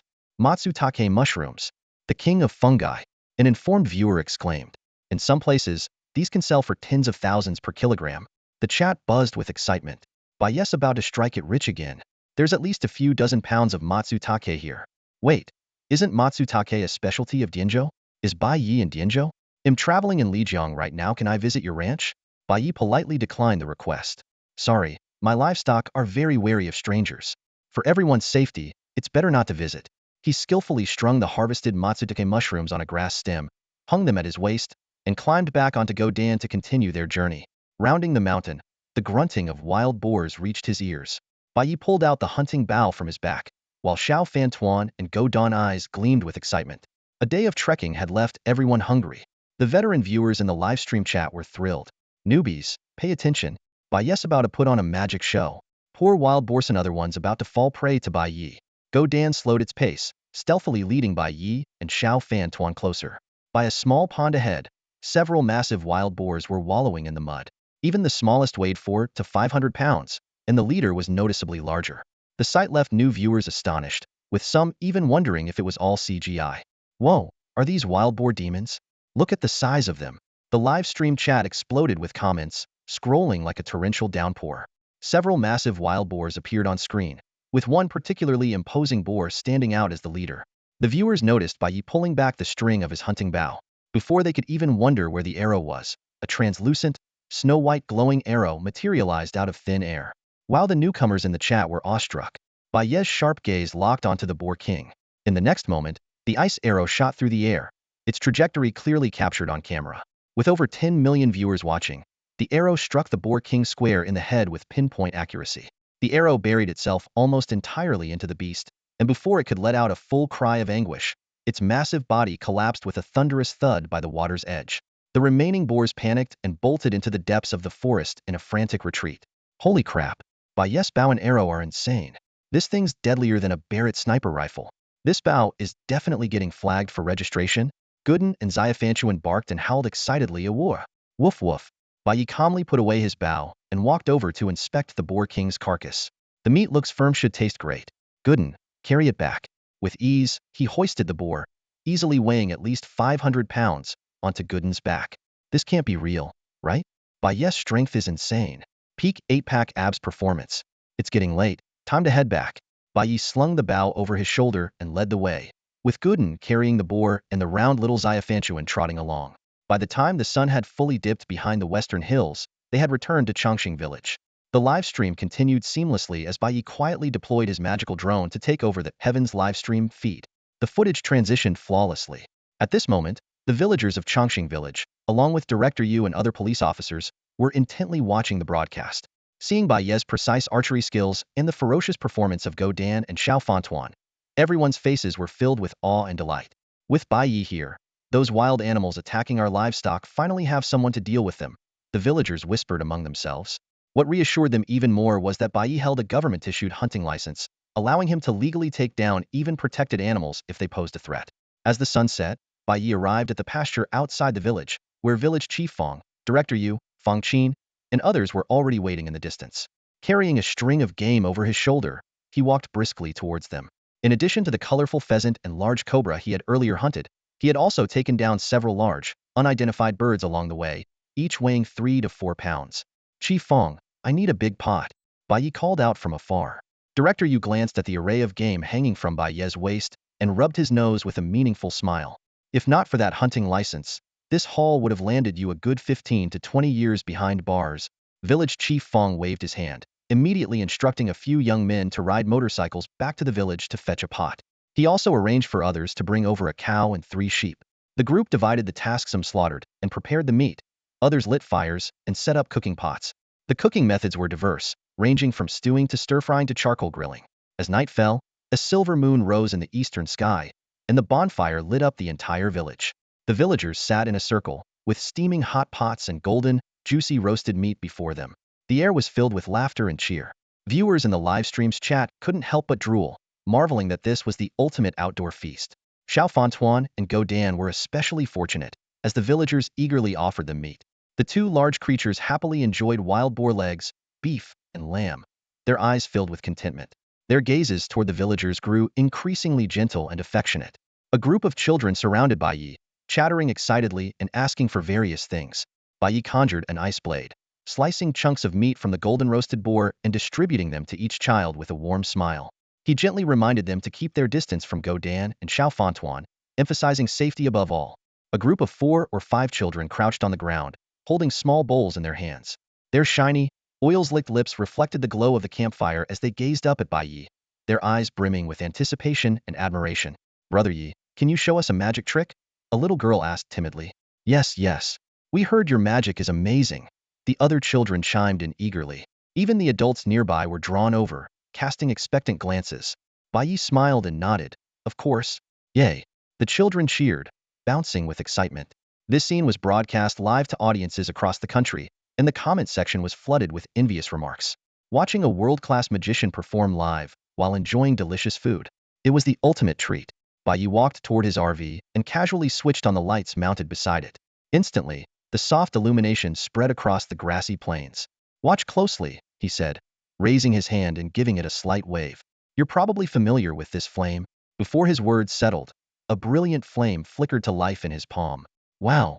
Gasps of amazement erupted from the crowd, and the villagers clapped enthusiastically. Experiencing the magic in person was far more impactful than watching it on a screen. With a wave of his hand, Bai Ye extinguished the flame. Suddenly, 2 bright red apples appeared in his palm, which he handed to the 2 nearest children. Thank you, Brother Ye, the kids exclaimed, their faces lighting up with excitement. The other 3 children stared longingly, a hint of disappointment flickering in their eyes.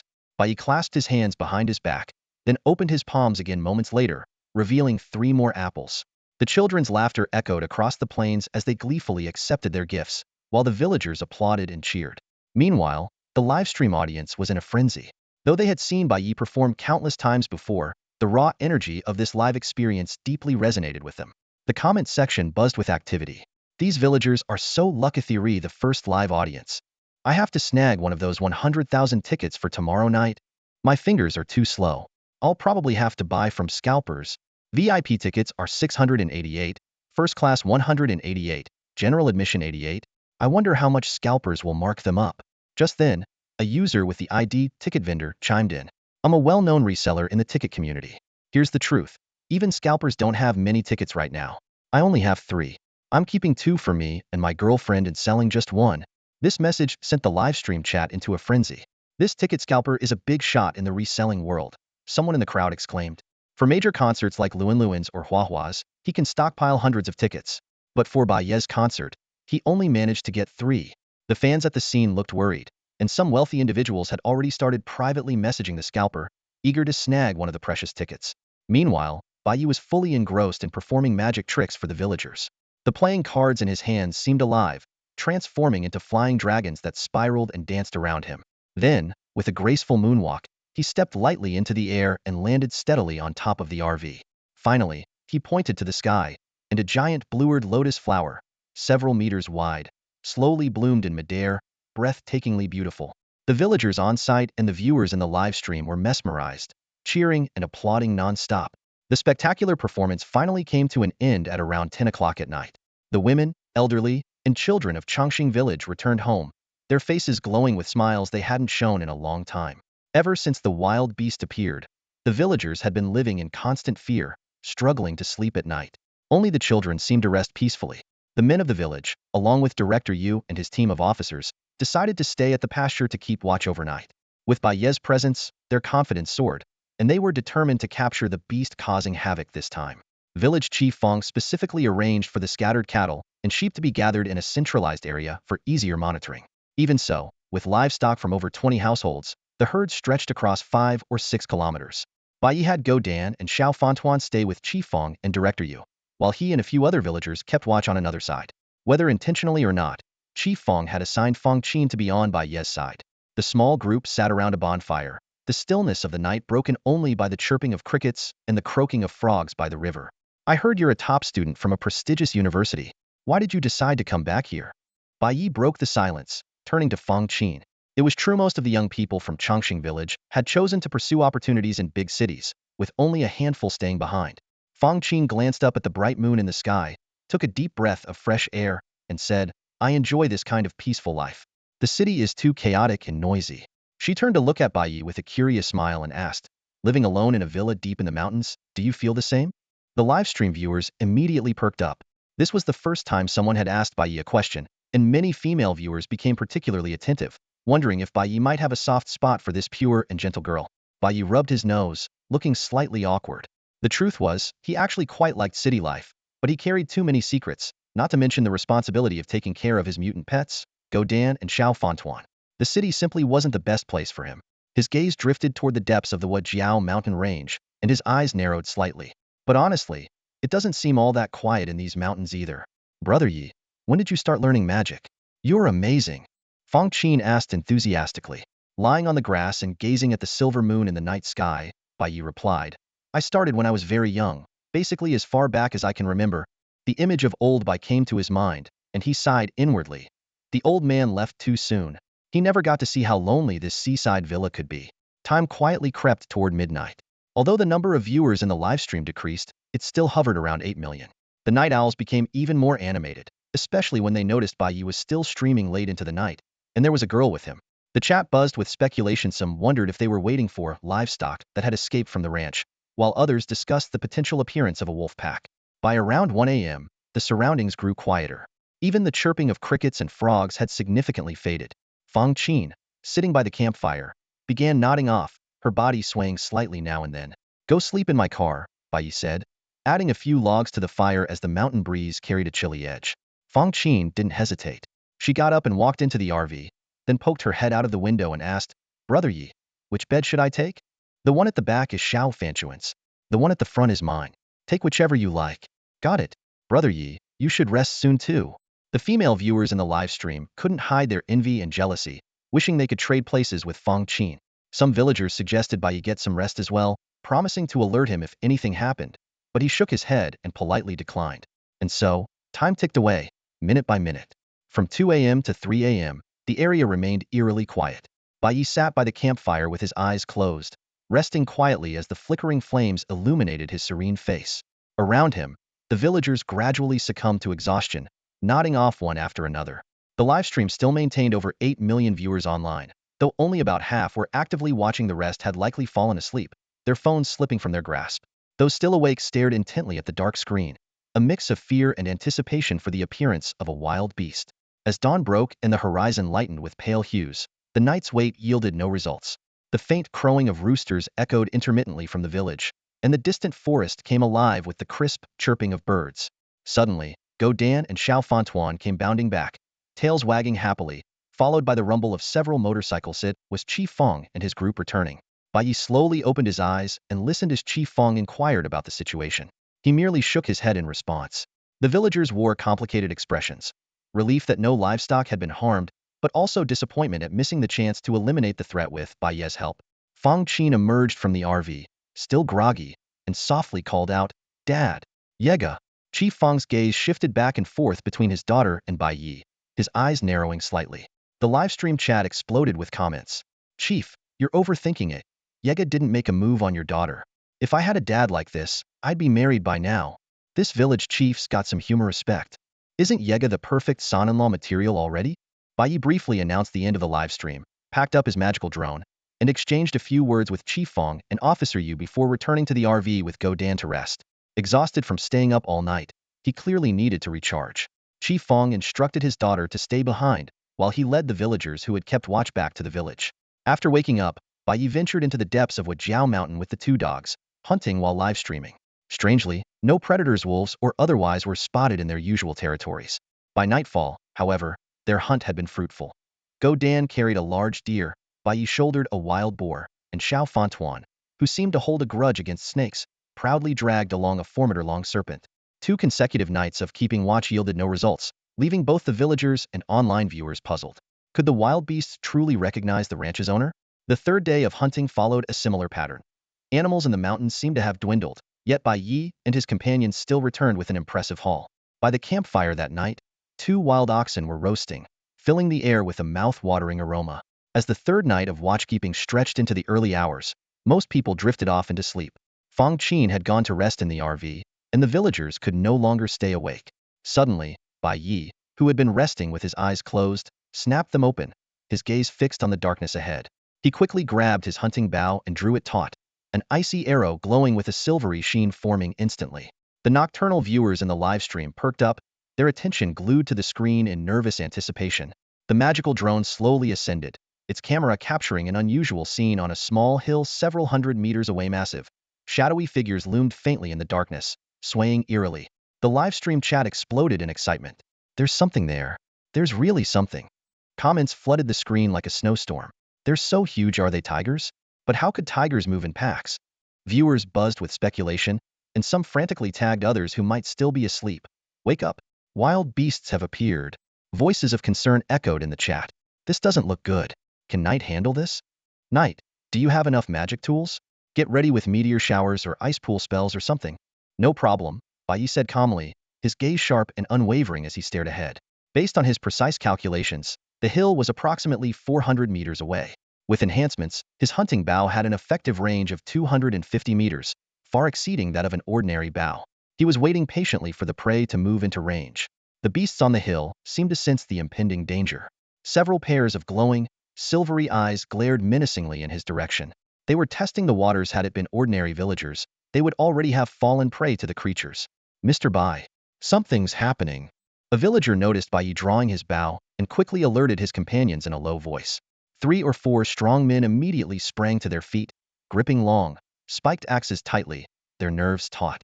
This scene completely dispelled any doubts of staged acting among the livestream audience. As the beast began to approach slowly, the viewers grew increasingly anxious. If Knight can't take them all down in 10 seconds, it'll be dangerous if they get too close. The distance between them was closing. 400 meters, 300 meters. As the beasts were about to enter range, a glint of cold determination flashed in Bai Ye's eyes. This arrow was imbued with his intermediate-level ice magic, further enhanced by spatial power within a 10-meter radius, making its force surpass even that of a Barrett sniper rifle. Just as Bai Ye was about to release the bowstring, a loud, piercing howl suddenly echoed from another direction. A woo roar. The beasts, now within range, abruptly halted and turned in unison toward the source of the cry. Without hesitation, they swiftly retreated. The unexpected twist left the livestream audience completely bewildered. A piercing wolf howl tore through the night sky.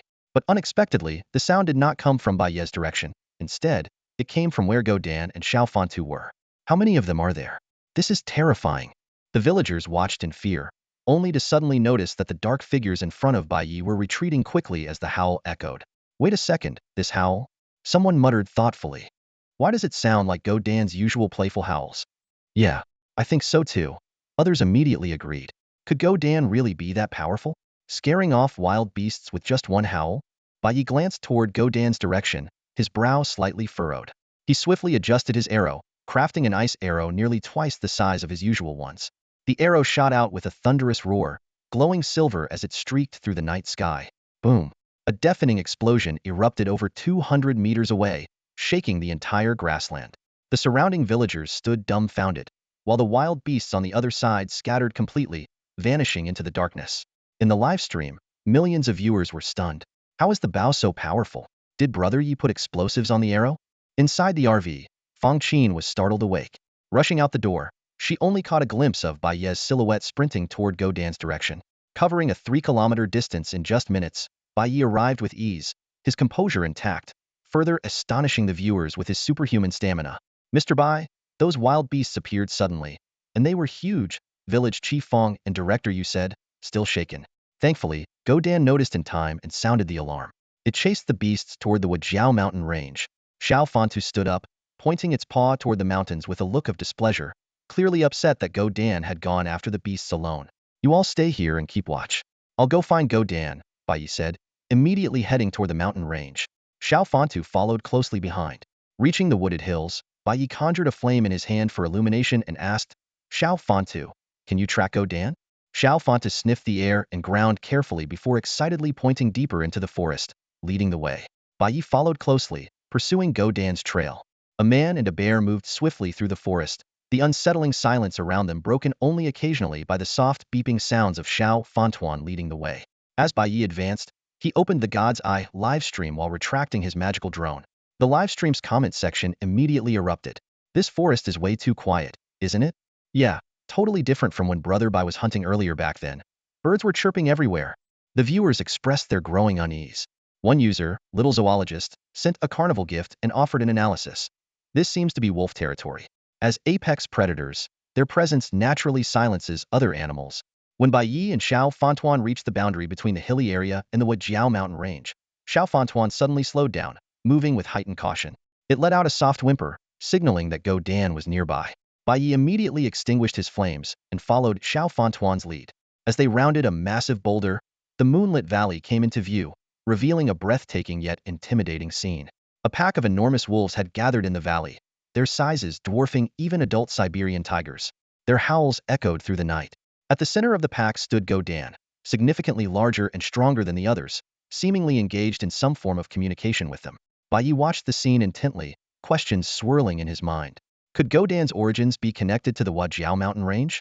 And where exactly did Xiao Fantuan come from? The livestream audience, peering through the God's Eye perspective, could barely make out the situation in the valley. The chat exploded once again. What the heck? So many giant canines. Look at those two gray ones, those are definitely wolves. Wait a second. Isn't that goofy-looking one in the middle Go Dan? Just then, as if sensing something, Go Dan turned to look in Bai Ye's direction. Its gentle, almost comical expression stood in stark contrast to the wild ferocity of the surrounding wolves, and in that moment, every viewer instantly recognized the familiar figure. That's him, Gooden. The live stream chat erupted instantly, with messages flooding in like a storm. Gooden stood amidst a massive pack of wild wolves, his enormous size making him particularly striking. The surrounding wolves gazed at him with a mix of awe and reverence. Gooden seemed to enjoy the attention, lifting his head slightly as his gaze drifted casually toward a nearby white wolf, equally large but exuding a graceful wildness. Bai Ye noticed Gooden's unusual behavior and narrowed his eyes slightly. The live stream viewers also picked up on the distinctiveness of the white wolf and began teasing Gooden, joking that he had fallen in love. Just then, a deafening roar shattered the tense calm. A massive gray wolf, comparable in size to Gooden, leaped out of the forest and pounced on him, pinning him to the ground in an instant. The gray wolf's eyes burned with savage ferocity, and a few sharp howls silenced the surrounding wolves, who quickly retreated in fear. Pinned beneath the gray wolf, Gooden struggled but refrained from resisting with full force. His eyes filled with fear. This was the king of the pack. Bai Ye's eyes gleamed coldly as he watched Gooden being subdued. He raised his hunting bow but hesitated, lowering it again. He realized this might be Gooden's pack and was reluctant to harm them. However, the situation took a sudden turn for the worse. The Wolf King sniffed something on Gooden and flew into a violent frenzy, baring its fangs to tear at Gooden's throat. Xiao Fantuan, seeing this, dashed forward immediately, But the pack, following their king's command, began to surround Bai Ye. Breaking free, Gooden quickly placed himself between Bai Ye, Xiao Fantuan, and the enraged wolves. He blocked the pack with his body and turned back to let out a howl tinged with pleading. But the Wolf King, clearly provoked, struck Gooden down again and ordered the pack to attack Xiao Fantuan. At that very moment, a furious howl echoed through the mountains. It was Gooden. He stood up, his fear replaced by blazing anger. Every wolf, including the white wolf, instinctively stepped back. This was a declaration of a battle for the throne. The Wolf King turned its head, its eerie red eyes glowing as they locked onto Godan. It let out a deafening howl, as if questioning Godan's resolve. Instead of shrinking back, Godan stepped forward, answering with a powerful howl of his own. The surrounding wolves immediately crouched to the ground, their eyes filled with awe. This was the most sacred challenge ritual of the wolf pack, a tradition deeply ingrained in their very being. Little Riceball stood up as well, letting out an awoo to cheer Godan on. Bai Ye descended the small hill slowly, putting away his hunting bow as a flame ignited in his palm. The fire not only illuminated the surroundings, but also intimidated the wolves that eyed him hungrily. Their gazes were filled with hostility, but they instinctively retreated, sensing a threat from the small flame akin to a raging wildfire. Viewers in the livestream held their breath in suspense, but Bai Ye's face remained calm. As a magician, he possessed extraordinary powers beyond the imagination of ordinary people. With his mastery of basic spatial magic combined with ice magic, even if these giant wolves more fearsome than tigers and lions attacked him directly, he was confident he could annihilate the entire pack in an instant. After circling and growling at each other, the Wolf King suddenly leaped into action, its razor-sharp claws slashing and its gaping jaws wide open. Godan, undeterred, charged forward to meet the attack heat. It was fighting not only to protect Little Riceball and Bai Ye, but also to prevent a direct clash between Bai Ye and the wolf pack. The two giant wolves engaged in a fierce battle, their claws striking at each other's heads and their fangs aimed at the vulnerable areas of the neck and face. Fur flew as the clash quickly turned bloody. The scent of blood only fueled their ferocity, and the once gentle Godan now had a terrifying glint in its eyes. By the end of the first round, a bloody gash marked Godan's neck, while the Wolf King's face bore several claw marks. The Wolf King had the upper hand for now, but neither showed any sign of backing down. They circled each other again before lunging at each other once more. When the two wolves reared up on their hind legs, their massive forms, towering at 4 meters tall, looked even more imposing under the moonlight. They fought with relentless savagery, their immense strength colliding in a spectacle that left the live stream viewers in stunned silence. Such a battle was something even adult lions or tigers might struggle to endure, let alone with the rest of the wolf pack poised to join the fray at any moment. The audience anxiously urged Bai Ye to take Little Riceball and flee, but a faint, almost imperceptible smile appeared at the corner of Bai Ye's lips. His gaze remained fixed on the intense fight unfolding before him. In terms of ferocity and combat skills, the Wolf King undoubtedly had the upper hand over Godan. It skillfully anticipated Godan's every move, delivering deadly strikes with precision to his face and neck. However, Godan, having spent a long time with Bai Ye and consuming magical potions, demonstrated remarkable growth. While slightly inferior in combat awareness and technique, his speed and strength clearly surpassed that of the Wolf King. Even though his injuries were more severe, Godan seemed tireless, showing no decline in combat prowess. As the battle wore on, Godan began to feel the strength within himself. His fear of the Wolf King gradually faded, replaced by an unprecedented confidence. This fierce fight made him realize that relying on Bai Ye's protection in the past had indeed made him complacent. In the third round, Godan shifted from his previous defensive stance and launched a fierce offensive. His sharp claws left deep wounds on the Wolf King's body. The Wolf King roared in fury, unleashing tremendous power to pin Godan beneath him. Just as its fangs were about to sink into Godan's neck, Godan blocked with his front paws and countered by biting the Wolf King's throat. The tide turned in an instant, with the Wolf King pinned beneath Godan. Yet the experienced Wolf King quickly seized an opportunity, striking Godan's eye with a claw. Taking advantage of Godan's momentary pain, it flipped back on its feet. The intense struggle between the two beasts shook the entire forest, sending the hidden animals fleeing in terror. The live stream audience was stunned. They had assumed Godan was doomed, but now he was displaying a ferocity that surpassed even his usual state when snatching Bai Ye's grilled fish. The chat was filled with shock and cheers. Some marveled at Godan's transformation, while others speculated that his improved diet had enhanced his physique. Meanwhile, the wolf pack grew restless, and Xiao Fantuan, excited by the bloody battle, looked ready to join in. Bai Ye, however, remained calm, observing the fight closely. Suddenly, he noticed a flash of violence in the eyes of the gray wolf, which reminded him of that red-haired monster. 15 minutes passed, and both sides were covered in wounds, especially Go Dan. Yet this brutal battle had thoroughly honed his innate combat instincts. At this moment, faced with the fierce attacks of the big gray wolf, Go Dan demonstrated an unprecedented level of combat intelligence. No longer relying on reckless tactics of trading injury for injury, it instead used its sharp instincts to anticipate every move of its opponent with precision. Sometimes raising a paw to block, other times nimbly dodging, it patiently waited for the perfect opportunity to counterattack. The two squared off again, both Go Dan and the gray wolf rising on their hind legs to engage in a ferocious clash of teeth. The wolf, realizing it was at a disadvantage in both strength and stamina, used all its might to twist its head and evade Go Dan's sharp claws, launching a savage bite in return. But this time, Go Dan, now wiser after spending so much time with Bai Ye, didn't meet the attack heat. Instead, it skillfully shifted its massive body, executing an unexpected dodge that left the wolf lunging into thin air and crashing heavily to the ground. Its vulnerable neck was fully exposed beneath Go Dan's fangs. The gray wolf was instantly gripped by terror. Before it could even struggle, Go Dan's powerful jaws clamped down on its neck. Amid the wolf's agonized howls, it quickly ceased resistance, the searing pain in its neck making it clear that just a little more force from Go Dan would mean instant death. Whimpering, it slumped to the ground, adopting a submissive posture. Go Dan released its grip, lifted its head to the sky, and howled triumphantly, proclaiming its victory. The surrounding wolf pack gathered around, howling in unison to welcome the rise of their new leader. Meanwhile, viewers in the live stream erupted with excitement, filling the screen with celebratory messages for Go Dan's triumph. Even residents of Chizhou and residents of Shanzhou sent their congratulations. Xiao Fantuan barked joyfully, cheering for its brave companion. However, just as Go Dan turned to look at Bai Ye, basking in the glory of its victory, the defeated gray wolf quietly rose to its feet.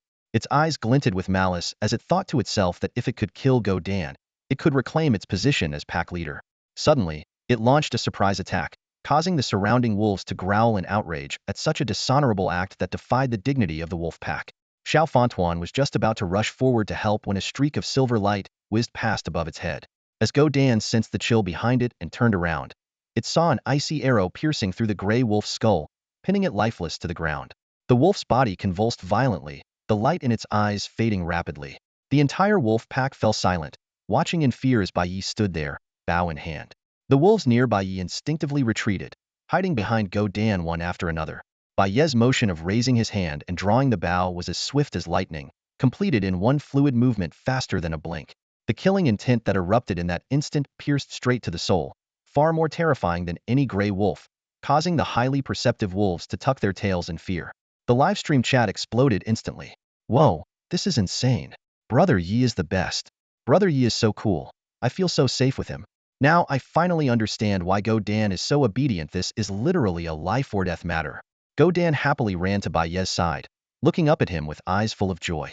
Bai Ye glanced at his old companion, who had now grown into the young alpha of the mutant wolf pack, and the corners of his mouth lifted slightly. Since Go Dan had become the Wolf King, would he still choose to follow him? Bai Ye wondered silently, but had no intention of forcing him. He pulled out 2 bottles of magical elixir from his pocket and casually tossed them to Go Dan. Drink some glucose to replenish your energy. Excited, Go Dan caught the bottles in his mouth, biting through them and swallowing the contents in one gulp. The moment the bottles shattered, the surrounding wolf pack grew restless, their sharp senses detecting the energy that ignited their blood. Their eyes glimmered with longing. In that instant, they finally understood the secret behind Go Dan's strength. Their gazes toward Bai Ye now carried not only fear but also a hint of desire. The livestream chat filled with comments. Glucose? Why does Go Dan love it so much? That glucose doesn't look ordinary at all. Look at the other Wolvesthire drooling over it. Bai Ye explained briefly, it's just regular glucose, great for quickly restoring energy and hydration. As for Go Dan's true identity, there was no need to conceal it anymore. The higher-ups in the government were long aware but had never intervened, clearly having their own plans. Now that the entire Wujiao mountain range was under his control, it was time to lay the cards on the table. Bai Ye turned to Go Dan. Do you want to stay here, or come back with me to Lone Star Villa? Little Rice Ball ran over, pawing at the fur of Go Dan's mane. The live stream audience suddenly fell silent, all holding their breath to see if the newly crowned Wolf King would still choose to be the goofy, lovable dog everyone adored. Go Dan glanced at Bai Ye, wagged his tail lightly, then turned and ran back to the wolf pack. Letting out a series of howls, he immediately drew the entire pack around him. Everyone witnessed an unbelievable scene. A pack of massive wild wolves was growling softly, their gazes occasionally darting toward Bai Ye. Their demeanor was uncannily similar to that of the elderly villagers who enjoyed gossiping about others. In the live stream, viewers who had been fretting over earlier events were now wide-eyed in astonishment. Oh my god, this feels just like being nagged by the whole family to get married during the holidays. Wait a second, I think I understand what Godan is saying. It's trying to sell the wolves on the benefits of following Yigu. Turns out wolf language isn't that hard to understand after all.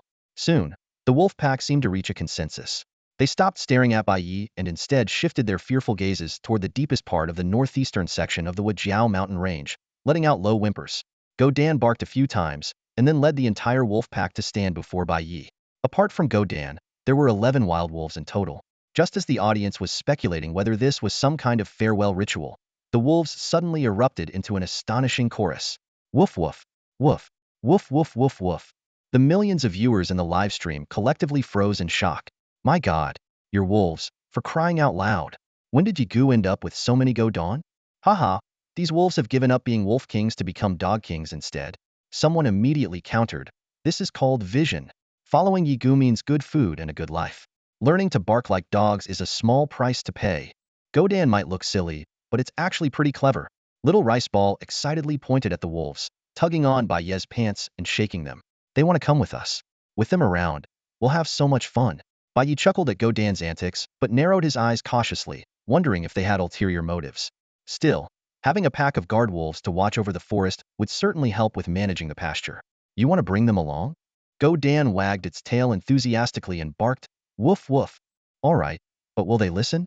Godan turned and barked once, and all the wolves immediately sat down obediently, like well-behaved children in kindergarten. Bai Ye nodded in satisfaction. All right, from now on, you're my herding dogs.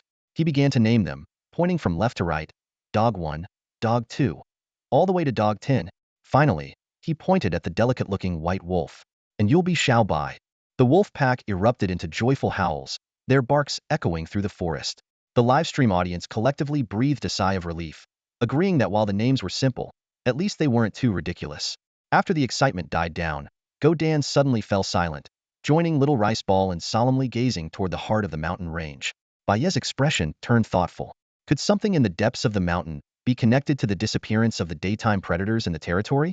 The viewers' hearts began to race once more. Gooden ventured deeper into the jungle, heading in the direction where the dead gray wolf had previously appeared. As it moved, it whimpered softly, calling out for Bai Ye. Bai Ye followed, holding up a torch, his heart filled with doubt. Xiafanchuan and the newly tamed pack of 10 wolves trailed closely behind, the group advancing through the shifting shadows of the trees. Before long, a shocking scene came into view. Scattered beneath the trees lay the carcasses of several animalsa, few wild boars, and a cow. The blood had yet to dry, and the wounds were fresh and clear, evidently the wolves' recent prey. The livestream chat erupted with activity. One viewer, claiming to be a zoologist, raised a question. Wolves typically consume their kills on the spot and never store food. This completely goes against their natural behavior. Other viewers chimed in, speculating that this abnormality might be linked to some kind of mutation. Gooden nudged one of the carcasses with its paw, then let out a low howl toward the depths of the mountains. Meanwhile, Xiafanchuan circled nervously at Bai Ye's feet, gesturing as if trying to communicate. Both dogs stared warily toward the distant mountains, their eyes filled with apprehension. As dawn approached, Bai Ye observed their reactions and suddenly pieced something together. These prey animals were offerings that the wolf pack was preparing to deliver to the depths of the mountains. This explained why the wolves were nowhere to be seen during the day. But who or what was receiving these tributes? Bai Ye couldn't help but recall the mysterious, haunting murmurs that had echoed from the mountains after he had killed the red-haired monster's leader that night. As daylight broke, the pack of wolves, along with Xiao Bai, grew visibly restless, whimpering softly as though awaiting Gooden's decision. Gooden's gaze shifted between Bai Ye, the carcasses, and the distant mountains, as if seeking confirmation on whether they should proceed together. Bai Ye frowned in thought. Following them could uncover the truth, but the risks were significant. His greatest concern was for Gooden and Xiafanchuan both bore traces of human scent, which might invite unforeseen danger. Meanwhile, the livestream chat buzzed with speculation, with some viewers suggesting that the wolves might be delivering food to pups hidden deep in the mountains. However, the zoologist quickly refuted this. Wolves feed their pups by regurgitating food, not by delivering whole carcasses like this. This strange behavior seemed to hint at an even greater mystery lurking within the heart of the mountains. Bai Ye turned to browse through the discussions among netizens and couldn't help but chuckle at their speculations about the wolves' unusual behavior of not bringing entire prey back to their den. Based on the information passed on by Godan, This pack of wild wolves was indeed peculiar. They were all adults with no cubs, as if they had just suddenly appeared in this area. This is your prey. Go ahead and enjoy it, Bai Ye said to Godan and the wolves. At this point, aside from Godan, the other wolves were so famished their stomachs were deeply sunken. Hearing this, a glimmer of joy flashed in Godan's eyes. However, when Godan gave the order to eat, the wolves, from Quan Yi to Quan Shi, appeared unusually tense. They stared intently at the prey, drooling uncontrollably, yet hesitated to approach. Only Xiao Bai, after a brief hesitation, stepped forward to the wild boar's carcass and began tearing into it. Godan watched Xiao Bai's actions with approval in his eyes. He then ran to the 10 hesitant wolves and used his front paws to smack their heads, mimicking the way Bai Ye usually reprimanded him. This drew gasps of amazement from the live stream viewers. Under Godan urging, the starving wolves finally started devouring the prey ravenously. To avoid showing the gory scene to the audience, Bai Ye turned the camera toward himself. The mission has been successfully completed. From now on, Quan Yi, Xiao Bai, and the others will become the herding dogs of my ranch. With me around, they won't trouble the villagers anymore. I believe they'll become capable helpers in managing the ranch, Bai Ye explained. As for why they didn't dare eat the prey earlier, the reason is simple: their brutal wolf king had been oppressing them. As dawn broke, Bai Ye wrapped up the long live stream. He quietly waited for the wolves to finish eating, with even Xiao Fantuan joining in to share the meal. By the time the sun rose, the prey had been reduced to mere bones, and the wolves, now full and energized, looked reinvigorated, clearly not having had such a feast in a long time. Godan, lead everyone along the forested hills to the north and head home, Bai Ye instructed. Godan responded promptly, ready to guide the pack on their journey back. It was already past 7 a.m. The eastern horizon, though partially obscured by the Wajiao mountain range, allowed a few warm rays of sunlight to spill over the peaks. This morning light seemed like a signal, awakening the once silent mountains. Wild boars, deer, goats, bison, and large rabbits emerged from their hiding spots, joyfully darting about. Their calls echoed across the landscape, making the early morning livelier than the day itself. Gooden let out a few low howls toward Bai Ye before leading the wolf pack northward toward the Lone Star Villa. The massive wolves quickly disappeared into the forest. Bai Ye didn't follow. He needed to drive back, and bringing the enormous wolf pack would undoubtedly cause a commotion. Considering that large predators were less active in the mountains during the day and factoring in the wolves' formidable combat abilities, he wasn't worried about their safety. As for whether they could find the villa, if they couldn't handle such a trivial task, they might as well stay in the mountains after all. The entire mountain belonged to him. As he prepared to head back to the village with Xiao Fantuan, 2 plump, red-bellied tragopans suddenly flew out from the underbrush, landing on a tree branch and chirping noisily. Bai Ye's eyes narrowed, and 2 sharp ice spears instantly formed behind him. With a slight mental command, he utilized basic spatial power to launch the ice spears, which whistled through the air and struck the tragopans on the treetop with precision. The 2 birds fell to the ground, their vibrant feathers scattering like confetti. Without waiting for instructions, Xiao Fantuan rushed over and carried the 2 plump mountain birds back in his mouth. Bai Ye glanced at the nearby gray wolf carcass and dismissed the idea of roasting wolf meat if he developed a taste for it. He might find himself eyeing Gooden and the others in the future. When he returned to Chongqing Village, Village Chief Fong Qin, Director Yu, and others had already learned about the taming of the wolf pack through the live stream. Although they hadn't been able to personally avenge their grievances, the fact that they no longer had to live in fear was what truly mattered. The villagers swarmed around him, eagerly expressing their gratitude. Mr. Bai, you're incredible. Thank goodness you were here. You saved the entire Chongqing village. The children were especially starstruck. Big brother, you're amazing. When I grow up, I want to be a magician too. Brother Yi, you're my hero from now on. Village Chief Fong and Director Yu tried their best to persuade him to stay. Mr. Bai, to show our gratitude, would like to host a celebration banquet today. Please stay one more day. Bai Ye politely declined their kind offer and simply prepared the 2 red-bellied tragopans he had brought back for breakfast. After finishing the meal, he got into the car with Xiao Fantuan. The villagers had pooled together 500,000 yuan as a token of appreciation, but he didn't accept a single cent. Speaking of which, the livestock from his ranch caused trouble, so technically, he should be the one paying for it. Fong Qin stood at the village entrance with a sweet smile on her face, waving goodbye to Bai Ye. Brother Yi, come visit us often. Bai Ye leaned out of the car window, chuckling softly as he replied, I will. If anything comes up in the village, feel free to contact me directly. The large RV slowly drove away from the edge of the village. The villagers of Chongqing Village watched the vehicle disappear into the distance, their faces filled with both gratitude and reluctance. A few children stood by the roadside, tears streaming down their faces. Even Fong Qin's bright eyes carried a hint of sadness.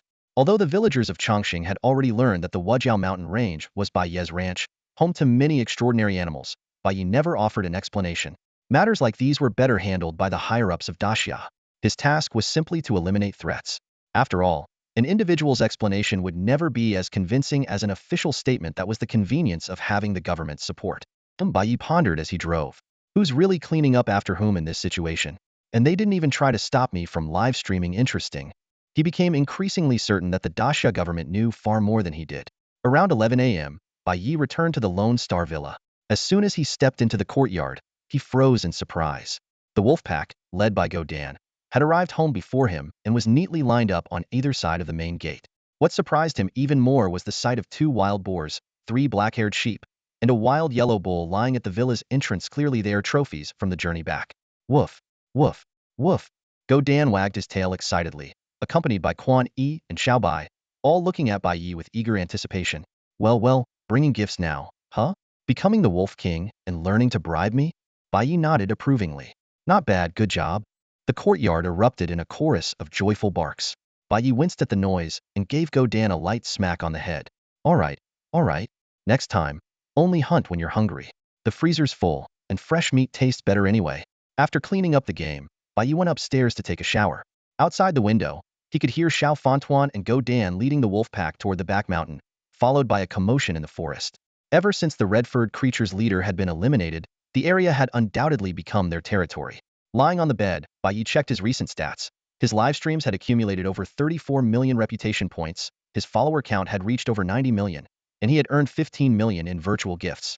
Adding 50 million from advertising revenue, his total income on Douyin was approaching 400 million. This staggering earning power had even caught the platform off guard. Since his contract began, Douyin had gained over 50 million new users, and its ad revenue had skyrocketed.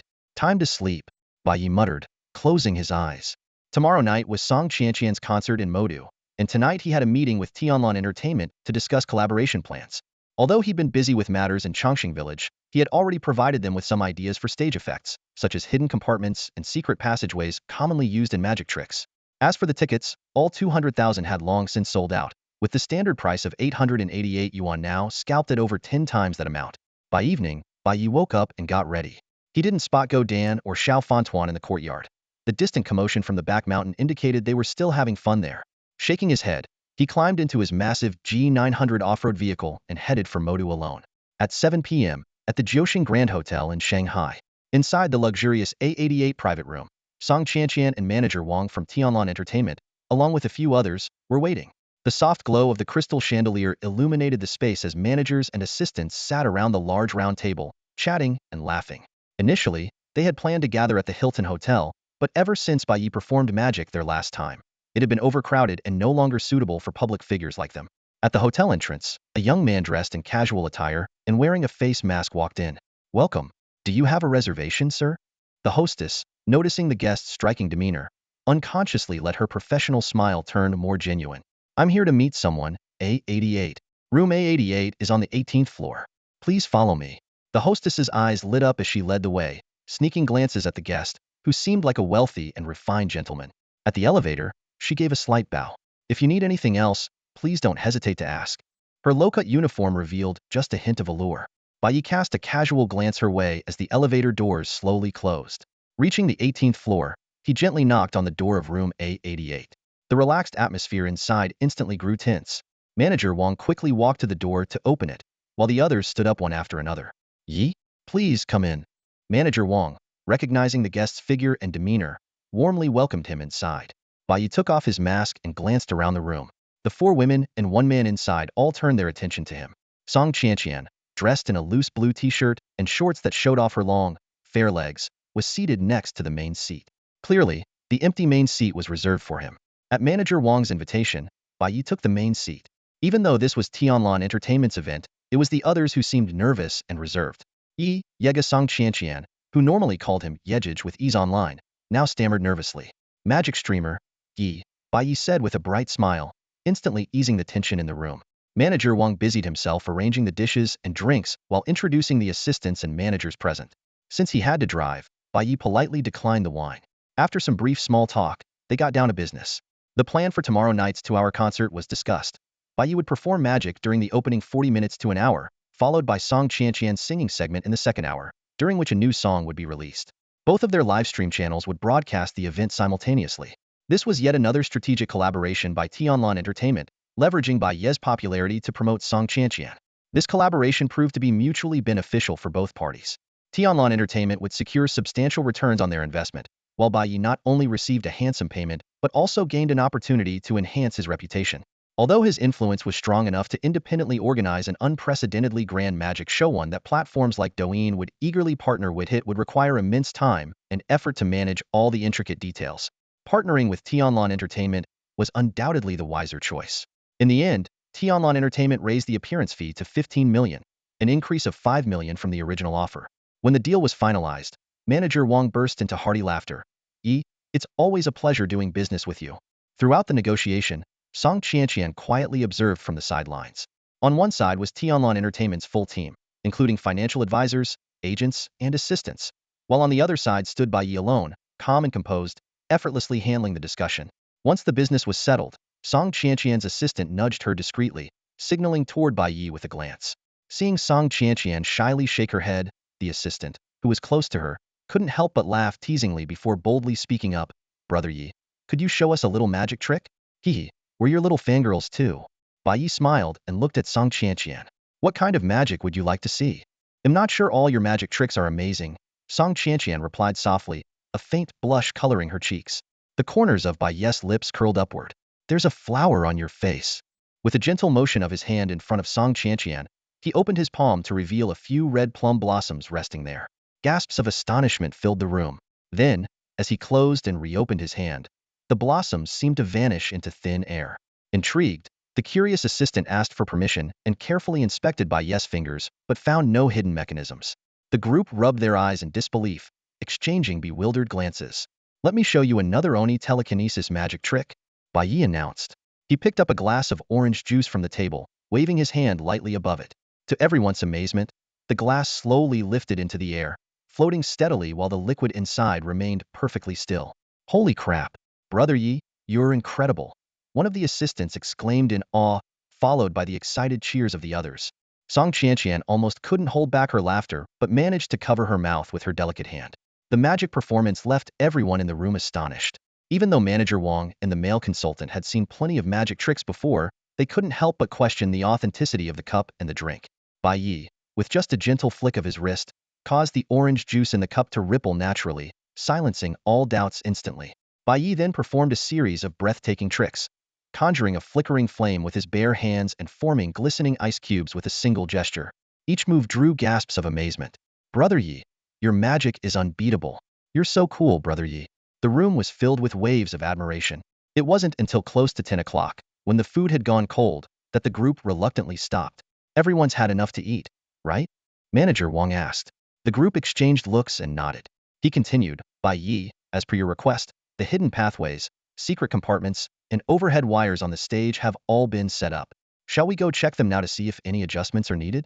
Bai Ye nodded in agreement, thinking it was necessary to at least go through the motions. After settling the bill, the group split into 2 cars and headed to the Oriental Grand Plaza on the outskirts of the northeast area of Modu. This vast venue, spanning several kilometers, had been rented by Tianlan Entertainment Company and was surrounded by fences and barriers. At the western entrance, an elderly woman was anxiously pleading with a security guard. My little Blackie ran inside. Please let me go in to look for him. The guard firmly replied, sorry, the venue is sealed off. No outsiders are allowed in. The group arrived just in time, and manager Wang presented his work credentials to gain entry. Song Qianqian learned that the elderly woman's black poodle had slipped inside without a leash. She comforted the woman, saying, we'll help you look for him, but please remember to use a leash in the future. Once inside, the sight before them was awe-inspiring. The Grand Plaza featured a massive open-air stage, 3 to 4 meters high, situated in a sunken center with elevated edges around it. The audience seating was neatly arranged in a pattern resembling a bagua diagram, with giant display screens installed along the pathways. At manager Wang's signal, the stage came to life. Brilliant lights and crisp, high-quality sound effects filled the space, making even Bai Ye, who was about to perform publicly for the first time, feel a surge of excitement. After inspecting the hidden mechanisms and props, Bai Ye expressed his satisfaction. Just as Song Qianqian suggested they help the elderly woman look for her dog, a harrowing yelp suddenly echoed from the edge of the plaza. Woof, the sound was abruptly cut off, and everyone's attention immediately turned toward the direction of the noise, their expressions filled with alarm. A chilling, sorrowful cry echoed through the dimly lit square. Under the sparse glow of a few scattered lights, Song Qianqian and several other girls wore expressions of fear and alarm. That's a dog's cry. Could it be Grandma's little black? It sounds hurt, Song Qianqian said, quickly pulling out her phone and turning on the flashlight. The other girls followed suit. Manager Wang and the male consultant kept close behind, while Bai Ye silently stayed at the back of the group. Having spent years hunting in the Wajiao mountain range, Bai Ye was all too familiar with this sound. It was the final death wail of a creature suffering fatal injuries. His sharp eyes scanned the square, but apart from scattered potted plants and benches, he found nothing unusual. Activating his basic spatial perception, he began carefully searching for any suspicious signs. Little Black, come out. Grandma's looking for you. Song Qianqian's voice rang out across the square. The group combed through the area where the sound had originated, even checking beneath the potted plants, but there was no trace of the missing dog. Bai Ye's gaze suddenly locked onto a shadowy corner. Striding over, he discovered a drainage ditch covered by a leaky iron grate. The moment he approached, a sharp squeak pierced the air, and a pair of ghostly red eyes glimmered within the ditch. Peering down, Bai Ye's pupils contracted. A massive rat, nearly half a meter in length, was gnawing on the corpse of a black dog. The dog's head was entirely gone, and blood stained the waterway. From the remaining body features, it was clear this was Grandma's missing poodle, Little Black. The giant rat glanced at Bai Ye with apparent indifference, letting out a casual squeak before continuing its grisly feast.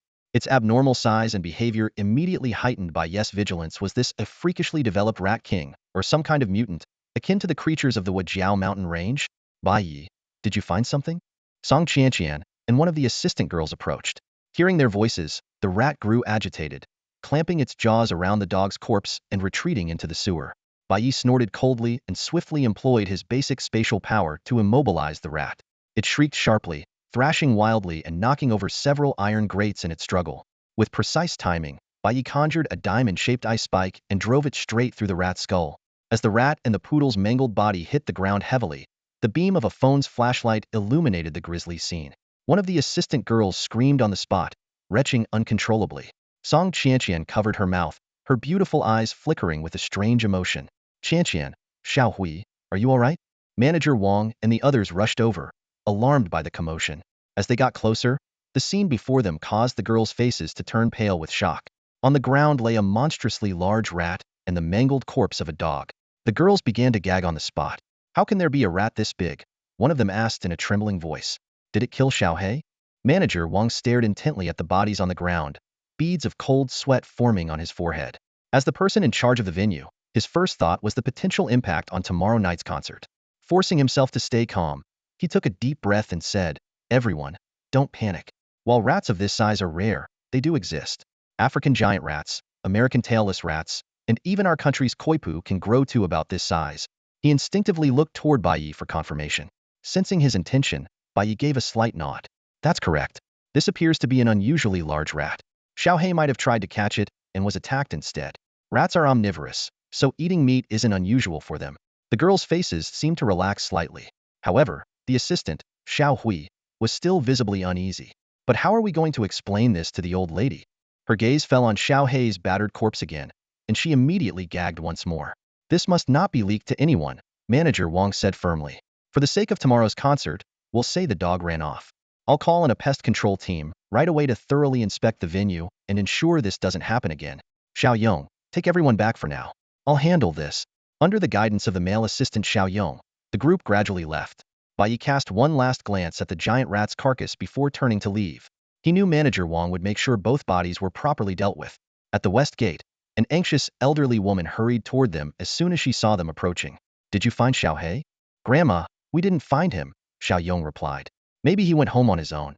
Why don't you head back and check? The group returned to the parking lot, where Song Qianqian, her cheeks flushed, extended an invitation. Brother Yi, why don't we head to the Moonlight Hotel for some rest? No need, Bai Ye politely declined.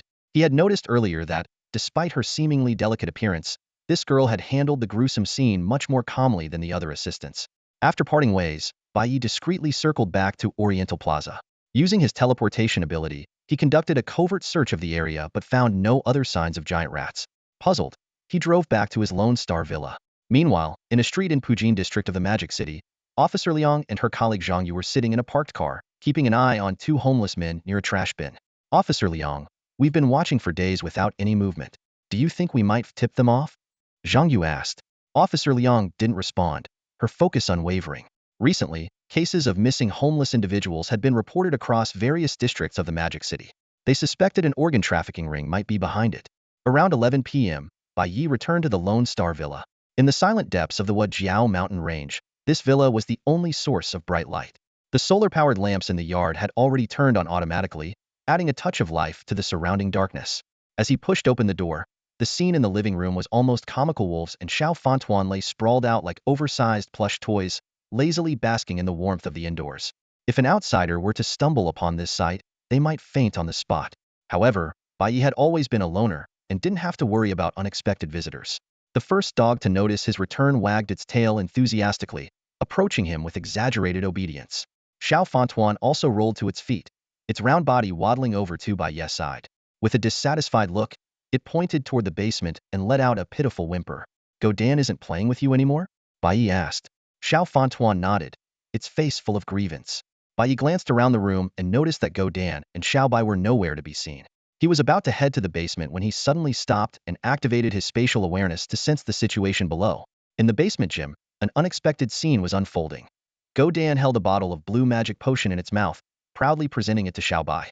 Xiao Bai sniffed it daintily, its eyes lighting up before it bit through the bottle and swallowed the potion. The sight that followed made Bai Ye quickly withdraw his perception. Xiao Fontuan, Bai Ye said softly, Godan is a bad influence. Don't follow its example. Let's go look for treasures instead. Xiao Fontuan looked up at Bai Ye in confusion, glanced toward the basement, then eventually decided to follow its master upstairs. Meanwhile, the wolves in the living room remained sprawled out, clearly content with their relaxed lifestyle. On the second floor, Bai Ye pulled out a bottle of magic potion and handed it to Xiao Fontuan. The little creature eagerly accepted it, skillfully opened the bottle, and drank it all, its face lighting up with happiness. Want more? There's probably some hidden in the living room. Go see if you can find it, Bai Ye said. Xiao Fontuan tilted its head in thought for a moment, then lowered its body to sniff around. Slowly, it made its way to the sofa. Using its head, it pushed the sofa away from the wall and, sure enough, found a bottle of blue potion in the corner.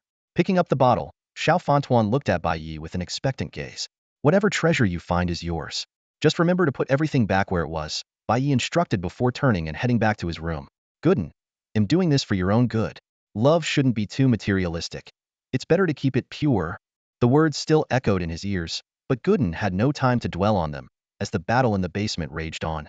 On the second floor, little Rice Ball was lost in her unexpected discovery. Her eyes sparkled with excitement as she tightly gripped the now empty bottle of magic potion. Who would have thought there'd be such a treasure at home? She exclaimed joyfully.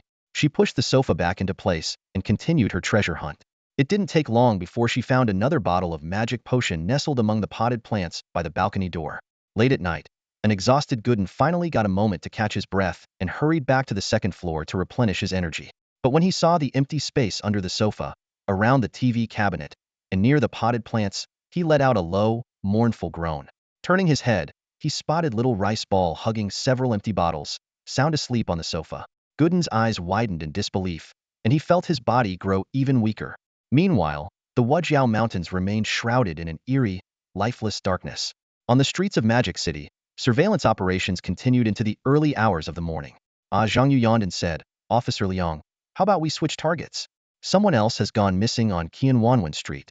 Officer Liang, visibly worn out, replied, take a break for a while. I'll cover until the next shift. Days of non-stop surveillance had left the usually radiant policewoman looking drained. Officer Liang, you should rest for a bit. I've only been here 2 days, but you've been on duty for several in a row. If anything happens, they'll wake you immediately, Zhang Yu insisted. Officer Liang didn't argue further, crossing her arms and closing her eyes for some rest. 2 a.m., 3 a.m. The only sound on the street was the snoring of 2 homeless men. Zhang Yu fought hard to stay awake, refusing to let drowsiness overcome him until he suddenly leaned forward, his eyes wide with shock. In the distance, a manhole cover began to shift, and a pair of glowing red eyes peered out from the darkness. Moments later, multiple shadowy figures emerged like specters, creeping toward the sleeping homeless men. Holy crap! Zhang Yu felt his scalp tingle. He fumbled for his gun, while shaking Officer Liang vigorously. Officer Liang, wake up. Something's happening. You're here? Officer Liang jolted awake, her eyes locking on the scene ahead. Emerging from the manhole, a horde of massive reed rats began swarming out, moving swiftly toward the sleeping homeless man. Each of these rats was the size of an adult dog, and even for a seasoned officer like her, the sight made her face pale. How could such monsters exist beneath the streets of Shanghai? A fleeting thought of the recent string of homeless disappearances crossed her mind, but saving the man took priority. She quickly pushed open the car door, drawing her sidearm in one fluid motion while activating her radio with the other hand. HQ, requesting immediate backup at 168 Wanyu Street. Urgent situation. Send reinforcements now. Copy that. HQ received. Came the reply from the radio. The rats were now only 20 to 30 meters away from the homeless man. A few of them had already reached him, their blood-red eyes gleaming as they opened their gaping jaws, revealing razor-sharp fangs as wide as 2 fingers, ready to sink into his neck. Bang!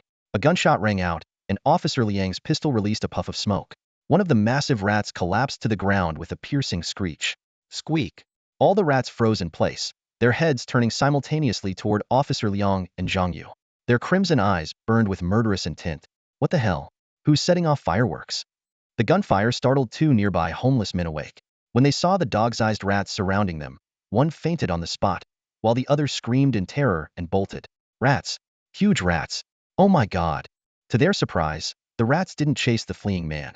Instead, they all turned in unison, encircling Officer Liang and Zhang Yu. The 2 officers' faces hardened as they raised their guns and started retreating. It was at that moment they realized the grim truth behind the frequent disappearances of the homeless. Most of them had likely become food for these monstrous creatures. Squeak, squeak, squeak. The reed rats suddenly launched into a frenzied attack. Bang, bang, bang. Gunfire echoed down the street. Every shot hit its mark, but the sheer number of rats, combined with their incredible speed, made it an overwhelming challenge. Zhang Yu, get out of here now. Officer Liang halted, shoving Zhang Yu backward as she stayed behind to cover him. Her aim was flawless, every shot finding its target, but the rats had surrounded her from 3 sides. Yangjia! Zhang Yu cried out, his vision blurred by tears as he watched the officer who treated him like a younger brother stand her ground against the onslaught. Suddenly, one of the rats leaped forward and sank its teeth into Officer Liang's gun hand. She let out a cry of pain but gritted her teeth, punching the creature away with her free hand. Another rat lunged at her throat, but with the reflexes of a martial arts champion, she spun and kicked it aside. However, the swarm was relentless. Rats attacked her legs and back, tearing at her uniform and leaving her exposed skin covered in fresh wounds. The metallic scent of blood filled the air, driving the creatures into an even greater frenzy. Liang, Jia, Gunshots pierced through the night. Zhang Yu watched in horror as the reedy giant rat lunged toward Liang Yin. Tears blurred his vision, but his aim remained steady. In that moment, his fear transformed into raw courage. Charging forward, he fired relentlessly. More reedy rats surged in from the periphery. Zhang Yu roared, "Monsters, die already!" Bang, bang. Click click click. The magazine was empty. The ground was littered with the corpses of giant rats, but without covering fire, the living rats quickly swarmed him. Their sharp teeth tore into his flesh, and the excruciating pain made him scream in agony. Somehow, he managed to reach Liang Yin. Back to back, the 2 fought desperately, clinging to survival in the face of doom. The gunfire and screams woke the street's residents. What's going on? Who's making such a racket in the middle of the night? Angry voices rose from the houses as lights flickered on, illuminating the street. But the light brought no salvation. Overwhelmed, Zhang Yu and Liang Yin were finally brought down by the onslaught of rats. Just as despair was about to consume them, the wail of police sirens grew louder. 3 police cars screeched to a halt, and the officers were met with a horrifying sight. What is that? Oh my god! The rats are eating people. Rescue them. Seal off the area. A panicked officer reported the situation to the chief. Soon, an intense barrage of gunfire echoed through the street. Most of the reedy rats were killed on the spot, while a few managed to escape back into the sewers. The captain immediately grasped the gravity of the situation. "Turn off the streetlights," he ordered, then spoke through a loudspeaker. "All residents, remain indoors. We are apprehending dangerous criminals. Do not leave your homes." Paramedics screamed in horror as they reached Zhang Yu and Liang Yin. Their bodies were torn and bloodied, with severe wounds gushing blood, especially around their necks. "Get them to the hospital now." Meanwhile, Situa Yuan led the entire Pujin police force to lock down Wanyu Street. Far to the northeast of the city, within the military facilities of Mingdao, an elderly man in a Zhongshan suit received an urgent directive from the capital. Old song, the rat infestation in Modu, eliminate it immediately. The next morning, Bai Ye woke up in the Lone Star Villa. Out of habit, he checked his phone. Aside from trending topics about himself, one piece of news caught his attention. Man-eating giant rats on Wanyu Street in Modu. The video showed a homeless man trembling as he recounted the terror of the previous night. However, the video was quickly removed, and the user's account was banned. Shortly after, the police released an official statement. In the early hours of the morning, Pujin police engaged in a gunfight with an organ trafficking gang. 2 young officers were critically injured. The authorities promptly dismissed the rumors about giant rats, and netizens seemed reassured by the explanation. But Bai Ye frowned, sensing that the situation was far from simple. A trace of suspicion flickered in his eyes. Pujin police station. Bai Ye's mind immediately conjured up the image of Officer Liang's striking face. The last time he met the division chief, he had heard she was on a secret mission. Could this injured officer possibly be her? Thinking back to the homeless man's words and the reedy giant rats that appeared at Dongfeng Square last night, Bai Ye suspected there might truly be trouble at tonight's concert.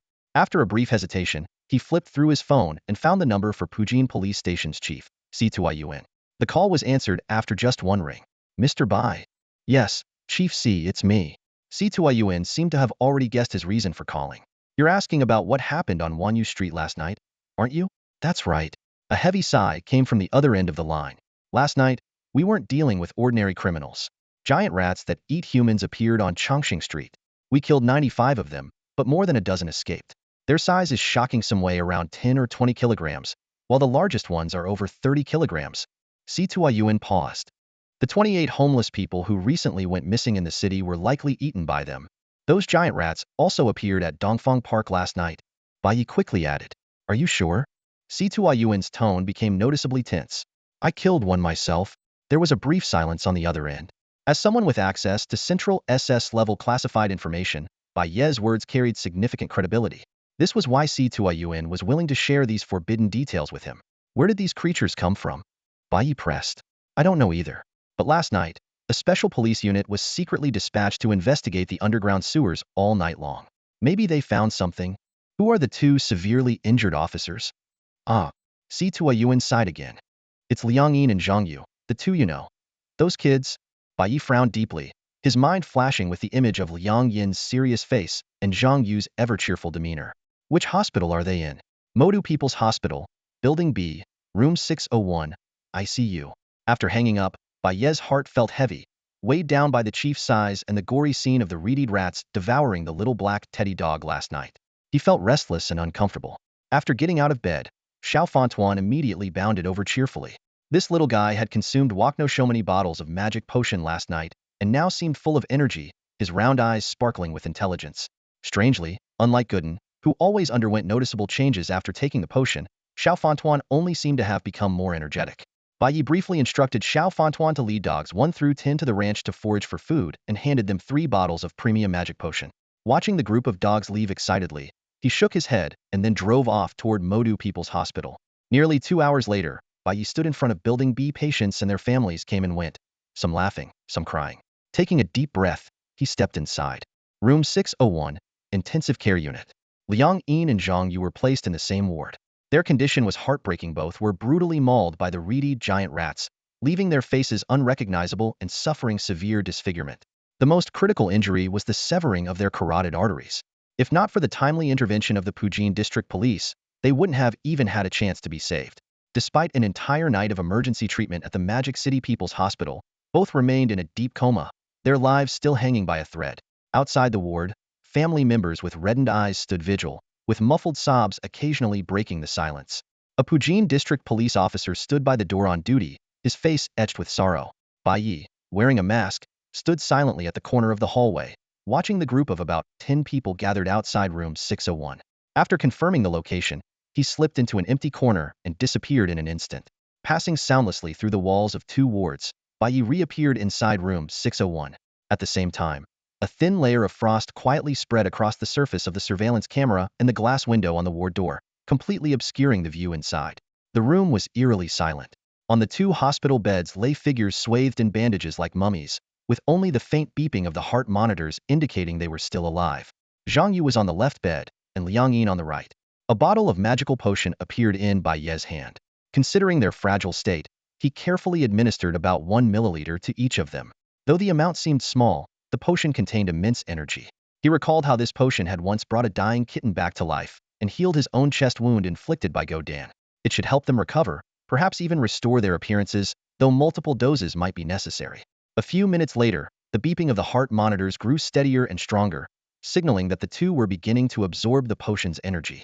Outside the ward, the police officer suddenly noticed the layer of frost obscuring the glass window, making it impossible to see inside. Puzzled, he stepped closer and tried to wipe it, but to no avail. Having been part of the operation against the reedy giant rats the previous night, his nerves were on high alert. Doctor! Doctor! He called out urgently, hesitating to open the door for fear of introducing an infection that might endanger the patients. The family members quickly gathered at the commotion, their anxiety mounting as they realized they could no longer see into the ward. Doctor! Come quickly! In the hospital room, Bai Ye quickly glanced at the doorway, then looked at Liang Yin before his figure disappeared in an instant. The nurses rushed over at the sound, swiftly completed the disinfection procedure, and entered the room. In that brief moment, the eerie layer of ice within the room had vanished without a trace. Huh. The things we couldn't see earlier are now visible again? The family members exchanged puzzled glances, whispering among themselves. A nurse soon emerged from the room, her face beaming with joy. Good news. Both patients have shown significant improvement. I'll inform the head doctor right away. Cheers mixed with laughter and sobs of relief echoed through the corridor. At the other end of the hallway, Bai Ye glanced back at the overjoyed family members, then silently stepped into the elevator. After leaving the hospital, Bai Ye decided to investigate the underground sewer system. He opened several manhole covers in succession, only to find narrow concrete pipelines that were impossible to enter. His unusual actions even drew suspicious looks from passers-by, who seemed to mistake him for someone stealing manhole covers. After some searching, he finally located a main sewer line. Lifting the cement cover, a wave of stench hit him as murky sewage flowed sluggishly below. Bai Ye frowned before leaping down. This old sewer system was nothing like those depicted in movies. There wasn't even a foothold on either side. He had to use basic spatial powers to hover above the sewage, igniting flames in his hand for illumination as he began his lengthy search. I should have brought little rice ball or Godan along, he muttered regretfully to himself. After hours of exploration, not only did he fail to locate the lair of the reedy giant rats, but he also ended up getting lost. Although he discovered several small tunnels dug by the creatures, they were too narrow to traverse. The few reedy rats he encountered along the way were easily dealt with, but attempts to track them were thwarted by the cramped passages. By the time he finally climbed out of a manhole, it was already evening.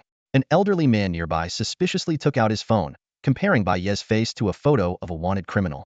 Bai Ye sighed and muttered, just repairing the sewer, before hurrying away. As night fell, Dongfang Square lit up brilliantly. A long line of people waited anxiously outside, eager to have their tickets checked. Two individuals, however, presented their credentials and walked straight through the east gate, eliciting gasps of envy from the crowd. Inside the rehearsal room at the square, Song Qianqian was deeply engrossed in practice when her assistant, Xiao Wei, suddenly informed her that her grandfather and a young man had come to visit. Grandpa's here? Song Qianqian exclaimed in delight, immediately dashing toward the lounge. The stage was quite large, a circular platform with a radius of about 25 meters, roughly the size of 2.5 basketball courts. In the lounge, an elderly man with silvery white hair sat composedly on a chair. Although his expression was calm, he exuded an air of natural authority that commanded respect. Beside him stood a young man, his eyes alert as he quietly kept watch over the surroundings. Grandpa! Song Qianqian burst into the lounge like a gust of wind. The moment she saw the old man, her face lit up with a radiant smile. Haha, my dear granddaughter. The elderly man immediately stood up, his imposing demeanor melting into one of warmth and affection. Song Qianqian grabbed his hand excitedly, her eyes sparkling with joy. It's been so long since I last saw you. Grandpa, did you come specifically to watch my concert? The old man lovingly patted her head. Of course. How could Grandpa miss his precious granddaughter's first concert? Hee hee, I haven't seen you in over a year. Song Qianqian pulled her grandfather to sit down and skillfully poured him a cup of tea, completely ignoring the watchful young man nearby. Yes, time flies. Our little Qianqian has grown into a big star. Haha, Grandpa, no way. I'm just a small-time singer. A small-time singer? With tens of millions of fans? After a brief exchange of pleasantries, the old man asked, by the way, my dear granddaughter, where is your performance partner, the magician? Hasn't he arrived yet? Song Qianqian squinted her large eyes at her grandfather, instantly realizing the true purpose of his visit. Oh, so Grandpa didn't come just to watch my concert. She pouted, her eyes darting mischievously. Why are you looking for Brother Yi? Could it be? Thinking of her grandfather's formidable identity, she couldn't help but feel a bit uneasy. The old man chuckled heartily. Grandpa mainly came to watch your concert. Meeting the magician is just a side matter. Oomph. A trace of suspicion flashed in Song Qianqian's bright eyes. Grandpa, why do you need to see Brother Yi? Let me make this clear first. Brother Yi is a good person, and you can't make things difficult for him. He's saved 2 little girls, rescued people from a fire, and the silent young man nearby gave a timely cough, interrupting her before she could finish. Song Qianqian glanced around and, seeing that no one else was present, continued with her pout. You can't just use him and then cast him aside.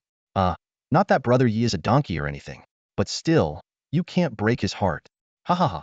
The elderly man laughed as he studied his granddaughter. You've only known him for a few days, and you're already defending him like this? Song Qianqian's cheeks flushed red. I'm just standing up for what's right. She stared at her grandfather's face earnestly and then playfully asked, Grandpa, do you think you look like a bad guy? I do. Yes. The old man shook his head with a soft smile. Don't worry. I do have an urgent matter to discuss with him, but I won't make things hard for him. And as for our great Xia kingdom, we would never let our heroes feel disheartened. His tone was calm yet firm, as though making a solemn promise. The young man nearby couldn't help but straighten his back, and even the usually playful Song Qianqian restrained her smile, her expression turning serious. Yi Gu is here, she said softly. But he's at another preparation area outside, not on this stage. Song Qianqian's grandfather nodded at her words. Then let's just wait here. We have plenty of time tonight. He turned to his granddaughter. I heard you're releasing a new song soon. How's the preparation going? It's okay, Song Qianqian said with a shy smile, lowering her head slightly. I'm just a little nervous.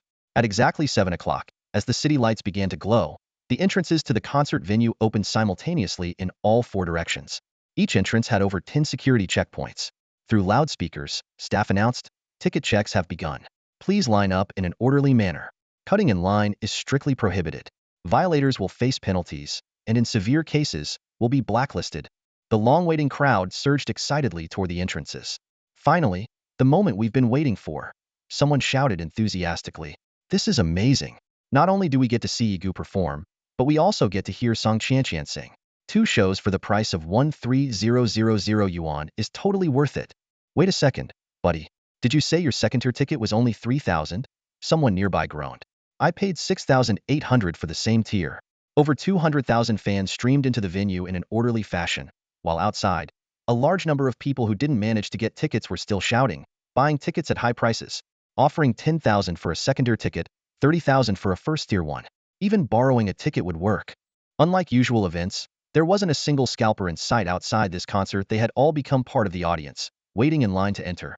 At that moment, a sharp-minded businessman called out, Everyone, I know a great spot where you can watch the concert for just 100 yuan. It's in a high-rise apartment just outside the square. Plus, you can rent our specially designed HD binoculars for only 888 yuan each. The clarity rivals military-grade equipment. His offer immediately drew a crowd of eager responses. Soon, the nearby high-rise buildings were packed with onlookers. This concert had turned the entire eastern district of the city into a frenzy, with over 100,000 temporary parking spaces set up to accommodate the influx. Just then, a red sports car sped into the area and smoothly parked in one of the few remaining spots. A stylish young man wearing sunglasses stepped out of the car, instantly drawing the attention of everyone around. Hey, isn't that the first detective, San Xiao? A gasp rose from the crowd. Didn't he get frozen to death by Yi Ji's ice magic last time?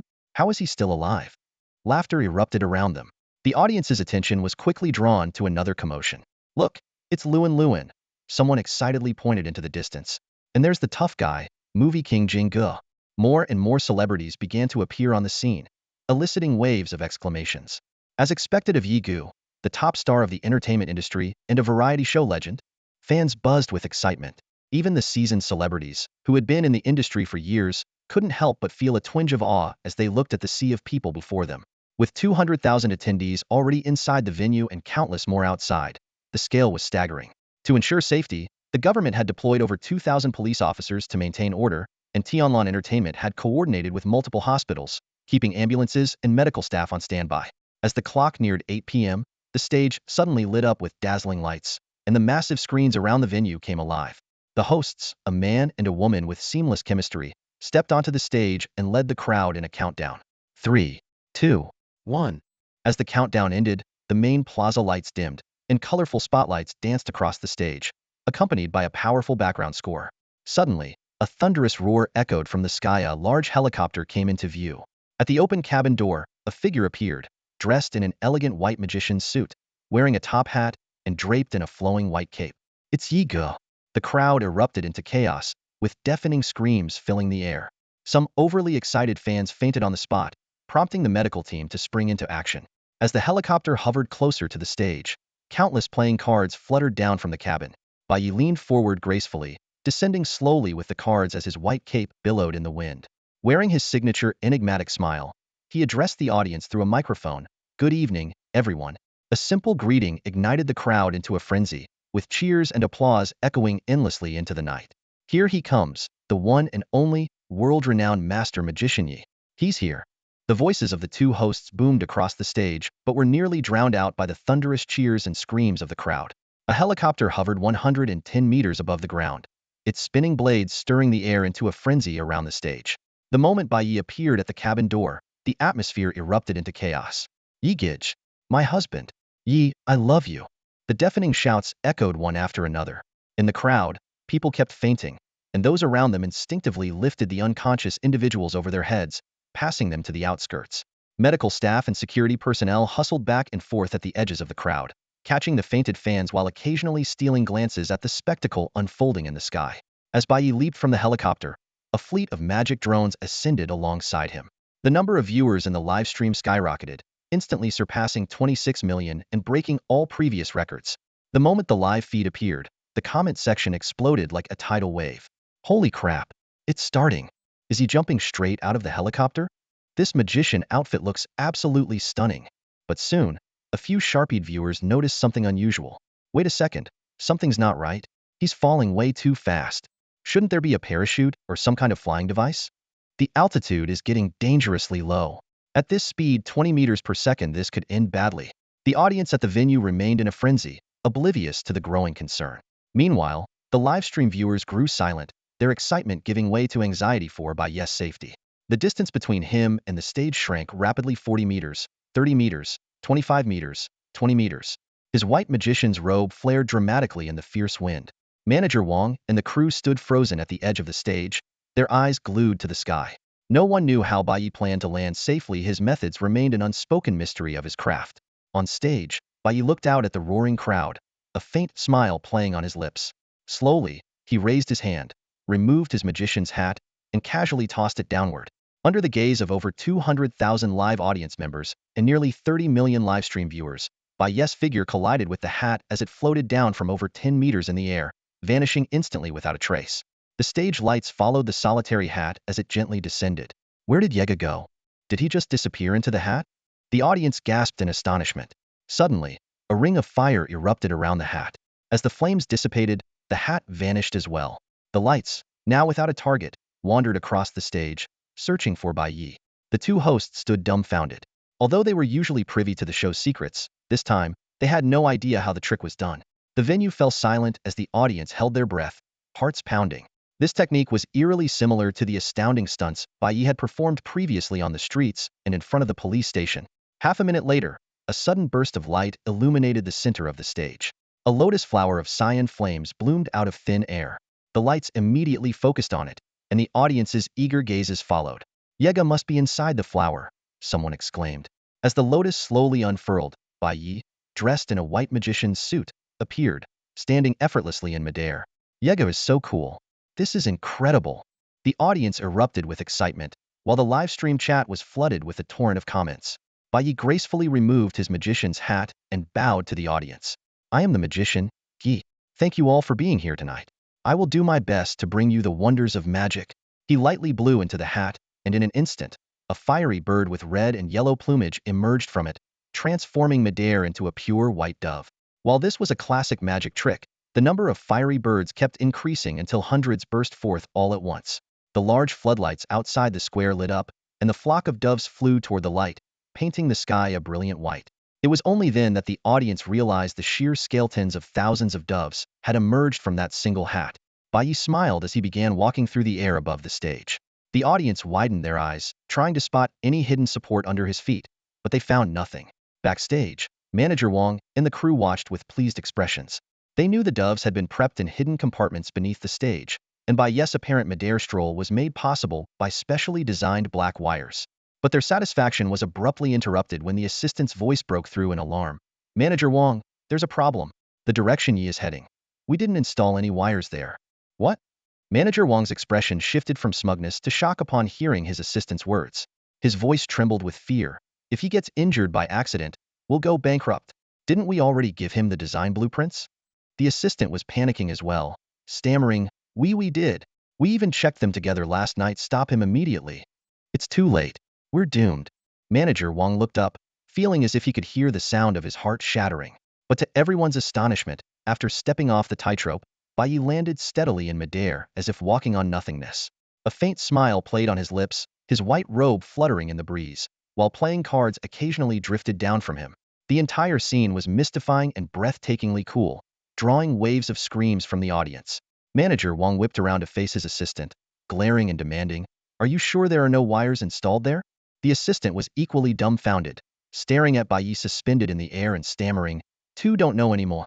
The workspace fell into a dead silence. The magical drones not only captured Bai Ye's performance, but also recorded the reactions of the live audience. Meanwhile, the livestream chat was exploding with comments. This atmosphere is absolutely electrifying. Regret not getting a ticket. Don't bother regretting. They were impossible to get. Another girl fainted. There's an open seat now. How is he walking in midair? Someone explain. In the premium seating area near the front, a young man wearing a hat and mask was enthusiastically taking photos and videos. He was Xiao Chong, the internet influencer who had previously attempted to expose Bai Ye's magic tricks. Determined to find a flaw, he had spent a fortune on a first-class ticket. Suddenly, amidst the nearly 30 million viewers in the live stream, a striking message appeared. Magic revealed, Xiao Chong sent Carnival X1. When the famous magician Copperfield from the US levitated across the Grand Canyon, he used wires that were invisible from a distance. Brother Ye's midair walking trick uses the same principle. There are black-coated wires under his feet, concealed by the night. I've captured the evidence. Feel free to check out my account for my latest work. It's not easy being a small streamer, so I'd really appreciate your support. As soon as this comment was posted, something astonishing began to unfold. The viewer count in Bai Ye's live stream, which had nearly 30 million people, suddenly plummeted. Meanwhile, the stats for the influencer Xiao Chong, who had posted the comment, skyrocketed. His recently uploaded video views shot up from 5 million to 20 million, and his follower count surged like a rocket from 2 million to 10 million. In just a few minutes, Xiao Chong had transformed into a super influencer. Yi, you're truly my lucky star. Xiao Chong's hands trembled uncontrollably as he stared at the soaring numbers. Inside Bai Ye's livestream, fans began to piece things together. There really are wires. So that's how it is. I always thought you used magic, but I guess not. Still, being able to walk so steadily on such thin wires is impressive in itself. After the heated discussion, the atmosphere in the stream turned a bit subdued, and the comments started to dwindle. Bai Ye seemed to sense his fans' disappointment. Hovering midair, a mysterious smile appeared on his face. I've never really given you all any gifts. This time, I have a little something prepared for everyone.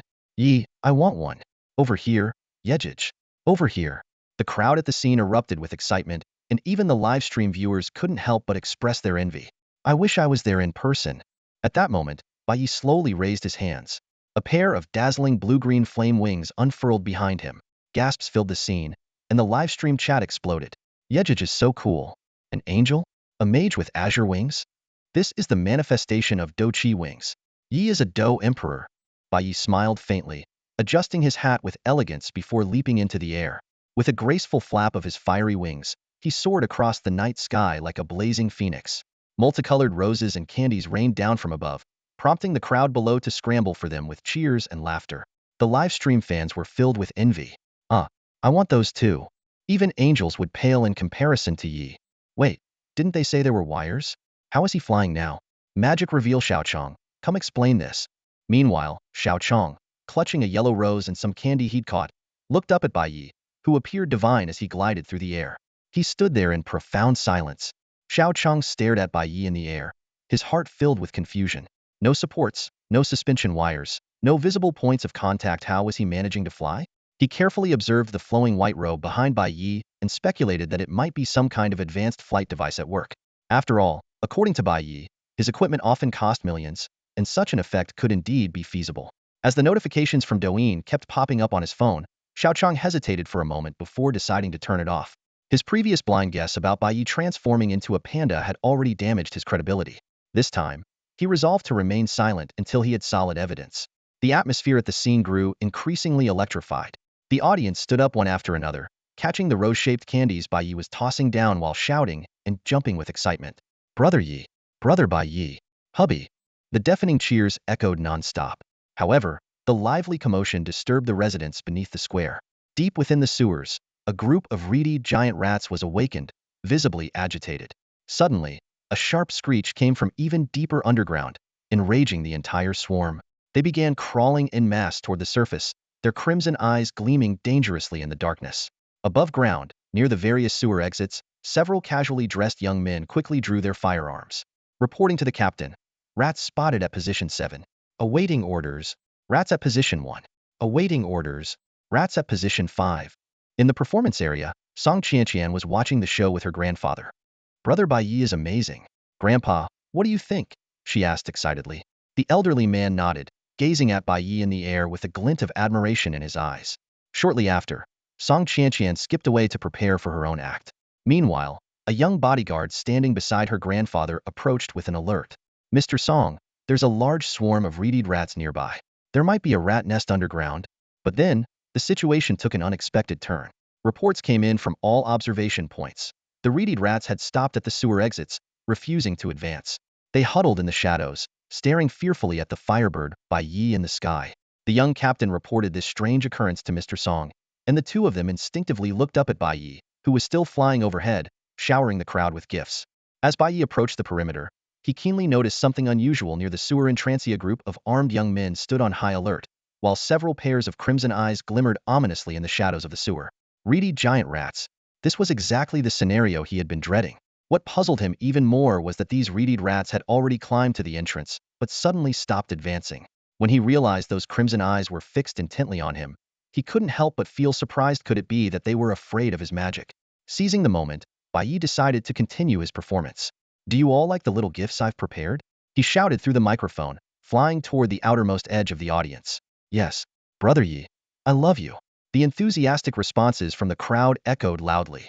Wherever Bai Ye passed, he scattered roses and candies, and each time he reached a sewer entrance, he casually cast a spell, sealing the openings with thick layers of ice. Squeak! The outermost few reedied rats didn't escape in time and were instantly frozen, while the rest scrambled backward in fear. The armed youth nearby watched in astonishment at the scene.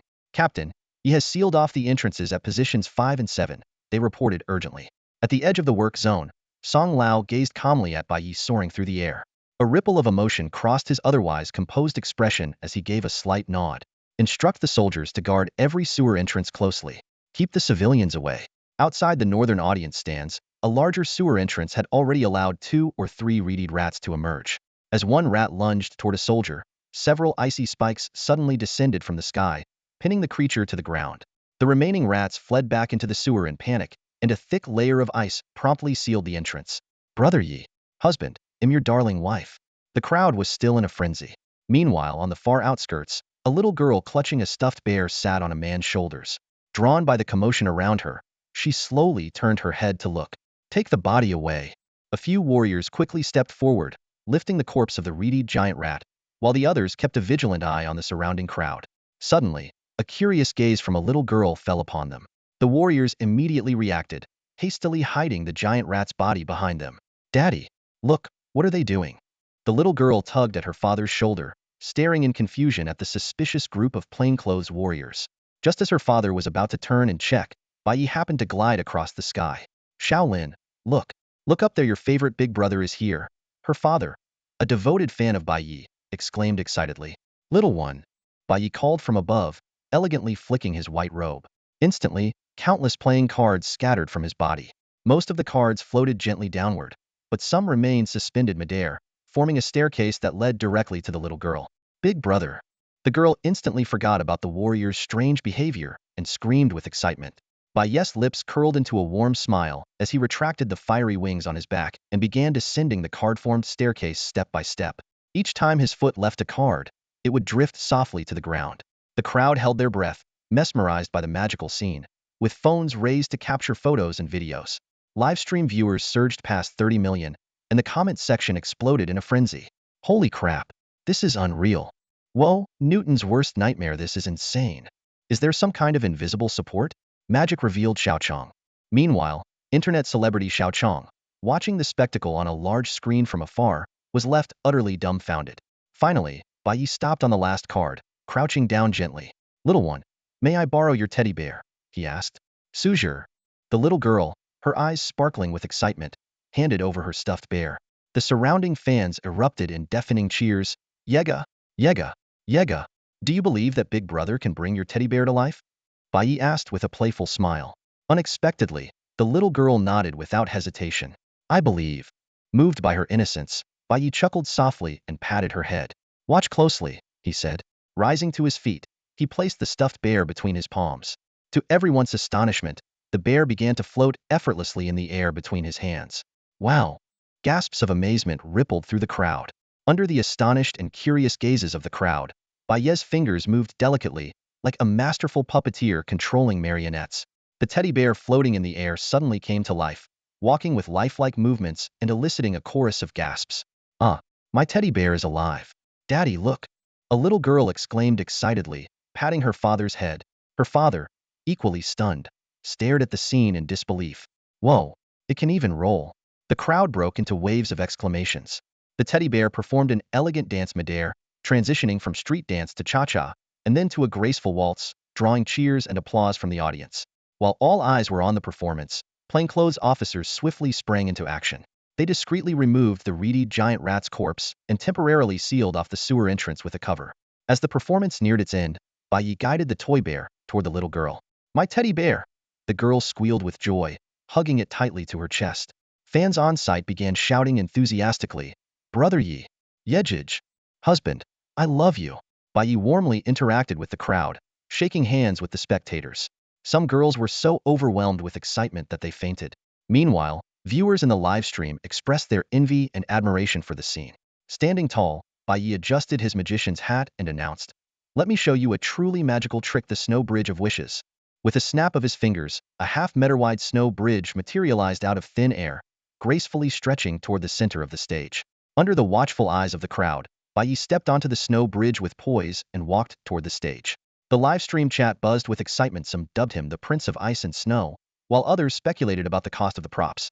The little girl suddenly noticed the plainclothes officers working in the background and curiously asked, Daddy, what are those uncles doing? Oh, those are plainclothes police officers, her father replied with a smile. The girl waved happily at them, and the officers smiled back, silently reaffirming their resolve. As long as they were there, they would ensure the safety of the citizens. At the edge of the work area, Elder Song listened to safety reports from various positions. His furrowed brows eased slightly, though his concerns about the rat infestation in the city deepened. On stage, Bai Ye wasn't finished. His gaze shifted to two massive mascots standing below the stage. One was a three-turtle Snow King, and the other a Qilin, symbolizing the sponsors Sweet Harmony and Huaxia Mobile, respectively.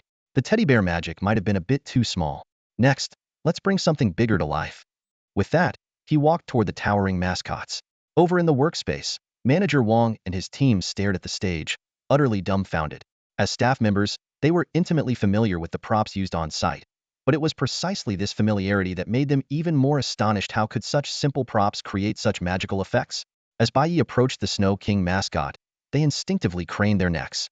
According to the prior setup, various parts of the Snow King mascot were tied with transparent strings.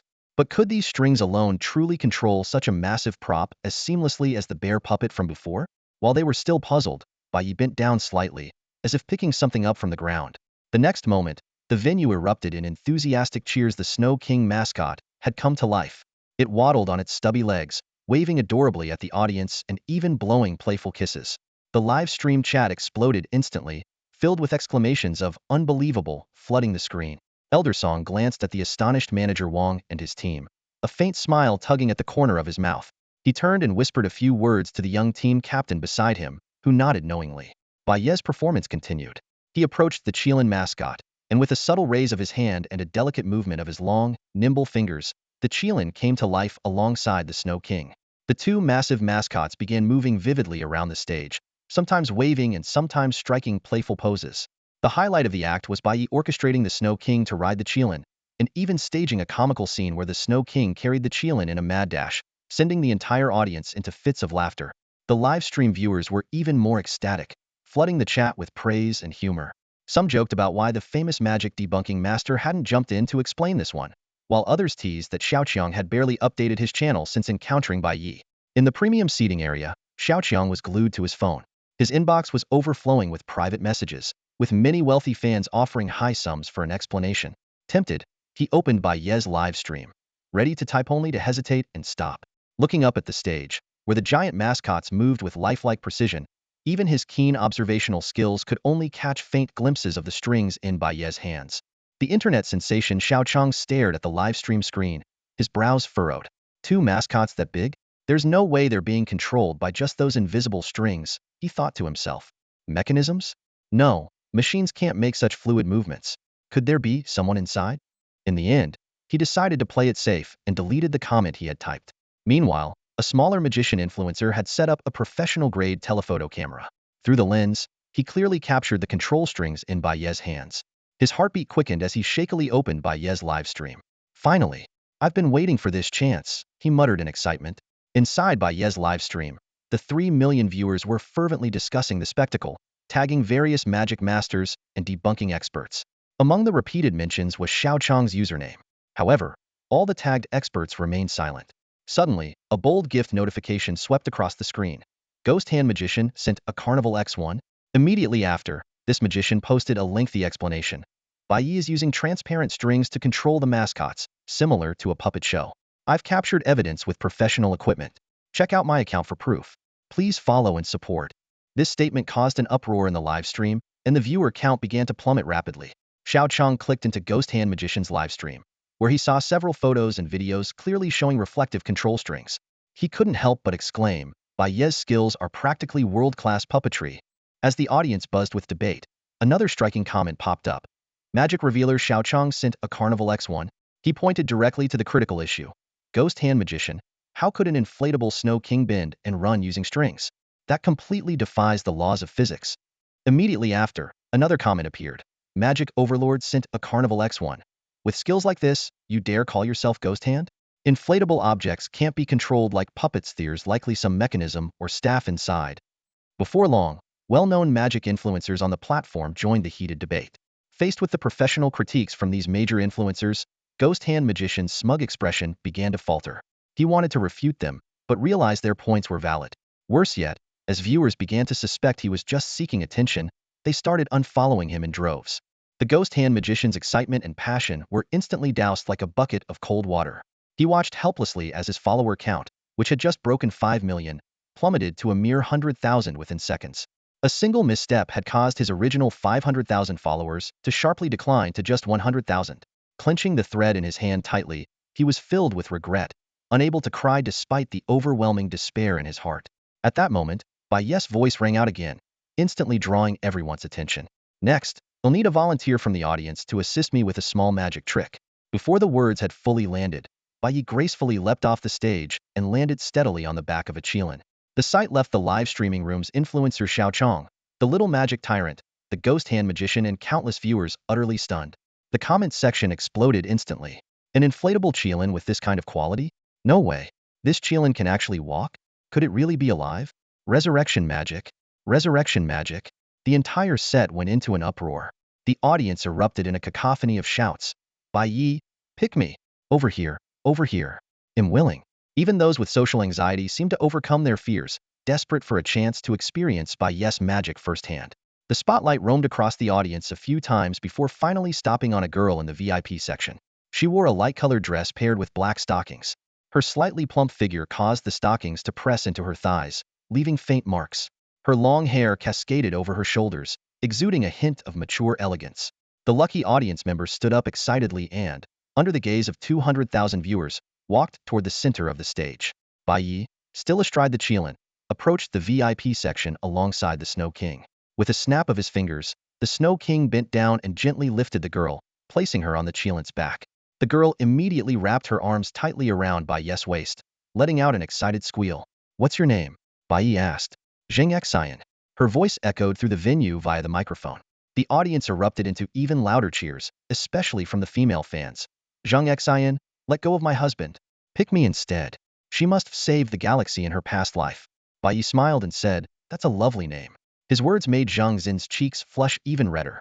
Everyone knew that Zheng Xian was none other than the top supporter in Bai Ye's livestream, known as Big Sister Fierce, who had gifted him millions in virtual presents. Bai Ye, still on the Qilin with Zheng Xian, circled half the stage before guiding the Snow King and the Qilin back to their places. Turning around, he gently supported Zheng Xian by the waist, softly reassuring her, "Don't be nervous." Feeling the warmth of his hand, Zheng Xian trembled all over, her mind going completely blank from the overwhelming nervousness. "This inflatable Qilin is so firm," Zhang Xian exclaimed in amazement, pressing against Bai Ye's toned abs. "Your abs so solid." Bai Ye's lips curved into a slight smile. "Want to try levitation?" "Yes," Zhang Xian answered without hesitation. Before her words had fully landed, Bai Ye wrapped his arm around her waist, and their bodies slowly lifted off the ground. A chorus of gasps erupted from the crowd around them. Clinging tightly to Bai Ye, Zhang Xian curiously looked around, her voice trembling. This is unbelievable. How are we flying? Is this magic?" As she spoke, she reached out into the air, trying to find something to hold on to.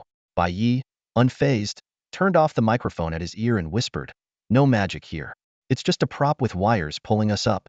Held securely in Bai Ye's arms, Zhang Xian nodded dazedly. By the time she regained her senses, they were already standing at the center of the stage. Bai Ye turned his microphone back on and addressed the audience. "Next up is a time-space teleportation trick. It's simple, it'll make Miss Zheng here disappear from the stage and reappear below it." The audience immediately erupted into cheers and chatter. "Ah, Bai Ye, pick me next. Isn't this the first time he's used someone else for his magic tricks? That girl's going to find out all of Bai Ye's secrets. Get me all the info on her in 3 minutes." Bai Ye took a handkerchief from his chest pocket, showed it to the audience, and tossed it gently into the air. The handkerchief suddenly expanded into a massive white sheet, slowly descending and perfectly covering the stage. Stagehands quickly stepped forward to remove the sheet, but when it was lifted, the stage was empty. No one was there. The audience erupted again. "What the heck? Where did Bai Ye and that girl go? He didn't just run off with her, did he? Take me too."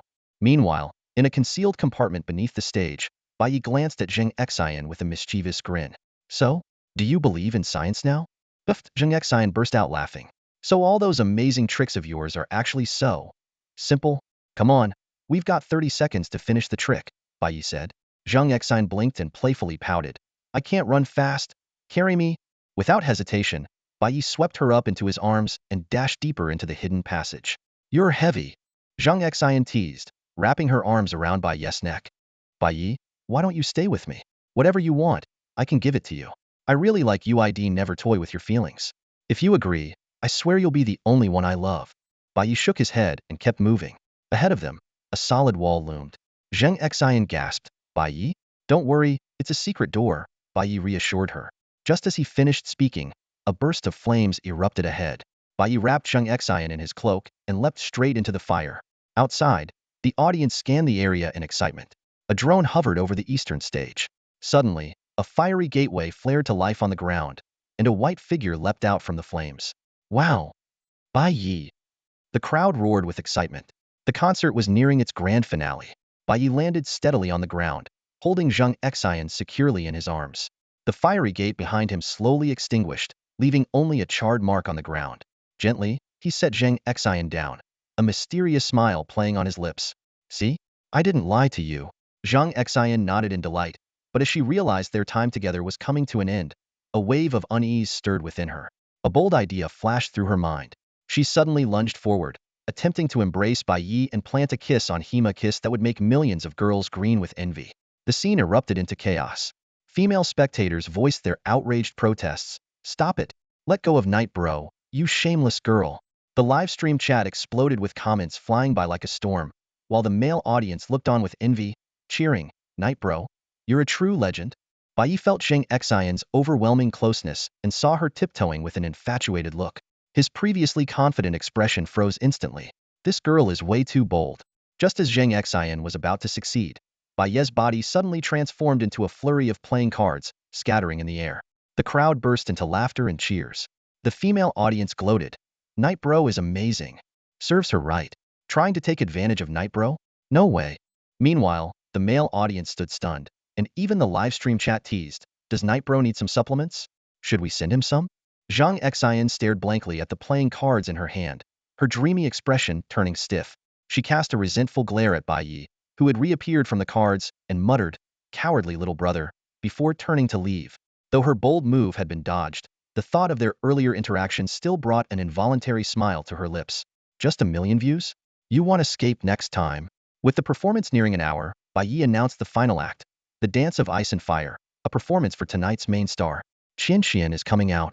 The audience buzzed with excitement and reluctance, knowing this magical show was drawing to its conclusion. Bai Ye floated into the air above the stage, which suddenly split into two halves. One a raging sea of fire, the other a glistening expanse of ice. To everyone's astonishment, two giants emerged, one a muscular man, the other an enchanting woman, each towering 7 or 8 meters high. Bai Ye, now mastering the fundamentals of spatial manipulation, had pushed his magic of fire and ice to its absolute peak. The towering ice and fire giants, though only formed from basic flames and frost without enhanced power, were already awe-inspiring with their sheer size and dazzling appearance. Similarly, the fiery wings, sustained merely by fundamental spatial energy, were enough to leave the audience in astonishment. Bai Ye, dressed in an immaculate white magician's outfit, hovered steadily between the shoulders of the two giants. Watching the audience's enthusiastic cheers, a confident smile curved on his lips. Now, let's welcome our lead singer Song Qian. As his voice faded, the stage lit up with brilliant, dazzling lights, and atmospheric mist sprayed into the air. A graceful figure emerged. Song Qian, dressed in a pink short dress, elegantly made her way to the center of the stage. Qian, goddess! The shouts from male fans instantly drowned out the girl's screams. The camera zoomed in on Song Qian, who beamed with a sweet smile. She first waved to Bai Ye in acknowledgement, then turned to greet the audience. Thank you all for coming to the joint concert of me and Brother Ye, Song Qian said, her voice amplified through the microphone, reaching every corner of the venue. Seeing everyone so happy really touches me. Next, I'll be performing my new song, Promise Under the Cherry Blossom Tree, with Brother Ye accompanying me with his dance. I hope this brings even more joy to you all. The audience erupted again. I still remember the last concert where Brother Ye and Qian sang together, this time performing on the same stage. It's beyond exciting. Brother Ye and Qian are such a perfect match. As the soothing melody began, Song Qian swayed gently to the rhythm under the spotlight. Da-da-da-da-da-da-da. Following the intro, her sweet yet bold voice resonated across the venue. Who gallops away drunk, my cries piercing the horizon? Who crafts melodies so splendid, my fingers dance in elegance? At the same time, Bai Ye's ice and fire giants moved in sync with the music. Even from the high-rise buildings outside the square, spectators could clearly witness the breathtaking spectacle without the need for binoculars. This is incredible. Qian's voice is amazing. The stage effects are simply flawless. The audience's excitement reached a fever pitch. Even celebrities like Luan in attendance couldn't help but nod in approval, though Song Qian's vocal techniques still had room to grow. Her unique voice paired with her sweet and charming presence was more than enough to captivate the entire crowd. What truly captivated these big-name celebrities was Bai Ye's breathtaking magic performance. On stage, a giant figure of ice and another of fire gracefully danced together in midair, creating an awe-inspiring spectacle. Each star couldn't help but imagine, if they could invite Bai Ye to perform at their concerts, it would undoubtedly result in an unparalleled feast for the senses. Eagerly, they instructed their respective agencies to discreetly investigate what exactly had Tianlan Entertainment offered to secure this enigmatic magician. As the performance continued, a song began to play softly on stage. The road ahead is long. I want you by my side. Together, let's return to the past and keep this promise alive. Let it accompany me to the end of time. As the melody faded, the ice and fire giants in the air embraced each other and dissolved into shimmering sparks and crystalline ice fragments, vanishing into the void. The audience erupted in waves of cheers, and many girls were moved to tears, deeply touched by the song's subtle melancholy. Bai Ye's figure transformed into a cascade of playing cards, fluttering gently down to the stage, and reappeared beside Song Qian. That was a great performance, Bai Ye said. Thank you, Brother Ye. Song Qian beamed with a radiant smile, basking in the enthusiastic cheers of the audience. Now, the stage is yours. Good luck. Bai Ye adjusted his magician's hat slightly, preparing to teleport away. However, Song Qian suddenly grabbed his arm. The audience instantly burst into excitement. Whoa, what's she doing in front of everyone? Is Qian about to confess her feelings? All eyes were glued to the big screen, showing the two standing closely together. If a public confession really happened, it would undoubtedly dominate tomorrow's headlines. Unfortunately for the curious crowd, Bai Ye had already turned off his microphone, and Song Qian had lowered hers. The audience could only see them whispering to each other, unable to hear a word. Fans began shouting playfully, "Get together! Qian, make your move on Brother Ye." Brother Yi, my grandpa will want to speak with you later, Song Qianqian said quietly. But don't worry, my grandpa's a good person. He won't pressure you or anything. Your grandpa wants to see me? Bai Ye's expression turned puzzled. I don't think I've done anything to you that would warrant involving a parent, have I? Seeing the audience's growing excitement, Song Qianqian's cheeks flushed red. It's official business. You'll find out soon enough. If he gives you any trouble, let me know. Now, go on already. Though still confused, Bai Ye gave her a faint smile. His body began to freeze, transforming into an exquisite ice sculpture that shattered into tiny ice crystals, vanishing from the stage. All that remained was a stunned Song Qianqian and an elated, cheering audience. After changing into fresh clothes in the dressing room, Bai Ye received a cryptic text message. From Central. Meet in the lounge. At that moment, he finally understood Song Qianqian's grandfather was actually someone from Central. This mysterious number had contacted him before regarding livestock escaping to Qixing town. Bai Ye thought to himself that anyone who could reach out to him directly must hold significant influence in the central government. Even the gifting of the Jiao mountain range was likely connected to him Song Qianqian's grandfather. From this perspective, it was clear that Song Qianqian's grandfather was no ordinary figure. No wonder Tianlan Entertainment spared no effort in nurturing Song Qianqian. It must have been aware of her background. And her grandfather reaching out to him this time was likely tied to the reedy giant rats in Modu. Bai Ye quickly changed into a casual outfit. A gray t-shirt layered with a plaid shirt, paired with casual jeans and white sneakers. He took the opportunity to check his progress. Host, Bai Ye. Occupation, intermediate fire mage, intermediate ice mage, beginner spatial mage. Reputation, 73 million. After deducting the 34 million he had accumulated earlier, this concert alone had brought him 40 million in reputation. In just 1 hour, he had earned more than he usually did after 3 or 4 days of hard work in Qixing town. Yet, he was still about 17 million short of his 90 million goal. Big achievements require steady progress. They can't be rushed. Bai Ye took a deep breath and strode toward the lounge. On stage, after Bai Ye's departure, Song Qianqian quickly regained her composure and continued singing other songs. Let me be your eyes, the voice I hear when I think of you. The beautiful melody resonated through the venue, and the audience either listened intently or cheered enthusiastically. Although it wasn't as electrifying as when Bai Ye was present, it still captivated the crowd. Even renowned musicians like Luan nodded in approval. Meanwhile, the number of viewers in Song Qianqian's livestream surged after Bai Ye signed off, breaking the 10 million mark. Even Luan and other prominent musicians were astonished by the news. Such an extraordinary number of live viewers was rare, even for their own concerts. Inside the lounge, an elderly man with graying hair and eyebrows but a sharp, energetic demeanor sat on the sofa. His deep-set eyes gleamed with wisdom. A young team leader stood guard by the door. Upon seeing Bai Ye arrive, he announced, "Mr. Song, he's here." Bai Ye glanced at the young team leader without revealing any emotion, then walked over and took a seat across from the elderly man. After a brief exchange to confirm identities, the old man introduced himself bluntly, Song Weihua, Supreme Commander of the Eastern War Zone of the Great Xia Nation. This identity far exceeded Bai Ye's expectations. The Supreme Commanders of the 5 war zones of the Great Xia Nation were second only to the nation's leader in authority, pillars of the country. Out of respect for such a hero, Bai Ye immediately straightened his posture and said, "Commander Song." The old man chuckled and waved his hand. "Just call me Old Song. I believe you've already guessed why I've asked to meet you. It's about those big rats." His expression turned serious. "We hope you can step in and help eliminate the reedy rats threatening the safety of tens of millions of Modu citizens. Whatever conditions you have, we'll do our best to meet them." Bai Ye was somewhat surprised at how accommodating the government was. Sensing his thoughts, Old Song explained, "We are aware that you have many secrets, but that doesn't matter. The gifting of the Jiao mountain range was a gesture of goodwill. Of course, it also included the hope that you'd use your magic to deal with those creatures. Additionally, it was a form of protection for you. You've probably noticed that the forces from M Nation, who seemingly control everything, haven't come to trouble you, right?" Bai Ye nodded in agreement. If the government had used coercive measures, he might already be on the run, hunted by various nations. Moreover, the system required him to maintain live streams to enhance his abilities. If he were globally banned, his situation would become extremely precarious.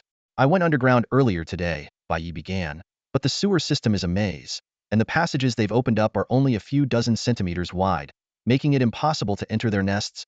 A thought suddenly struck him, and he glanced at the ground. Could it be that, with so many rats appearing at tonight's concert, there's a nest right underneath us? When Bai Ye heard the news about going down to investigate, a trace of surprise flashed in Song Lao's eyes. He quickly pieced together the information and soon pinpointed the reason for Bai Ye's proactive involvement: the 2 severely injured officers, particularly the female one. "Well, granddaughter, It seems your competition is quite intense. Song Lao squinted slightly, a faint smile playing on his lips. Actually, we usually call it a rat den, not a rat nest, Song Lao explained seriously. The tunnels you found were dug by ordinary reed rats. Each rat den has its own rat king, and the area beneath this square is no exception. The tunnels created by the rat king are much wider. Rat king? Bai Ye frowned. Are you saying there are multiple rat dens underground, each with its own rat king? Song Lao nodded in confirmation. Bai Ye's expression grew grim. This scattered layout is indeed tricky to handle. If we alert them during the clearing process, it might trigger an early outbreak of the rat infestation in the city. While I'm not afraid of these reed rats, completely eradicating them before an outbreak seems uncertain. We don't need you to eliminate all the reed rats, Song Lao chuckled as he clarified. These rats have a unique biological trait only the rat kings can reproduce, and all rat kings are female. Every reed rat in a den is the offspring of its rat king. More importantly, the entire population has only one rat emperor, the sole male involved in reproduction.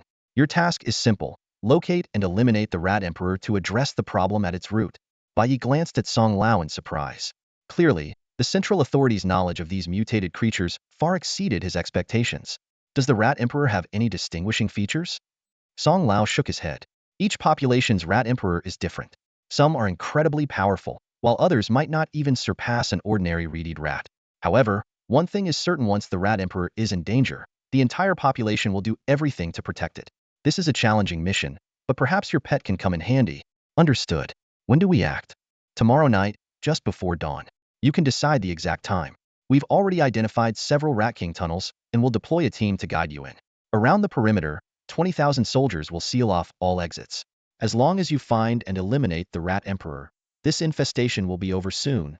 After finalizing the strategy, Song Lao noticed Bai Ye's hesitant expression and said, "If you have any questions, feel free to ask. He'll tell you whatever I can." Where exactly did these reed rats come from? Bai Ye asked directly. Song Lao lightly tapped the floor with his foot and said meaningfully, "From underground." Seeing Bai Ye frown, he smiled mysteriously and added, "Once you venture deep into your ranch, you'll understand." Bai Ye looked at Old Song intently, his gaze sharp.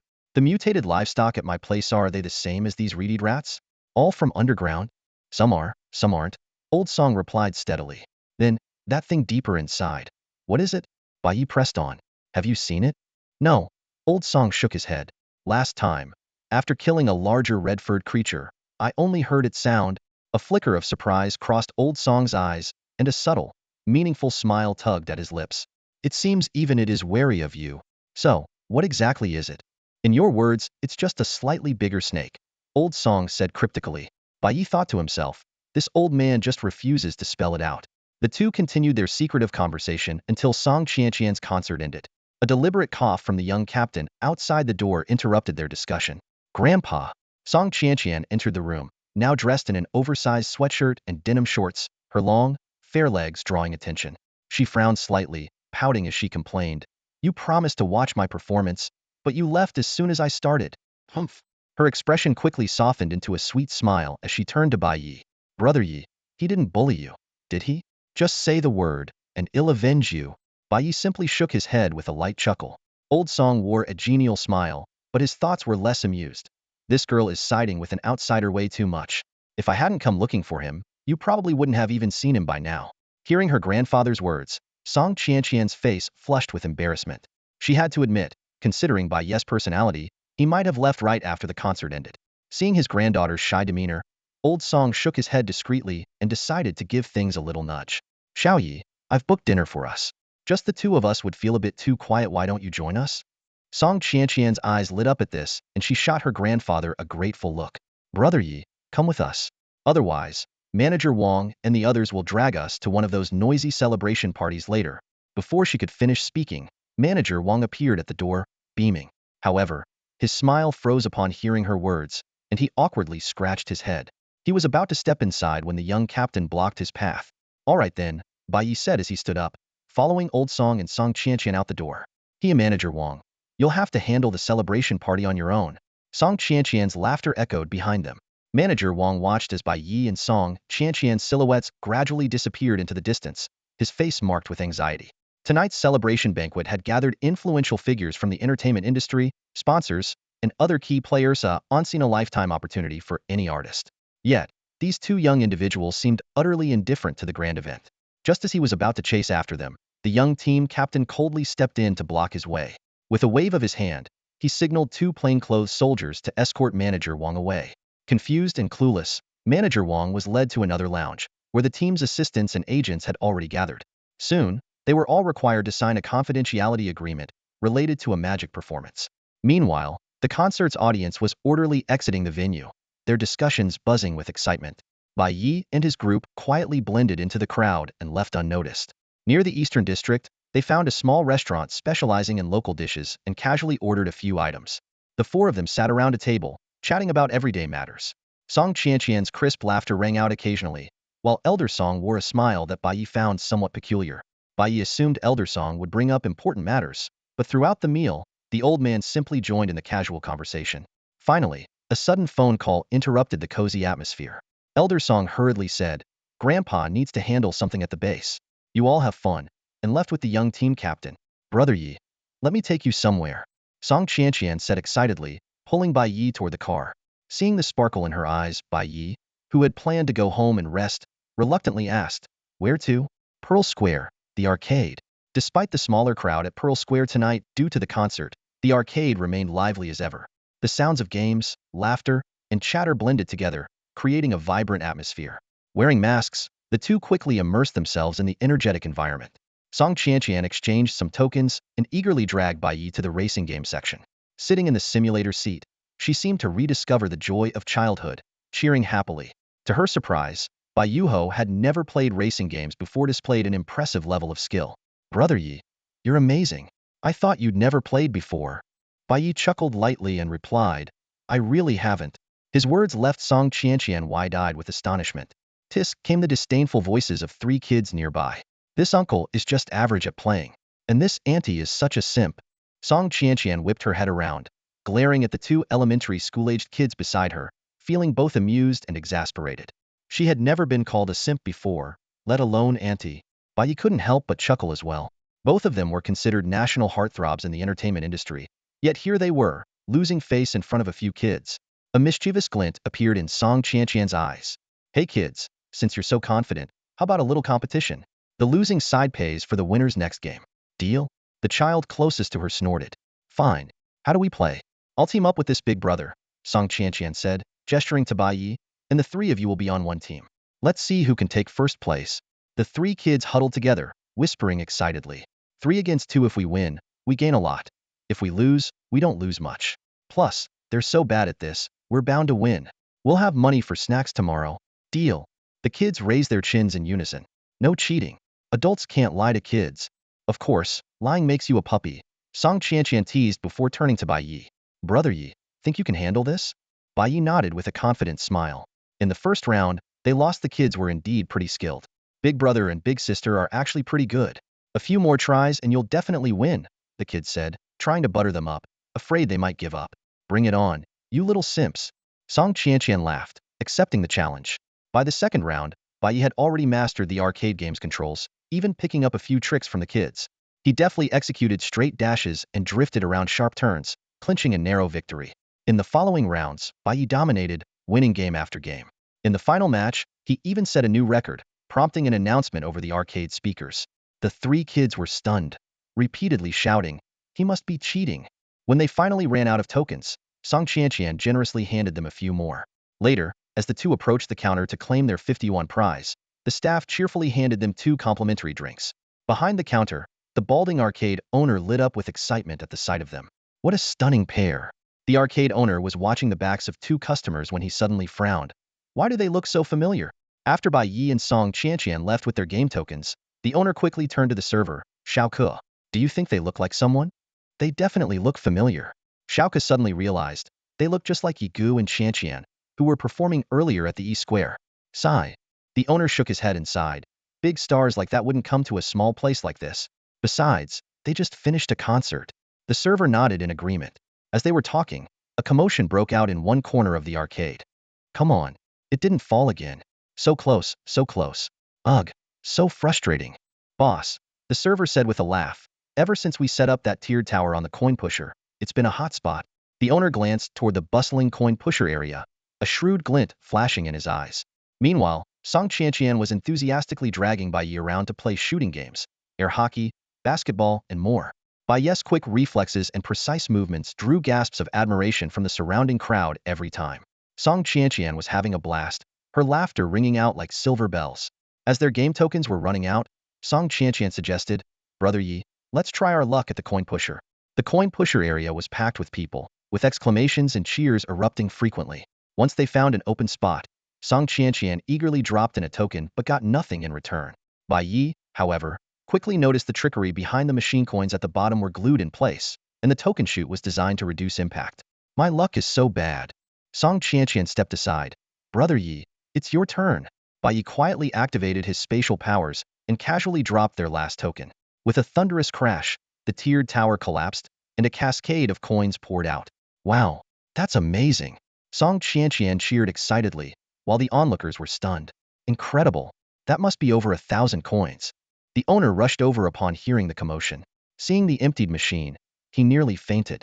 5,000? I've lost 5,000. He forced himself to ask, How? How did you do that?" Just like this, Bai Ye demonstrated the motion of dropping a token. The owner was at a loss for words and finally managed to squeeze out. Even the coins at the bottom came out. Under everyone's watchful eyes, the owner had no choice but to honor the win. While tallying up the points, he proposed a compromise. "That's a total of 50,220 points, worth 5,022 yuan. We're short on cash, so how about half in cash and half in game tokens?" Song Qianqian glanced at Bai Ye, and seeing him nod, she happily agreed. After all, to them, this amount of money was inconsequential. Clink, clink, the arcade owner swiftly poured a large basket of game tokens onto the counter, the crisp metallic sound echoing throughout the game center. "Here are 1,500 game tokens. You guys play with these first, and if you need more, come back to me later," the owner said while pulling out a stack of daxia currency from a drawer and handing it to Song Qianqian. Song Qianqian took the money, her eyes sparkling with excitement. Although a little over 2,000 yuan wasn't a huge sum, it was the first earnings she and Bai Ye had won together. "Hey everyone, I've got tons of game tokens here. Who wants some? They're free." Song Qianqian shouted cheerfully. As soon as her words left her lips, the surrounding crowd's attention immediately shifted toward her. The group of kids who had just competed against them was about to leave, but quickly turned back upon hearing her announcement. After confirming the tokens were indeed free, the kids began to sweet-talk her. "Big sister, you're so beautiful. You're the most gorgeous woman in the world." Each child grabbed a handful of tokens and happily ran off to the game machines. Other players also gathered around, and in no time, more than 1,000 tokens had been distributed. The owner stood nearby, his mouth twitching slightly. "Guess I'm working for free tonight," he muttered. Bai Ye, carrying the remaining 1,000 tokens, walked with a slightly flushed Song Qianqian to the claw machine section. Passing 2 ordinary claw machines, Bai Ye stopped in front of the third one. Inside this machine, besides the usual plush toys, were the latest models of Huaxia and Pineapple smartphones, and most notably, a set of BMW car keys. The surrounding customers noticed Bai Ye eyeing the car keys and, pretending to casually inspect the machine, inched closer, their nerves subtly on edge. "Go, Bai Ye. You've got this." Song Qianqian cheered enthusiastically beside him. "Never tried this before. Let's give it a shot," Bai Ye said as Song Qianqian guided him. "First, insert a coin, then use the joystick over there. Once you're ready, press the red button on the side." With a clink, the first token dropped in. Bai Ye fumbled with the controls but failed to grip anything. On his second try, he managed to grab something but couldn't lift it. The owner let out a quiet sigh of relief, thinking this guy had decent luck but nothing more. Suddenly, a gasp came from the onlookers. Bai Ye had managed to grab a plush toy, but halfway up, the mechanical claw gave a sharp jolt, causing the toy to fall. The crowd let out a collective sigh of disappointment, though many secretly admired how quickly Bai Ye was improving. After several more attempts, the toys continued to slip from the claw's shaky grip. A faint, knowing smile appeared on the owner's face.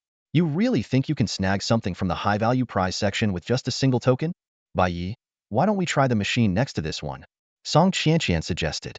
But Bai Ye shook his head, a subtle smirk forming on his lips.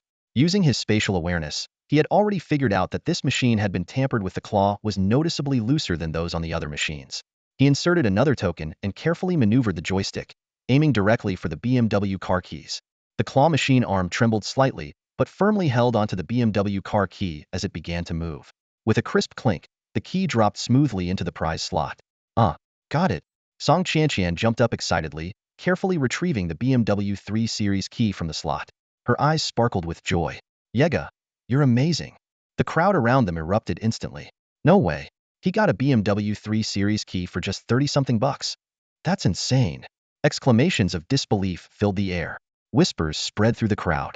That guy is so good looking. Yeah, but the girl next to him is really pretty too. Wait a second.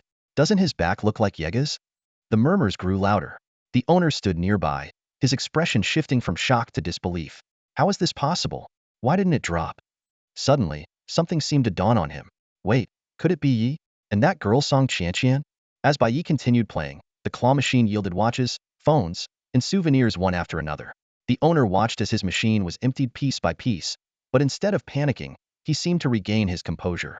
Recalling an incident at the Hill Grand Hotel, a faint smile tugged at his lips. Boss, are you okay? The staff asked him quietly, concern evident in their voices. Quiet. The owner waved them off, keeping his eyes on Bai Ye and Song Qianqian as they handed out the prizes to the surrounding onlookers. He turned and asked the staff, does my smile look natural? The staff exchanged bewildered glances, as though they were looking at a madman. The owner straightened his attire and quickly approached Bai Ye and Song Qianqian. Ahem, haha. Yi, Qianqian. It really is you two. What an honor to run into you at my little arcade. I must apologize if the hospitality was lacking earlier. Yi, Qianqian. The crowd, now holding their gifted prizes, suddenly processed what was happening and erupted in even louder cheers.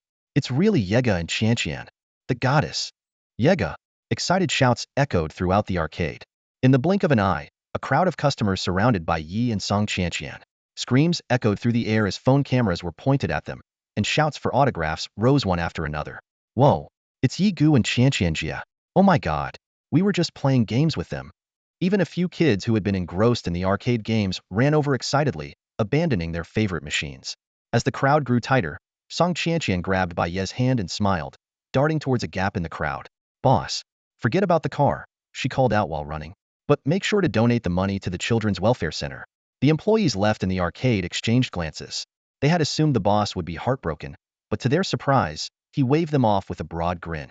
Once the place had quieted down, the boss turned to a young staff member. Xiaoku, don't you have a Douyin account? Yes, boss. Work overtime tonight and edit the surveillance footage into a video titled, The Great Magician Pulls a Stunt at the Arcade. Boss almost goes bankrupt. I'll pay to boost its popularity. If you do it well, I'll promote you to assistant manager and give you a bonus. The young man eagerly agreed, and the other employees quickly caught on to the boss's business savvy. What excited them even more was the boss's next promise that if the business thrived, everyone would get pay raises and bonuses. Out on the street, Bai Ye drove Song Qianqian away from Mingzhu Plaza. Her cheerful laughter filled the car. Haha, it's been so long since I had this much fun. What do you think? Yi go. Bai Ye smiled faintly and nodded. By now, it was nearing midnight. The streets were mostly empty, but police cars and patrolling officers were unusually conspicuous as though beneath the calm surface, the city was quietly on high alert. It's getting late. Let me take you home, Bai Ye said. Song Qianqian gave a sly smile. Grandpa's gone back to the army, so I have nowhere to go. How about I stay at your place for a couple of days? Her cheeks flushed slightly, and her heartbeat quickened. Bai Ye glanced at her in surprise. My place isn't convenient. I've got some things to deal with these days. Just kidding. Song Qianqian forced a laugh, though a flicker of disappointment crossed her eyes. The company has already scheduled my next concert. They'll be leaving in a couple of days. Just drop me off at the Yuehui Hotel Shaohui, and the others are staying there. Where's the next stop? Bai Ye asked. Shuzhou. Outside the Yuehui Hotel, Song Qianqian got out of the car and waved goodbye to Bai Ye. Yi Gij, how can I win your heart? Watching Bai Ye's car disappear down the street, the sweet smile on the girl's face slowly faded. She gently brushed her hair aside and turned to walk into the hotel. Driving the bulky G900, Bai Ye left the bustling streets of Modu behind, the vibrant cityscape gradually swallowed by darkness. As the car approached Weiwu Mountain, the eerie silence of the surroundings settled in, though it brought Bai Ye a rare sense of peace after all. Solitude was something he had long grown accustomed to. He drove up the mountain and returned to the Lone Star Villa. The bright lights illuminated the quiet courtyard, but the stillness was suddenly broken by the sound of hurried footsteps. Boom boom, woof woof, whimper. Xiao Fantuan, Gooden, and the other pets rushed out to greet him. Bai Ye's gaze sharpened as he noticed their bodies were covered in wounds, some still bleeding. Gooden bore a vicious scar on the left side of its face, while Quan San and Quan Si limped as they walked. Only Xiao Fantuan and Xiao Bai seemed relatively unscathed. It was evident they had just been through a fierce battle. Did someone bully you? Bai Ye frowned as he questioned them, suspecting they'd ventured deep into the mountains again. Gooden shook its head with a low growl, while Xiao Fontuan whimpered and motioned for Bai Ye to follow. They led him to the freezer, where Quan Yi and the others turned the wheel lock to open the heavy door. Bai Ye's pupils contracted. Among the usual wild boars and buffalo, there lay an enormous black bear, its size dwarfing even the red-furred beast leader he had encountered before. Its massive paws, far larger than any adult's, made Bai Ye involuntarily swallow hard. You killed it? And that thing didn't come after you? Last time, I barely grazed a small red-furred one, and it nearly came for my life. Xiao Fontuan shook its head and whimpered again, pointing at the black bear before patting its own belly, signaling that after eating it raw with Gooden a few times, they couldn't stomach it anymore and missed Bai Ye's cooking. Bai Ye pulled out several bottles of magical potions and distributed them. Quan Yi through Quan Shi's eyes lit up as they mimicked Gooden, biting through the bottles to swallow the contents. The potion's energy sent them into a frenzy. Some convulsed, some spun in circles, others leaped around in ecstatic delight. Bai Ye shook his head and used his mind to lift the black bear's corpse, carrying it outside. Xiao Fontuan happily followed, while Gooden disdainfully used its paw to slap the still-crazed Quan Yi and the others back to their senses, growling, "You're embarrassing us." Bai Ye walked into the courtyard with a large black bear slung over his shoulder. Almost instantly, sharp ice blades materialized around him. With practiced precision, he began dissecting the bear, carefully removing its intact organs. The herding dogs, led by Quan Yi, quickly surrounded him, greedily devouring this rare delicacy. They seemed particularly drawn to the organs of this powerful mutant creature. Gooden grabbed the intact bear hide and eagerly dashed toward the basement, clearly planning to create a warm nest for itself and Xiao Bai. Witnessing this, Bai Ye couldn't help but feel the urge to burn the hide to ashes on the spot. That rascal always up to something. As he worked on the trickier parts of the bear's claws and head, Bai Ye noticed something intriguing. The bear's fur, much like Gooden's, was resistant to his flame powers. Fresh bear meat remained unscathed in the fire, unlike ordinary beef or pork, which would char in an instant. After coating the meat with oil and seasoning, Bai Ye waved his hand, summoning a bluish-green flame that enveloped the bear meat. Instinctively, the herding dogs stepped back. Even Gooden, who was trying to act calm and protect Xiao Bai, had a flicker of fear in its eyes. Only Xiao Fontuan showed no fear. Instead, it drooled with excitement. Noticing this, Bai Ye mischievously flicked a small flame toward Gooden. The dog immediately bristled, torn between dodging and staying put to shield Xiao Bai. It froze in place, caught in a dilemma. Bai Ye chuckled softly and withdrew the flame, leaving Gooden looking utterly bewildered. As night deepened and the bright moon hung high in the sky, mist swirled through the mountains. The only sign of life came from the Lone Star Villa, where waves of tantalizing aromas filled the air. To everyone's surprise, Xiao Fontuan boldly snatched a piece of bear meat straight from the fire and began devouring it with gusto, leaving the other dogs dumbfounded. The herding dogs exchanged glances, silently concluding that Xiao Fontuan was the true powerhouse among them. Bai Ye watched Xiao Fontuan with amazement. This little creature not only seemed unaffected by heat, but also showed no fear of his fire or ice powers. On the contrary, it appeared thrilled whenever it encountered these energies, treating them as playthings. Once the entire bear was roasted, Bai Ye cut off one paw for himself and distributed the rest to the dogs. Suddenly, the once quiet villa came alive with joyous barking, a vibrant scene brimming with energy. The livestock in the surrounding mountains instinctively fell silent and motionless at the slightest sound. Bai Ye strolled up to the rooftop balcony, where a small table had already been set with bear paw and red wine.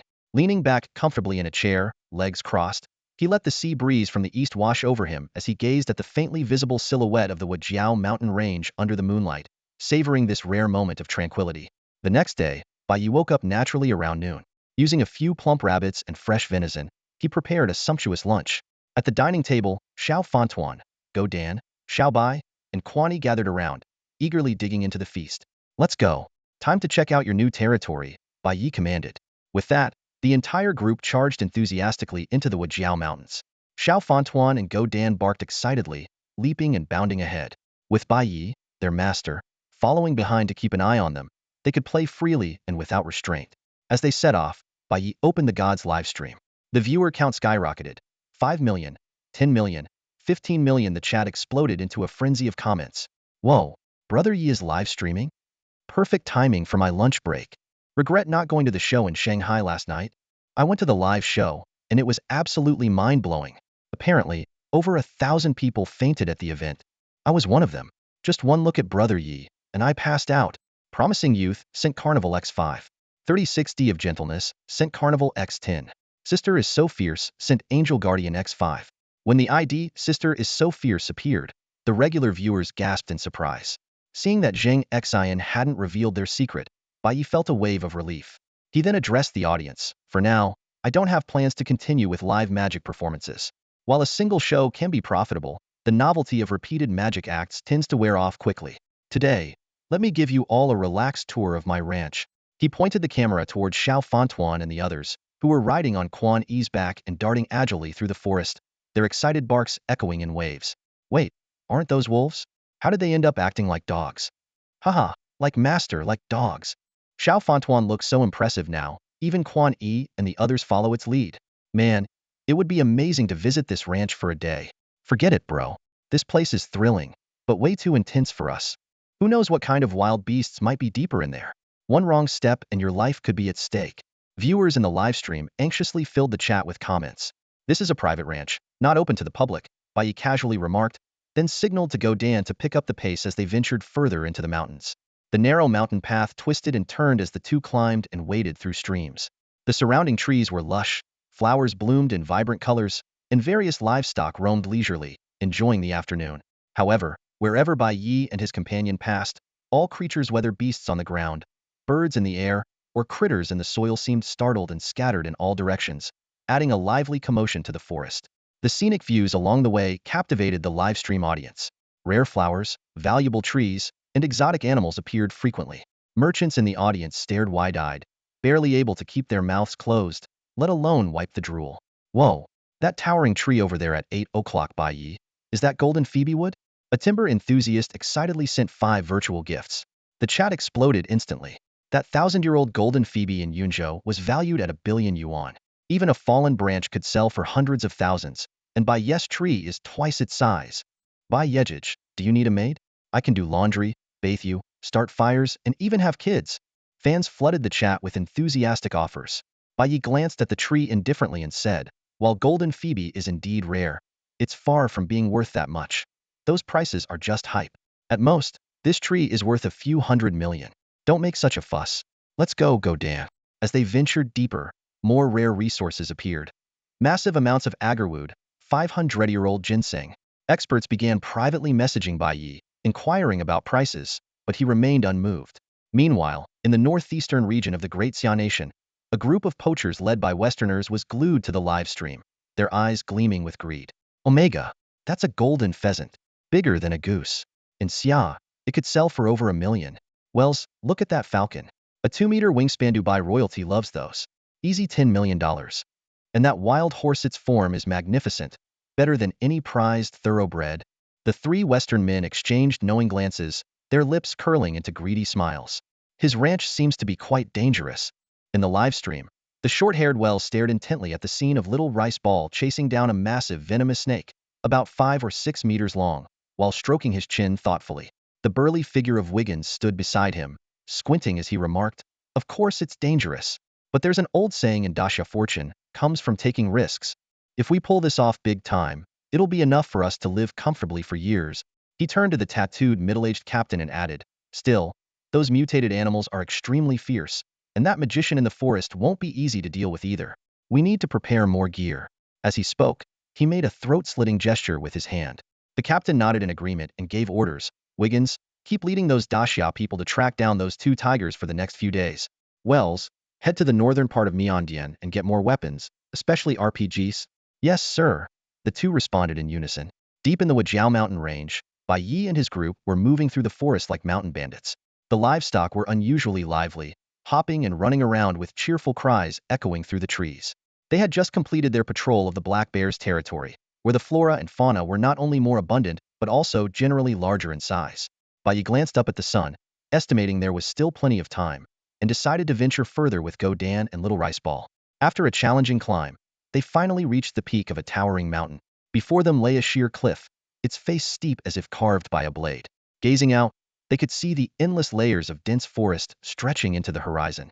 This is like a paradise hidden from the world, someone in the group exclaimed. Another joked, if the ancient poets and sages had seen this, would probably have had to memorize a few more poems in our childhood. Everyone joined in, chatting and laughing about whether this place could be developed into a tourist destination. However, Bai Ye's attention was drawn to a massive volcano in the distance. The top of the volcano was barren, but its slopes were lush with greenery. Strangely, amidst the lively calls of animals around them, that area was eerily silent, as quiet as a night without stars. Go Dan and Little Rice Ball seemed to sense something unusual as well, letting out low, cautious growls. Little Rice Ball even patted Quan Yi on the head, moved closer to Bai Ye, and gestured with its paws, as if trying to convey something. While the live stream audience couldn't feel the unsettling atmosphere, they were all mesmerized by the majestic and awe-inspiring sight of the volcano. Wow, is that a volcano? Someone exclaimed. It's even bigger than Mount Fuji in the island nation. Although it's not as tall, it looks like an extinct volcano. With such a huge crater, there must be a lake inside, right? Sure enough, the mention of a lake immediately sparked excitement. Go Dan and Xiao Fanfan appeared particularly thrilled, as if they sensed some treasure might be hidden there. Brother Yi, can we go take a look? Yeah. The islanders always brag about their Mount Fuji, but compared to this volcano, it's nothing special. Bai Yi gave a calm smile and shook his head. It's just an ordinary volcano, nothing remarkable. Inside, you'll only find some plants and small animals. He patted Go Dan's head and said, "Come on, let's check out some other places." Woof. Go Dan's previously cautious expression melted away in response to Bai Ye's composure, and it happily bounded down toward the forest at the foot of the mountain. Xiao Fanfan and Xiao Bai followed closely behind, and the lively sounds of joy echoed through the Wujiao mountain range, as if a playful game of escape was underway among the animals. It wasn't until the sun began to set that Bai Yi finally led Go Dan and the others back from their exploration of the Wujiao mountain range. After ending the live stream, they hunted a few massive wild buffalo, weighing nearly 1,000 pounds each for dinner on their way back to the Lone Star Villa. Passing by a 500-year-old ginseng plant, they dug it up and casually picked up a large piece of fallen agarwood along the way. That evening, after enjoying roasted wild buffalo, Bai Yi took a shower and around 10 p.m., he announced a new plan. Tonight, I'm heading to Modu to play a little game of Catan Mouse. Xiao Fanfan, wanna come along? Yip yip. Xiao Fanfan, who had been lounging against Quan Yi, immediately leaped to Bai Ye's side. As Bai Yi turned to ask the other companions, Go Dan wagged its tail excitedly, and the rest of the animals looked equally eager. Suddenly, Bai Yi seemed to remember something and smacked his forehead. The RV doesn't have enough space. Half of you will come along, and the other half will stay behind to guard the house. In the end, Go Dan selected Quan Yi through Quan Si as its travel companions. The once small pup had now grown tall enough to look Bai Yi in the eye. Let's go. Bai Yi waved his hand, and with Xiao Fanfan, Go Dan, and the others, he left the villa, started the RV, and set off toward Modu. The RV roared through the night, striding forward boldly. Unlike usual, there were no reckless livestock crossing the road. It wasn't that they had suddenly become more aware, but rather that the lights of the Lone Star Villa had become their new taboo, much like how car headlights were once forbidden in this area. Inside the spacious Unicac 59 off-road RV, Go Dan squeezed into the living room with 4 other large dogs. This so-called mobile fortress barely managed to accommodate them. If it were an ordinary RV, a few of them would have been left eating dust at the back. Xiao Fantuan, on the other hand, was well behaved, sitting quietly beside Bai Yi, occasionally poking its head out to look out the window. With one hand on the steering wheel, Bai Yi took a moment to check today's livestream statistics. 79 million in reputation points, with only 6 million earned from this afternoon's stream. The results fell far short of expectations, mainly because today's content was lackluster, lacking the kind of awe-inspiring magic performances that captivated audiences. The viewers couldn't hide their disappointment. These reputation points were only enough for 6 draws in the Height Ear lottery zone. The gift revenue was even more meager, totaling just 2 million.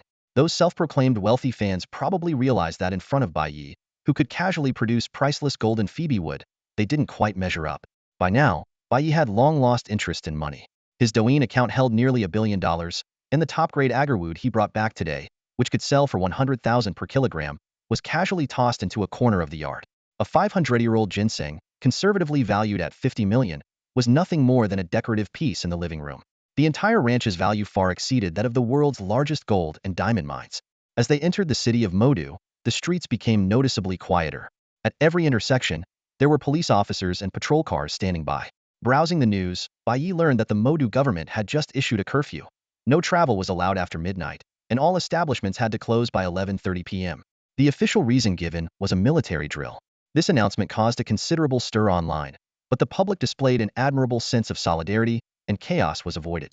It wasn't yet the agreed-upon 1 a.m., so Bai Yi first drove to Modu People's Hospital. He walked alone toward the C-109 double-occupancy room where Liang Yin and Zhang Yu were staying.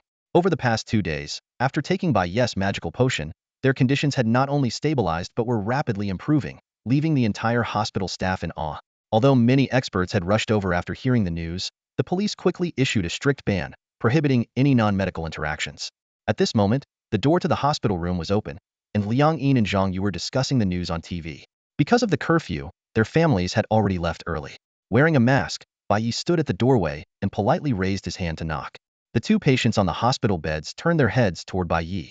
Their heads were wrapped in bandages, leaving only their eyes and mouths visible, with faint scars peeking through. "Who are you?" Zhang Yu blinked in confusion. Liang Yin, however, recognized him.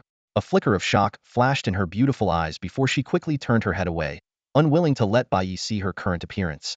"It's me, Bai Ye." He removed his mask to reveal a gentle smile before putting it back on and walking slowly to the bedside. Zhang Yu winced in pain as his excitement pulled at his wounds. "Brother Yi, what are you doing here? Have a seat. I came to check on you too. How's the recovery going?" Zhang Yu's gaze drifted toward the door, as if hesitant to speak. "Going great. Brother Yi, I have to tell you." He trailed off mid-sentence, swallowing his words. "Ahem. It's classified." He was visibly thrilled, struggling to suppress his emotions. Ever since waking up, he had noticed strange changes in his body. Despite his injuries, he felt an incredible surge of strength, as if he had turned into a superhero. Liang Yin had experienced similar sensations. They speculated that perhaps being bitten by the mutated giant rat had somehow granted them special abilities like something out of a superhero movie. Bai Yi saw right through his thoughts and smirked slightly. Quietly, he activated his spatial awareness ability to inspect their injuries through the bandages. The life-threatening wounds were healing, though they left behind jagged scars. When Bai Ye's perception swept over Liang Yin, his face suddenly grew hot, and he quickly withdrew his ability. Her figure was even more striking than that of the famously wealthy Zheng Exai. Sensing something amiss, Liang Yin, who had been avoiding his gaze, suddenly turned to stare at Bai Ye. Her sixth sense told her something wasn't quite right. "Good to see you're both okay. Thirsty? I'll get some water." Bai Ye rubbed his nose and turned toward the water dispenser. He retrieved 2 disposable cups and discreetly poured magical healing potions into each. For a master of magic, it was a simple feat. "Brother Yi, no need to trouble yourself. Drink it." Bai Ye shot him a stern look. Zhang Yu chuckled sheepishly and took the cup. "Brother Yi, being your fan is so worth it." Why does this water taste a little sweet? Am I just overwhelmed with gratitude?" Bai Ye handed the other cup to Liang Yin. "Drink some warm water, it helps with healing." "Warm water heals wounds?" Liang Yin rolled her eyes at him with a faint smile. "Is warm water in your household a cure-all?" Despite her teasing, she accepted the cup, a small warmth blooming in her heart. "Not that miraculous, but it does help a bit," Bai Ye replied with a smile. Liang Yin took a sip, then frowned slightly in curiosity. Did you add sugar?" "Liang Jia, does it taste a bit sweet?" "That's right." Liang Yin nodded in confirmation upon hearing Zhang Yu's question, her gaze turning curious as she looked at Bai Ye. Bai Ye remained calm and composed. "Seeing that you were injured and weak, I added a bit of glucose to the water. Magic potions are naturally sweet, and when diluted, the taste becomes even lighter." "I didn't expect you to notice it so quickly," he said, his thoughts wandering. Was it a trait of elite officers, or did the magic potion enhance their senses while altering their constitution? "Brother Yi, don't tell me this is the same blue-bottled glucose you usually drink with little rice ball and dog egg?" Zhang Yu immediately recognized it. As a fan, he was all too familiar with it. Bai Yi smiled and nodded. "Haha, Brother Yi, this glucose is really something. As soon as I drank it, my whole body felt warm and cozy," Zhang Yu said with a laugh, then suddenly looked puzzled. "Wait, my wound. It hardly hurts anymore." Liang Yin frowned, noticing the unusual sensations as well. Not only was her body warming up, but her fatigue was fading, and her energy seemed to be recovering at an astonishing rate. Memories of Bai Ye's past feats, especially during the reedy giant rat incident, suddenly connected in her mind. She realized their survival might not have been due to the hospital's treatment, but instead, Bai Ye. Could Zhang Yu's mutation theory be true? Coupled with Bai Ye's seemingly otherworldly abilities, was this why his information was kept classified by the higher-ups? "Since you're both fine now, they'll get going," Bai Ye said casually, noticing the changes in their expressions. "Goodbye, Brother Yi." Zhang Yu waved his bandaged hand energetically. "Bai Ye." Liang Yin suddenly called out, hesitating for a moment before finally saying, "Thank you." Bai Ye waved dismissively as he left the room. Suddenly, the television switched to breaking government news. A curfew was about to be enforced in the Magic City. Liang Yin's heart skipped a beat. Could Bai Ye's return to the Magic City be related to the upcoming operation? At Mingzhu Square, the area was already under lockdown, with police cars surrounding the usually bustling subway entrance. A large vehicle pulled up, and Bai Ye stepped out with little rice ball and 5 massive dogs. The officers recognized the famed super magician and silently watched as they entered the subway station. On the platform, Song Lao, dressed in military uniform, saluted Bai Ye solemnly. Let's begin. Relax, it's just a few rats, Bai Ye said with a confident smile. Moth Squad. Song Lao barked out the command. Here came the unified response from dozens of soldiers, their presence imposing. Under their captain's lead, the Moth Squad headed into the tunnel where the Rat King was located. Bai Ye followed behind with Little Rice Ball and Dog Egg in tow. The operation had officially begun. All the subway trains in the tunnel had come to a complete halt. The advertisement boards on both sides flickered silently, casting a faint glow. As they ventured deeper, the tunnel grew darker, with only the intermittent wall-mounted lights providing minimal illumination. The soldiers quickly activated the tactical lights on their helmets, gripping their weapons tightly as they jogged forward. Go Dan and Quan Yi carefully sniffed along the ground, occasionally letting out low, cautious whimpers. They had already caught the scent of the reedy giant rats. Amid this tense atmosphere, only Bai Ye and Xiao Fantuan seemed at ease. Bai Ye silently activated his spatial awareness ability, following the soldier's lead. Xiao Fantuan, on the other hand, displayed an almost human-like reaction. Covering his nose with a look of disdain, it seemed the stench of the reedy giant rats was even worse than the territorial markings left by Go Dan and Quan Yi. About a kilometer into the tunnel, a large group of heavily armed soldiers appeared ahead. They were equipped with various light weapons, including rocket launchers. Since the area above was a residential district, heavy weaponry couldn't be used. This was precisely why Song Lao had personally invited Bai Ye for this mission. These soldiers were stationed to guard a pitch-black, opening a passage slightly smaller than the subway tunnel, marking the entrance to the Rat King's domain. Upon seeing the arrival of the Moth Squad, the guarding soldiers silently saluted Bai Ye and the team. Captain Liu, the leader of the Moth Squad, glanced at his watch and turned to Bai Ye. Ye. This was Bai Ye's codename in the unit, derived from his livestreaming alias, a designation specifically arranged by Song Lao. The Rat King's tunnel has numerous branching paths, and we haven't yet identified the correct route leading deeper in. From here, we'll need to rely on Go Dan and the others. Understood, Bai Ye responded succinctly. Go Dan, Xiao Fantuan, go find those rats. Without hesitation, Go Dan and Xiao Fantuan sprang into action. Xiao Fantuan agilely leaped onto Go Dan's back, and together with Quan Yi, they dashed swiftly into the passage. Bai Ye followed closely behind. Yi, stay in the center of the formation, Captain Liu instructed as he led the soldiers forward, his expression grim. The commander had explicitly ordered that no mutated giant rats were to get near Bai Ye. In truth, their primary mission was to protect Bai Ye, as he was the linchpin of the entire operation. Noticing the soldiers forming a protective circle around him, Bai Ye quickly understood Song Lao's intention. She likely thought of Bai Ye as a magician lacking close combat abilities. You just focus on the rear, Bai Ye said casually, leaping over the soldiers ahead to keep pace with Quan Yi and the others. I'm leading this mission, so follow my orders. If you try to protect me, this Moth Squad might live up to its name for all the wrong reasons. Follow his lead, came a command through Captain Liu's communicator. The temporary command center at the Mingzhu subway station was fully operational, with Song Lao monitoring multiple screens. These included live feeds of Bai Ye's team, as well as surveillance footage from various subway and sewer entrances. However, the signal deep underground was unstable, causing the images to flicker intermittently. Song Lao had previously deployed drones to investigate the underground situation, but most attempts failed due to interference from the reedy giant rats and signal issues. At this moment, the surface of the Magic City was calm and quiet, with most residents sound asleep. However, beneath the ground, an entirely different scene was unfolding. Gooden and Xiafanchuan led by Yi and the group through the dim underground tunnels. The wide passage of the Rat King was lined with countless small holes on both sides, which were burrowed by the common reedy giant rats. Ahead, the group encountered a fork in the path, with two tunnels extending left and right. Gooden and Quan Yi lowered their heads to sniff the air. Just as Gooden hesitated, Xiafanchuan decisively pointed to the left. Seeing Gooden still waver, it swiftly swiped its paw and snipped off a tuft of Gooden's fur. Bai Ye merely glanced indifferently at this interaction, while Quan Yi and the rest remained silent. Captain Liu's squad of moth soldiers, though tense, couldn't help but stifle laughter. The antics of their animal companions were indeed as amusing as a live broadcast, easing some of the grim tension. The group pressed on deeper into the passage, losing track of time and place. Suddenly, Gooden let out a low warning growl and quickened its pace toward the front. Xiafanchuan's round eyes gleamed with excitement. Bai Ye and Captain Liu led the soldiers as they followed closely behind.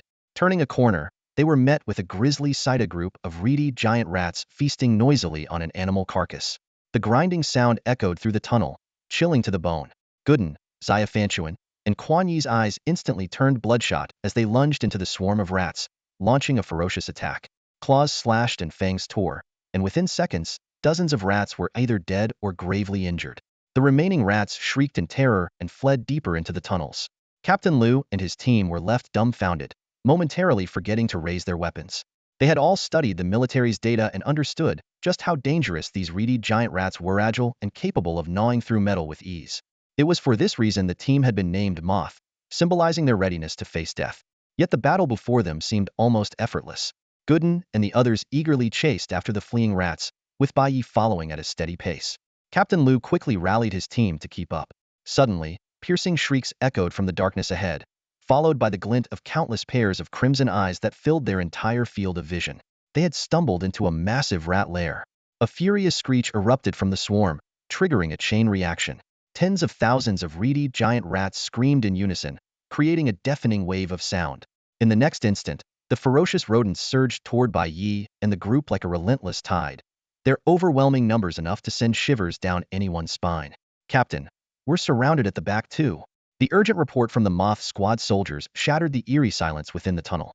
Ahead, reedy giant rats surged forward like a relentless tide, their dense, swarming figures obscuring all sight. To make matters worse, more of the reedied rats were crawling out of small holes along the tunnel walls, and even the path they had come from was now dotted with scattered rat groups, though not as overwhelming as the horde ahead. Go Dan and Xiao Fantuan cautiously retreated, their eyes glinting with vigilance.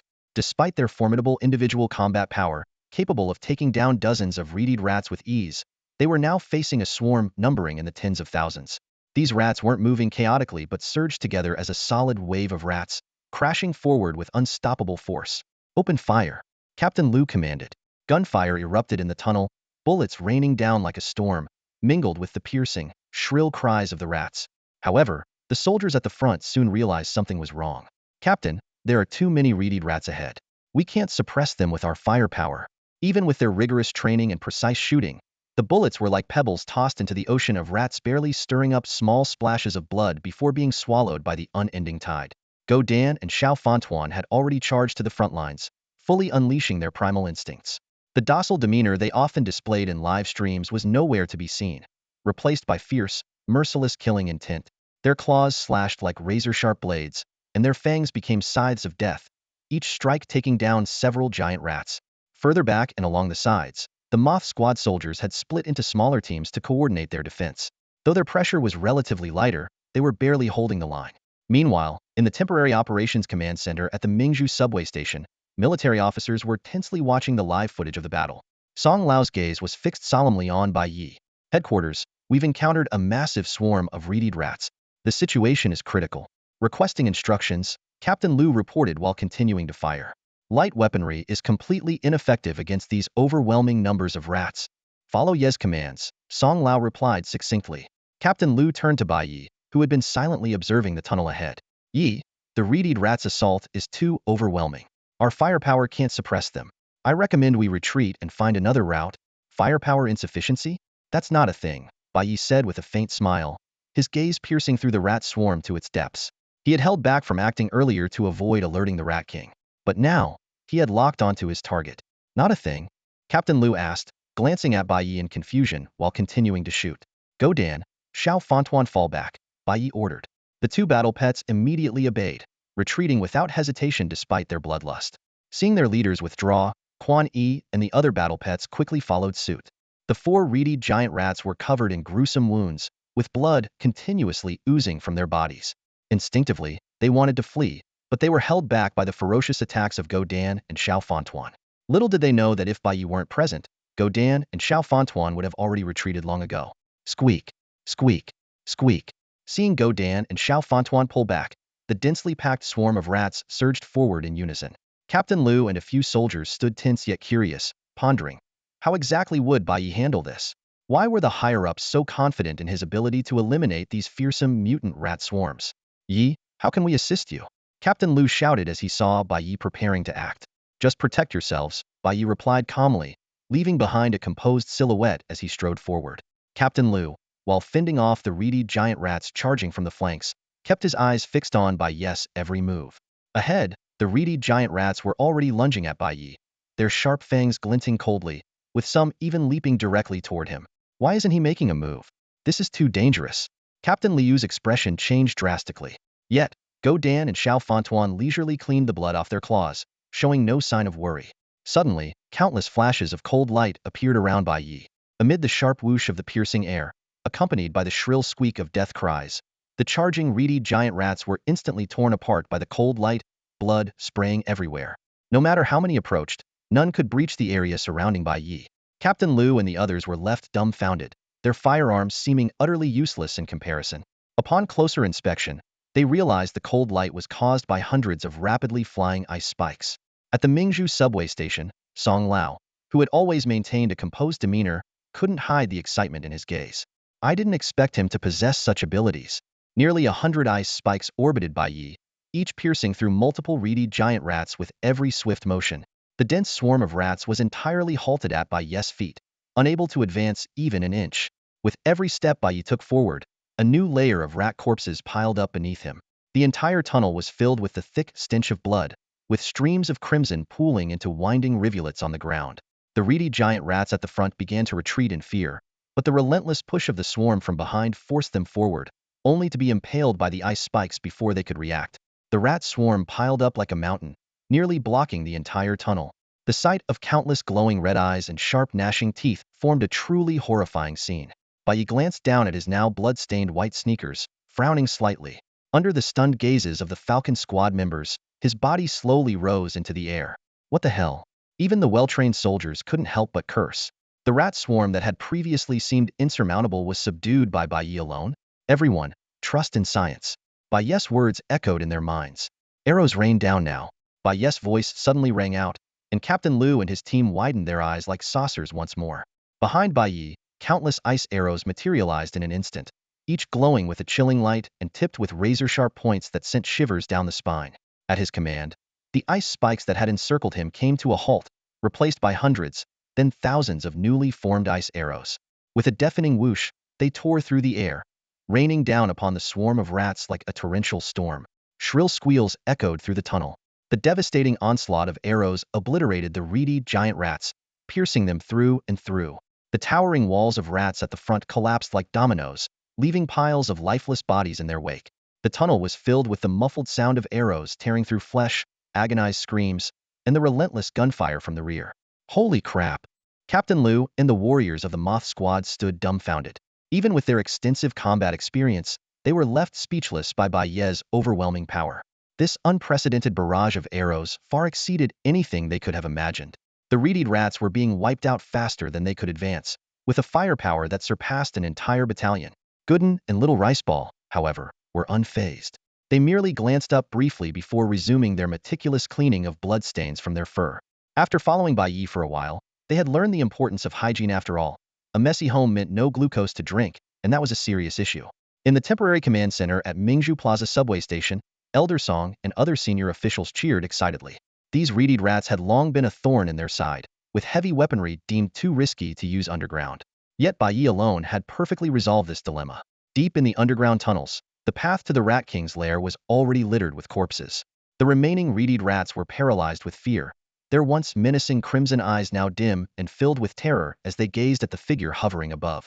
Once all 10,086 ice arrows had been unleashed, Bai Ye shot down the tunnel, pursuing the fleeing Rat King. Think you can escape? Bai Ye sneered coldly. Endless ice. As he advanced, a wave of frost surged forward, spreading even faster than his flight.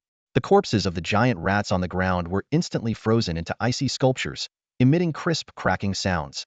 Squeak squeak, Bai Ye soared rapidly through the air, while the endless frost magic spread outward even faster. The fleeing reedy giant rats were quickly overtaken, one after another turning instantly into ice sculptures, some frozen mid-scream, others caught mid-sprint, and some with faces twisted in terror as they glanced back. All were sealed within the encroaching ice. The warriors of the Moth Squad ceased their firing, staring in shock at the passage ahead, now encased in a thick layer of ice. Several of them instinctively turned to look at Go Dan and Xiao Fontuan, who were following closely behind Bai Ye. Only then did they understand why Go Dan always seemed so terrified during Bai Ye's magic live streams. The power on display was more than enough to instantly freeze a dog into a statue. Woof woof. Go Dan and Xiao Fontuan led the way onto the ice. For Go Dan, this bone-chilling cold was nothing new. Xiao Fontuan, on the other hand, showed no fear at all. The other dogs, however, though familiar with snow, had never experienced such biting cold. It wasn't until Godin stomped his paw firmly to embolden them that they managed to overcome their fear and move forward. Captain Liu led the moth squad closely behind. The moment they stepped onto the ice, they were shivering uncontrollably from the freezing temperatures. At that moment, they all understood that Godin's reaction wasn't cowardice, it was an instinctive fear of the extreme cold. Ahead, the tunnel suddenly opened up into a massive cavern. As large as 2 basketball courts, this was the lair of the Rat King. The space was packed with an overwhelming number of reedy giant rats, some of them as large as domestic pigs. Bai Ye charged directly into the cavern, his frost magic showing no signs of weakening. The ice spread rapidly into every corner, freezing the panicked, screeching reedied rats en masse. Squeak! At the very back of the cavern, a rat king 5 or 6 times the size of the ordinary rats stared at Bai Ye in terror. Sensing an unprecedented threat, it didn't hesitate to abandon its tens of thousands of subjects and turn tail to flee. Trying to run? Bai Ye pursued it without hesitation, casting his ice prison spell. Crack, crack. Sharp ice spikes erupted from the ground, instantly trapping the Rat King. It attempted to leap away, only to find the path above already sealed. Seeing its domain and subjects frozen solid, the Rat King panicked completely, frantically clawing at the ground in a desperate attempt to escape. But Bai Ye wasn't about to let it get away. He conjured a massive ice spear in his hand. His body tensed as he took aim at the imprisoned Rat King and hurled it with all his might. Woof! Oh woof! Captain Liu and the warriors of the Moth Squad, who had just arrived on the scene, were just in time to witness this stunning moment. One word: awesome.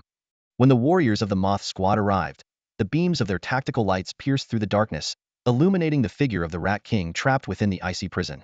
Song Lao and the others from the Temporary Operations Division were stunned to see the ground littered with the frozen corpses of giant reedied rats, turned into ice sculptures. This rat nest, capable of causing catastrophic chaos, had been subdued by Bai Ye with such ease. Just as a wave of relief washed over everyone, a massive ice spear suddenly materialized in Bai Ye's hand. With a flash of silver light, the spear shot forward like a meteor, aiming straight for the icy prison. Squeak! Squeak! The Rat King let out a piercing cry and frantically burrowed into the ground. Its massive head had already disappeared into the earth, digging at an astonishing speed, but it was too late. Knight, which tunnel should we take? Captain Liu asked, standing at the fork in the Rat King's lair. Bai Ye pointed toward the tunnel where the Rat King had fled. That one. Just as Captain Liu was about to give the order to move, Bai Ye raised his hand to stop them and pointed to the tunnel they had come from. This one is mine. That one is yours. The soldiers of the Moth Squad exchanged glances, quickly understanding Bai Ye's intentions. These proud warriors frowned. Although the reedy giant rats were indeed terrifying, they had never backed down before. Knight, it's a soldier's duty to follow orders, and an honor to complete the mission. Captain Liu began passionately, but his earpiece suddenly delivered Commander Song's orders. Moth Squad, fall back to defend the Mingzhu No. 3 entrance. Captain Liu's expression grew complicated as he bid farewell to Bai Ye. Knight, be careful. He then led his team away. Watching their retreating figures, Bai Ye thought to himself, it's not that I look down on them. On the contrary, I truly admire them. If I didn't have special abilities, I wouldn't have the courage to fight the reedy giant rats like they do. Precisely because of this, I can't let them get hurt here. Stay back, Bai Ye warned. Godin immediately ran toward another tunnel in the Rat King's lair, followed closely by Quan Yi and the others. They had figured out the pattern. Follow Godin in dangerous situations, and follow Xiafanchuan for showing off. Xiafanchuan, understanding the cue, also retreated a few steps. Bai Ye descended lightly into the center of the Rat King's lair, his toes barely touching the icy surface. In an instant, the thick ice layer and all the reedy giant rats within it cracked and disintegrated into fine ice powder. Then, with a wave of his hand, roaring flames engulfed the entire lair. Quan Yi and the others, watching the firelight illuminate the dark underground space, instinctively took a few steps back, silently grateful to have followed the Dog King. Bai Ye floated out of the flames, kicked the Rat King's corpse into the fire, and continued forward. Xiafanchuan and Godin excitedly led the way, with Quan Yi and the others close behind. After traveling several kilometers and passing countless forks, they encountered another Rat King's lair. This time, Godin and Xiafanchuan appeared particularly excited, showing none of their earlier caution. After barking a few times to bolster their courage, they charged into the swarm of rats. Angry squeals echoed through the lair as a terrifying tide of rats surged forward. Yet Godin and Xiafanchuan remained unfazed, even excitedly glancing back at Bai Ye. Woof woof. Boss, we found another one. Your turn. With a single step, Bai Ye unleashed an ice-sealing spell, wiping out the entire lair in under a minute. They continued deeper underground, swiftly eliminating nearly 10 Rat King lairs, but the Rat Emperor was still nowhere to be found. Xiafanchuan and Gooden began to lose interest. When they encountered yet another Rat King's lair, they merely barked half-heartedly. Seeing this, Bai Ye tossed them a few bottles of blue potion, instantly reviving their spirits. Bai Ye deftly executed his signature trio of moves: freeze, instant ice, and firestorm, annihilating tens of thousands of reedy giant rats in moments. However, one rat, as large as a yellow ox, escaped deeper into the tunnels. Xiafanchuan immediately barked excitedly. "The Rat King is running." Bai Ye chuckled. "Let it run. Well, follow it." Xiafanchuan's eyes lit up.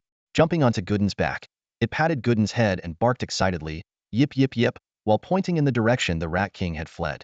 Woof! Understanding Xiafanchuan's intention, Go Dan excitedly dashed into the tunnel, hot on the trail of the injured Rat King. The other dogs, still energized from the glucose provided by Bai Ye, were not far behind, eagerly following suit.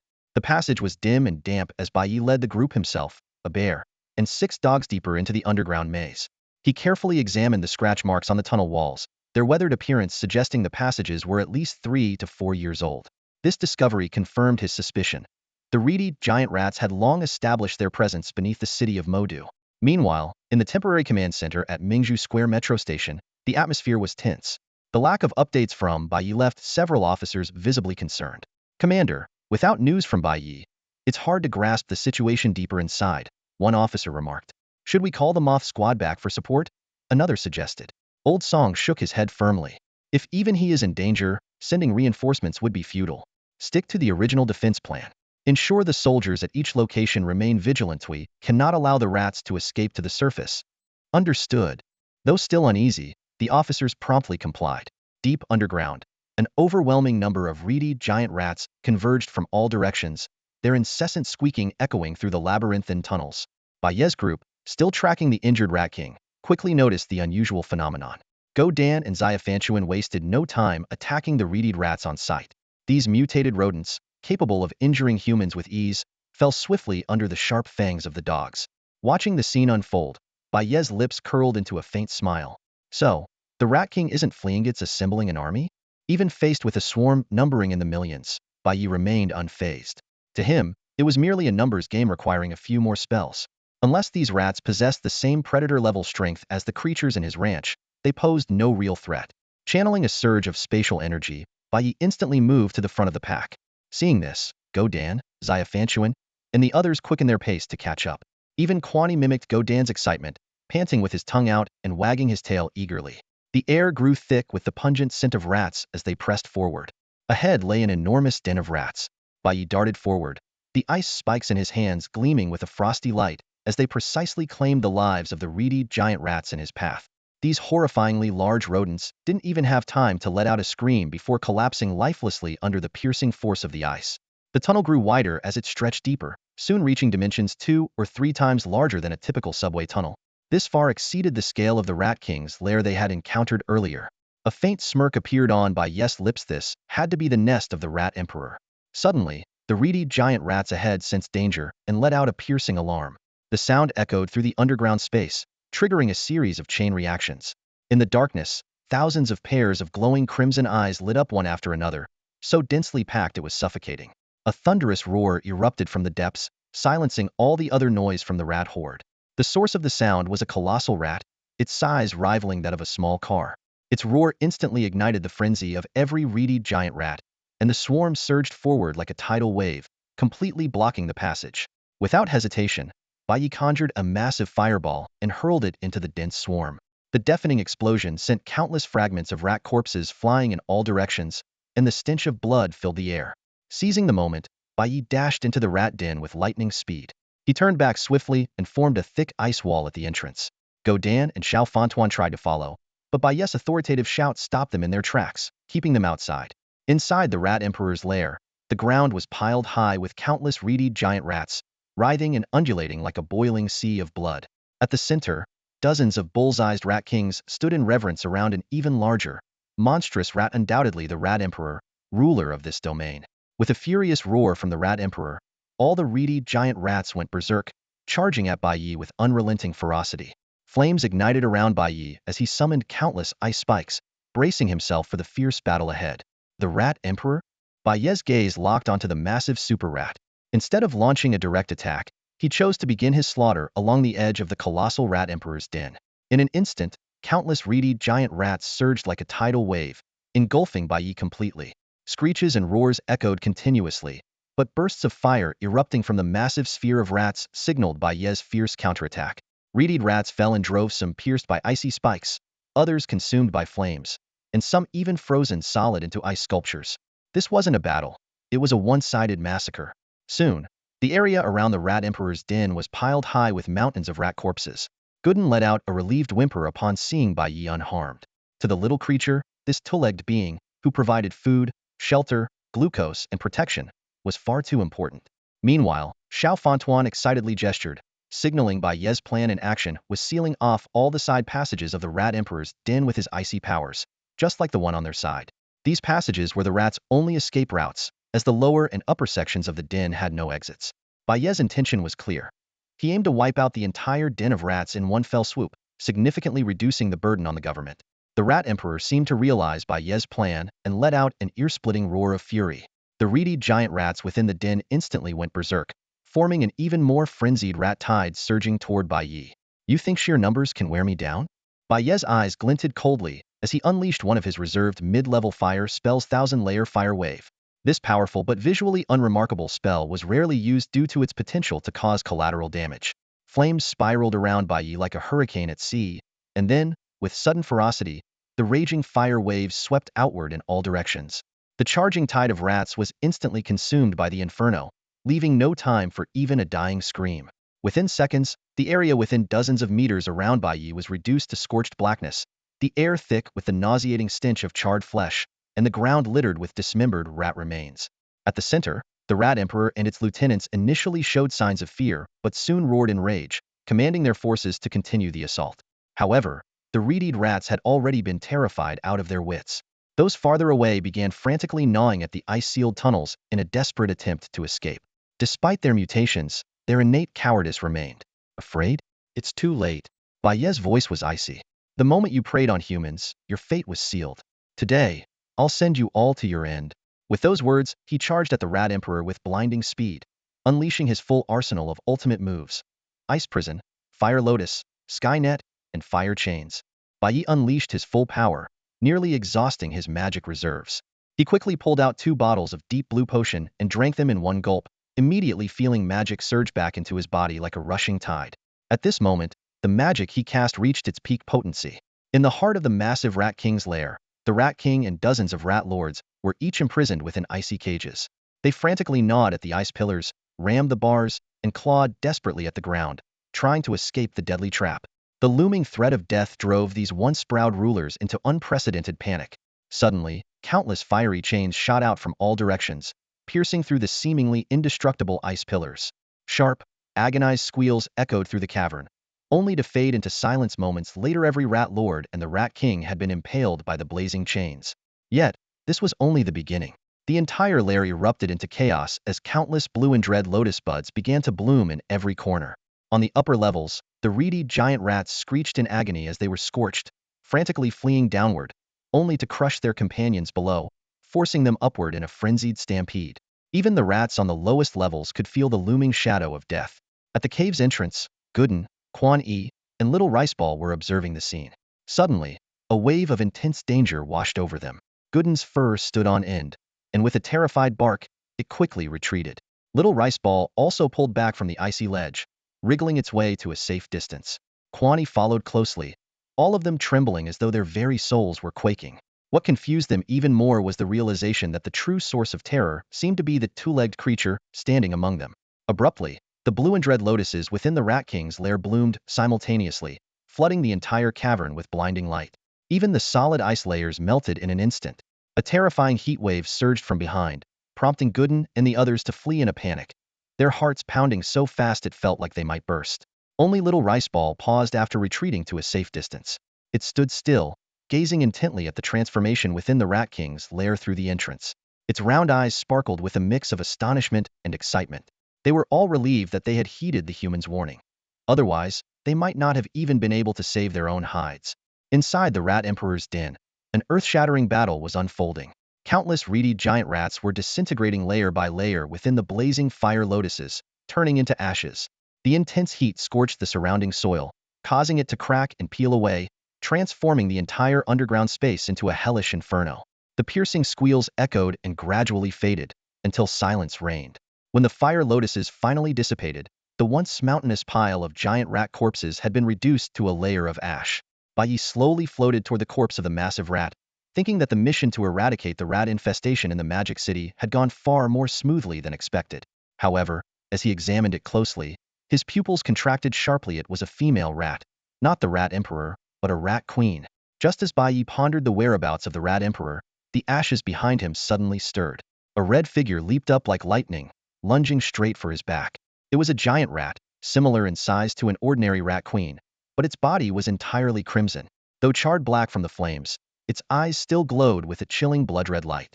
Bai Ye swiftly retreated and turned, his spatial awareness instantly confirming this was the true Rat Emperor. But before he could cast his magic, the Rat Emperor's blood-red eyes emitted a strange, hypnotic glow. The moment their gazes locked, the world spun, and Bai Ye's consciousness wavered. Seizing the opportunity, the Rat Emperor lunged with its massive, shovel-like teeth aimed directly at Bai Ye's throat. Even with Bai Ye's superhuman physique, a bite like that would be fatal. At the critical moment, the looming threat of death unlocked Bai Ye's full potential. Letting out a thunderous roar of, "Get back!" he managed to regain some clarity. An ice shield formed just in time, blocking the Rat Emperor's deadly strike. Now fully conscious, Bai Ye's eyes sharpened, silently cursing how close he had come to disaster. Without hesitation, he unleashed a chain of ultimate techniques. Spatial force slammed the Rat Emperor to the ground. A fiery net bound it tightly. An icy frost froze it solid, and countless fire lotuses and meteor-like flames rained down in a devastating assault. The violent explosions shook the entire Rat Emperor's den, and even the surface dwellers could feel the tremors. At the Mingzhu Square subway station, Old Song immediately dispatched the Moth Squad to investigate. As Bai Ye prepared to deliver the final blow, summoning a massive fireball resembling the sun, he heard little rice balls warning chirp from the cave entrance. Glancing at the collapsing rocks around him, he wisely withdrew his magic. After confirming the Rat Emperor was truly dead, Bai Ye left the den with little rice ball in tow. On their way back through the passage, they encountered Go Dan and his group, who greeted him with flattery and deference. Bai Ye, unfazed, simply said, "Let's go home and get some sleep." The small rice ball jumped onto Gooden's back, and together with Quan Yi and the others, they escorted Bai Ye back along the path they had come. After the battle ended, the reedy giant rats hiding outside the Rat King's lair fell into a panic, stampeding in groups as they desperately tried to escape the underground space that had become their hell. However, every exit was already heavily guarded. Fully armed soldiers had their guns raised, and the cold barrels spewed fire as merciless bullets cut down the fleeing rats. While some of the reedy giant rats managed to break through the blockade and reach the surface, they were immediately eliminated by the police under Song Lao's unified command. Gunshots echoed through the alleys of the curfew-stricken city. Awakened residents, startled by the noise, stayed obediently at home as instructed by the government. Is this a military drill? Or live fire exercises? Some speculated on social media. Are we going to war? May the soldiers stay safe. Those who had been alarmed by the earlier underground tremors now began to piece things together. By the end of the operation, only a handful of reedy giant rats remained. The few survivors either escaped the city or retreated deeper underground. Without the Rat King's leadership, the giant rat swarm was no longer a threat. On their way back, Bai Ye and his group encountered the Moth Squad. Captain Lu carefully examined Bai Ye, who appeared completely unharmed, and asked with relief, "Ye, how's the situation inside? Was the mission a success?" "Piece of cake," Bai Ye replied with a nod. "The Rat King has been dealt with." Captain Lu was overjoyed at the news and immediately reported it to Song Lao via the military communicator. In the command center, officers cross-referenced reports of the rats' behavior across the city, further confirming the success of the mission. Song Lao squinted and smiled. That kid never disappoints. He then issued orders for the troops to proceed deeper underground for a full-scale cleanup operation. Responses came in from all districts. Ordinary District, acknowledged. Pujin District, acknowledged. Chongning District, acknowledged. The special forces stationed at various entrances sprang into action. Captain Lu saluted Bai Ye and said, "Ye, great work. We'll take over the cleanup from here. Moth Squad, move out." Watching their eager figures disappear, Bai Ye considered mentioning that there were hardly any rats left inside, but ultimately just smiled and shook his head. For ordinary soldiers, staying vigilant was always a good thing. Guided by the small rice ball and Gooden, Bai Ye soon returned to the temporary command center at the Mingzhu Square subway station. Song Lao, accompanied by his officers, came forward to greet him with admiration written all over their faces. Along the way, soldiers saluted him, offering the highest level of respect. Gooden and the small rice ball puffed up their chests with pride. It was nothing, Bai Ye said with a smile. As he gave Song Lao a detailed report of the underground battle, the officers present listened in stunned silence. Dozens of rat kings? Nearly 1,000,000 reedy giant rats? And you took them all out on your own? Song Lao shot them a sharp glance, and the room fell quiet. Though he was equally astonished, he said, "On behalf of the soldiers and the people of the city, I thank you once again. The nation trusted me, so naturally, I would not let it down," Bai Ye replied. After their conversation, Bai Ye prepared to leave with Gooden and the small rice ball. Just as they were about to depart, Song Lao suddenly called out. Bai Ye turned back, and Song Lao smiled warmly. "How about I put in a request with the leader to grant you a general's rank?" As dawn approached, Bai Ye returned to the Lone Star Villa with Go Dan, Xiao Fantuan, and the rest of the group. Skillfully, he processed the large deer and a few plump sheep they had hunted, quickly whipping up several delicious homemade dishes. After a hearty meal, everyone dispersed to rest. In the living room, Xiao Fantuan and the dogs lay in a circle. Dogs 1 through 5 were softly whining as they recounted the night's adventures, while dogs 6 through 10 wagged their tails in excitement, nearly drooling in anticipation. However, these clever creatures knew the rules well. Letting even a single drop of drool fall on the wooden floor would result in a scolding. Cleanliness was non-negotiable in this household. Go Dan, on the other hand, had already retreated to the basement with Xiao Bai, lying on the soft black bearskin rug and savoring a rare moment of leisure. In his room, Bai took a hot shower while pondering Song Lao's invitation. In the end, he decided to politely decline. Having grown accustomed to a carefree lifestyle, he worried that the rigid rules of the military would be a poor fit for him, potentially creating conflicts on both sides. He preferred things as they were livestreaming to entertain his followers while safeguarding the mountains and developing his magic. Since his last visit to Qixing Town, a new idea had been taking root in his mind, traveling the world. Images of sunny beaches, vibrant stages, and cherry blossom hot springs filled his thoughts. "I just hope that guy in the deep mountains won't be too rough next time," Bai Ye muttered to himself. "I haven't even fulfilled my dream of traveling the world yet." As daylight broke, the Lone Star Villa remained tranquil, but the surrounding mountains began to stir with activity. Over in the metropolis, Song Lao had already ordered his troops to withdraw. The cleanup operation had gone smoothly, with only a few soldiers sustaining minor injuries and no casualties. The only lingering mystery for the soldiers was the massive crater left by the Rat King's lair. They had been explicitly instructed not to use heavy weaponry. A small team from the Moth Special Forces seemed to have a hunch this level of destruction resembled the firepower of an armored division. Thus, the terror of the rat nests lurking beneath the metropolis was eradicated overnight. By the following day, the city had returned to its usual rhythm, with citizens going about their daily lives. The only buzz was speculation about the previous night's military drill. Bai Ye woke up in the afternoon and, after a meal, took Xiao Fantuan and the dogs into the Wujiao mountain range to start a live stream. As he walked, he showcased various magical feats. Freezing a rabbit instantly with a command arrow, using a cloud-piercing spear to counter the erratic movements of a wild boar, causing a single fiery spear to multiply into thousands in midair, scaring the boar into crashing into a tree to its demise. He also performed stunts like walking on his hands and passing through walls, leaving his audience in awe. Even Go Dan and the other dogs kept a cautious distance from him at times. Over 5 days, Bai Ye and his group explored nearly every corner of the Wujiao mountain range, except for the dormant volcano deep within. During this time, Bai Ye's reputation on his livestream soared to an astonishing 1 billion followers. The night deepened, the moonlight gleamed brightly, and a gentle breeze softly swept through. In the yard, Xiao Fantuan was playfully romping around with the dogs, while Gooden and Xiao Bai lounged leisurely on the grass, watching the lively scene. Meanwhile, Bai Ye lay on a bench on the open-air balcony, with a bottle of fine wine and a platter of golden, aromatic roasted meat on the table beside him. In the distance, the horizon blended seamlessly with the sky, mountains, and sea, merging into one under the hazy night. A faint smile appeared on Bai Ye's lips as he murmured softly, "System, start the draw." Advanced draw section. "Ding, dear host, you're finally here. At your service." 10 consecutive draws. The system immediately began announcing the results. "Ding, congratulations, host. You have drawn a magic potion. Rating, Supreme." "Ding, congratulations, host. You have drawn a magic potion. Rating, Supreme." "Ding, congratulations, host. You have drawn the magic devouring fire dragon. This forms a dragon of flames, capable of playful interactions with a designated target. Note: the dragon has a bit of a temper. Those who can't play well may be taken away. Rating, Advanced fire magic. Continue with another 10 draws." The system resumed the announcements. "Ding, congratulations, Host, you have drawn a magic potion. Rating, Supreme. Ding, congratulations, Host. You have drawn a magic potion. Rating, Supreme. Keep going. Ding, congratulations, Host. You have drawn a magic potion. Rating, Supreme. Ding, congratulations, Host. You have drawn the magic fire dance, which uses the power of flames to unleash 10 elegant, dancing flame tornadoes. Note, admire from a distance, these flame tornadoes have intense tearing forces and high temperature. After 9 rounds of draws, a faint vein appeared on Bai Ye's forehead, though a subtle smile lingered on his face. Ding, Host, please don't worry. Since you have completed 10 rounds of 10 consecutive draws, you can now choose one of the following supreme items. Item 1. Advanced Flame Spirit Stone. Item 2. Advanced Ice Spirit Stone. The system displayed 2 guaranteed item options, an Advanced Flame Spirit Crystal and an Advanced Ice Spirit Crystal.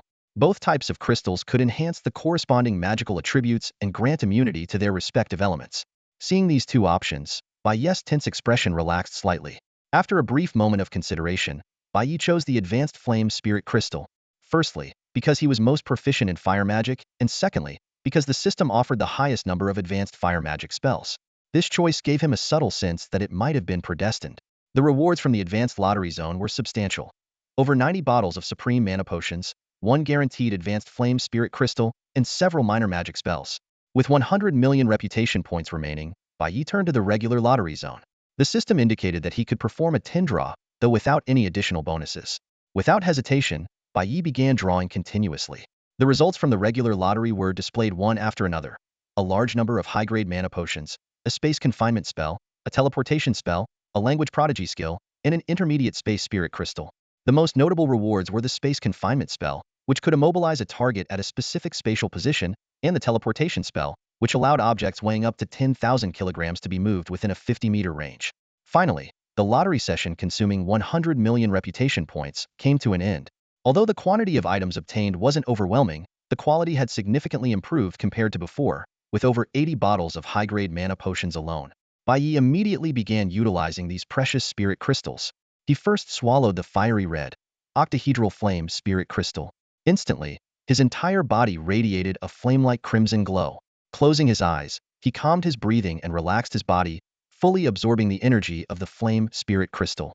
Moments later, when he opened his eyes again, they seemed to flicker with flames, his aura more formidable than ever. Next, he used the intermediate space spirit crystal, successfully advancing to an intermediate space magician. This upgrade greatly enhanced his foundational spatial powers, enabling him to manipulate objects weighing up to 10,000 kilograms within a 50-meter range. The range of spatial perception extended directly to 100 meters.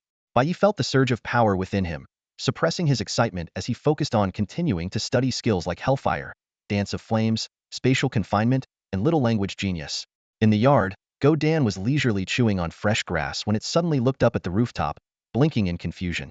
It had keenly sensed an unsettling energy fluctuation that instinctively filled it with fear. Not far away, the little rice ball-like creatures that Bai Ye had taken in also noticed something unusual. They all stood up, their round eyes gleaming with a strange light as they stared intently at the figure on the rooftop. Standing at the edge of the balcony, Bai Ye glanced down at the little creatures in the yard. With a slight movement of his fingers, a small flame appeared out of thin air. With a casual flick, the flame shot like an arrow into the swimming pool filled with clear water. A sharp sizzling sound echoed instantly as a large amount of steam rose into the air, enveloping the entire pool area in mist. When the fog finally cleared, the water level in the pool had dropped by more than half. Amazing! The little rice balls jumped up and down in excitement, clapping their tiny hands enthusiastically. Meanwhile, Go Dan and the other dogs, such as Quan Yi, were utterly terrified by the display. They leaped up, barking in panic. This two-legged creature is getting scarier. We'd better be more careful when we go out, or we might not come back alive. Stop barking. The boss said he prefers us to act like normal dogs. Yeah, quiet down. Or he might roast our dog heads and eat them. Good thing he can't understand what we're saying. As they whispered among themselves, their expressions suddenly froze. Bai Ye descended slowly from the upper floor, a faint, enigmatic smile playing on his lips as he gazed at them with a meaningful look. You little mutts, who are you calling a monster? Woof! Gooden sensed Bai Ye's anger and immediately adopted a remorseful posture. Lowering its head, drooping its ears, and wagging its tail, it approached Bai Ye with an obedient demeanor. However, the surrounding pack of dogs had already realized something was wrong. Quan Yi and the others retreated cautiously, their tails tucked firmly between their legs, gazing at their canine king with sympathetic eyes. Meanwhile, Xiao Fantuan was rolling on the ground in laughter, its short, round limbs flailing uncontrollably. Woof woof. Gooden finally noticed the strange atmosphere. Looking around, it caught sight of the dangerous smile curling at the corner of Bai Ye's lips. You little mutt, Bai Ye said softly. In an instant, Gooden's fur stood on end. Woof woof woof. I was wrong, it barked, but it was too late. Bai Ye reached out and placed a hand on its head, and a chill immediately froze Gooden in place, leaving only its eyes able to move. Then, with a casual wave, Bai Ye flung the frozen Gooden into the air. A roaring flame surged toward it, and Gooden, recalling how a small flame had once dried up half a swimming pool, felt utterly hopeless. Woof woo, boss, spare me. Gooden cried out as flames and frost alternated, tormenting it. Its pitiful howls echoed one after another. Xiao Fantuan laughed even harder, while Quan Yi and the other dogs huddled into a corner, terrified of being caught in the crossfire. At first, Xiao Bai seemed worried, but upon realizing that Bai Ye's fire and frost lacked lethal force, it gradually relaxed and even let out an occasional chuckle. After the lesson, Bai Ye instructed Xiao Fantuan to lead the pack to the freezer and fetch a few wild oxen for a feast. Though isolated in the depths of the mountains, the company of these lively pets brought its own kind of joy. As Bai Ye enjoyed fine food and wine, his gaze lingered on the moonlit mountain range, eventually settling on the heart of Wajiao Mountain. He pondered silently, deciding that tomorrow he would explore its depths. Meanwhile, in the desolate forest bordering the northeastern part of Zhezhou and Wajiao Mountain, the poaching gang coveting Bai Ye's ranch had gathered. Over 30 individuals had quietly set up camp, and their core members tattooed Captain, Wells, and Wiggins were deep in discussion. Captain, let's make our move now, Wiggins urged impatiently. The tattooed captain shook his head. Too risky at night. We'll stick to the plan. Tomorrow morning, we'll scout the outskirts for targets. In the afternoon, when he starts his live stream, we'll infiltrate that volcanic area he dares not enter. During this time, they had meticulously studied all of Bai Ye's live stream videos and believed they had devised the perfect plan. If the harvest is good, we retreat. If not, we'll try again the day after tomorrow, Wilkins said, his eyes gleaming with anticipation. Over the past few days, the group had carefully observed Bai Ye's daily routines. Wiggins sighed. It's a shame we're under-equipped. We can't transport those large game animals. Otherwise, this trip could have made us a fortune. Exactly, Wilkin nodded. Those massive black wild horses from the live stream, a while back European racing aristocrats were offering 10 million each, and stallions went for 30 million. Both men couldn't help but grimace at the thought of the missed opportunity. The tattooed captain squinted. Large prey is just too heavy. If they're alive, we can't move them. If they're dead, they're worthless. This time, our main targets are birds and medicinal herbs. Years of poaching experience had taught him that the adult wild horses in these mountains weighed at least a ton each. Speaking of which, Wilkin lowered his voice. Have you noticed that the animals in this mountain range are much larger than those outside? Those wild horses, wild buffalo, boars, eagles, pheasants, even rabbits, and that wolf the magician tamed. Wiggins chimed in. I heard this mountain range was once a military base for the Xia Kingdom. Something happened here a few years ago. Could it be some kind of lab? Or nuclear radiation? It is peculiar, the tattooed captain said, raising his glass of whiskey. I've seen a 4-meter-long lion in Africa and a giant crocodile in the Amazon. Wilkin and Wiggins stared at him with wide eyes. Captain, are you serious? 5 years ago, the Congolese government offered a 5 million bounty for a lion. More than a dozen hunters died before it was taken down. That lion weighed 1,863.2 pounds, the tattooed captain said with a sly grin. These mutated animals are indeed more ferocious, but bullets can still kill them. And the best part? They're incredibly valuable. He gave the two men a meaningful look. Scared? We've always been trading our lives for money. This time, we could make a killing, especially with that volcano. It might hold the secret behind these animals' mutations. Wiggins's face lit up with greed as he loaded his large sniper rifle. Wilkins seemed deep in thought. So, Captain, the reason you spent so much on ammunition is because the secret of the volcano is the real prize? Get some rest. Tomorrow will be the day we strike it rich, the tattooed captain said without denying it. And remember, don't tell those Xia people. The two men exchanged knowing nods. The dozens of Xia natives outside were just their expendable pawns. As the night deepened, the camp grew quiet. When the first light of dawn painted the eastern sky, golden rays illuminating the clouds, a rough voice shouted, "Get up, move out," breaking the silence. Shadows emerged from the tents one by one. Within minutes, a group of dozens set off toward the Wajiao mountain range. Wuwuwu's Wajiao mountain range began to awaken as darkness slowly receded. Plump wild animals emerged one after another from their dens, and the entire mountain range instantly came to life. The animals seemed to instinctively understand that only the brief morning hours offered them safety. Nighttime brought fearsome predators, and the afternoon saw bandits even more terrifying than the hunters of the night. Thus, the morning in the Wujiao mountain range was particularly lively. A tattooed leader led Wilkins, Wiggins, and dozens of poachers across the hilly terrain, arriving at the edge of the mountain range. The group was well equipped. Each member carried a tranquilizer gun. Some had rifles slung over their shoulders, others bore sniper rifles, and there were even those armed with rocket launchers. The calls of animals echoed between towering trees, and rabbits or large squirrels occasionally darted past, causing the eyes of these outlaws to gleam with greed. Some were already contemplating striking out on their own later, or finding opportunities to pocket their spoils. The tattooed leader, sharp as ever, noticed the scheming thoughts among his subordinates and smirked coldly. He warned in fluent Daxia dialect, "Unless I give the order, only tranquilizer guns are to be used. Remember, live animals are worth the money." He paused before continuing, "And get rid of any crooked ideas.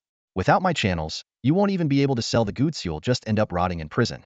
Do your job well, and after this haul, everyone will get rich."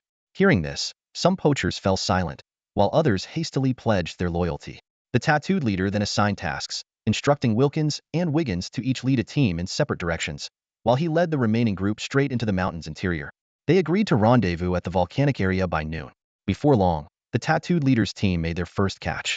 An experienced hunter spotted two crested ibises perched on a tree branch. These were rare and protected animals in Daxia.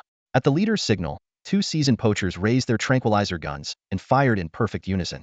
The tranquilizer darts hit their marks, and the white-feathered birds struggled to escape but soon fell from the sky, quickly captured by the team. Meanwhile, the teams led by Wilkins and Wiggins were also reaping significant rewards deeper within the mountains. The further they ventured, the more astonishing the size of their prey became. Wild boars larger than bulls, wild buffalo nearly as massive as elephants. Even this heavily armed band of rogues couldn't help but feel a twinge of fear in the face of such formidable creatures. Among the three poaching teams, each had experienced veteran hunters leading the way. With their expertise, they managed to avoid most of the large predators in the mountains. However, when Wiggins' team crossed a hillside and approached a small river, they encountered an unusual group of massive wild boars. These boars were astonishingly large, each as burly as a bull. Their front legs were muscular and powerful, while their hind legs were lean and strong. Most intimidating of all were their sharp, upward curving tusks. Strangely, each boar's fur was marked with noticeable scorch marks. At that moment, one of the team members carrying prey accidentally stepped on a tree branch, slipped, and fell with a sharp cracking sound. The entire group froze, holding their breath, their faces pale with fear. Grunt, grunt. One of the wild boars noticed the noise and let out a warning call. In an instant, the entire herd turned their heads in unison, staring intently toward the forest on the opposite side of the river. The veteran hunters' faces turned to sheen. Encountering a herd of wild boars in the jungle was as dangerous as facing a tiger, especially when these creatures were as massive as bulls. Everyone trembled as they raised their guns, aiming across the river. But to their astonishment, instead of charging, the ferocious boars turned tail and fled like frightened rabbits, disappearing into the dense forest in the blink of an eye. Only faint, panicked squeals could be heard in the distance. This bizarre scene left the entire poaching team dumbfounded. The veteran hunters frowned, puzzled by the anomaly. In all their years of hunting, they had never seen wild boars, known for their aggression, act so timidly. Soon, a chilling answer surfaced in their minds. The magician, Bai Ye, the true master of this mountain forest. "Are you an idiot?" Wiggins, still shaken, angrily pressed the muzzle of his sniper rifle against the forehead of the man who had slipped. Although a few teammates tried to calm him down, the others glared at the man with seething anger. After taking a few deep breaths, Wiggins finally led the team onward. As they ventured deeper into the mountain range, the sun climbed high into the sky. Meanwhile, at the Lone Star Villa to the northeast, Bai Ye was starting his day. After breakfast, he and his cheerful companions, including Xiao Fantuan and Go Dan, ventured into the Wujiao mountain range to begin their daily livestream. The livestream's popularity skyrocketed, quickly surpassing millions of viewers. The comment section was flooded with enthusiastic greetings from fans. "Brother Yi is here. Run, little animals. The jungle bandit is on the move. Everyone run. Brother Yi, do you have any new magic tricks today?" Because of Bai Ye's regular activities, all the animals in the Wujiao mountain range had developed an instinctive fear of humans, scattering at the slightest disturbance.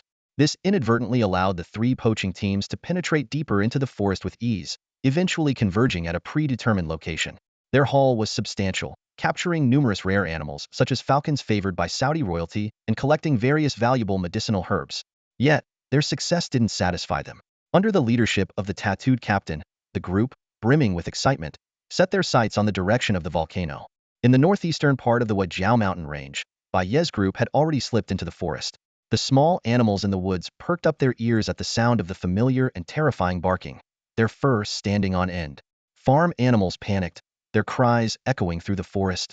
Cluck cluck, ba, squeak squeak. The herding dogs, led by Go Dan, sniffed the fresh forest air, howling excitedly. Suddenly, Xiao Fantuan, sharp as ever, sensed something unusual. With a quick paw slap on Quan Yi, it signaled to stop under a massive tree. Xiao Fantuan leapt off Quan Yi's back, its eyes glinting fiercely, and darted straight for the tree roots. The live stream audience erupted in excitement. Whoa, did Xiao Fantuan find a treasure? This must be worth at least $1 million. You're thinking too small. It's probably as valuable as that billion-dollar agarwood from last time. Picking up speed, Xiao Fantuan waddled toward the tree and suddenly opened its jaws wide at what appeared to be ordinary leaves. The leaves moved at it was a venomous 5-step snake. Its triangular head, with distinct earthy yellow markings, left no doubt about its deadly reputation. The livestream chat exploded. Holy crap, that's a 5-step snake, one bite, and you're dead in 5 steps. I wouldn't even recognize it. I'd just stand there and die. Can I just take 4 steps instead? Don't kid yourself. Even if you suck out the venom and lie in the shade, you'd still be gone before you blink. Sensing danger, the snake bared its long, venomous fangs. But before it could strike, Xiao Fantuan moved with lightning speed, slamming its head to the ground. In one swift motion, it pinned the snake's head and body, biting the nearly 2-meter-long serpent into 2 pieces. Xiao Fantuan kicked the snake's head aside, grabbed the body in its jaws, and hopped back onto Quan Yi's back, signaling to resume the pursuit of Bai Ye. As they moved through the forest, Xiao Fantuan casually munched on the snake like it was a snack, leaving the live stream audience stunned. Is this a spicy strip or something? A 5-step snake that can kill a herd of cows is now a snack? New here, huh? Last time, Xiao Fantuan dragged a 10-meter-long python. Curious why? Check out Night Bros Super Magic Episode 2 for answers. As they ventured deeper into the forest, more farm animals joined this impromptu fitness parade. Bai Ye, ever alert to his surroundings, let a sly, amused smile creep across his face. Thanks to the language prodigy skill he drew last night, he was seeing an entirely new, fascinating side of the jungle. Cluck, cluck, cluck. Run for your lives. The Demon King is here. A flock of colorful chickens scattered in panic. He loves us rainbow chickens the most. Cluck, cluck, cluck. My aunt and uncle were taken by him just yesterday. One chicken cried out as it ran. Ow, ow, ow. He burned my tail off the day before yesterday, and it still hurts. Another chicken squawked in terror. Burning a tail is nothing. My ex-husband was taken 2 days ago. A third chicken lamented. The scene shifted to Bai Ye. Fans in his live stream noticed a faint, mischievous grin spreading across his face, and their curiosity was instantly piqued. Brother Yi, are you planning something? Omega. Yega looks so cheeky right now. The animals are sensing something bad. Omega. Bai Ye chuckled softly and said, what bad intentions could I possibly have? I just want to show you all a little special skill. A special skill? What is it? The chat was filled with curious question marks. With confidence, Bai Ye announced, do you believe I can make the animals on this ranch come to me willingly? Looking at the animals fleeing like they'd seen a ghost, the viewers couldn't help but tease him. Haha Yega, are you joking? Brother Yi, look how terrified those poor animals are. The stream was soon flooded with virtual gifts. Promising Youth sent 2 carnivals. Aristotle, the rogue, sent 3 carnivals. Livestock, we may lose to you, but we're not stupid. Gentle 36D sent 5 carnivals. Brother Yi, there are some beautiful birds ahead. Why don't you try with them? Gooden slowed down, following Bai Ye as they strolled through the forest. Bai Ye spotted a few golden pheasants perched on a large tree ahead, seemingly preparing to flee. These were their favorite targets. He nodded slightly, cupped his hands around his mouth, and let out a series of clucking sounds. What the heck? Yega can speak bird language? The viewers exclaimed. The golden pheasants froze mid-flight, looking down at Bai Ye with a mix of wariness and confusion. Suddenly, one of them responded with a cluck. The livestream chat exploded. What the heck? Yega actually speaks bird language? No way. A golden pheasant is flying over here. Is this for real? One of the golden pheasants indeed flew toward Bai Ye. Gooden was about to pounce, but Bai Ye smacked him on the head, leaving the dog dazed. The golden pheasant landed right on Gooden's head, tilting its head and staring intently at Bai Ye with one big and one small eye. Cluck, cluck, cluck. Where did you take my wife? Bai Ye shook his head slightly, thinking to himself, this bird is way too skinny. Not much meat on it. Cluck, Cluck! She ran off with a tall and mighty fellow. Hearing this, the golden pheasant immediately flapped its wings in agitation, letting out a flurry of frantic clucks. In the live stream, a red-bellied golden pheasant suddenly appeared, casting a slightly disdainful glance at everyone. The chat exploded immediately. Whoa, why does this wild pheasant look so arrogant? As the audience buzzed with discussion, a stream of virtual gifts flooded in. Aristotle Cheddar sent 2 carnivals, Animal Observer contributed 1 carnival, and Gentle 36D gifted an angel's blessing. Bai Ye locked eyes with the red-bellied pheasant for a moment before waving his hand to shoo it away. He touched his nose and solemnly explained, "If I understood correctly, it's asking me to help catch its girlfriend because she cheated on him." This statement plunged the live stream into a brief silence before the chat erupted like a tidal wave. Bai Ye, don't try to fool us non-bird language experts. Ha ha ha, are you trying to make us laugh ourselves broke? Wow, even a pheasant has a partner. Bai Ye insisted, "It really told me that." As he spoke, his gaze fell on a nearby bamboo grove, and his eyes lit up. He patted his dog companion, Go Dan, and headed toward the grove. With a flick of his hand, he conjured an ice blade and swiftly cut down a section of bamboo. "What's Bai Ye up to now?" the audience curiously asked. "Making a flute," Bai Ye replied with a smile. "Have you seen Song of the Phoenix? Although I can't play that piece, I just got some inspiration and might be able to compose something similar." This remark reignited excitement in the live stream, drawing in several musicians and artists. Meanwhile, Bai Ye had already leapt onto Go Dan back, carving the bamboo flute with focus as they ventured deeper into the forest. Elsewhere, at the base of a volcano, dozens of poachers were cautiously advancing. The seasoned hunters sensed the eerie silence around them, a growing unease settling in. "Captain, it's too quiet here. Not even a bird in sight. Maybe there's a predator nearby." The tattooed captain cut off their concerns sharply. "When has this job ever been safe? The treasure is right in front of us. Stop whining." Just then, one of the crew slipped and fell into a small pit, startling the others into raising their guns. But soon, the fallen man's excited voice echoed back. "Captain, there's gold down here." That's all for today. Thank you so much for watching. I hope you guys enjoyed. If you wish to have another part of this recap, please give us at least 1,000 likes. Please don't forget to comment and subscribe to our channel for more content like this. Until next time.